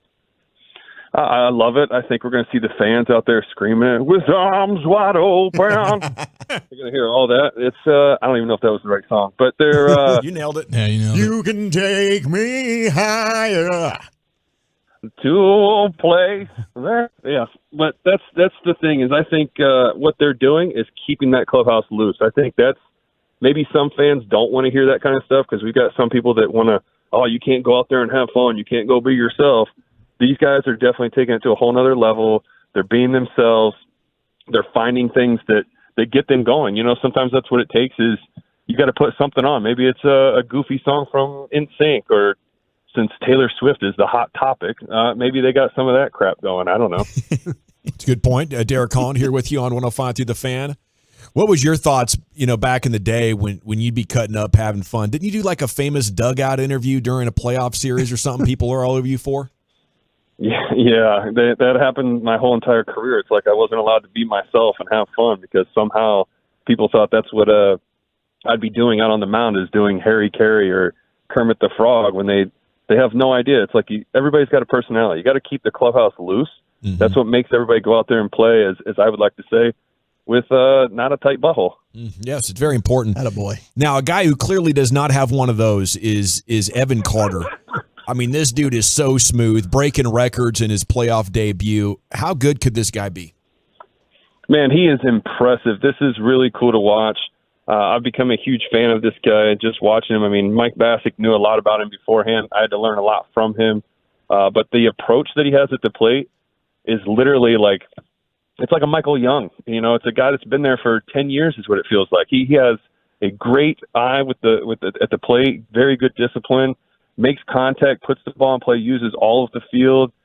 He may not have as much power, but when he does, it travels. I mean, he showed that he can still hit the home run, but he can also beat you on the bags too. He's a threat all the way around. Are you going to come drink some beers with us at Globe Life Field tomorrow for the game, or what? Well, I'm trying to see if I'm invited there. I haven't heard anything yet. We just invited you. What's Kermit's message to the Ranger fans tomorrow as we get ready to bring out the broomsticks? Oh, Kermit, huh?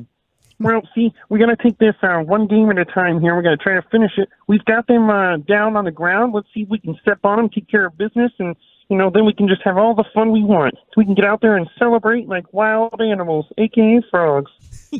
Would you? I love you. Yeah, Dutch. Would you change your opinion on the moon landing if the Rangers were to win a World Series? Absolutely not. The fact that you still think, listen to the signal of my phone call right now, and you think we called to the moon. Get out of here. Yeah. Yeah. Get out of here. You're insane, Broadus. What more evidence do you need, Brian? I'll tell you what, though, the fact that I let you have give me 7 fireball shots as we discussed this, I can't believe that. It was a good time. It was a good time. But I Hey, think you need to whenever you're change your ready to come opinion back- on that. Yeah. Hey, No, just come by the house, and I'll show you some more videos, and we'll get you right. There we go. Yeah, I bet. We didn't land on the moon. Okay. Dutch, I We don't didn't want land on the moon, but the Rangers are about to win this damn thing today. Let's go. Is the moon real, though? Is the moon real, Derek? I don't know, but there's videos saying that if you take your phone, I forget which one it is, I think it's the Google phone, and you put a white dot up against the wall and then zoom out and zoom in or whatever, it does like this false thing, and it actually turns the dot into the moon on your phone. Okay. It's some weird stuff. Yeah, that one I'm not into that. Yeah, we don't have to okay. talk about that. Okay, what do you think these guys? I don't want to get too far ahead of ourselves, but as you said, the Rangers are going to probably win this thing today. Are you wanting, if you're a Ranger player right now, are you wanting the Astros or are you wanting the Twins? No, to me, let's get the Astros. That's what I would want. You want to beat the best. You got to give them credit. They've done their job. They've won the West for, I think it's the past 7 years. If we want to go somewhere, let's be the best. We got to beat the best, and we will be the best. That sounds like a plan to me. Now, Nasty Nate Eovaldi, where I know last week when we talked about him, you were a little bit apprehensive to give him an endorsement or I don't know, a vote of confidence. Dutch, how you feeling about him now after that performance? Well, I told him, I didn't tell him. I said that he was going to go at least 5, and he did more than that. And I think that's what we can continue to see from him is he's improved every time he's gone out there. We can't say he hasn't. And I think now, we got to see playoff Nate. And again, like we have stated before, nobody cares about what you did during the season. It's about what you do now. And he's already showcasing that. He's going to continue to keep doing his thing. I think we'll see another great performance by him. How about Minnesota? Can they beat Houston in this deal after yesterday? What's it look like to you? Man, after seeing how the display that happened in Houston, and then you're going back to Minnesota, as they would say, it's the old home ice. I think you said that yesterday. Yeah. Man, I feel very or not yesterday, but a couple days ago. I feel very confident in. What day is it, Derek? It's relative. It's Do you relative, believe in Dutch. days? I'm all over this. I'm ready to. I want to see the Rangers play. I'm tired of these off days. Let's go. What'd you think of your Michigan Wolverines? Oh, they're beautiful, aren't they? They look so good out there. Yeah, PJ Fleck said best team he's ever coached against. Play somebody, please. Yeah, I know, and that's where I was going to say too, and I appreciate Broadus saying that they got to play somebody. Once we get towards the end of the schedule, when we start playing against Maryland, Penn State, obviously a rival game with Michigan State, We and then got Ohio Indiana State. this week again. That's not a bad one either. Let's pump the brakes. Gosh. Hey, Yeah, how's if it was LSU doing? basketball, How's LSU doing? Don't get him started. I admit that we're not any good. Well, that's fine. We are good though, Yeah. so I can't say that we're not. Yeah. Proud of you for admitting that. You're still giving up rushing yards to TCU. Have they stopped that game yet? You mean the picks? They had 200 and some total yards. How many total yards did Michigan have? 500 something. We'll see you later. Thank you for that. Hey, thanks again for your butt again. It was delicious. Oh, my butt is delicious. One day you guys will all come out there and try my butt. Sure thing, buddy. Appreciate your insights as always, and we hope to see you out there tomorrow. If Yes, you are, come dude. by the broadcast Yes, sir. position. There he goes, Derek Holland with you on 105.3 The Fan. Standing by for the Mike McCarthy press conference. Probably going to get it here within a couple of minutes, so we'll step aside, and when he starts talking, we'll jump back in with you here before too long on your home of the Cowboys and Rangers, 105.3 The Fan. Got to chat Twin Peaks.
Mark, Dallas Morning News. Before we get to the main injury update from you, can you just talk about after a game like that, is there a concern, or are you wary at all about how your team will respond when it's that sort of a loss? Well, I would not say I'm concerned or wary at all. I think these are opportunities to grow, no doubt about it. I mean, I think adversity gives you a tremendous look inside and makes you answer more questions and to make sure you got the right answers. And as far as the three main guys in Van Der Esch, Goodwin, and Turpin, if you could update us on that. Yeah, I think Terp, just the early diagnosis on Terp, I think he'll, with us having the Monday night game, we'll treat Thursday like a Wednesday. So I think we'll know more then, but I think he definitely has a chance to practice this week. But both CJ and Leighton are, we're still collecting all the information, but definitely looks that potentially going to IR. Both players. Correct. On Leighton, can you just talk about is it the same neck injuries in the past, or? Well, I mean, it's an injury to the neck, so obviously high caution is in place here, and so I know as I left the meeting earlier, he was headed for another appointment. And you're in the linebacker, obviously. Just talk about the potential and who would call plays or anything like that. Yeah, we're not there yet. Obviously it's fresh getting back late last night. So, those are things that, frankly, I'll go from here to the Will's office. But, in our personnel meeting, we touched on some potential opportunities. But, I think like anything, we just got to make sure we have all the information before we head down that road. Mike Todder with ESPN. You talked after the game about you didn't run the ball as much as you wanted or give them any opportunity as you wanted.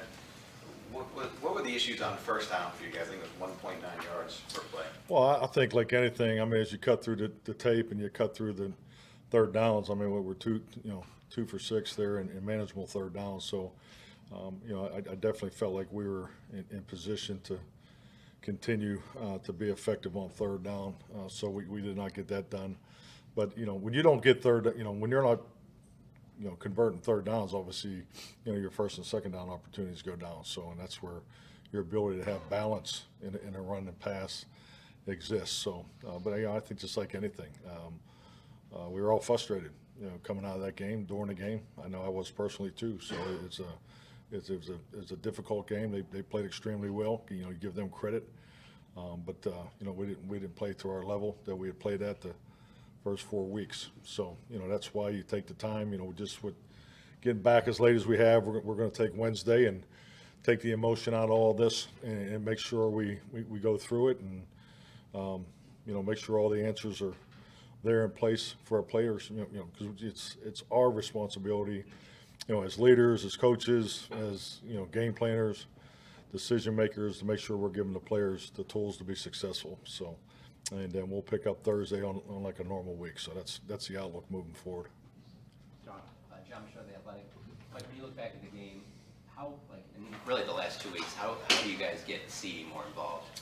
Yeah, definitely. I mean, CD, trust me, no one wants him to touch the ball more than I do. So, I mean, CD's an impact player, has been for us. So, I think all those things are very fair questions, and we're having the same conversations. But at the end of the day, too, we gotta kind of remain some balance in our offense, because that's when we're at our best.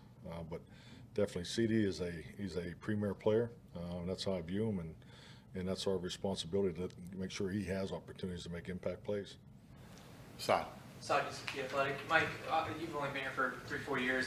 A lot of players, same time span. When you look at kind of the pressure that comes with this organization that predates your time here and stuff, how do you make sure that a disappointment like yesterday doesn't weigh down people, players, coaches, by expectations that, are almost 3 decades long at this point? Well, I think it's an excellent question, and I think just like anything, experience, and I've been very, very fortunate to work in this league a long time, and it is extremely difficult each and every week to win a game. We all understand that, but you learn through probably more the lows than the highs to make sure that you are consistent. I think it's important as a leader to be extremely consistent in your approach, in your language, your messaging, and everything that you do. So, but yeah, I like to think I'm a lot more conscientious on where the staff is amongst the players, because I think we do an excellent job of making sure the players are, the resting recovery and, make sure you're hitting the targets of how we train and so forth. But you definitely got to be mindful of your staff also. Tom. Skyler Dixon with the AP. How do you try to fix getting off to such a poor start in a big game when you thought it looked pretty good in a couple of 3 days before the game?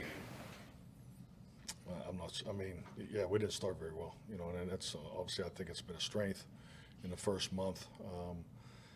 I think your ROI is something I truly believe in. We all have the same amount of time to prepare each and every week, so where do you put that time? And we have been strong starting games, as a football team, and it definitely was not the case last night. So I think just like anything, that's part of the accountability, seeking continuity and the consistency of how you train and building off that. And because I do believe in the process of how you emphasize the beginning of the game, the end of the game, the amount of time that we put in there, the importance of the last series, of the first half, the first series of the second half. So I think it's just like anything. You keep working on it, and you trust your evaluation process. Babe. Dave Loffenberg, Cowboys Radio. So, Mike, after a game like that, obviously it's a dissection of the negative of what happened. But when you looked at it, did you see anything positive either from the position group or the individual players? Yeah, definitely. There's always positive plays, moments, without a doubt. I think really, the disappointment is, in the consistency of play, and I think number one, you always start with your self-inflicted wounds. We had too many pre-snap penalties again that affected drives. So, and that's not the first time it's happened this year. So, that's definitely something that needs to be continued to be addressed, emphasized, and because we need to be better there. Because, we're making it harder on ourselves, without, dealing with the competition of the opponent. So, but yeah, I think. There's always good things that come out of losses. It just doesn't feel very good, obviously, standing up here right now. But, yeah, there's things that we can continue to build off of.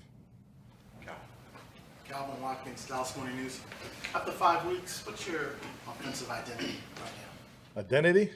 Yeah, I think just like anything. When I look at the 5 weeks of offense, I just think that we've been in a different range of games. Because I was thinking about it even after I talked to the team last night, and it's been on my mind because I just believe in consistency and continuity is so important in everything you do in this league because it is difficult and deal with the highs and lows. But when I look at our 5 games, we've had 3 lopsided wins. We had a tough game on the road.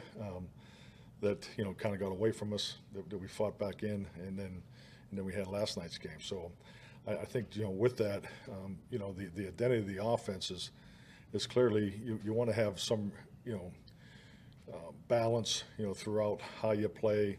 Ball distribution I think has been 4 out of 5 games. I think we definitely have hit the mark. But I think when you get into games, I know when you get into these games.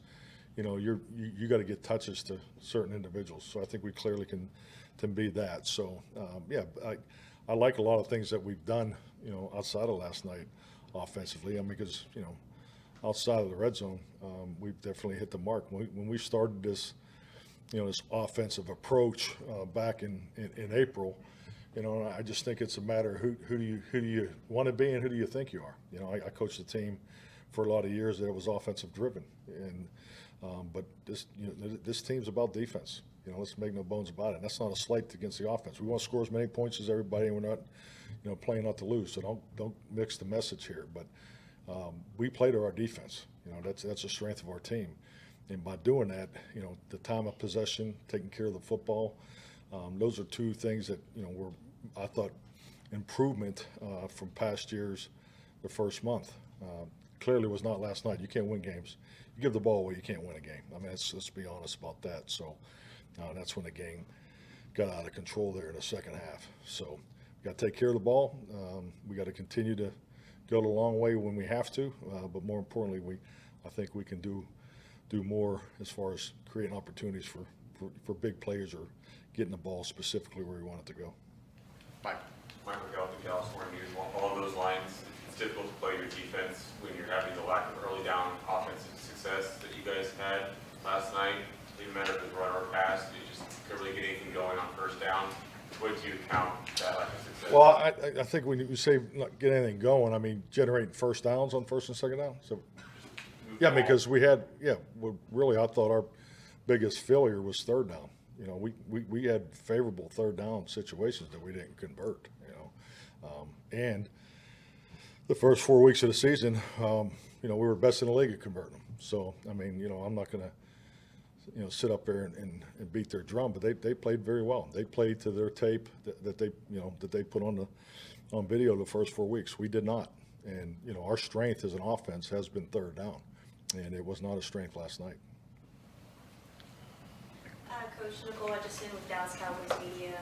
You talked about accountability, how you want to see everyone pretty much take accountability for yesterday's loss. Just how have those conversations been like with some of your guys, if you have had any so far? Well, I think it's like anything. I believe in education, application, and regulation or evaluation, which way you want to look at it. And that's what Monday's for. We'll extend this evaluation process into Wednesday because we have time. And I think it's important to take the emotion out of it for this one. So I think it'll give us an opportunity for more clarity and understanding. And same breath, make sure we're prepared. I did not want to rush through the corrections today. So then there was a lot going on as far as the weight room and getting that part accomplished and also your medical process. So and I just think like anything in evaluation, when you're seeking accountability, you got to ask all the right questions, and you got to make sure that the answers to the questions are, that whether you disagree or you agree, at the end of the day, you just can't be disagreeable as we move forward as a group. So that's always been our approach, and it's no different for this week. Mike, Dak yesterday mentioned that, keeping the focus in the room and all that kind of stuff. For the young players that you have that might be a little bit more online or whatever, do you tell them not to read stuff, not to see what's going on social media or things like that after a game like that? I mean, those days are over. I think there was a day as a head coach in this league that may have come out of my mouth, but it does not today. Social media is a part of the everyday life. Having teenagers, I understand that on a personal level. So, yeah, I just think it's like anything else. These are grown men. They're heavily involved. They've grown up in this generation. So, I just think it's like anything is. We always talk about, make sure you control what you put into your body, and it's no different than your mind. So, that's the only suggestion I would give them.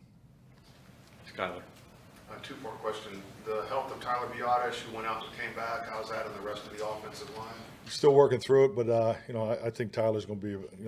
Hopefully he'll be available this week.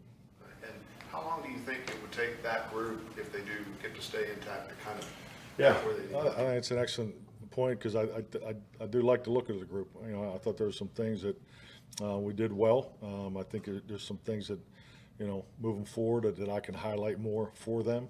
And I just think like anything, Tyler Smith and Tyron Smith, how many combination blocks have they worked on yet? Not a whole lot. So, we got work there, but it was great to have all five of those guys out there. Clarence. Getting back to the defense, you talked about you playing to the strength of the defense. What were they doing yesterday? Because I mean, the interception didn't come until after it was 28-10, and so what did they do to take advantage of your defense yesterday? Well, we talking about which interception you talking about? You talking about our takeaway or their takeaway? Dak's barrage of interceptions didn't come until after the score was 28-10. I'm saying, what were they doing to have so much success? Well, I think some of the things were, when you get into, they clearly won a field position battle. I mean, that's, that was, product of, as us on offense not moving the ball. But I think they had some extended series. Whether it's penalties. I thought they, for the most part, they've been highlighting McCaffrey, a tremendous amount leading up to this game. When I look at the numbers, I thought our guys did a nice job on him as far as the focal point.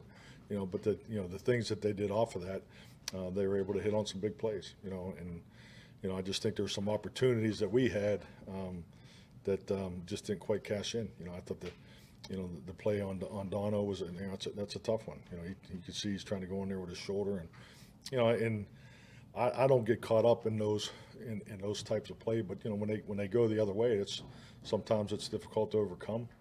I think that clearly those are plays when if those are opposite early in the game, maybe the game goes in a different direction. So, and that's why we make such a big deal of the big play opportunities. We were -2 big play, production in the first half. That game was closer than it actually felt in some ways because they obviously controlled the time of possession and the field position. But so I thought our defense did a good job of kind of hanging in there, and then it got away from us there in the third quarter. Dave. Like I know there a lot of coaches are big believers in gauging an athlete's body language and how it is during a game.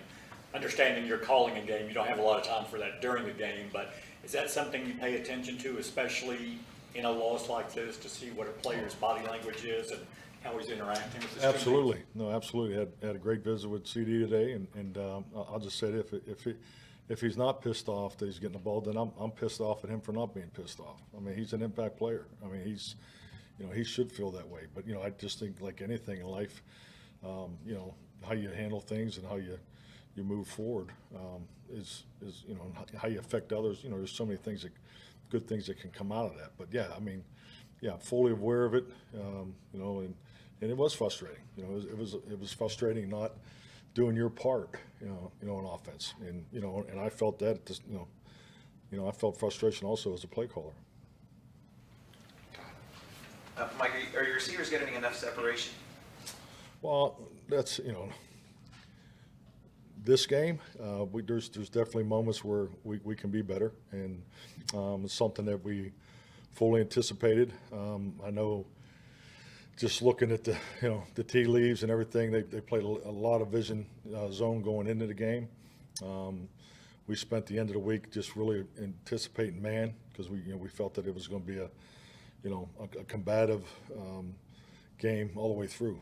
Even particularly on the perimeter. So, but that's something definitely that we'll be focused on.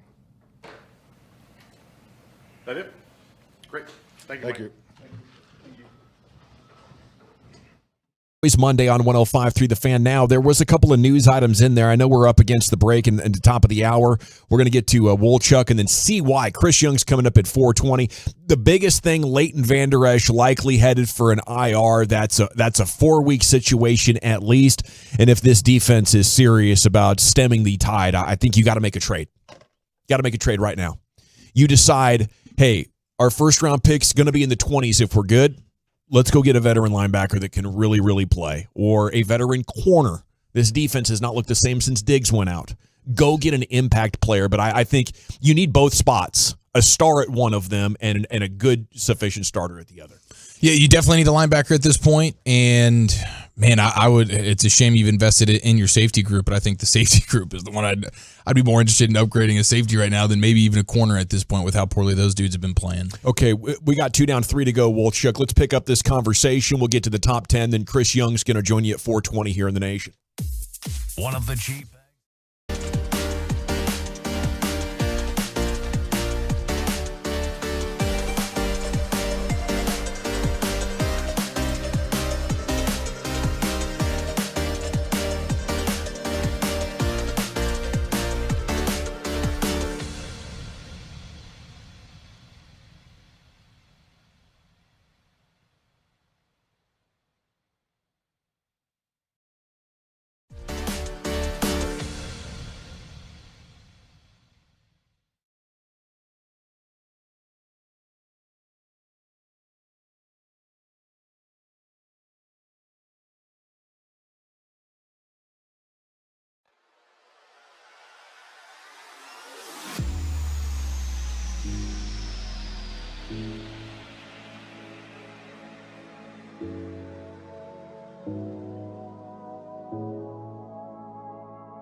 From our fan studios, secured by DFWsecurity.com, you're rolling with the G-Bag Nation on 105.3 The Fan. Here we go. It's hour 3 of the G-Bag Nation on 105.3 The Fan. Hope you're having an outstanding day. Couple of texters here back-to-back asking for Micah back at linebacker in light of the Leighton Vander Esch news. I don't know if that's a good idea, but I do know it's a good idea to get to Woolchuck's top 10 no matter what time it is. CY's coming up here at 4:20, so here he is with his top 10. Zach with an H. Okay, yeah, let's do this bad boy. So yesterday it was National Scallop Day, and that made me think of Brian because I know he's a big seafood guy. Mm-hmm. So I thought you said scalp day. I was I totally get why you put those two things together. Not the scalp, but he is a big scalp guy too. That'd be fun if we did a National Scalp Day. So I found the top 10 deep fried foods in America. This is the favorites of the United States. And I figured this would be good to do because we got the State Fair going on. And I had one of those Fletcher corny dogs. Did you? Okay, Yeah. I was wondering when you went, could you resist? Is that all you got? I went by Palmer's. Palmer had a deal out there too. Oh, a little hot chicken action. Hot chicken. Yeah, they were doing quite well out there. They were very busy. I was happy for them. All right, LA, have you been able to venture out to the fair yet? Yeah. I've been out there. I had a great time. Yeah. So cool. What did you sample? What delicacies? A little bit of everything. I've had all of that. I had the oxtail stuff. There's like some Rocky Road type of situation to eat. It was really good. Yeah, I had a good time, bro. Man, dude, Rocky Road situations are some of my favorite situations to find myself in. Okay. I'm serious, dude. I love those Rocky Road situations. It is a delight. Now I got to get a review on the oxtail. It was good. It was good. It was oxtail. Not like the best thing you've ever had at the fair, though, but it was good. Not the greatest thing I've ever had there, but it was damn good. Okay. Was it a stew, Lucius? How they serve it to you? Like a little, what was it? Like an egg roll? Oh, nice. That's okay. See, the egg roll's a great vessel to be able to do stuff like You're this. right about that. All right. Yeah. It is. You can be so creative with the egg roll. I Now, had some fried catfish out there. That was great, though. I bet that was delicious. Oh, my God. Yeah. Everyone's raving about that cheesecake with the Biscoff cookies that's deep fried there. That seems like it might be the favorite of the new finalists that they've come out with. Now, I did see this before we get into the top 10. We're going to have 2023 playoff concessions starting tomorrow at the Globe. Now, we talked about this last week because the Braves, they're coming out with some good stuff, but Hurtado's got some new menu items as well. And tomorrow, for all the Ranger fans, they're going to come out, party with us because we're going to be out at Globe Life Field for the Rangers' first playoff game in many, many years at home. And the first home playoff game at Globe Life Field, you got some new concession items. So the largest new item is the Super Slugger cheese stick, okay? So it's supersized fried pieces of cheese served with ranch or marinara. You can get it in sections 105, 230 for $15.99 for 4 cheese sticks. So it's like just giant mozzarella sticks. Giant mozz sticks as big as your face. Yes, dude. That's how you want it. That's the only way to upgrade the mozz stick is just make it as big or bigger than my face. Yes. Now you've got a new chicken parm dog. Come on, let's go. Yes. What? Wait, so they do the pizza dog, huge success. Uh-huh. Now they're going chicken parm dog. Yes. So it's a chicken parm dog, the beef hot dog for a fried chicken tender. That's what you're subbing out. Stuffed into a hot dog bun, topped with marinara, mozzarella, and pepperonis. Ooh, that's going to set it off right there, those pepperonis. Yeah. It's like a chicken parm sandwich. They're describing it as a clucked up version of the pizza dog. Yeah. So it's essentially like you're sliding a little piece of chicken in there, and then you're doing the pizza dog on top. You know that's what Sam Howell's going to order when he gets there tomorrow. Now, Hurtado is going to add one new item. I saw that on social earlier. I was wondering what they were going to do. They said it was cheesy. Yes. So it's that special cheese that I can't pronounce. Oaxaca dog. That's what it's called. It's the Oaxaca dog, made with Hurtado's spicy, cheesy poblano Oaxaca sausage.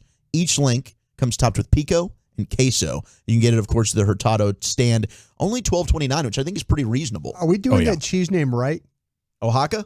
I think I nailed it. I think I nailed said it with Oaxaca. confidence. I did, you? yeah. It might have. There was some level of false confidence in there, but you got to play it up sometimes. I think we might need to check that one, like the Bob Sosi. Yeah, I mean, we can check the tape on it. We can go for the review if you want to throw the red flag on it. That's But fine. this is a Spanish word, right? It is. Yeah. It is. It definitely is. Are you curious about the X?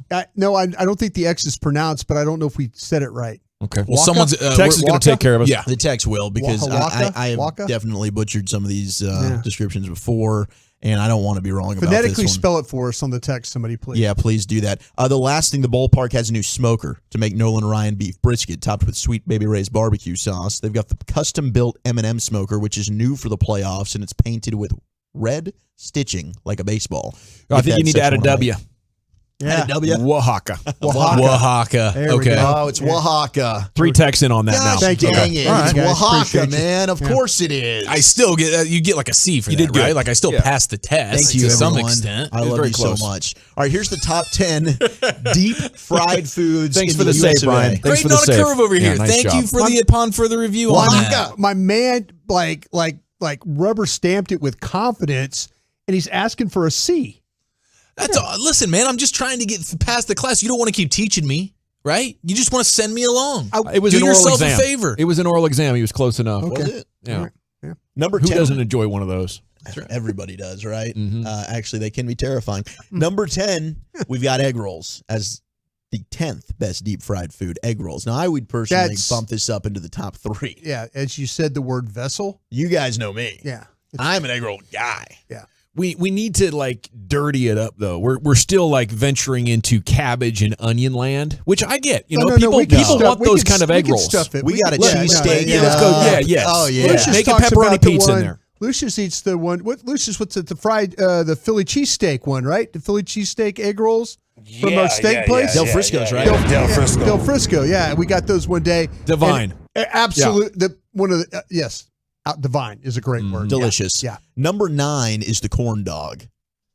I had one of the Fletchers. Had Fletcher's to wait just in the line best. among 75,000 other people. See, I can understand the frustration. When I went to Texas OU a couple of years ago, I tried to wait in the line for the Fletchers. I bailed after 30 minutes. It wasn't moving. Don't blame you. I was Yeah. like, this ain't happening. You know what? Fletcher's has got really good lemonade. Really? Yeah. Not a surprise. And if you put like Tito's vodka in it, it would be even better. Number 8, I know Gavin's going to scoff at this, but Brian, you're a man of many palates like myself. Samosas, which is Indian food. Okay. Delicious if you've never had one. It's basically like the Indian version of an egg roll, but it's kind Yes. of like in a triangle. Okay. Yes. Okay. They stuff it with like beef or Yes. potatoes and vegetables. Delicious. Yeah. Number 7, fried calamari. And That's Eric and I's thing, man. Way too high on that list. Anytime Eric and I go and we get some Italian, we're getting some fried calamari to share. I say, baby. Walchuk, should you put the lemon juice on there, or should I put the lemon juice Did on we there? And then we get both that agree we time should do when it we together. were before we went to Oxnard? Did you guys order the calamari from the? I think you could just feel good about the fact if there was ever an opportunity for calamari to be ordered, we probably ordered it. You can know that we nailed. We that were thing. at Papado's, right? We went to, so no, I didn't. I wanted to. Oh, Instead, but yeah, I the just got the soda. shrimp cocktail Yeah. because Yeah. I couldn't. That's like the only thing I could have soda approved wise. Right. Number 6, And onion 7 rings. drinks. I did have I got hammered. Yeah, I did. I slept like a baby See, on that plane. That was the other reason why I felt terrible for Walchuk last night. Not only did he have to, control his emotions in the post game, He did fine. He did a great job. he usually gets to look forward to that Whataburger or that Taco Bell drive-through to sort of combat those feelings and eat them away a little bit, Not which is last what night. I got to do last night. But I know that you didn't. You just went right home and probably hammered a soda shake. I had sleep for dinner. I absolutely did, but I had a great weigh-in. I was down 5 pounds this week. Dude, nice work. Let's go. Bro. Let's go. Buried the lead for best of the weekend. We're back on track, no doubt. I did look at Brian afterwards when we were about to go on air for the post, and I said, we need to start bringing liquor up here. Yeah. Number 6 is onion rings. Number 5, you've got donuts. Broadus was drinking beers in the pregame show at the Miller Lite West Plaza last week. I had one. Yeah. Tear it up. The Dallas Cowboy folks brought me one. Shout out to Dave Raymond, who's listening. He said, maybe my favorite food is the samosas. There you go, Dave. That's my guy. Dave Raymond's one of the best all time. Why'd you That's think a guy I with would like taste. samosas? I That think sounded you- amazing. I think you would. I feel It's like the filling. you didn't know what it the was. filling. I think the filling would kind of throw you off. You would like the meat ones. I don't think you'd like the vegetable ones. Yeah. Okay. We'll order the carnivore samosas We'll get the together, carnivore you and me. samosas. We act like we really know you. Yeah. There's Well, I no mean- cream cheese in it though, so I think, and there's no onions. No, so we got, better than most. We got a possibility here. Number 4 is tempura, and you can get a bunch of different things tempura, like Tempura is what you want. Got Delicious. to make sure that batter is light. Golly. Number 3, French fries, which I think you could put a little higher. Hey, Maybe one. I'm telling you guys, I'm practicing already. Them cooking some for you in duck fat. Oh, Ooh. That's what I'm working Dude, on I'm right looking now. forward to that. Duck fat fries. Number 2 is fried fish. So shout out to Ella, you got the fried catfish there. Fried fish, can't go wrong with a fish fry. But number 1, best fried food in America, fried chicken. Chicken. Oh, Yes, sir. absolutely. It's Yeah, chicken. no doubt about it. Fried right there. chicken. Cold.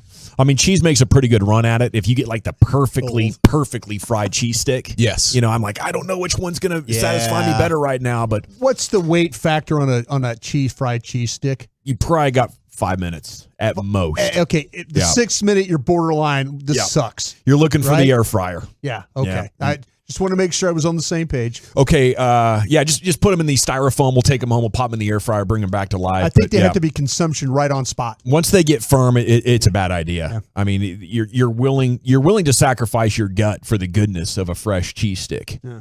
Any But- true American is. Absolutely. Okay, we got Chris Young coming on, baby.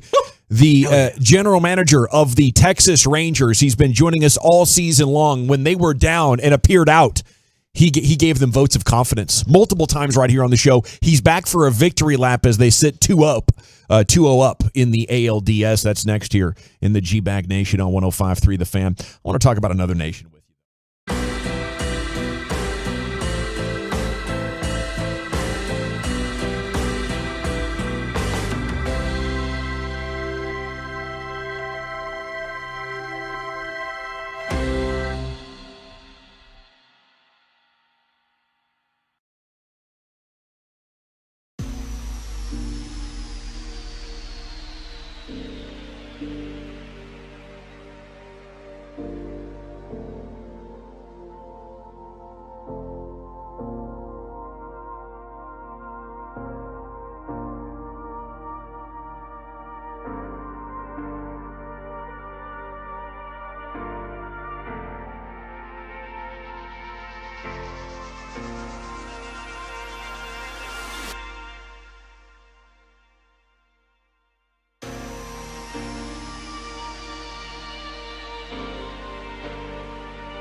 Brought to you by Twin Peaks and K-Post Roofing and Waterproofing on 105.3 The Fan. Yeah, buddy, welcome back, Nation. Segment is brought to you by Window Nation. We're about to get Chris Young on here. Segment's also brought to you by the Frankels. Life's unpredictable. Accidents happen. Frankel and Frankel, the go-to attorneys for car and truck wrecks and DFW. If you or a loved one's been in an accident, contact Frankel at 214 or 817-333-3333 or jump online to truckwreck.com. As Chris Young joins you now on the Boomer Jacks Grill and Bar Hotline. And a good afternoon, sir. How the heck are you? Hey, guys. I'm well. How are you all? Oh, we're doing awesome, thank you. I mean, you were dead balls on right about this team, Chris. I got to tip my cap to you, and I just want to know how proud you are of these guys right now. Oh, extremely proud. I mean, these guys, just the fight and the resilience that they've shown all year, the number of times they faced adversity, whether it's in a tough loss or a tough injury, and just the way they've bounced back. They just really come out and they have that underdog mentality, and they found a way to get it done, and it just seems to be continuing, and I'm super proud of them. 4 straight on the road to open up the postseason. Is some of this like, holy cow, what am I watching right now? Everything's coming up perfect timing. Well, I think it's what we're seeing is a team that's playing the way they've been capable at different points in the season, and it's coming together at the right time. And, that's what October baseball is about. And sometimes it's, you may not have played great coming into the month, but if you get hot at the right time, and our group is playing very, very good baseball. I don't take that for granted. We've got our work cut out for us. Baltimore is a great team. They led the American League in wins for a reason, and we're going to have a tough battle tomorrow night. But nonetheless, I'm very happy with the way we've played, and hopeful we'll keep it going. Can you confirm the rumor that you petitioned the league to stay out on the road and just keep playing games? I will not confirm that one. It feels like we were gone a month. I don't know how many miles we traveled and going cross country in different time zones, but I'll say this, I think it was great for our group and the adversity we faced in that. And the guys just didn't make excuses. They picked right up and found a way to get it done. And I think it speaks to the character of the bunch. Chris, is there any kind of funny stories or anything you could share with us about being out there with them? You guys kind of feel like you're on a desert island, just trying to survive it and stuff like that. I mean, any funny stories that you kind of enjoyed that, like in the breakfast room or anything like that?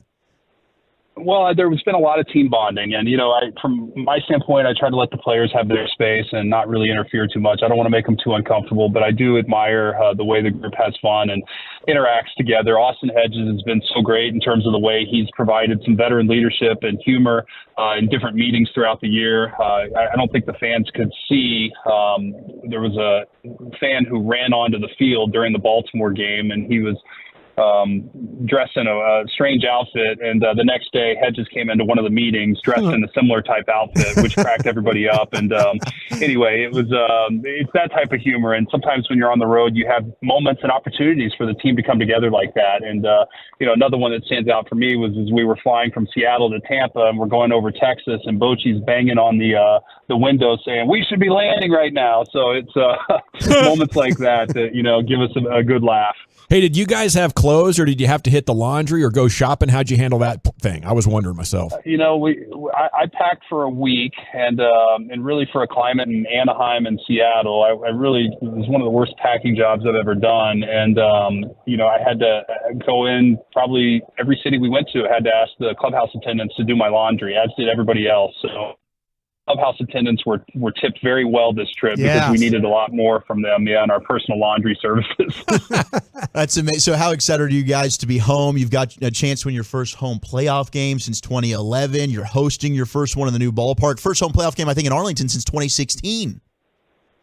Yeah, I'm so excited. I couldn't be more excited for our fans. They've waited a long time for this. We have a new stadium. It's a new era of Rangers baseball, and to have our first playoff game in this building with a fan base that has supported us, that's waited, that's really been patient through a tough rebuild over the last 6 years, and then here we are with the opportunity to reward them. I just am so excited for our fans, and I know they're going to have that place rocking, and it's going to be a great environment, and our players are going to feed off of it, and I'm super excited. Any chance we get the roof open tomorrow? that's a Major League Baseball call. When you get to the playoffs, the teams don't control that. Maybe the league does. So, I don't know where it'll be tomorrow. I haven't looked at the forecast, the temperature, and actually the dew point is another factor in that. So that's beyond my pay grade. Dew point sounds very important. Okay, so we'll leave it up to the experts over there at MLB. Your friends from jobs past. I got this question for you though, CY. How important is it to finish this ASAP and not go back to Baltimore? Well, every game is important. I don't think we're thinking that we have to finish, whether it's here. We just want to go out and play good baseball. I think that's the way we're approaching it. And so if we go out and play good baseball, we like our chances, and we'll find a way to get it done. And if we play our game and stick to what's worked. So I don't think it's necessary to put pressure on ourselves or say we have to do this or we have to do that. But that said, we're coming home to a building that we've played very well in this year, and we'd like to be able to win here. Hey, CY, I hope this is one of those questions you can maybe answer, maybe not. But the thought, we were all thinking that Dunning was going to start that game for you the other night, and then you start Heaney. Can you walk us through the decision on why you went with Heaney in that particular game? Yeah, well, we had two great options with Dane and Andrew, who have both pitched very well throughout the season and very well at different points in the season. And so we felt very confident that each one of those guys could step up. And really what we were looking at was a combination of the two of them to get us 18 outs. And we felt like if we could get 18 outs between those two pitchers, then we had the right lineup for the back of the last three innings down the stretch. And so, and that's what we got. I think we got 17 outs, and then Will Smith came in and struck out Gunnar Henderson for the 18th out, and then we were able to turn it over to Spores, Chapman, Leclerc. Well, and so, we felt like we couldn't go wrong with either one. It was really just looking at the ballpark, their lineups, predicting how they would use their personnel, and trying to find the best matchups over the course of the game that would allow us to win the game. And we felt like Heaney provided that, in Baltimore, and we're doing the same analysis for a potential Game 4 here. What'd you think about your rookie, Cody Bradford? Gives you 3 2/3, gets the win. I mean, he was really brilliant for you yesterday. He really was, and we had him on the playoff roster this series because we felt like he was a good matchup in Baltimore against their team, and we didn't have him active in the Tampa series because it was a different lineup, a lot of right-handed hitters in that lineup, and Cody stepped up. He's had really, really great moments this season where he's bailed us out. He's filled in tremendously well, and he's just so mature. He's not afraid of the moment. He knew exactly what he needed to do, how he wanted to attack the hitters, and he pitched great, and it was huge for us. CY, what's the talk like with that? When you take him, you don't put him on the roster the first time around, but what kind of talk do you tell him, hey, you're going to be with us. We're going to figure out a way to get to the next series, and you're going to be a part of this. That's exactly what it is. It said, hey, the matchups don't line up perfectly this series, but we're going to need you. Stay ready. Do everything you can to prepare, and your number will be called at some point. And when you get the ball, go out and perform. It's basically that. And the guys all get it. They all want to be part of this. They all are competitors. They want the ball, but they understand that sometimes they have to wait their turn, and that's how those conversations go. Rangers GM Chris Young with us here on the Fan. Not really a question, but I would just say congrats. You guys are now the Texas Rangers are the World Series favorites according to all the sports books. So congratulations. Oh gosh. I'll tell you this. The pressure's on, CY. No, there's no pressure. I believe that we're the same underdog team that had to fight to get in the playoffs, and I believe in our group, but we've got our work cut out for us, and we just go out and try to prove people wrong and continue playing solid baseball the way we have over the last 4 games, and take it one game at a time. But I don't, whatever the predictions are, the experts' opinions are, I still think that we play our best when we're the underdogs. We are the underdogs in this series, and I want to continue that mentality. How familiar are you with the Creed catalog?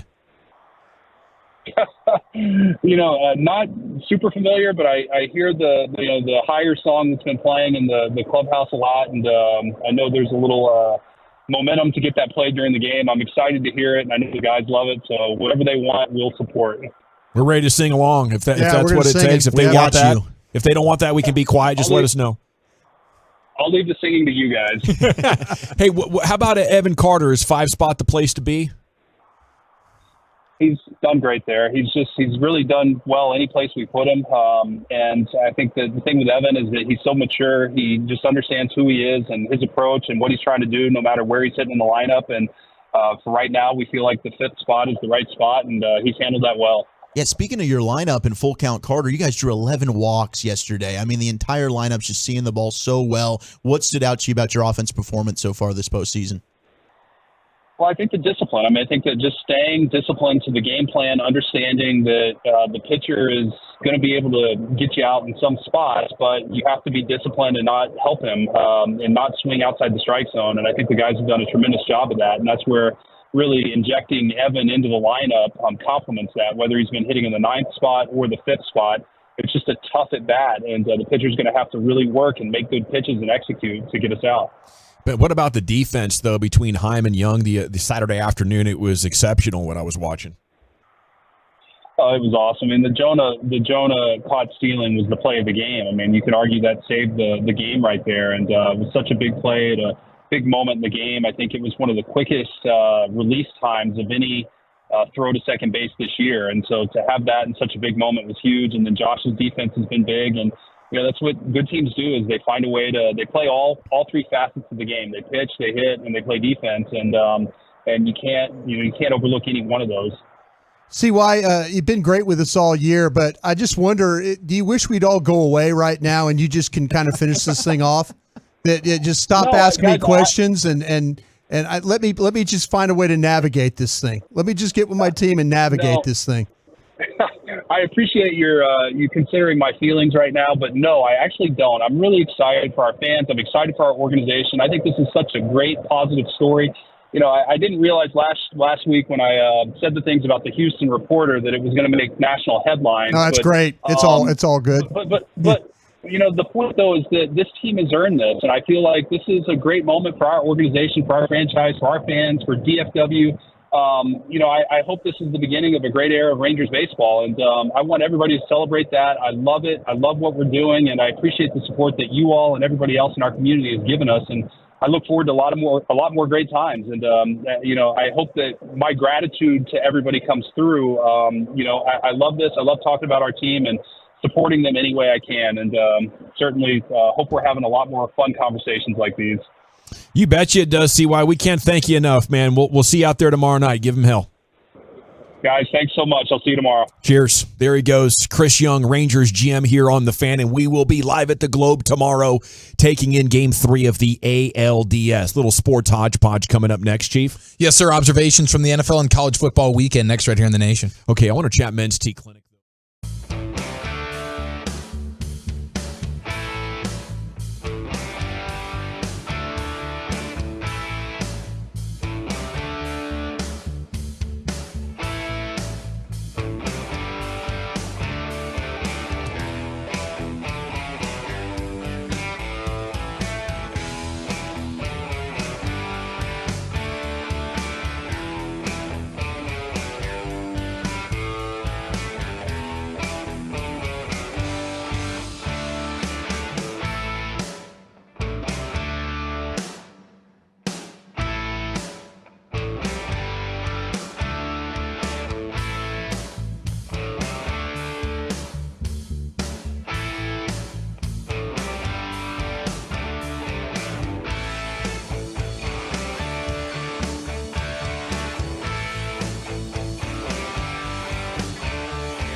It's Classic Truck Month at Classic Chevrolet. Like you, grit runs deep. They're determined to get you the toughest trucks with the biggest savings. Over 300 new Silverados on the ground. Claim yours before they're gone. This is Texas. This is Classic Chevrolet. Relax and enjoy the difference. Found new road. Well, thank you, Lucius. Thanks to the Texas Rangers for having a heck of a weekend. They're up 2-0. Matt Hicks is going to join us coming up at 5 o'clock in 12 minutes. It'll be Hicksy with us. We just had CY on, Chris Young. And it's time now for the Chief to deliver that sports hodgepodge to you. Okay, football stat of the day here. It's a two-parter, and it's a former Aggie. Dolphins running back Devon Achane is now second in the NFL in rushing yards, though he ranks 37th in rushing attempts. He entered yesterday's game versus the Giants averaging 11.4 yards per carry, and somehow ended the day averaging even more than that. Wow. How do you improve on that? This is like he's still in college. Unbelievable. It's like every time he touches the ball now, or at least once a game, he's going for 50, 60, 70 yards. His speed is ridiculous. He now averages 12.1 yards per carry, so that's pretty ridiculous. I also enjoyed this as trash talk. The Steelers and the Ravens game yesterday was classic AFC North, just sledgehammer football back and forth. It was a crazy ending. The Steelers end up finding a way to get the victory. Besides the fact that their offense is still just as putrid as it gets, but they found a way to get a big play to Pickens at the end of that one.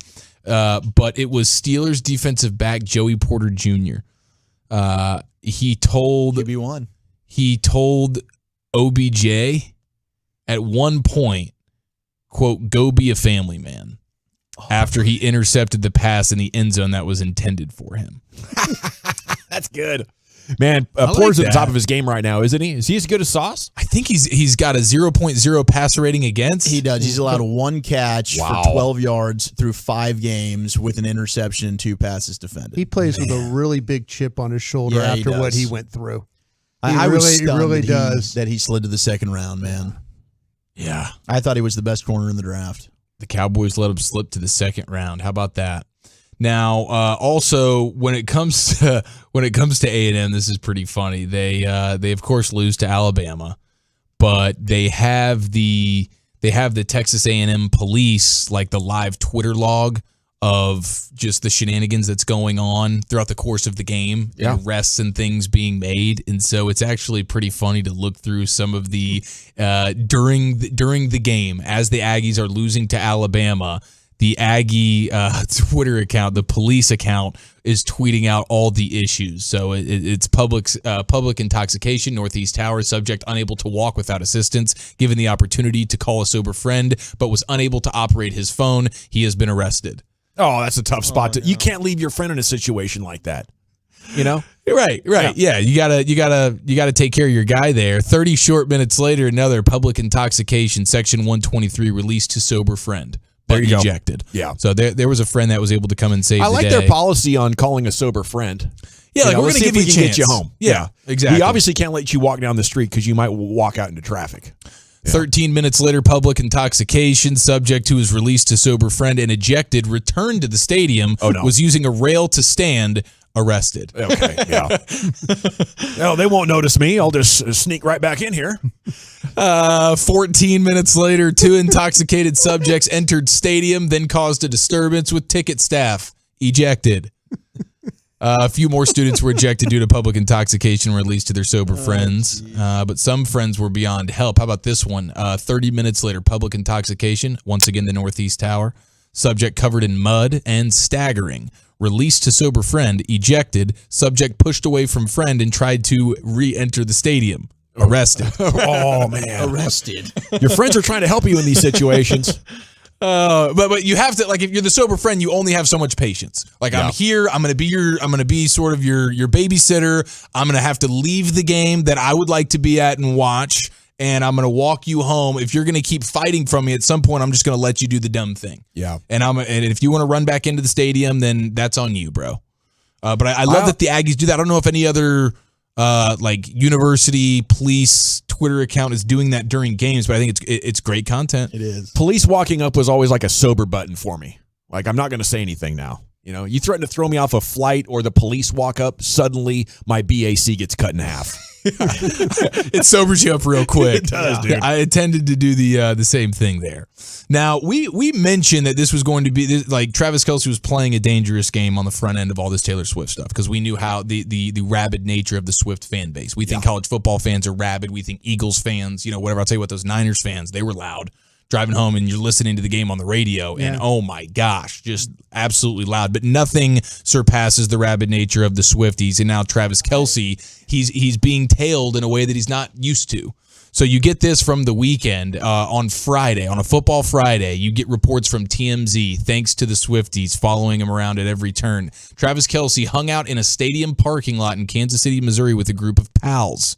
Dressed in a gray t-shirt, red shorts, and white Nike sneakers, the athlete arrived in his black SUV at lunchtime and was joined by 3 other cars whose occupants got out to spend an hour inside of his vehicle. Earlier that same day, the Kansas City Chiefs tight end was photographed at a convenience store where he purchased Dutch Masters cigars. Okay.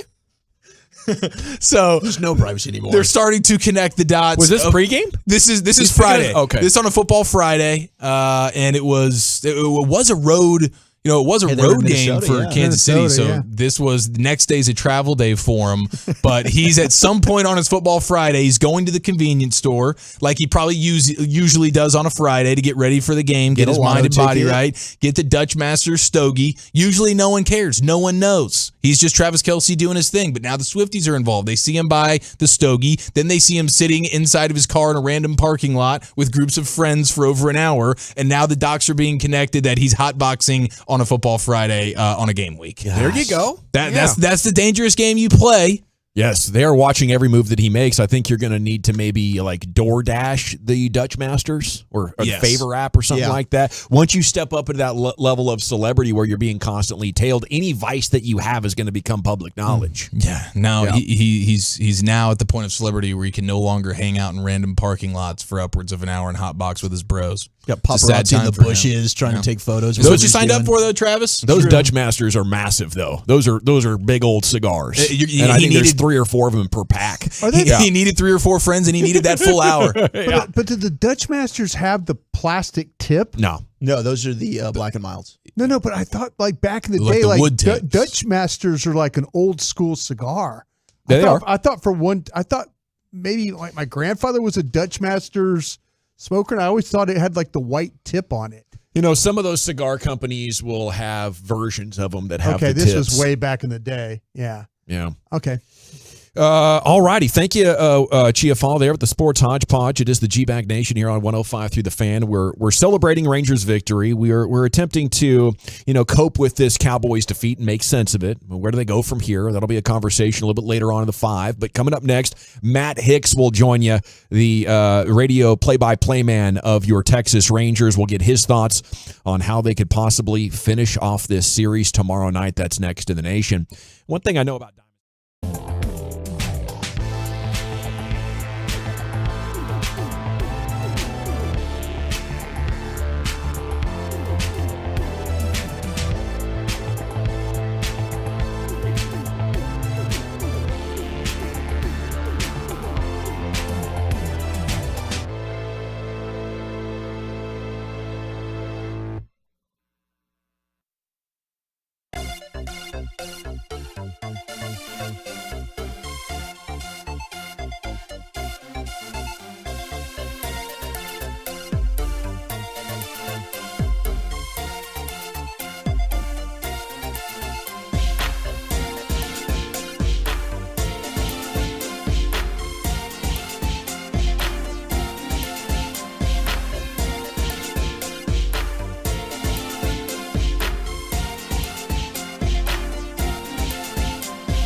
From our fan studio, secured by DFWsecurity.com, you're rolling with the G-Bag Nation on 105.3 The Fan. Here we go. It's hour 4, G-Bag Nation on 105.3 The Fan.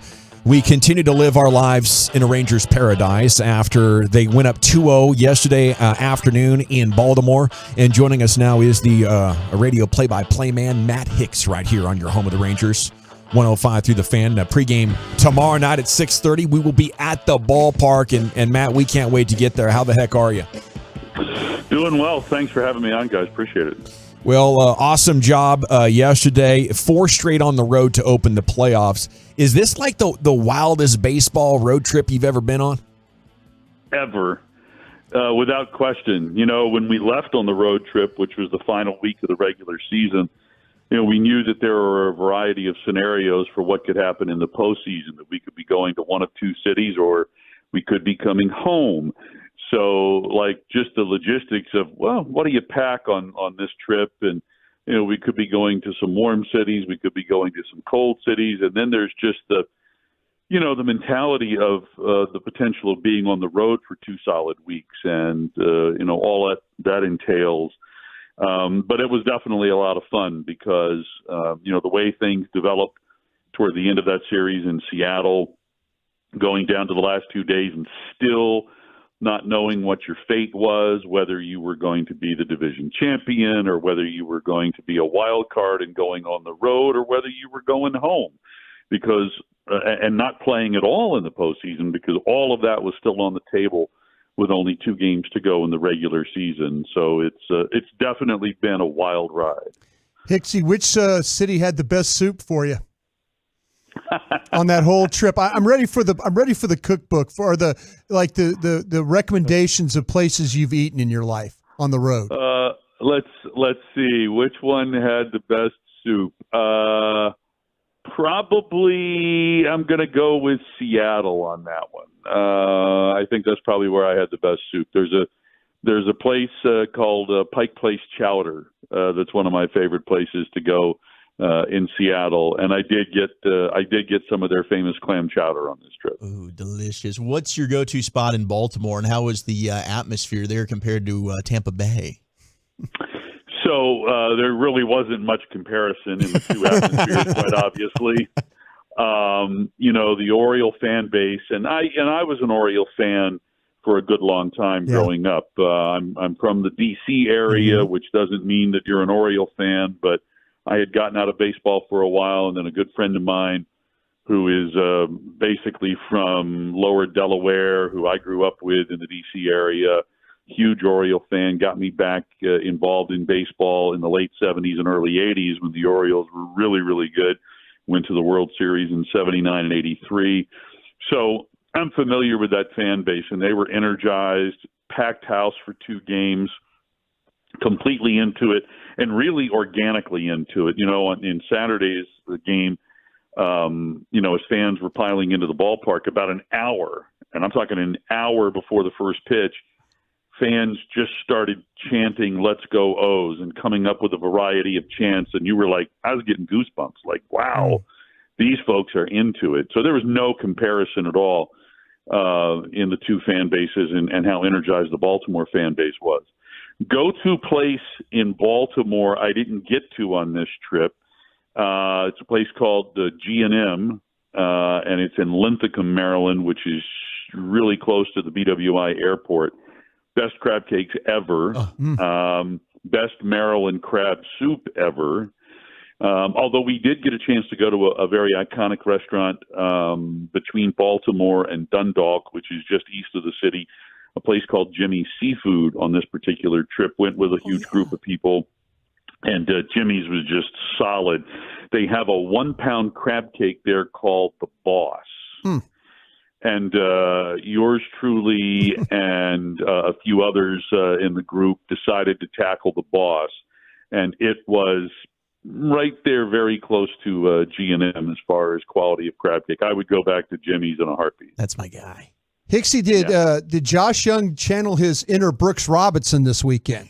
I think he did. This is a kid who is well beyond his years. in a number of aspects of not just baseball, but life.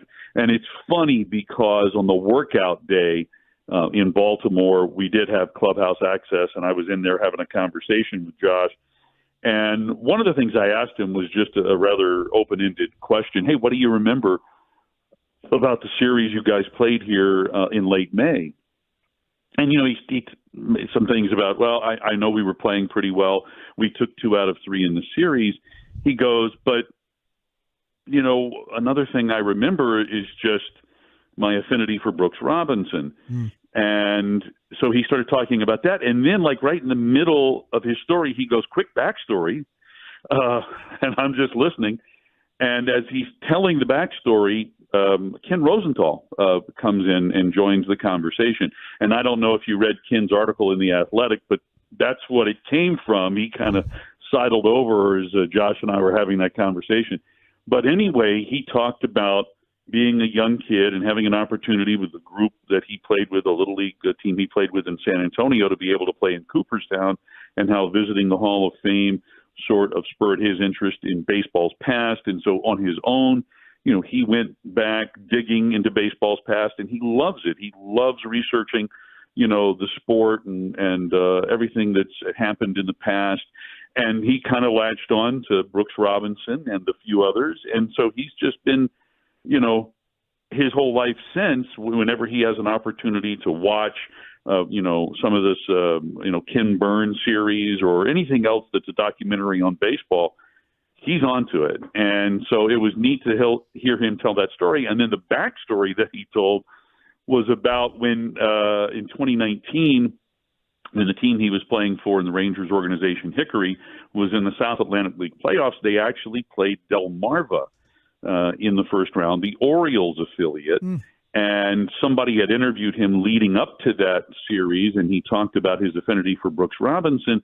And then all of a sudden, right before the series started, this gift pack arrived. It was a card from Brooks and a little gift set from Brooks, and that kind of touched him. So, clearly he's got a connection there that he pursued on his own, and it was neat to hear him tell that story. Man, the more I hear about Josh Young and Evan Carter, the more I love these guys, and I'm just totally sold they're going to be stars for years. I'm right there with you. I mean, they're two guys that, and even Evan, when you talk with him and when you hear him in an interview setting, so far advanced from what you would expect from a 21-year-old. I have a 21-year-old son, so I mean, I can make the connection here, and these guys are definitely baseball junkies. They take nothing for granted. They, it's kind of neat when we get to the ballpark, and like the other day when we arrived, and we're arriving 4 hours before game time, and you walk toward the clubhouse, and the way things are constructed in Baltimore, there's not a lot of room, and especially in the postseason, things kind of get spread out, and we've got guys in the hallway outside the clubhouse preparing themselves for the game, and to walk by and see Josh Young on a computer just taking in information, preparing for that next day's game. You see it from Evan Carter as well. You see it from a lot of guys. These guys are all in, and it's fun to see the work that they've put in translate to success on the field. Hicksy, you had an epic call yesterday with the Grand Slam from Mitch Garver channeling your inner Creed. What was going through your mind on that one? Well, a lot of credit to Jared Sandler on this, because he had a conversation with Andrew Heaney, and then he had Heaney on the pregame show yesterday, and he told us before the interview aired what they talked about, but he was excited about what Heaney shared with him about the guys listening to Creed in the clubhouse, like right before taking the field. So obviously not something that we're privy to. But Jared shared all of that with us, and then we heard the interview.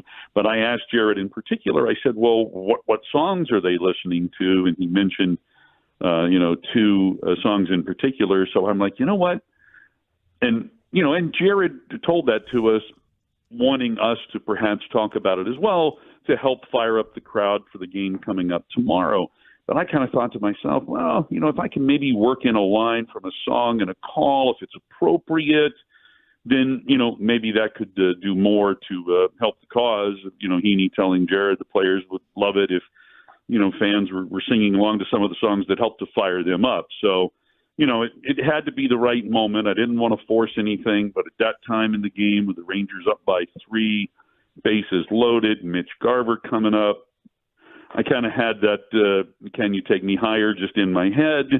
And then he hits the ball to left field, and I'm thinking, nothing leaves the yard now in left field in Baltimore. That wall is so far back, it's so high. So even as the ball is soaring, I'm thinking it's probably not going to get out. But then I saw Hayes just kind of pull up to the warning track, and that's when I let it fly. So it was genius, man. I thought Jared was pranking us there at first, talking about this Creed thing. But oh, really? Yeah.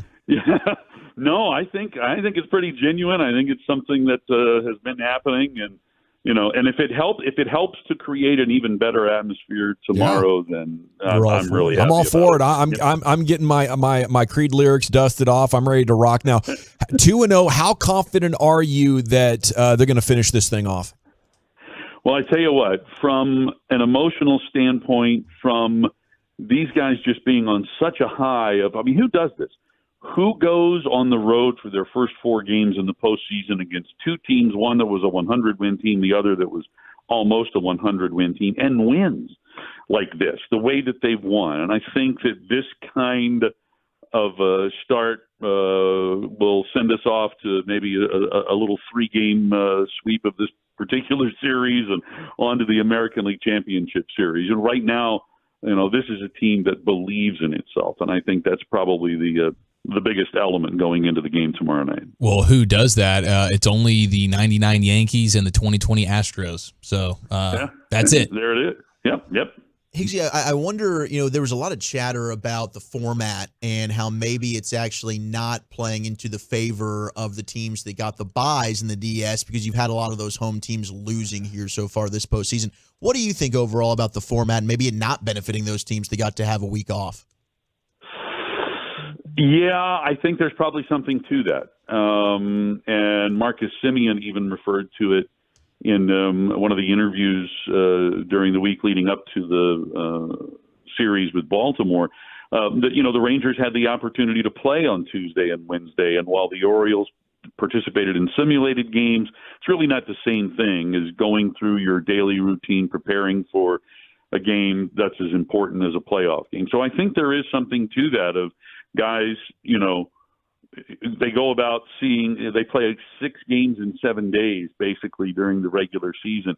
And so having that routine, which is very important to a baseball player, and then having it disrupted by having 5 days off of not seeing live pitching, of not going through your routine, I think there's something to it. So I don't know, if baseball can do something else to provide an advantage for those teams that are division winners, but I'm kind of glad it is what it is right now.